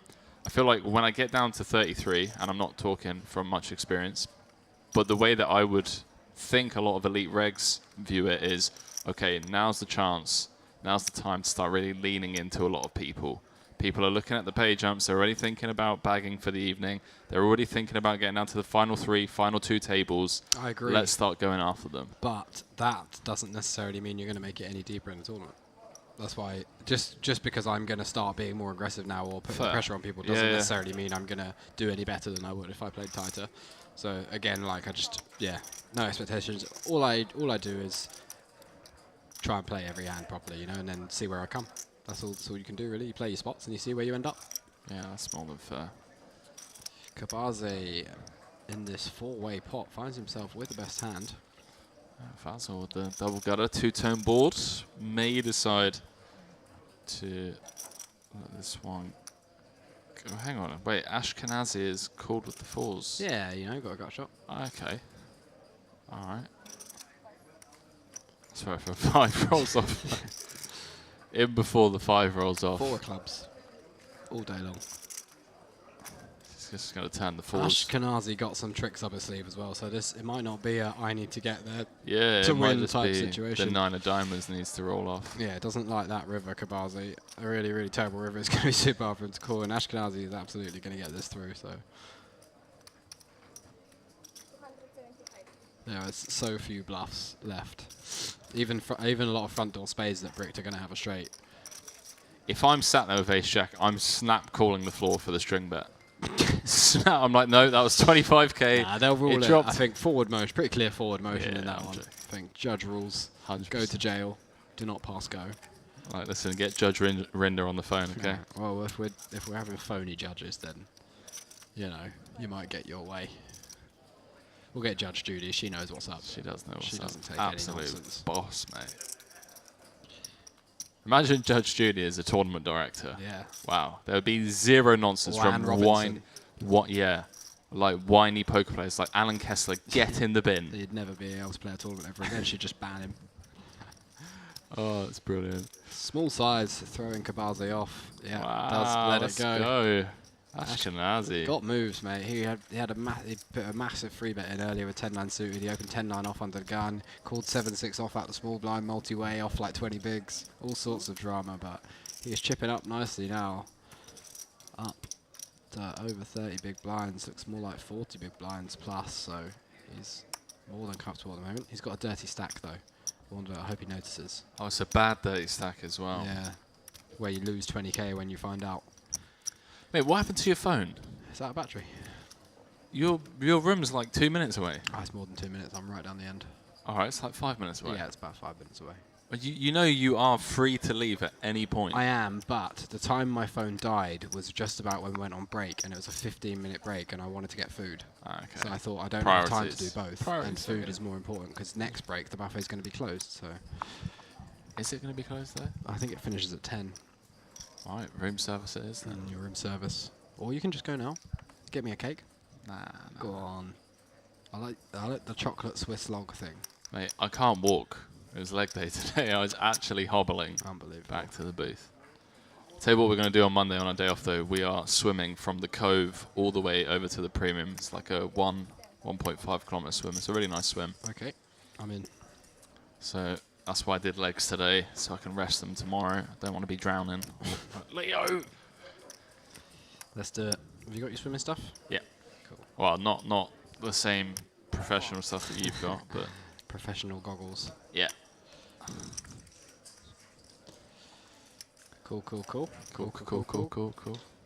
doubt. I would love to swim in the sea. As long as there's no sharks. No. Well, that's the Mediterranean, so actually there are. Not here, there aren't. Is it the Mediterranean? You sure? Is it not? The north. I might not be. What is it then?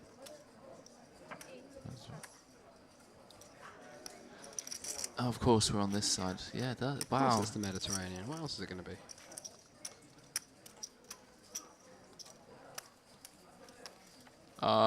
It's not the Mediterranean. I didn't think it was. What is it then? It's the Aegean Sea. You sure? Yeah. 100%? I mean, I Google like Cyprus North Coast Ocean or whatever. Is Cyprus in the Mediterranean? Mind you, even this isn't called the Mediterranean. It's The Mediterranean is north of Africa, but I don't know if we are too north for that to count. So what do you want me to Google? Just Google, is Cyprus in the Mediterranean? Ask the dog.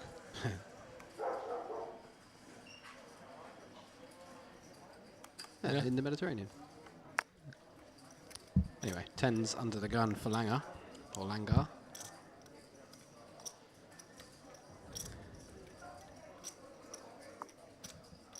Learn something new every day when you're with me, don't you? Yeah, where do you think it's comes under, Europe or Middle East? Cyprus. Yeah. North Controversial. Cyprus. Wow. Mate. I would Oh, say hang on a Middle minute. East because it's Turkish, isn't it? So. Hang on a minute. Hang on a minute. Ooh, we got a juice box of a hand. 2 times ace king, 1 times 10-10. 10-10.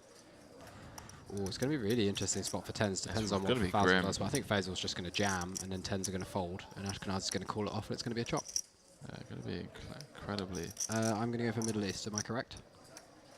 I don't know, because I don't want it to You be... don't know. Yeah, I don't want to say anything controversial on stream. Florian Deuce is saying, Henry Kilbane, try the baklava soaked in milk. It's the best dessert in the house. Florian, firstly, how you doing, dude? Long time no see. Soaked in milk. Interesting. That does sound pretty delicious.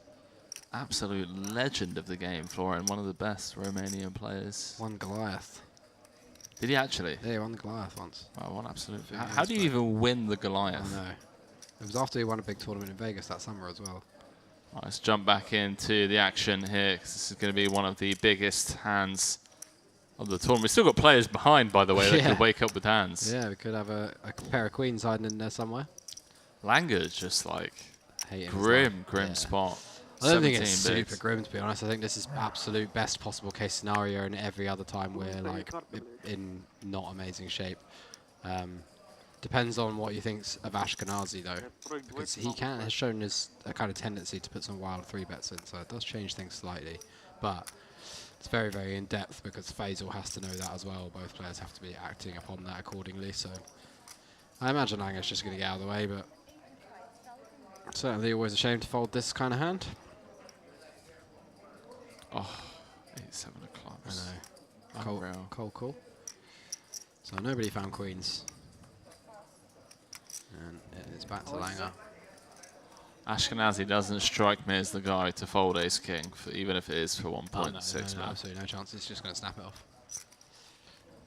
And Langer would be in incredible shape if he could find Feels the so corner. unjust when you get it in a spot like this and it comes ace or king. Honestly, one of the most unjust spots in poker. Yeah. Seen it before so many times. Played incredibly well on yesterday's feature table. And discipline laydown, I get it. Look at the action behind. He's open from under the gun, facing a 3-bet and a cold 4. And hello! Wow. Ashkenazi just like straight in the muck. I'm shocked. Did not think that was coming at all. Would have wagered good money that he was just going to snap call. I'm very surprised. And when Faisal sees that one back, he's going to be like, okay, fantastic. About as good as it gets. Honestly, man, like a lot of people often like reach out on Instagram, asking questions like how they can improve, and don't get me wrong, like studying, obviously going over some of the things that you mentioned yesterday makes a ton of sense, right, from like a theoretical standpoint. And I'm not necessarily using this hand as an example, but watching these live streams as well, for me personally in recent years, has just like taught me so much about general population tendencies. Yeah. Again, there's obviously an exception to the rule, but that doesn't necessarily change the rule. There's always an exception. But watching people like Lagner, who is clearly a competent reg, play against these types of fields, and they seem to be so consistent, it's because they trust their instincts and they deviate from what the solver would say and what the theory says against certain player types. And you look at this and you're just like, okay, well, this guy's just snap folding ace king. Yeah. But I guarantee you, if that was you that cold 4-bet, he would spike call you because you look like a reg. He said something about amateur when he folded. I heard him say amateur. Yeah. in a foreign language, but I don't know what he was saying exactly. But yeah, I agree. I just always get called. I never get it through. I've never got it through in my life.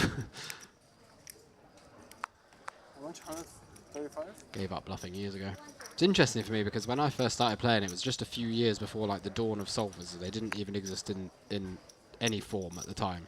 So my first couple of years, or 3 or 4 years probably, were purely based on like intuition, live reads, population tendencies kind of stuff, playing with a very small player pool and just understanding how most people's brains naturally want to make decisions when they don't know what the right answer is. Yeah. So and then I built like from a theory base on top of that in the later years, and I think that actually is a good thing. Like I think that worked well for my strategy because I find I've got a good solid mix of like knowing when to deviate but also knowing what I'm supposed to do, you know, and knowing when you should just play the right move and when you should play the wrong move, so to speak.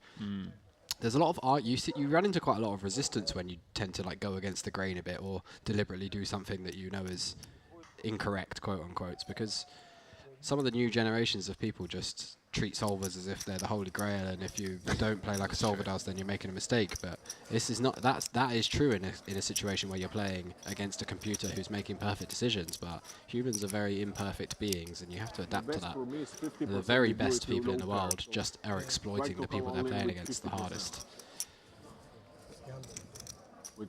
But especially in America, mate. But that comes back a lot of the time. Like elite high stakes, high roller small fields, playing the best exploit against people comes back around to playing a very sound GTO strategy because your opponents are playing really, really well. Whereas in these tournaments, that's not always the case. So there's a lot more room to move away from the theoretical approach. And yeah, like you say, in America, it's just exploit city. If you're going over there thinking you're just going to play like a solver and print loads of money, you're completely leaving money on the table. Yeah, I recall grinding with you back in the day, and just be like, "What's Barbara doing again?" Just like cold calling a 4-bet out the small. Like, how do you adjust to this? You fold.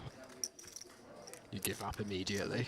As soon as Barbara's in there. I was just like cold called to Jack 10 suit because she wanted to see a flop. Yeah. Langer taking the spot against the cut-off open. Yeah. Effectively jamming. Hello. Interesting one, yeah. The positions are late enough that I think Pashugin is going to perhaps end up putting this one in. Langer could definitely have worse hands than Ace-Jack here. Small blind versus cut-off for 13 bigs. So expect to see Pashugin get it in bad shape here, but he won't be making a mistake in the progress in the process. Why do people always have cooler fashion choices than me? That's not hard, is it? That El Patron hat. It's cool. Is it? I think it's cool. Fair enough. That explains why people always have better fashion choices than you. We are both a scruffy pair of. Yeah, we are. I couldn't care less what I look like. Yeah, neither could I. That's my problem. No, it's not a problem. It's freeing. Why does it matter? Who are you trying to impress? I don't know. She already fancies you. True. Yeah. They all do.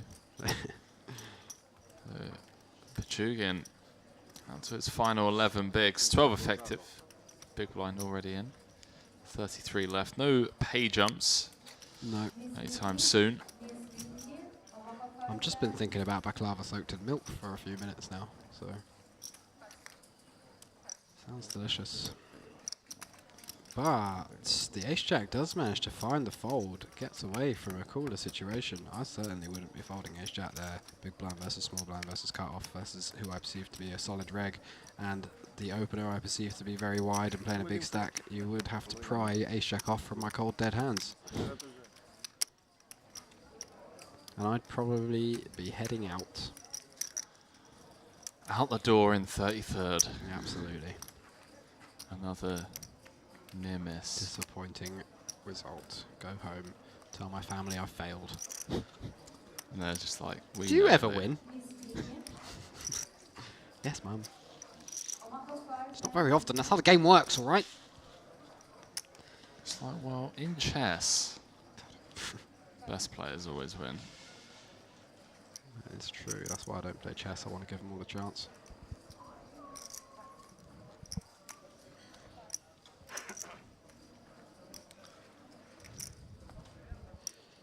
Zaya not going to be interested with Jack 3.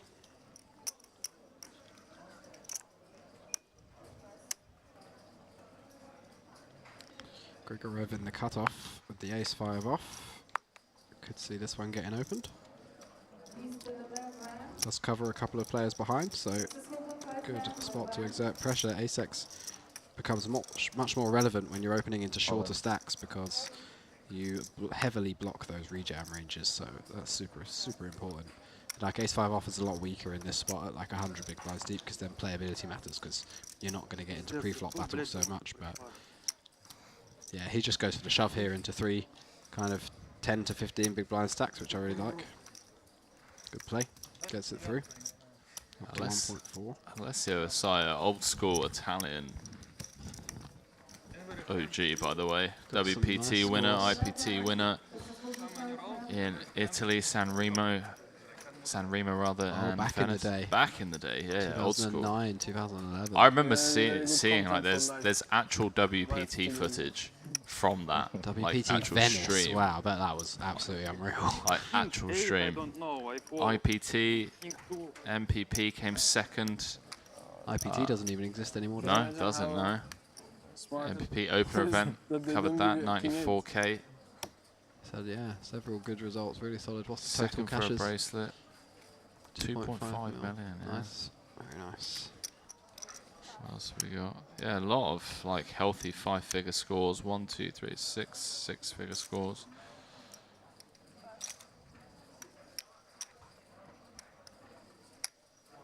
Barzi +3 out of the way with the 10-8.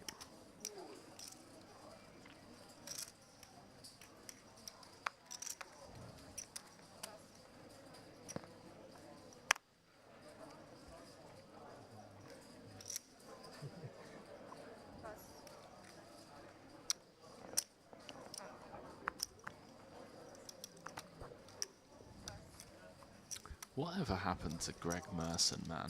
He won the main event and then probably just quit playing because it's like I got $8 million now. Oh, did he actually win it? Yeah. Oh yeah, he did. Yeah.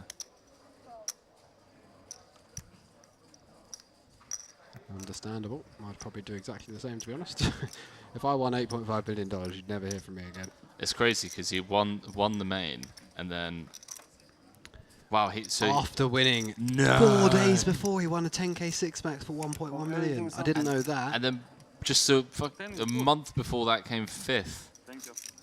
Oh, I did not know that. That's insane. Wow, $10 million WSOP. What a life. We got an all-in at developing here. Shafagulin is all in for his last 2 big blinds. Was ahead briefly for a second there on the turn, but Ashkenazi with the re-get there on the river. And Shafagulin going to be eliminated in 33rd place. Thank you, God. Good game. GG's. Yeah, you're right. He just dropped off the face of the earth for a good couple of years. Only plays WSOP by the looks of that. Hasn't played a live WSOP. Oh no, sorry, he did. Yeah, he did. What did you have? Played this. Played this main event. Like not even that many results. Just 2 bracelets. Won the event Heater of essentially. That's insane. 2 10Ks back to back, and one of them was they're both WSOP bracelets. Well, 3rd of July. Yeah. 2020. So he literally registered the next day for the WSOP. 1.1 mil.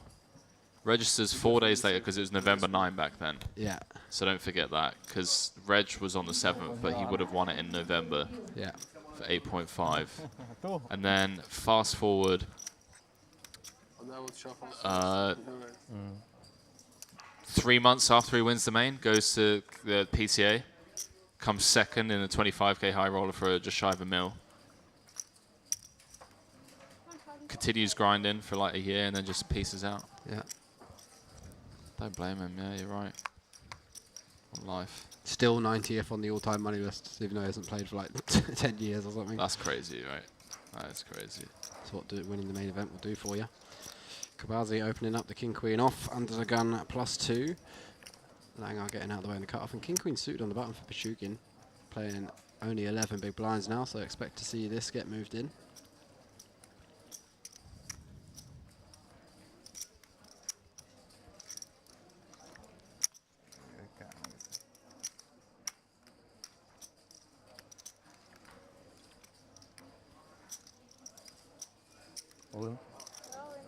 Does eventually put it in.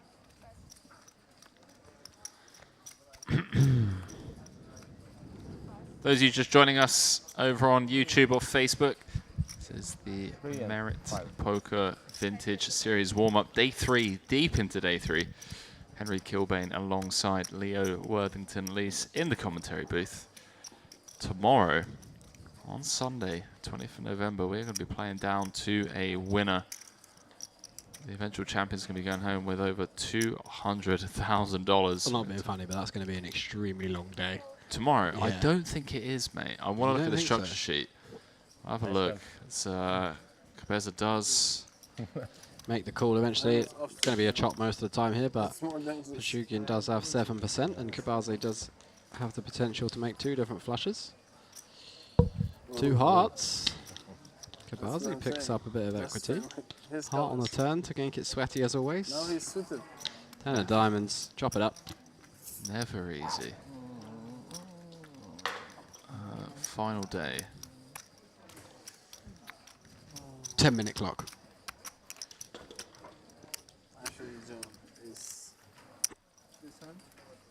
Yeah, I don't think it's going to be that long. No, fair. Let's have a quick look. It's So it was 624 entries, right? Yep. 100k. We've got 32 left. Average 40 bigs. What's the big blind at the moment? 50k. Yeah, blind's going up any minute now though, right? Sure. All right, like 20 minutes. Average 40 bigs. 33 bigs if the blinds go up, still chunks.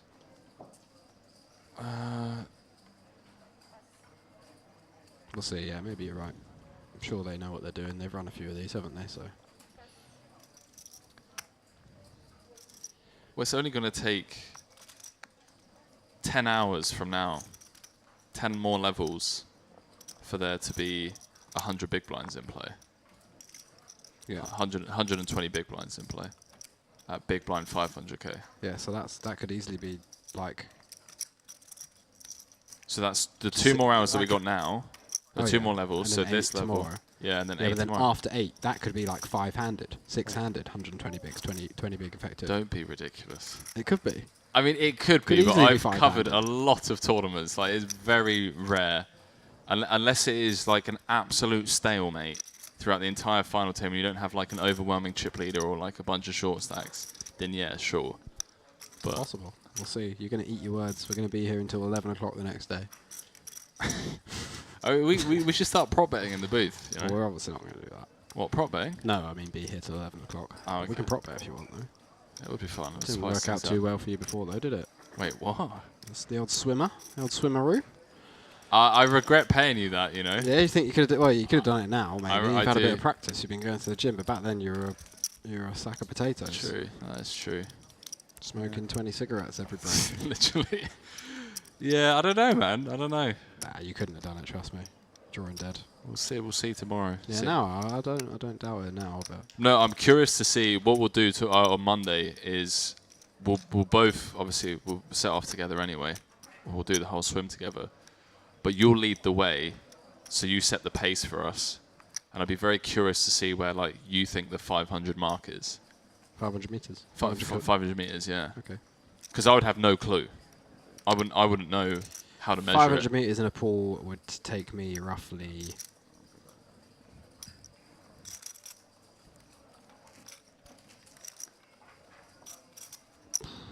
10 minutes.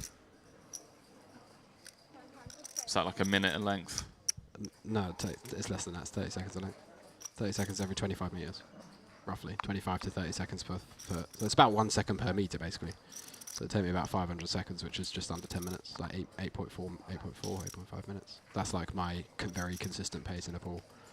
You don't get gassed out? No. Not after 500? I do 2K at that pace. Wow, that's impressive, mate. It's very impressive. I'd be very, very keen to see your form at the moment, because I remember when you first started getting into it, I was already impressed after you'd only been doing it for a short while. Yeah, I've definitely put a lot of hours into the pool. It's such a therapeutic place to be, you know. Whenever I've been feeling like down or low energy or just like unfocused, bit depressed or whatever, swimming just never fails to make me feel good. Doesn't give you like that full body sensation. You just don't get that anywhere else. Running is like a little bit close. I love running. You do get a similar buzz from running, but swimming just, I don't know, there's something about it that makes me feel so strong. Oh, hello, 9 in the window. Wow, and Ashkenazi flopping top pair as well. Fortunately for Ashkenazi, it's the 7 kicker. Yeah, see what Levy decides to do here. Back up to 2.8 million. How did that happen? Didn't he lose a massive pot? He did lose a massive pot. That flush one. Did he have that many chips before? Wow. Yeah. He had like 3.8 million, didn't he? Yeah, makes sense, I guess. It was about $1 million each. And Levy just going for the call. Absolutely love this. Protecting all those draws that he's going to have here, leaving himself far less exploitable on later streets. I think this is something a lot of people miss as well. They just fast play their good hands here without realising that that makes them very, very exploitable on later streets after they call the flop. Queen of Hearts on the turn might slow things down slightly, but Levy definitely still has a more than strong enough hand to go for value, especially facing the check. When Ashkenazi bets the flop and then checks the turn, he's very likely to have 10x. Much more 10x than draws, I think. And does get out of the way quickly on the turn, though, but yeah, what else are you going to do? He's just fixed his dirty stack as well. It's nice, satisfying. Thought you were going to go out there and tell him. Yeah, I would have if he'd kept it there for 10 more minutes.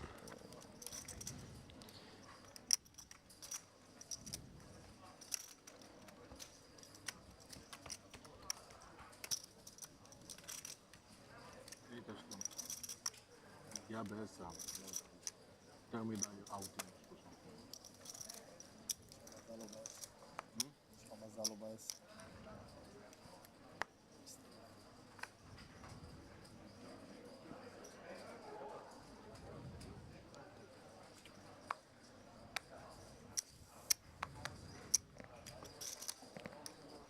Grigorev deep into day 3. Sub 30. Couple of ladies. Really nice. Great time to start picking up hands. Deep in a tournament.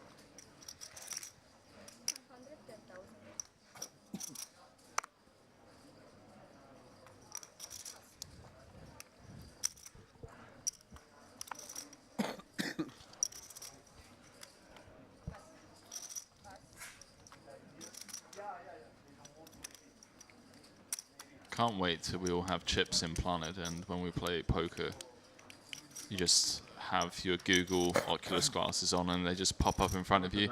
I'm sick of looking down at like Ace King suited as my first 2 cards in PLO5 card, and then the next 3 cards are just 8, 7, 3.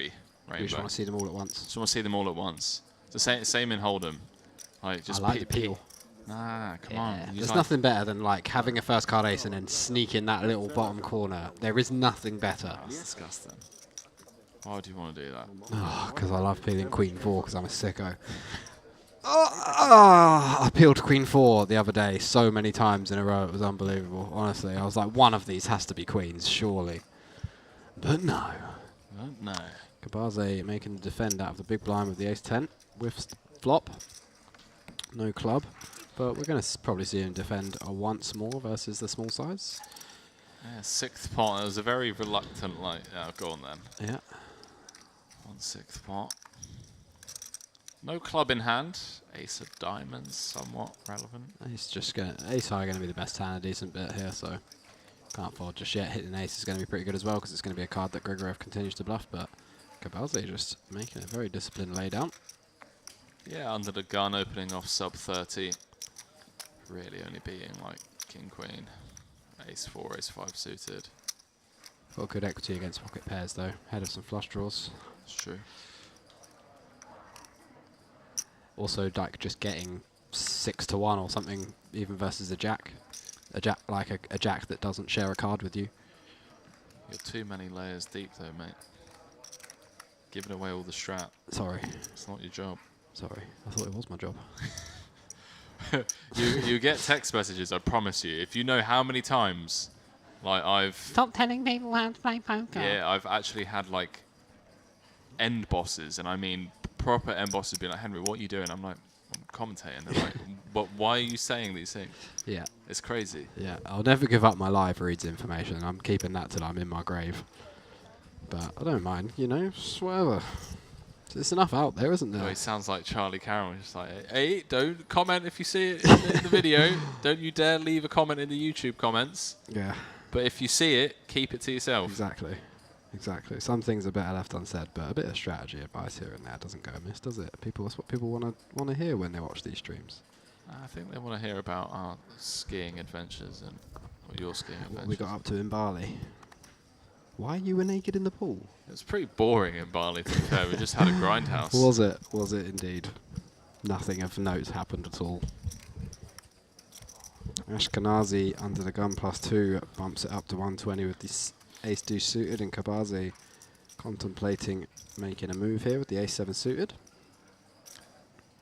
But eventually lets it go, I think. We want to peel there a decent bit of the time with our suited ace-x. Especially against one of the wider, kind of more splashy players. Grigorov in the big blind going to come along and defend his queen 3 suited. Playing the 30 bigs.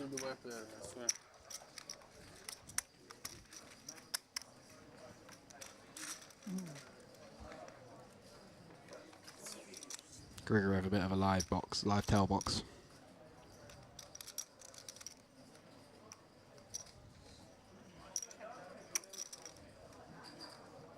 Flops bottom pair and a backdoor flush draw, and Ashkenazi flopping top pair and a gut shot, so a bit of something for each player. Ashkenazi continues 135 into 310, just under half.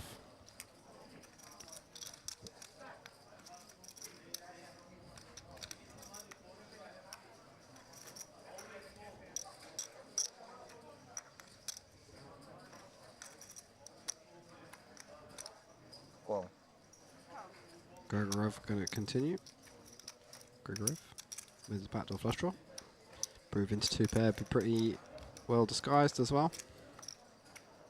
6 on the turn though, doesn't change anything. Ashkenazi still a big favourite. Might see Ashkenazi check back here though. Does decide to just quickly check back, and rivers are straight. And this is one that is really good for Grigorov to start bluffing, so wouldn't be surprised if we see a pretty chunky bet here from Grigorov. And Ashkenazi won't be going anywhere. Now that you've pointed out live tails, just...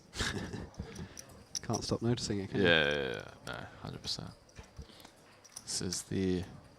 But does decide that his showdown value is enough. Fair play. I was just thinking of that Danny DeVito meme where I'm just like, so anyways, I started blasting. So anyway, I started blasting. The thing is with this spot, as your Grigorov, is like, what else are you really going to have? If you don't start bluffing a hand like a 3 or a 4, what are you really going to have? Because you don't have anything worse. And that's how GTO approaches how should I bluff, what parts of my range should I bluff with. How do I construct a bluffing range? Yeah, what's the bottom of my range? And he's going to have some worse 3x, you know, but it's only going to be like 10-3 Jack-3 suited. He's going to have a bunch of straights and a bunch of 2 pairs on that run out, so Queen 3 would definitely make it in there as a bluff for a solver. Blufferino, cappuccino. He's got dirty stack again. What is he doing? Mate, this guy, honestly, he's doing it just to tilt me. His whole purpose came to this tournament just to put me on tilt. 32 remaining. Got about an hour and 10 left on the clock. Everyone guaranteed $6,435 for their efforts. The pay jump's starting to get big now. $1,000 pay jump when we get down to the final 26. Not sure if we're going to get there tonight, as the pace of play has slowed down considerably. Average stack around about 40 bigs. Let's compete together on final table, not here. 300 people over on the Merit Poker YouTube channel. Do appreciate it. If you haven't already, please do go ahead, hit that like button. drop us a subscribe as well. We're going to be putting out a ton of content, not only throughout this festival, but the plans for 2023 are pretty insane.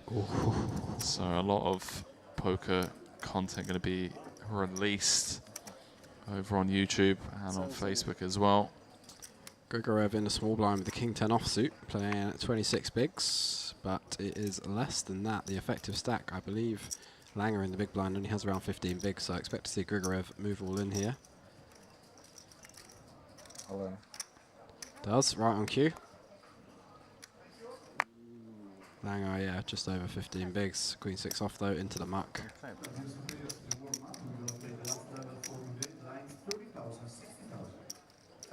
Blinds up, 30k, 60k.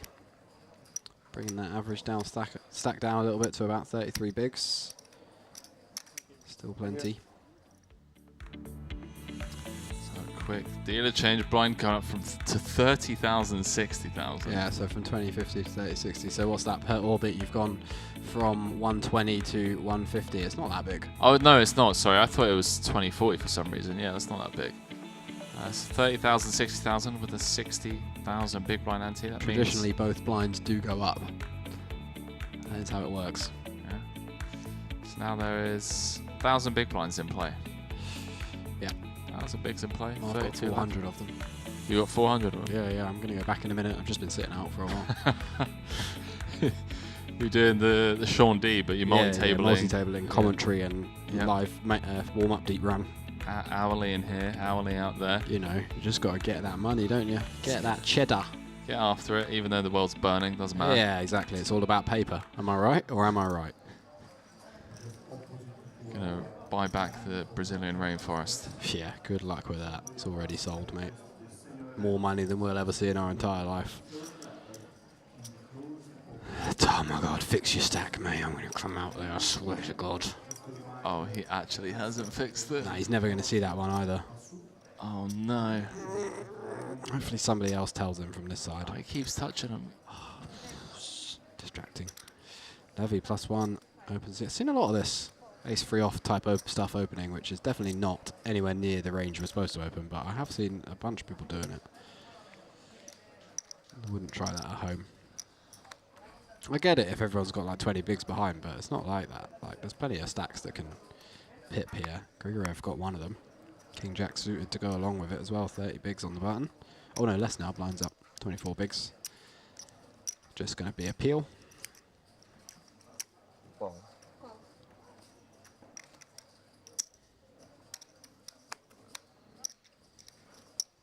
Ugh. So grim. 12 bigs out small, ace deuce of spades. Can make a steel wheel. Snap marked. Easy mark. Yeah, for sure. Pishugian in the big blind with a 10-8. I think we can definitely get away with peeling this one. It's annoying because if Levy doesn't open, it falls around to Grigorev who opens it and we just get to rejam. Yeah. From the small. Let's it go with the 10-8 though. Yeah, that feels incredibly Yeah, off these short stacks, like, you just want to be calling because your stack off threshold is much lower. 10-8 can flop a lot of decent draws that you can get it in with, and you often get folds on the boards that you do connect with as well because everybody's kind of quite condensed around that Broadway section, so... 1.2 million. Queen 6-5, 2 hearts. Both players whiff completely. Not even a backdoor flush draw. Grigorev has some hint of equity in that backdoor straight draw and the overcard. Levy just with the bare overcard. Looks like it's not going to stop him though. Puts in the 100k c-bet, and I think Grigorev's just going to have to get out of the way.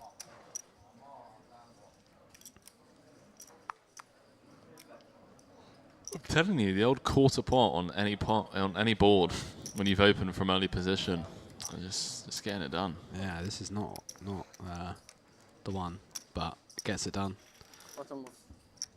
Don't know if we have any quarter pot out of position on that type of board.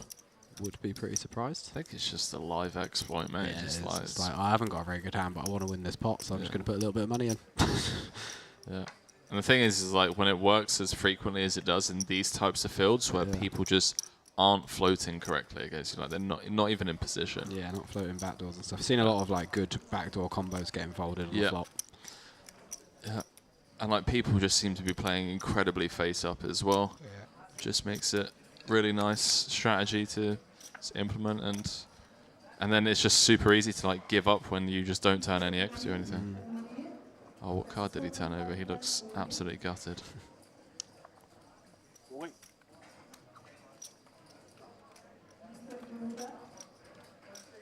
See what he's woken up with.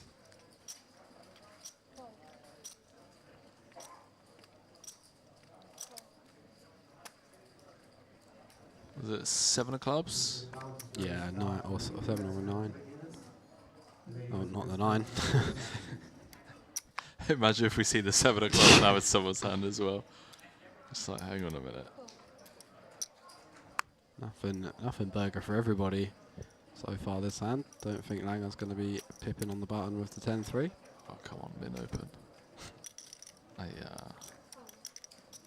Shugan in the small blind, 6-4 suited. See what he decides to do. I think a limp is the appropriate play. Limpin is pimpin'. Limpin is pimpin', especially with a hand like this.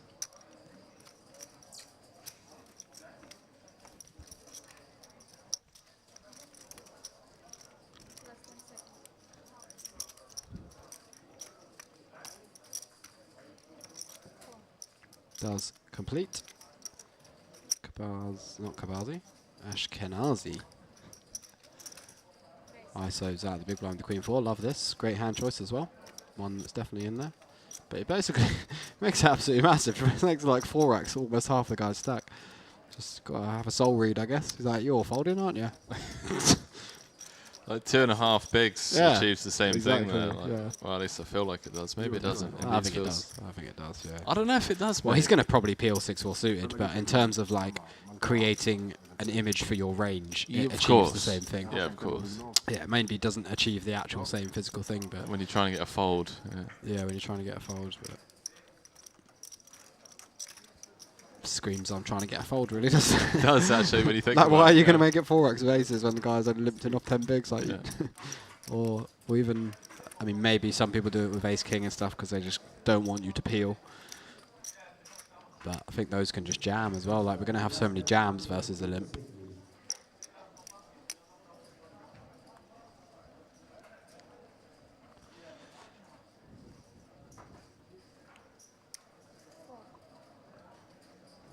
Isaiah with the Jack-10 suited. Hello. Under the gun +1. 26 beavers. Start the hand.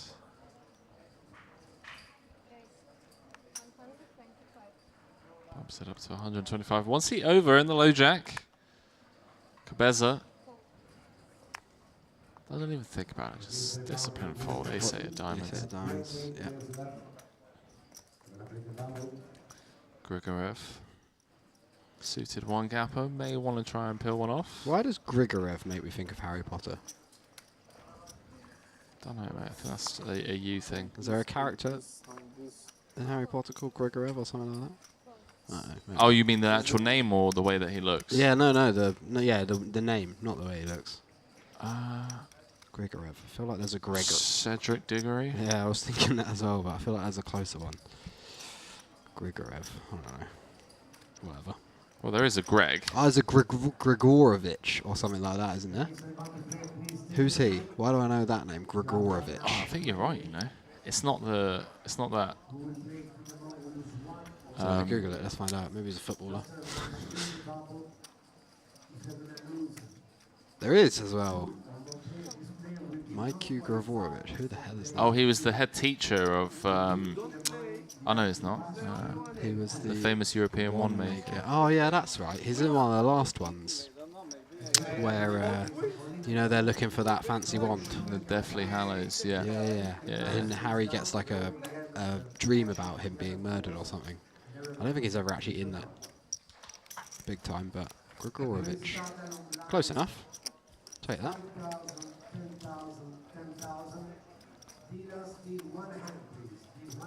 Something on the bubble. Must be a satellite or something. Yeah, it sounds like it.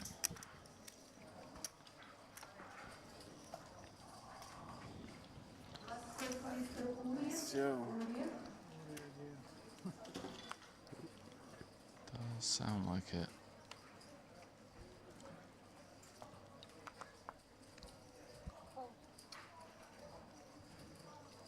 Kabaze +1 with the King 9 suited. I imagine this one's going to be opened.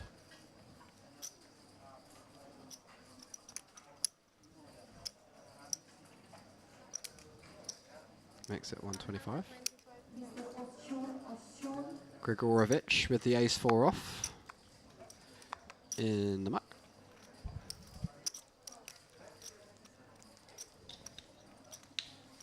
Langar, though, finds a hand finally to put his last 12 big blinds in.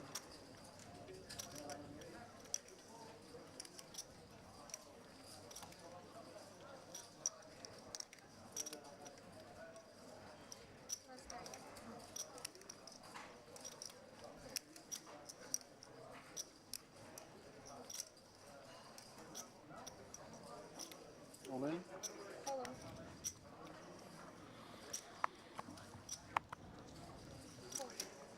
Good luck, Langer. It's been incredibly patient. Nice to short stack. Well, found a spot. Taking it. 31 left. Yeah, should be able to get it through as well, assuming the big blind doesn't pick up a hand.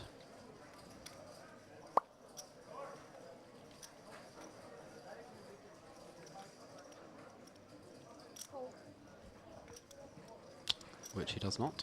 So Kapaze not going to be able to call this one off. 5% of the field left. 31 players remain. Oops. Average stack 2 million. Something like that. Whatever 5% of that. Wait. Do the math. 5% of 300, 600 and something K, isn't it? So it'd be 3 million. No. 62 million chips in play. Yeah. 5% of that would be. Yeah. 31 million. All right, mate. 3.1 million. I'll let you do the math again. Would it not? But how would it not be? How is 5% of 61 million not 3.05 million? That's 62 million. 62 million? Yeah. So how is 5% of that not 3.1 million? You're right. I am right. You are right. Yeah. But that's not how it works, is it, when you're trying to figure out the average stack? Why not? Because you take the total number of chips divided by the number of players left. Yeah. Yeah. What's that divided by 31? 2.2 million. What am I doing wrong? You're dividing it by 20. I'm dividing it by the percent. Yeah, that's because that's 5%, isn't it? Yeah. Yeah. No, I don't know where we're going. How are they different? How are we getting this wrong here? Hang on a minute. I don't understand how they're different. Well, no, because we're calculating what 5% of the total chips in play is. Yeah. Yeah. Which is that's not how it works. Why is that not how it works? I'm super confused. I'm trying to do the math here. 5% of all the chips in play with 5% of the field left should be the average stack. Right? I'm so confused at why it's not 3 million. I actually can't work it out. I don't get it. 624 players. Would have 6.24 million. 10% would be 62.4. 5% would be 32.2. So why are we not getting this number? Because someone in the chat, can anyone do the math for us? Can anyone do maths?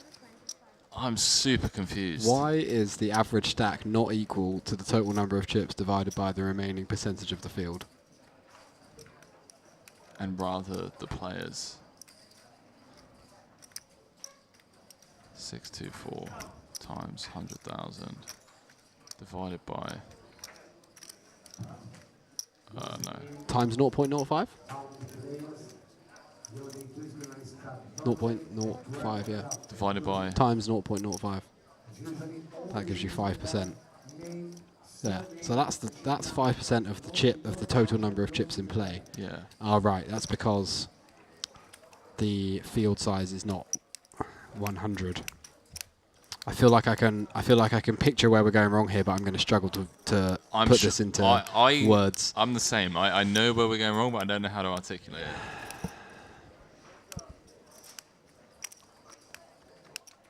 Because what we've just done is we've calculated what 5% of the total chips in play is. Yeah, but that's not relevant because all of the chips are still in play. Exactly. Yeah. Right, there we go. That's the mistake Yeah, we that's made. the mistake we're making. We're equating 5% of the chips in play. I as do the average apologise damage. to Doesn't matter. absolutely every single person all the out time there of your life that you're not just getting had back. to listen to that. Yeah, sorry about that. As us two absolute pigeons in the commentary booth. Failed basic maths. Let's move on. How incredibly embarrassing. I think it's a reasonable confusion to make. I'm not going to let it affect me. You know, I'm secure in my. Oh man, that was brilliant. Both of us were just looking at each other, just like, hang on a minute. Why doesn't that work? Where are we going wrong? How are they not the same thing? That's brilliant. All right, we got there though. King 9 suited for Faisal on the button opens to 130k. Thelma from Scooby-Doo in the background Yeah. during the chip race. Love that. Love this hoodie. It's the Darth Lord, the Sixth Lord. Vader hoodie on. Kabazi, big blind, ace-5 offsuit, 30 bigs effective. This one goes into a jam occasionally in chip EV. But I think in ICM we're happy to just defend. No need to add all sorts of variants to our tournament. And it looks like Kabazi is going for the 3-bet not all in. Also a very nice option.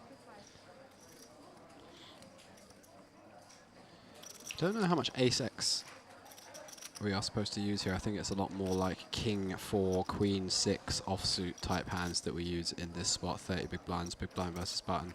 And the ace-x start getting used a bit more versus the cut-off and the hijack and the low jack. But still think as an exploit this is going to perform pretty well. And I think having a lot of bluffs from the big blind is going to be a pretty good idea in most live fields versus the button. And it gets the fold out, king 9 suited, which that feels incredibly tight. Yeah, it's definitely also supposed to peel. It's the smaller 3-bet size. Yeah, a lot of king x suited there. You actually peel there in chip EV with like king 5, king 6 suited. So a little on the tight side, but there is some ICM pressure, a reasonable amount now. All right, I'm going to run and get some food, mate, because I'm absolutely starving. All right, bring me back something nice. Do you want food, yeah? Just a cake. Just a cake. Yeah, a whole one. Whole cake. Whole cake, like a birthday cake. Fantastic. Or a wedding cake. So last level of the day. Got about 45, 50 minutes remaining before all remaining players will bag up for day 4. Day 4, that is exciting. Day 4 in any tournament means you're doing pretty well. We will come back tomorrow for, not sure what blind level. Be interesting, I guess it would just be 40-80, won't it? Ashkenazi picking up pocket 7s, under the gun +2. Hits us with the 4.2x open to 250k, as you do.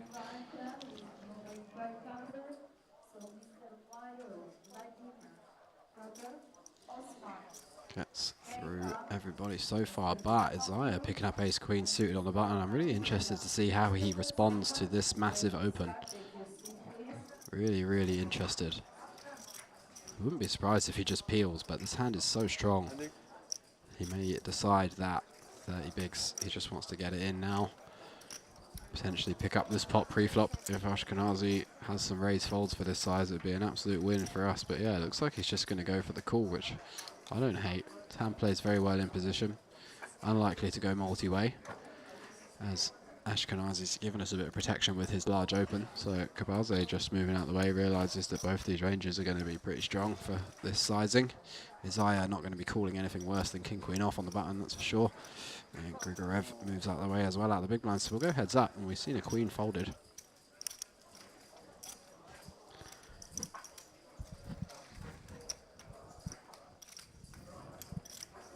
Can I have waters?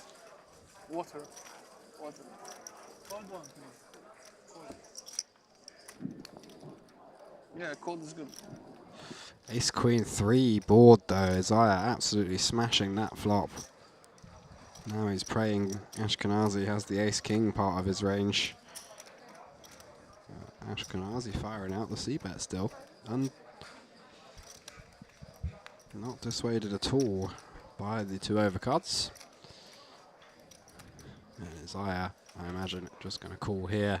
Doesn't need any protection whatsoever, really just wants to keep Ashkenazi's entire range in. So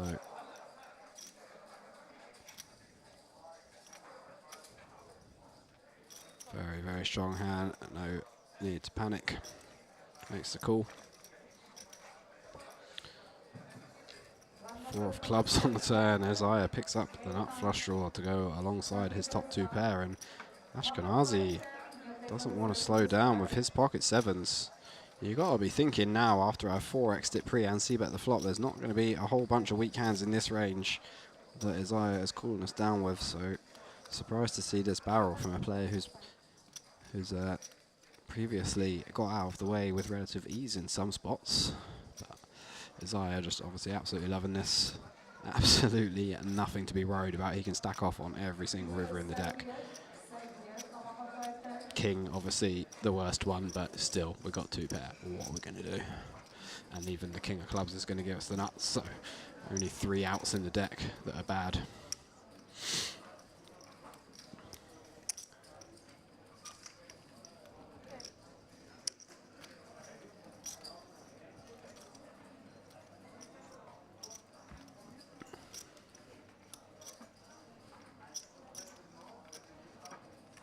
Makes the call.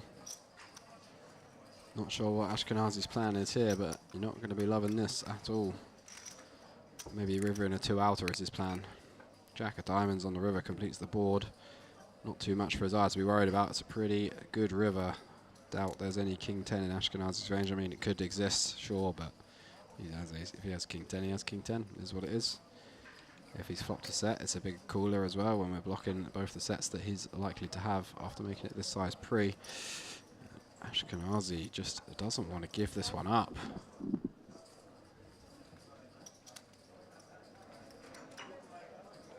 Makes it 500k.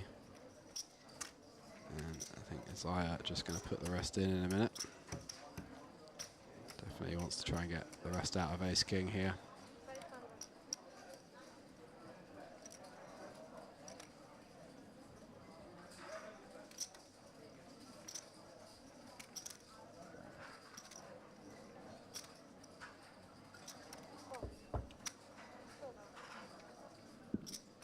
Just makes the call as interesting.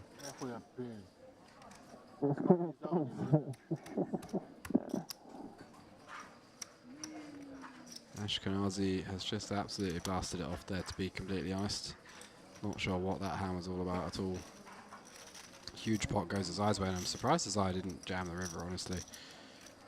It seems like leaving money on the table versus somebody we perceive can definitely just have ace king there. Like, why would Ashkenazi not just be all in on the river after those 2 big barrels? He could easily have just jammed the river or bet much bigger than 500k with a hand like ace jack or a set or whatever. So I would have liked to see his eye jam there, because ace jack is always calling. And ace king in a world of pain. You want to just give your opponent that opportunity. Not enough for us to be worried about there, blocking aces and queens. But there we go. Got to get value in tournaments. It's very, very important when you've got good hands that you make sure you really are focusing and getting the maximum value, because that's really where all your chips come from, is playing your value hands well. And if you're leaving money on the table, you're just going to be coming up short in tournaments pretty often. You've got to really maximize those opportunities. I know obviously we can see Ashkenazi was never going to pay him off with the 7s, but it's not about his exact hand, it's about what hands can be left in that range. Ashkenazi finding another one to open now. Down to 1 million though.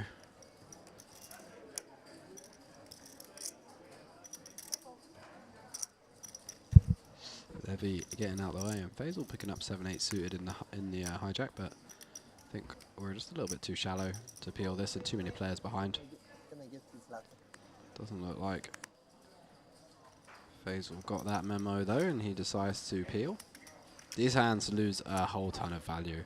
These kind of stat depths, it really becomes a high card blocker orientated game at 30 big blinds and below, so these hands just really shrivel up, because the properties of these hands mean that you're going to end up flopping lots of hands like gut shots, middle gut shots, pairs with like middle pairs or bottom pairs with backdoor flush draws and stuff like that, and hands like that require deep stacks behind to enable you to play them profitably, because you need to be able to let the hands unfold down the streets, you know, and play multiple streets with those hands, turn them into bluffs on later streets. But you just can't do that at these kind of stack depths, and the outright strength of these hands is not good enough. So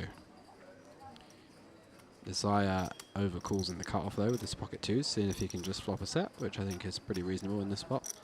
Not too many players behind. And Ashkenazi opening from early position, so not going to get squeezed a whole lot. Grigorev in the big blind. Close one as well, playing less than 20 bigs. But we did have a look at this spot earlier, and we saw that 10-8 off and all those kind of things were getting folded. And when you add a bit of ICM pressure to this... Oh, we have Jack 10 suited. Where did we get Jack? Oh, it was Grigorev that had Jack 9. So Jack 10 suited, yeah, obviously going to be an easy defend.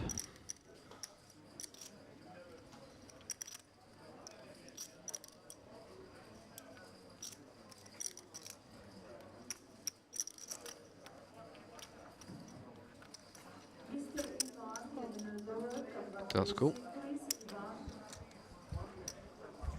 4-way pot. Definitely a space for action here. 600k in the pot already, so Ashkenazi and Langer playing a pretty low SPR. Less than 2.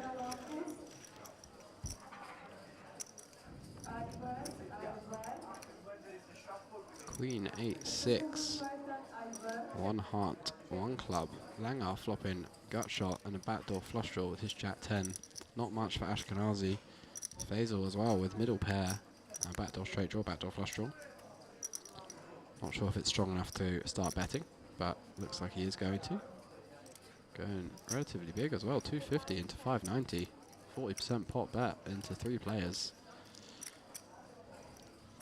210, excuse me. 210, so more like a third.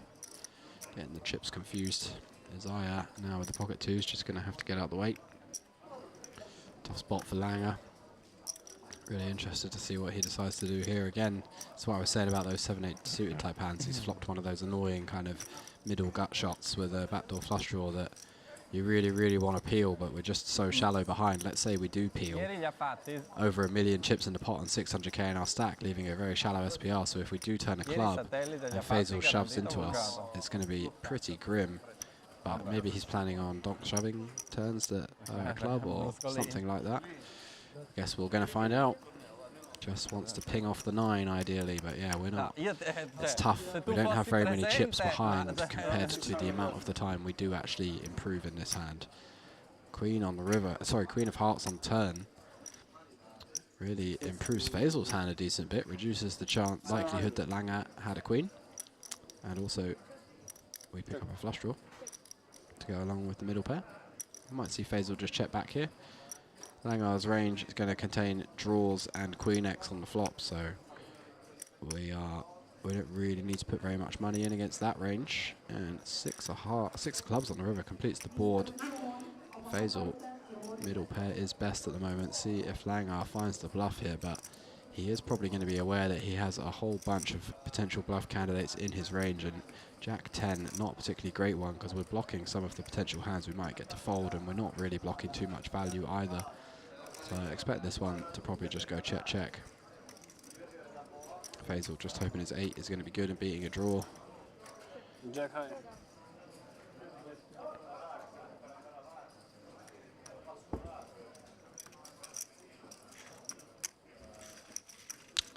Does go check, check. Faisal up to 2.5 million.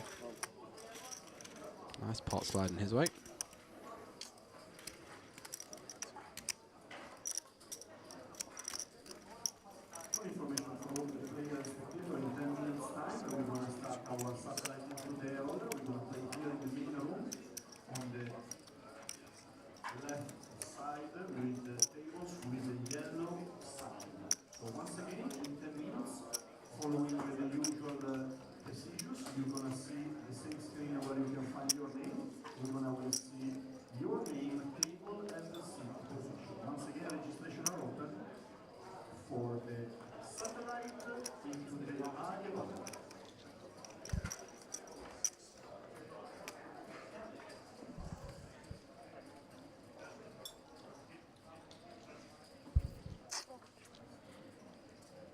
King 8 suited for Levy under the gun +1. I think we can definitely open this one. Playing over 50 bigs, almost 60 big blinds.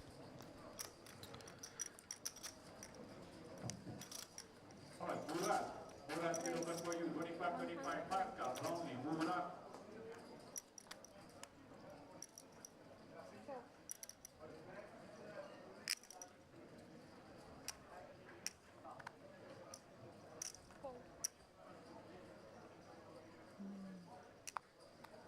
far so good for Levy.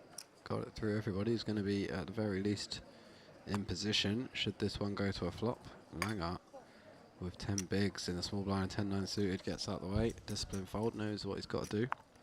And ace-6 suited for Pichugin in the big blind, playing under 7 big blinds. Be interesting to see what he chooses to do here. I think versus the earlier position, just defending is fine. We're going to get a c-bet on ace-high board every single time, so I think we should just call here to realise our equity.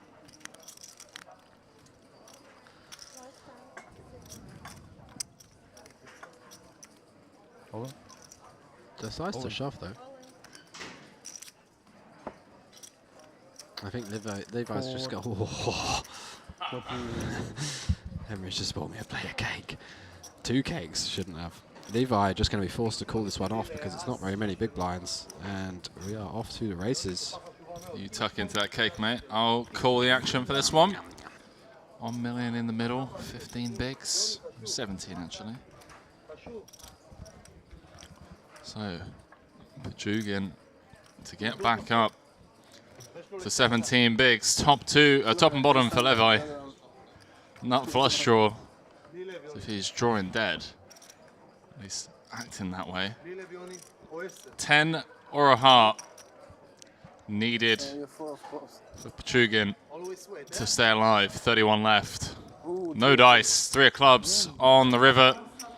Deep run here, but not to be. As Leo flinches, just eating the cake at my booming voice. Henry yelling. To be fair, this is like the level that we should be talking at. But when it, you get 10 hours in the booth, and I don't care how much you think you love poker. All right, 10 hours in a room talking about the same odd thing. It can get tiring, and I honestly, I think I'm the first commentator that has started implementing this duo thing, right? And not a single person, none of the bosses, none of the top dogs that like have to approve everything. Not a single person has come to me and said, "No, you can't do that." About going to the gym or taking it in turns to like shift work, and the quality of the streams just goes up tenfold. You shouldn't have told them we were doing it. They already know. And I just say it with such confidence. They're like, "Where are you?" I'm like, "I'm at the gym." They're like, "Aren't you meant to be commentating?" I'm like, "No, Leo's got it. Don't worry." Fifi came to look for you earlier. Did she? She was like, "Where's Henry?" And I was like, "He's at the gym." And she was like, "The gym?" I don't know if that was surprised that you go to the gym or surprised that you weren't here commentating. But. Oh man, that's brilliant. It's like, wait, he lifts? Doesn't look like he lifts, skinny boy.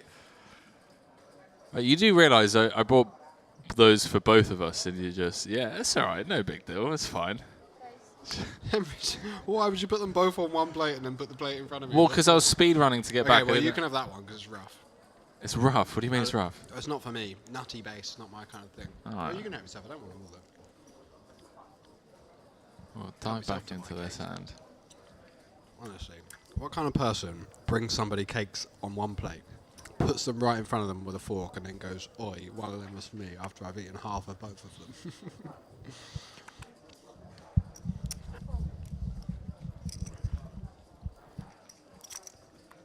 You put food in front of me, it's going to get eaten.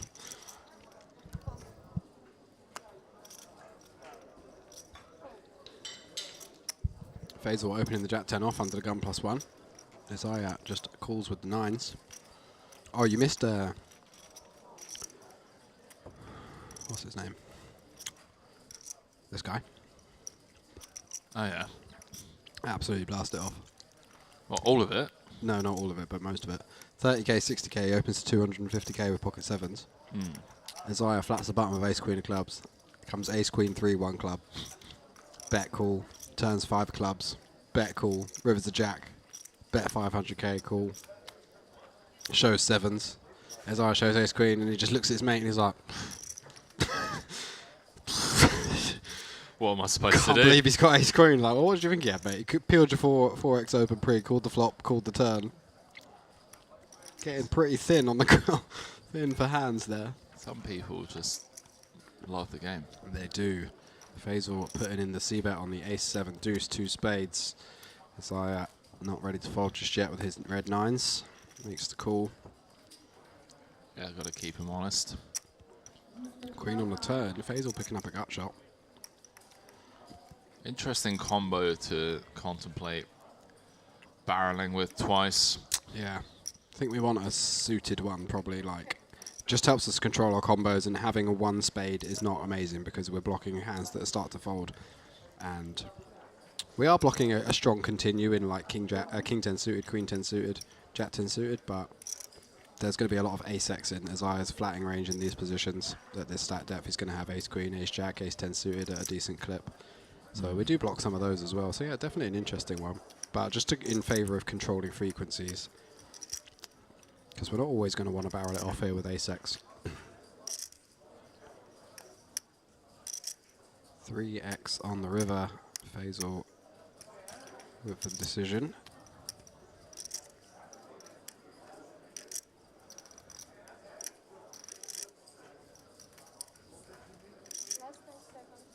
Both flush draws do break. Check. Check.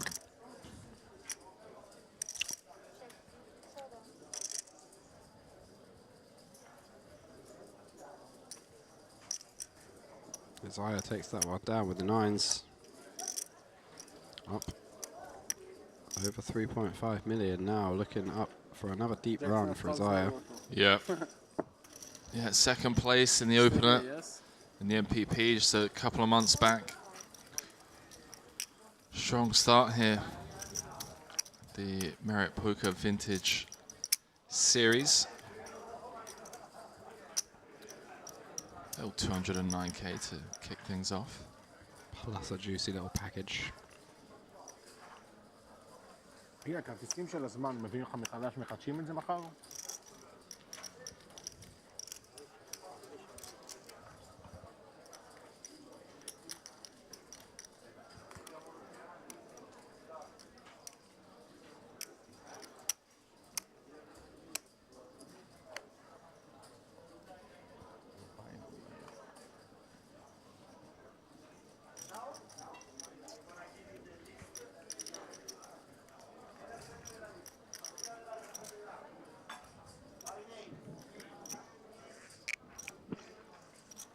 Faisal opening once again under the gun this time.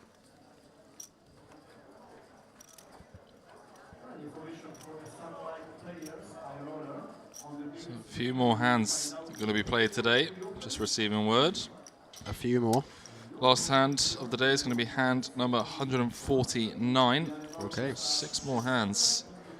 Are we going to be bagging and tagging? 30 left. We'll find out. Current standings rather. Current things. Current things. Planet's on fire. That is the current thing. Leo's eating disgustingly heavy chocolate cake. Don't know if disgusting is the word I would use. And everyone's currently guaranteed $6,435 for their efforts, 4 away from that $1,000 page. We got a few. Don't think it's coming ace high. Go on, give me odds. 2 to 1. Maybe a little bit more than that. 2.2. Best I can do. Yeah, oh, we get to watch the UFC when this is finished as well. So. Yeah, we will. Yeah, we'll go to the lobby and get them to put it on the big screen for us. I'm Henry Kilbane. People do what I want. That's the idea, mate. The B-knock. Yeah, ever heard that phrase? B-knock?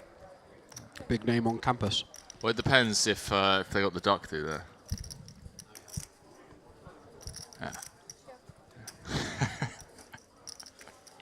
Jack 8-7. Interesting decision by Isaiah to just peel the ace-king suited the ace-king offsuit pre versus the under the gun open. 35 bigs. Could have easily just been a 3-bet call. Perhaps trying to induce one of the shorter stacks behind to get it in. Maybe just his style of play, you know. Yeah, a little low variance. I mean, I definitely flick it in here sometimes. So yeah, these old school regs. I think it's fine. Everyone flopping a little piece of it. Isaiah's got the 2 overs with the diamond. Faisal with the bottom pair. Ashkenazi with the backdoor flush draw and the gut shot on the flop. But it does go check, check, check. Jack on the turn, not changing anything. Faisal still has the best hand. And I think he might get to showdown with it, you know. It's not unreasonable that all these ace highs just try to check down. Can't see Isaiah starting to bluff now. Wouldn't make too much sense. 8 on the river, counterfeited, and it's a 3-way chop. Wonder if Ashkenazi takes a stab. He does love it, but decides not to. I think Faisal, yeah, still has enough showdown value to just check here. Ace high is going to be the best hand a lot of the time because a lot of the hands that are going to want to check down on this are going to be ace high and then like pocket pairs that aren't good enough to bet either street. And I think 9s and 10s are good enough to bet either flop or turn for either of these two guys. So there's going to be a lot of like 6s, 5s, 4s that got counterfeited. So ace high is just going to be the best hand still a lot. Decides to bet it, see if he can get a chop to fold.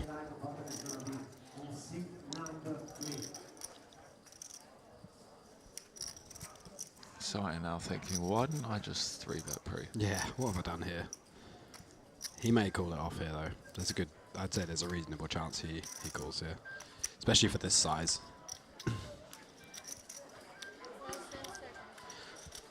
Yeah, someone playing a recorder in the background. Like it, didn't it? Badly as well. Yeah, it does call Isaiah. Nice read of the situation. He knows that, like I said before, those counterfeit hands do exist, so there's no reason that Faisal can't have them as well, and no bet till the river. Go on, Ashkenazi. Just find it, mate. All in. Don't think either of them have got anything. I'm in. Like a block 9s, block 9-10. No way. Oh, just calls wow. for the third of the pot. Ace high. Ace high? Ace high.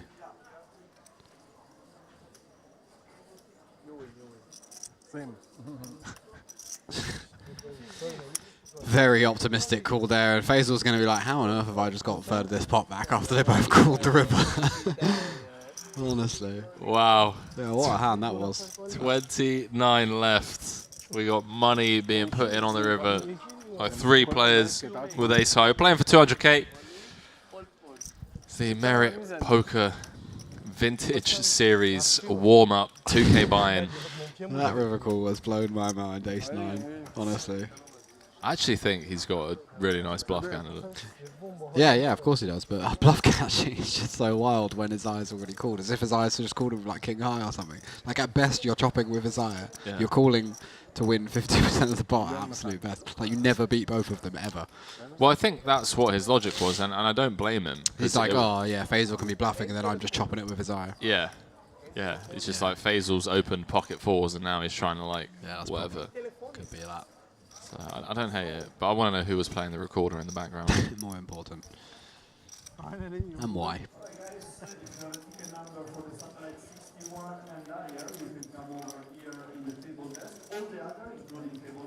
Let's go, hot 15 minutes.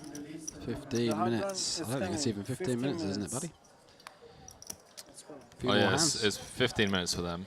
Oh yeah. And then it's probably last 3 hands, given that 2.2 is good. we're finishing at hand number 100 and, what was it, 59? 1.8. I'm not greedy. 149? I think so, yeah.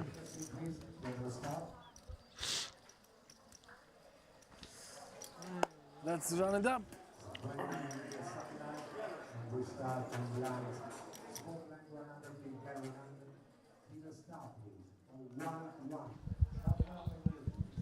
So that's 100 quid you owe me now, mate. I mean, you're laughing, but... Fine, take it, see if I care. Rob Young saying he's going to be over here in a few days. Oh yeah? Love to see it. We had a Rob Young lookalike on the stream for a bit earlier. Did you? I don't know what's going on, but yeah, he's flying over on the 25th. He's going to be here for the main. Obviously, Rob Young and the Luxon Pay team, the team behind the MPP, Some in partnership. kind of deal going on, isn't there? In partnership with... Grigorev opens the hijack with the ace-jack off, and Langar gets out of the way in the cutoff with the ace-5 suited. Perhaps just thinks Grigorev's range is too strong off this kind of stat depth. 16 bigs, 17 bigs. Good read. Levy in the small blind with the king 6 suited. This one could get free bet for sure at this kind of stat depth. Could go for like a 325 to fold. 1 million, yeah?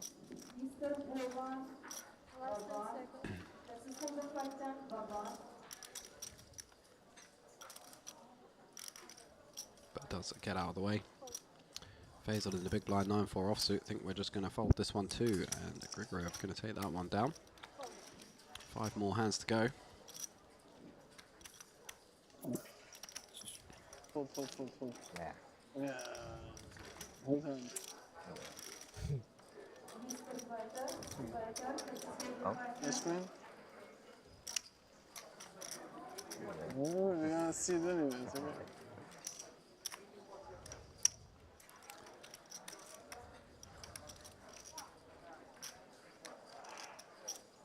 Better this one.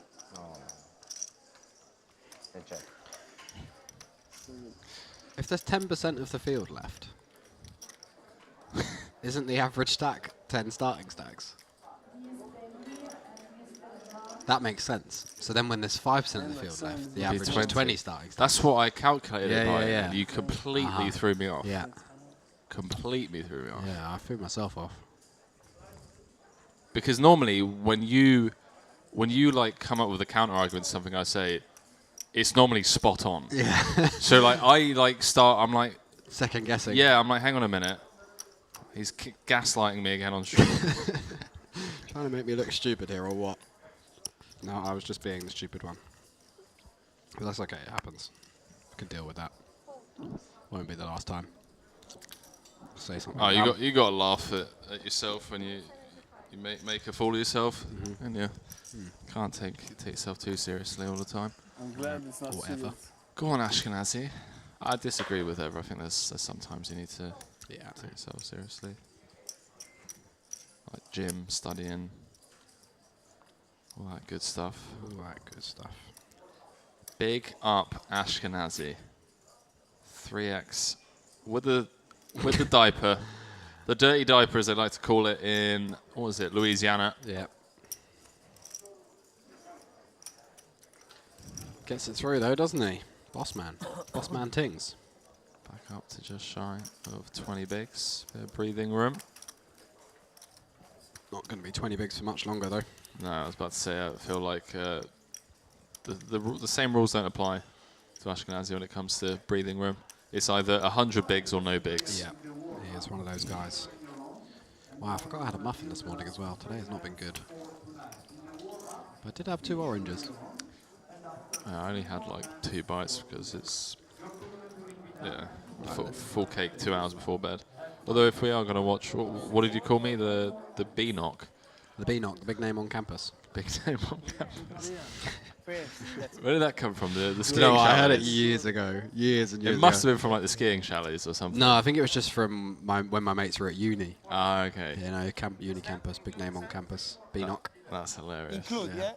Doesn't get used very often. I haven't heard it. I've never actually heard it outside of that. I don't even know where I heard it from. I mean, it's so fitting when you're Isn't at it? uni, because at uni you do think you are the most important person in the world, and it's not until life humbles you in your 20s and you realise that, hang on, I'm insignificant. You're like, I used to get the best grades in my class of 30, and now I'm out in the real world. There's 1,000 people. Yeah, it's just like, hang on a minute. Yeah. Yeah, life certainly does knock you down a few pegs. Has to. Funny old world. Yeah. Got a feeling this levy's going to run deep, and this 3.7 been pretty relentless. I mean, this is just incredibly out of line. It is out of line indeed. But I wouldn't say it's incredibly out of line, but there is a notable drop off in equity between Queen 8 and Queen 7. Yeah. I don't think he's thinking about that. I think he's just thinking either. we are 7 minutes away from bag in for day 4. I'd like to make my stack a nice round 4 million. There we go. Now he's going to ease off. Picture in the group chat, lads. Day 4 4 incoming. 4 mil. That 5 ball looking like it could convert into 10k. God, nothing like buying action from a friend. Winning chunks. In the deep weeds of day 5, day 6. So I'm gonna just thank him. You should ask Endra. He's got more experience than anybody. Endra is every time. I mean, I just messaged him directly. And I'm like, look, mate, I'm thinking about putting a post out for this event. I thought I'd just message you first because you always buy regularly. If somebody in the UK has a 5-figure score, Endrit had a piece. That's a rule of life. Only 3 things are certain in life: death, taxes, and Endrit having a piece of somebody's 5-figure score or more. Oh, I wonder if he has like a spreadsheet. I don't think he doesn't strike me as Just a all person who green. does. Doesn't strike me as a person that does. He's probably just like, yeah, like he's like, oh, I forgot about that. He's got it. He's got it in the notes of his old Nokia 3310 that he uses, you know, or written down, carved into the wall, and just like in crayon. Yeah, crayon, whiteboard in his kitchen or something. Oh, nah, he's a bit more organised than you think. I've been to his place a few times, and he's got an office full of whiteboards. There's a difference between whiteboards and being organised in spreadsheets. Yeah, no, I don't know if he's a spreadsheet kind of guy, but he occasionally does admin. Because me and my group, it's kind of ridiculous. I'm the worst out of my entire group. I'm absolutely terrible. I haven't done admin in years. The only thing I just do, every time I sell action for a tournament, I just open a note on my phone, write down who bought what, close it at the end, send all the money back, and then delete the note. Like, I don't do any spreadsheets or anything like that. Oh yeah, I mean that's still solid. You still got proof of who's got what. Yeah, I just do it one tournament at a time. That's just the way I operate. I don't like to spend loads of time doing boring stuff. Yeah, no, I just got individual tabs with different people. Yeah, I've only got one tab. Fairly sure. Just always settle. Yeah, I was about to say I think I owe some people money, but yeah, you owe me a few grand. Yeah. Isaiah opening the button, the ace-4 off, and Grigorev putting in the very, very sexy 3-bet out of the big blind with the queen-5 offsuit. Love this. Great hand selection too. You just love any aggression, big blind versus button, don't you? No, this is legit solver land strategy. Because you don't want to use your great read from Isaiah. Love that. Using the ace-X blocker. Realizes this is a spot that the meta has kind of shifted. This used to be, it's like those things, you know, where a hotspot gets discovered, and as soon as it spreads a little bit throughout the community, it suddenly just starts being overdone over and over and over again. For sure. The spots these days. Big blind 3-bet. Yeah. But you need to push. And you push. Pocket 4, yeah. No, it's 4 diamonds. Isaiah realizing there that when we 3-bet not all in off a stack that size, we're going to have a lot of jams pre-flop, right? For 20 big blind versus button. Yeah. So he realizes that when the 3-bet is not all in, we're repping a very, very polar range I of think like people aces are and kings. super imbalanced in that spot. Super right? unbalanced, exactly. And Isaiah's just trusted his read in that spot, knows he's got an ace in his hand, so he's blocking combos of aces and ace-king. I mean, what are you going to do about it? Really, really good day. You gotta be very confident that the big blind is overdoing it. So nice read. Yeah. No, there's a lot of that, especially like you said in recent years, Italian. where I don't know. people hear something but they don't actually understand it in depth. They've just like seen it at face value, like a one-off, or they've seen Fedor do it or whoever. And then a couple of people be like, oh yeah, you're meant to be turning this into a bluff, but they don't understand the frequencies and what they're meant to be doing it. You know, these are the right hands, but it doesn't mean that every time you have this hand you 3-bet. It means these are the hands you choose from, and then you use some kind of strategy to decide how often you do it. Look at the qualities and components of a hand. And exactly. People like to randomize, but I think there's always a reason to do something. You know, like, or if you know that you're supposed to do it at a frequency, it doesn't mean it has to be a random frequency. It means that I think personally you should be aware that it's a frequency and then use different small pieces of information to decide which route you should take, such as player type, stage of tournament, tendencies, etc., your image, their image, all sorts of stuff. But a lot of people just simplify it to randomizing, which is also fair. All right, so 1 minute left on the clock. You was afraid to bust him and then we call it a day. Yes. Yeah. Had a very interesting conversation about frequencies, interesting description about frequencies the other day, where the reason you do stuff in frequencies is, if you think about it like this, let's say somebody opens and you have you're like queen 6 off is my bluff hand here from the big blind. If you always 3-bet that hand, you're setting yourself up to run into it every time they have aces or kings. You're going to run into it because you're 3-betting every single time, right? Whereas if you do it at a frequency, you leave the door open for you to pick the perfect route through where you 3-bet them for the rest of time at the right frequency. Let's say it's 30%. You 3-bet them 30% of the time with queen 6 off. You leave the door open for you to 3-bet every single time they've got a bad hand. and then every time you call, they've got aces or kings. That becomes a possibility. Whereas if you free bet every single time, you're guaranteed to run into it sometimes when they've got aces or kings. I found that super interesting. Do you understand what I mean? Yeah. No, I'm just processing everything you're saying. That's some Charlie Carroll run good. But shit right yeah, leaves the door open for that to happen. I'm big blind. Super interesting. That's it, finish. That really. I'm gonna definitely have to pick your brain on that a little bit more after the stream. Last hand of the day, day 3 of the Merit Poker Vintage Series warm-up. 2K buy-in with a 500K guarantee, which we absolutely smashed out of the park. Everyone's got their hand up in the air looking for that ball. It's gone over the fence, over the top of the stadium roof. 1.15 million in the kitty, plus the packages to Montenegro on top of that. Very juicy indeed. Yeah. Tomorrow it's looking like we're going to have 29 players left, although Langer, aware of the fact that Levy's been really abusing this end of day 3 bubble, may take this A7 spot for his final 7.5, 8 bigs. See how this one plays out. And tomorrow, Leo and I are going to be calling the action all the way down to a champion. That's going to be a good day. Eventual champion going to be going home with $209,000 plus a package to Montenegro. Plus a nice 5-star all-inclusive holiday in 2 months' time. Yeah, what a life. 3 months' time. Langer, really thinking about it. Ace-7 off, super junky though, that's the problem. But when you're so shallow, it doesn't matter too much. What is important is, do I have the best hand or not? That becomes much more important at those shallows. That depth's just running it when you have a 60-40 edge is massive. Ace-high, obviously going to be the best hand to hit a bunch. Does he want to bust last hand of the day? Does he want to bag up 6 bigs for tomorrow? So many questions. 5.5 big blinds to come back to, I think. If he folds here, it's going to be 40-80 tomorrow. Yeah, and there's also the randomness of potentially being in the big blind tomorrow with the redraw. Yeah, exactly. But he does make a disciplined fold. Yeah, good fold. Got out of the way of a bit of a potential bust out there. Ashkenazi flicks it in off just a few big blinds with the 4-3 off, but we did have a look at this chart earlier, and it's a call down to 4-2 off for chip EV.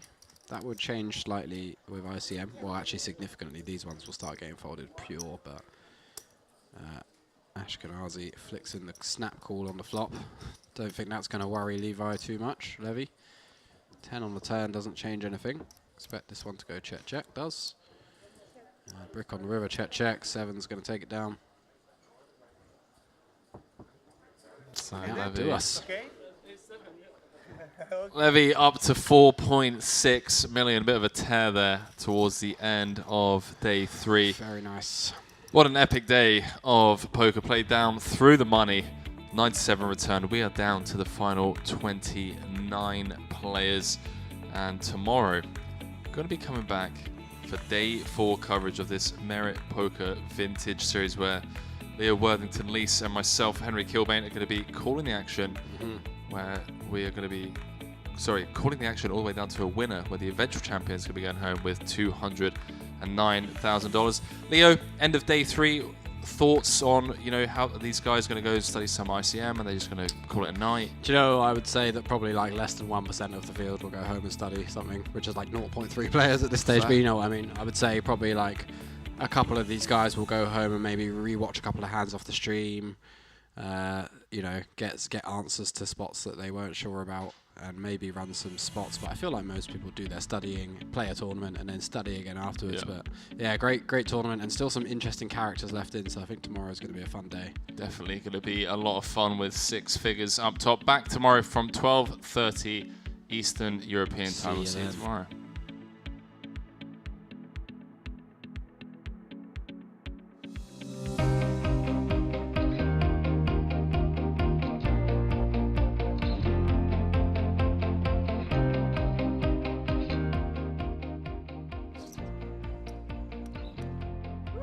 It happened. Let's go.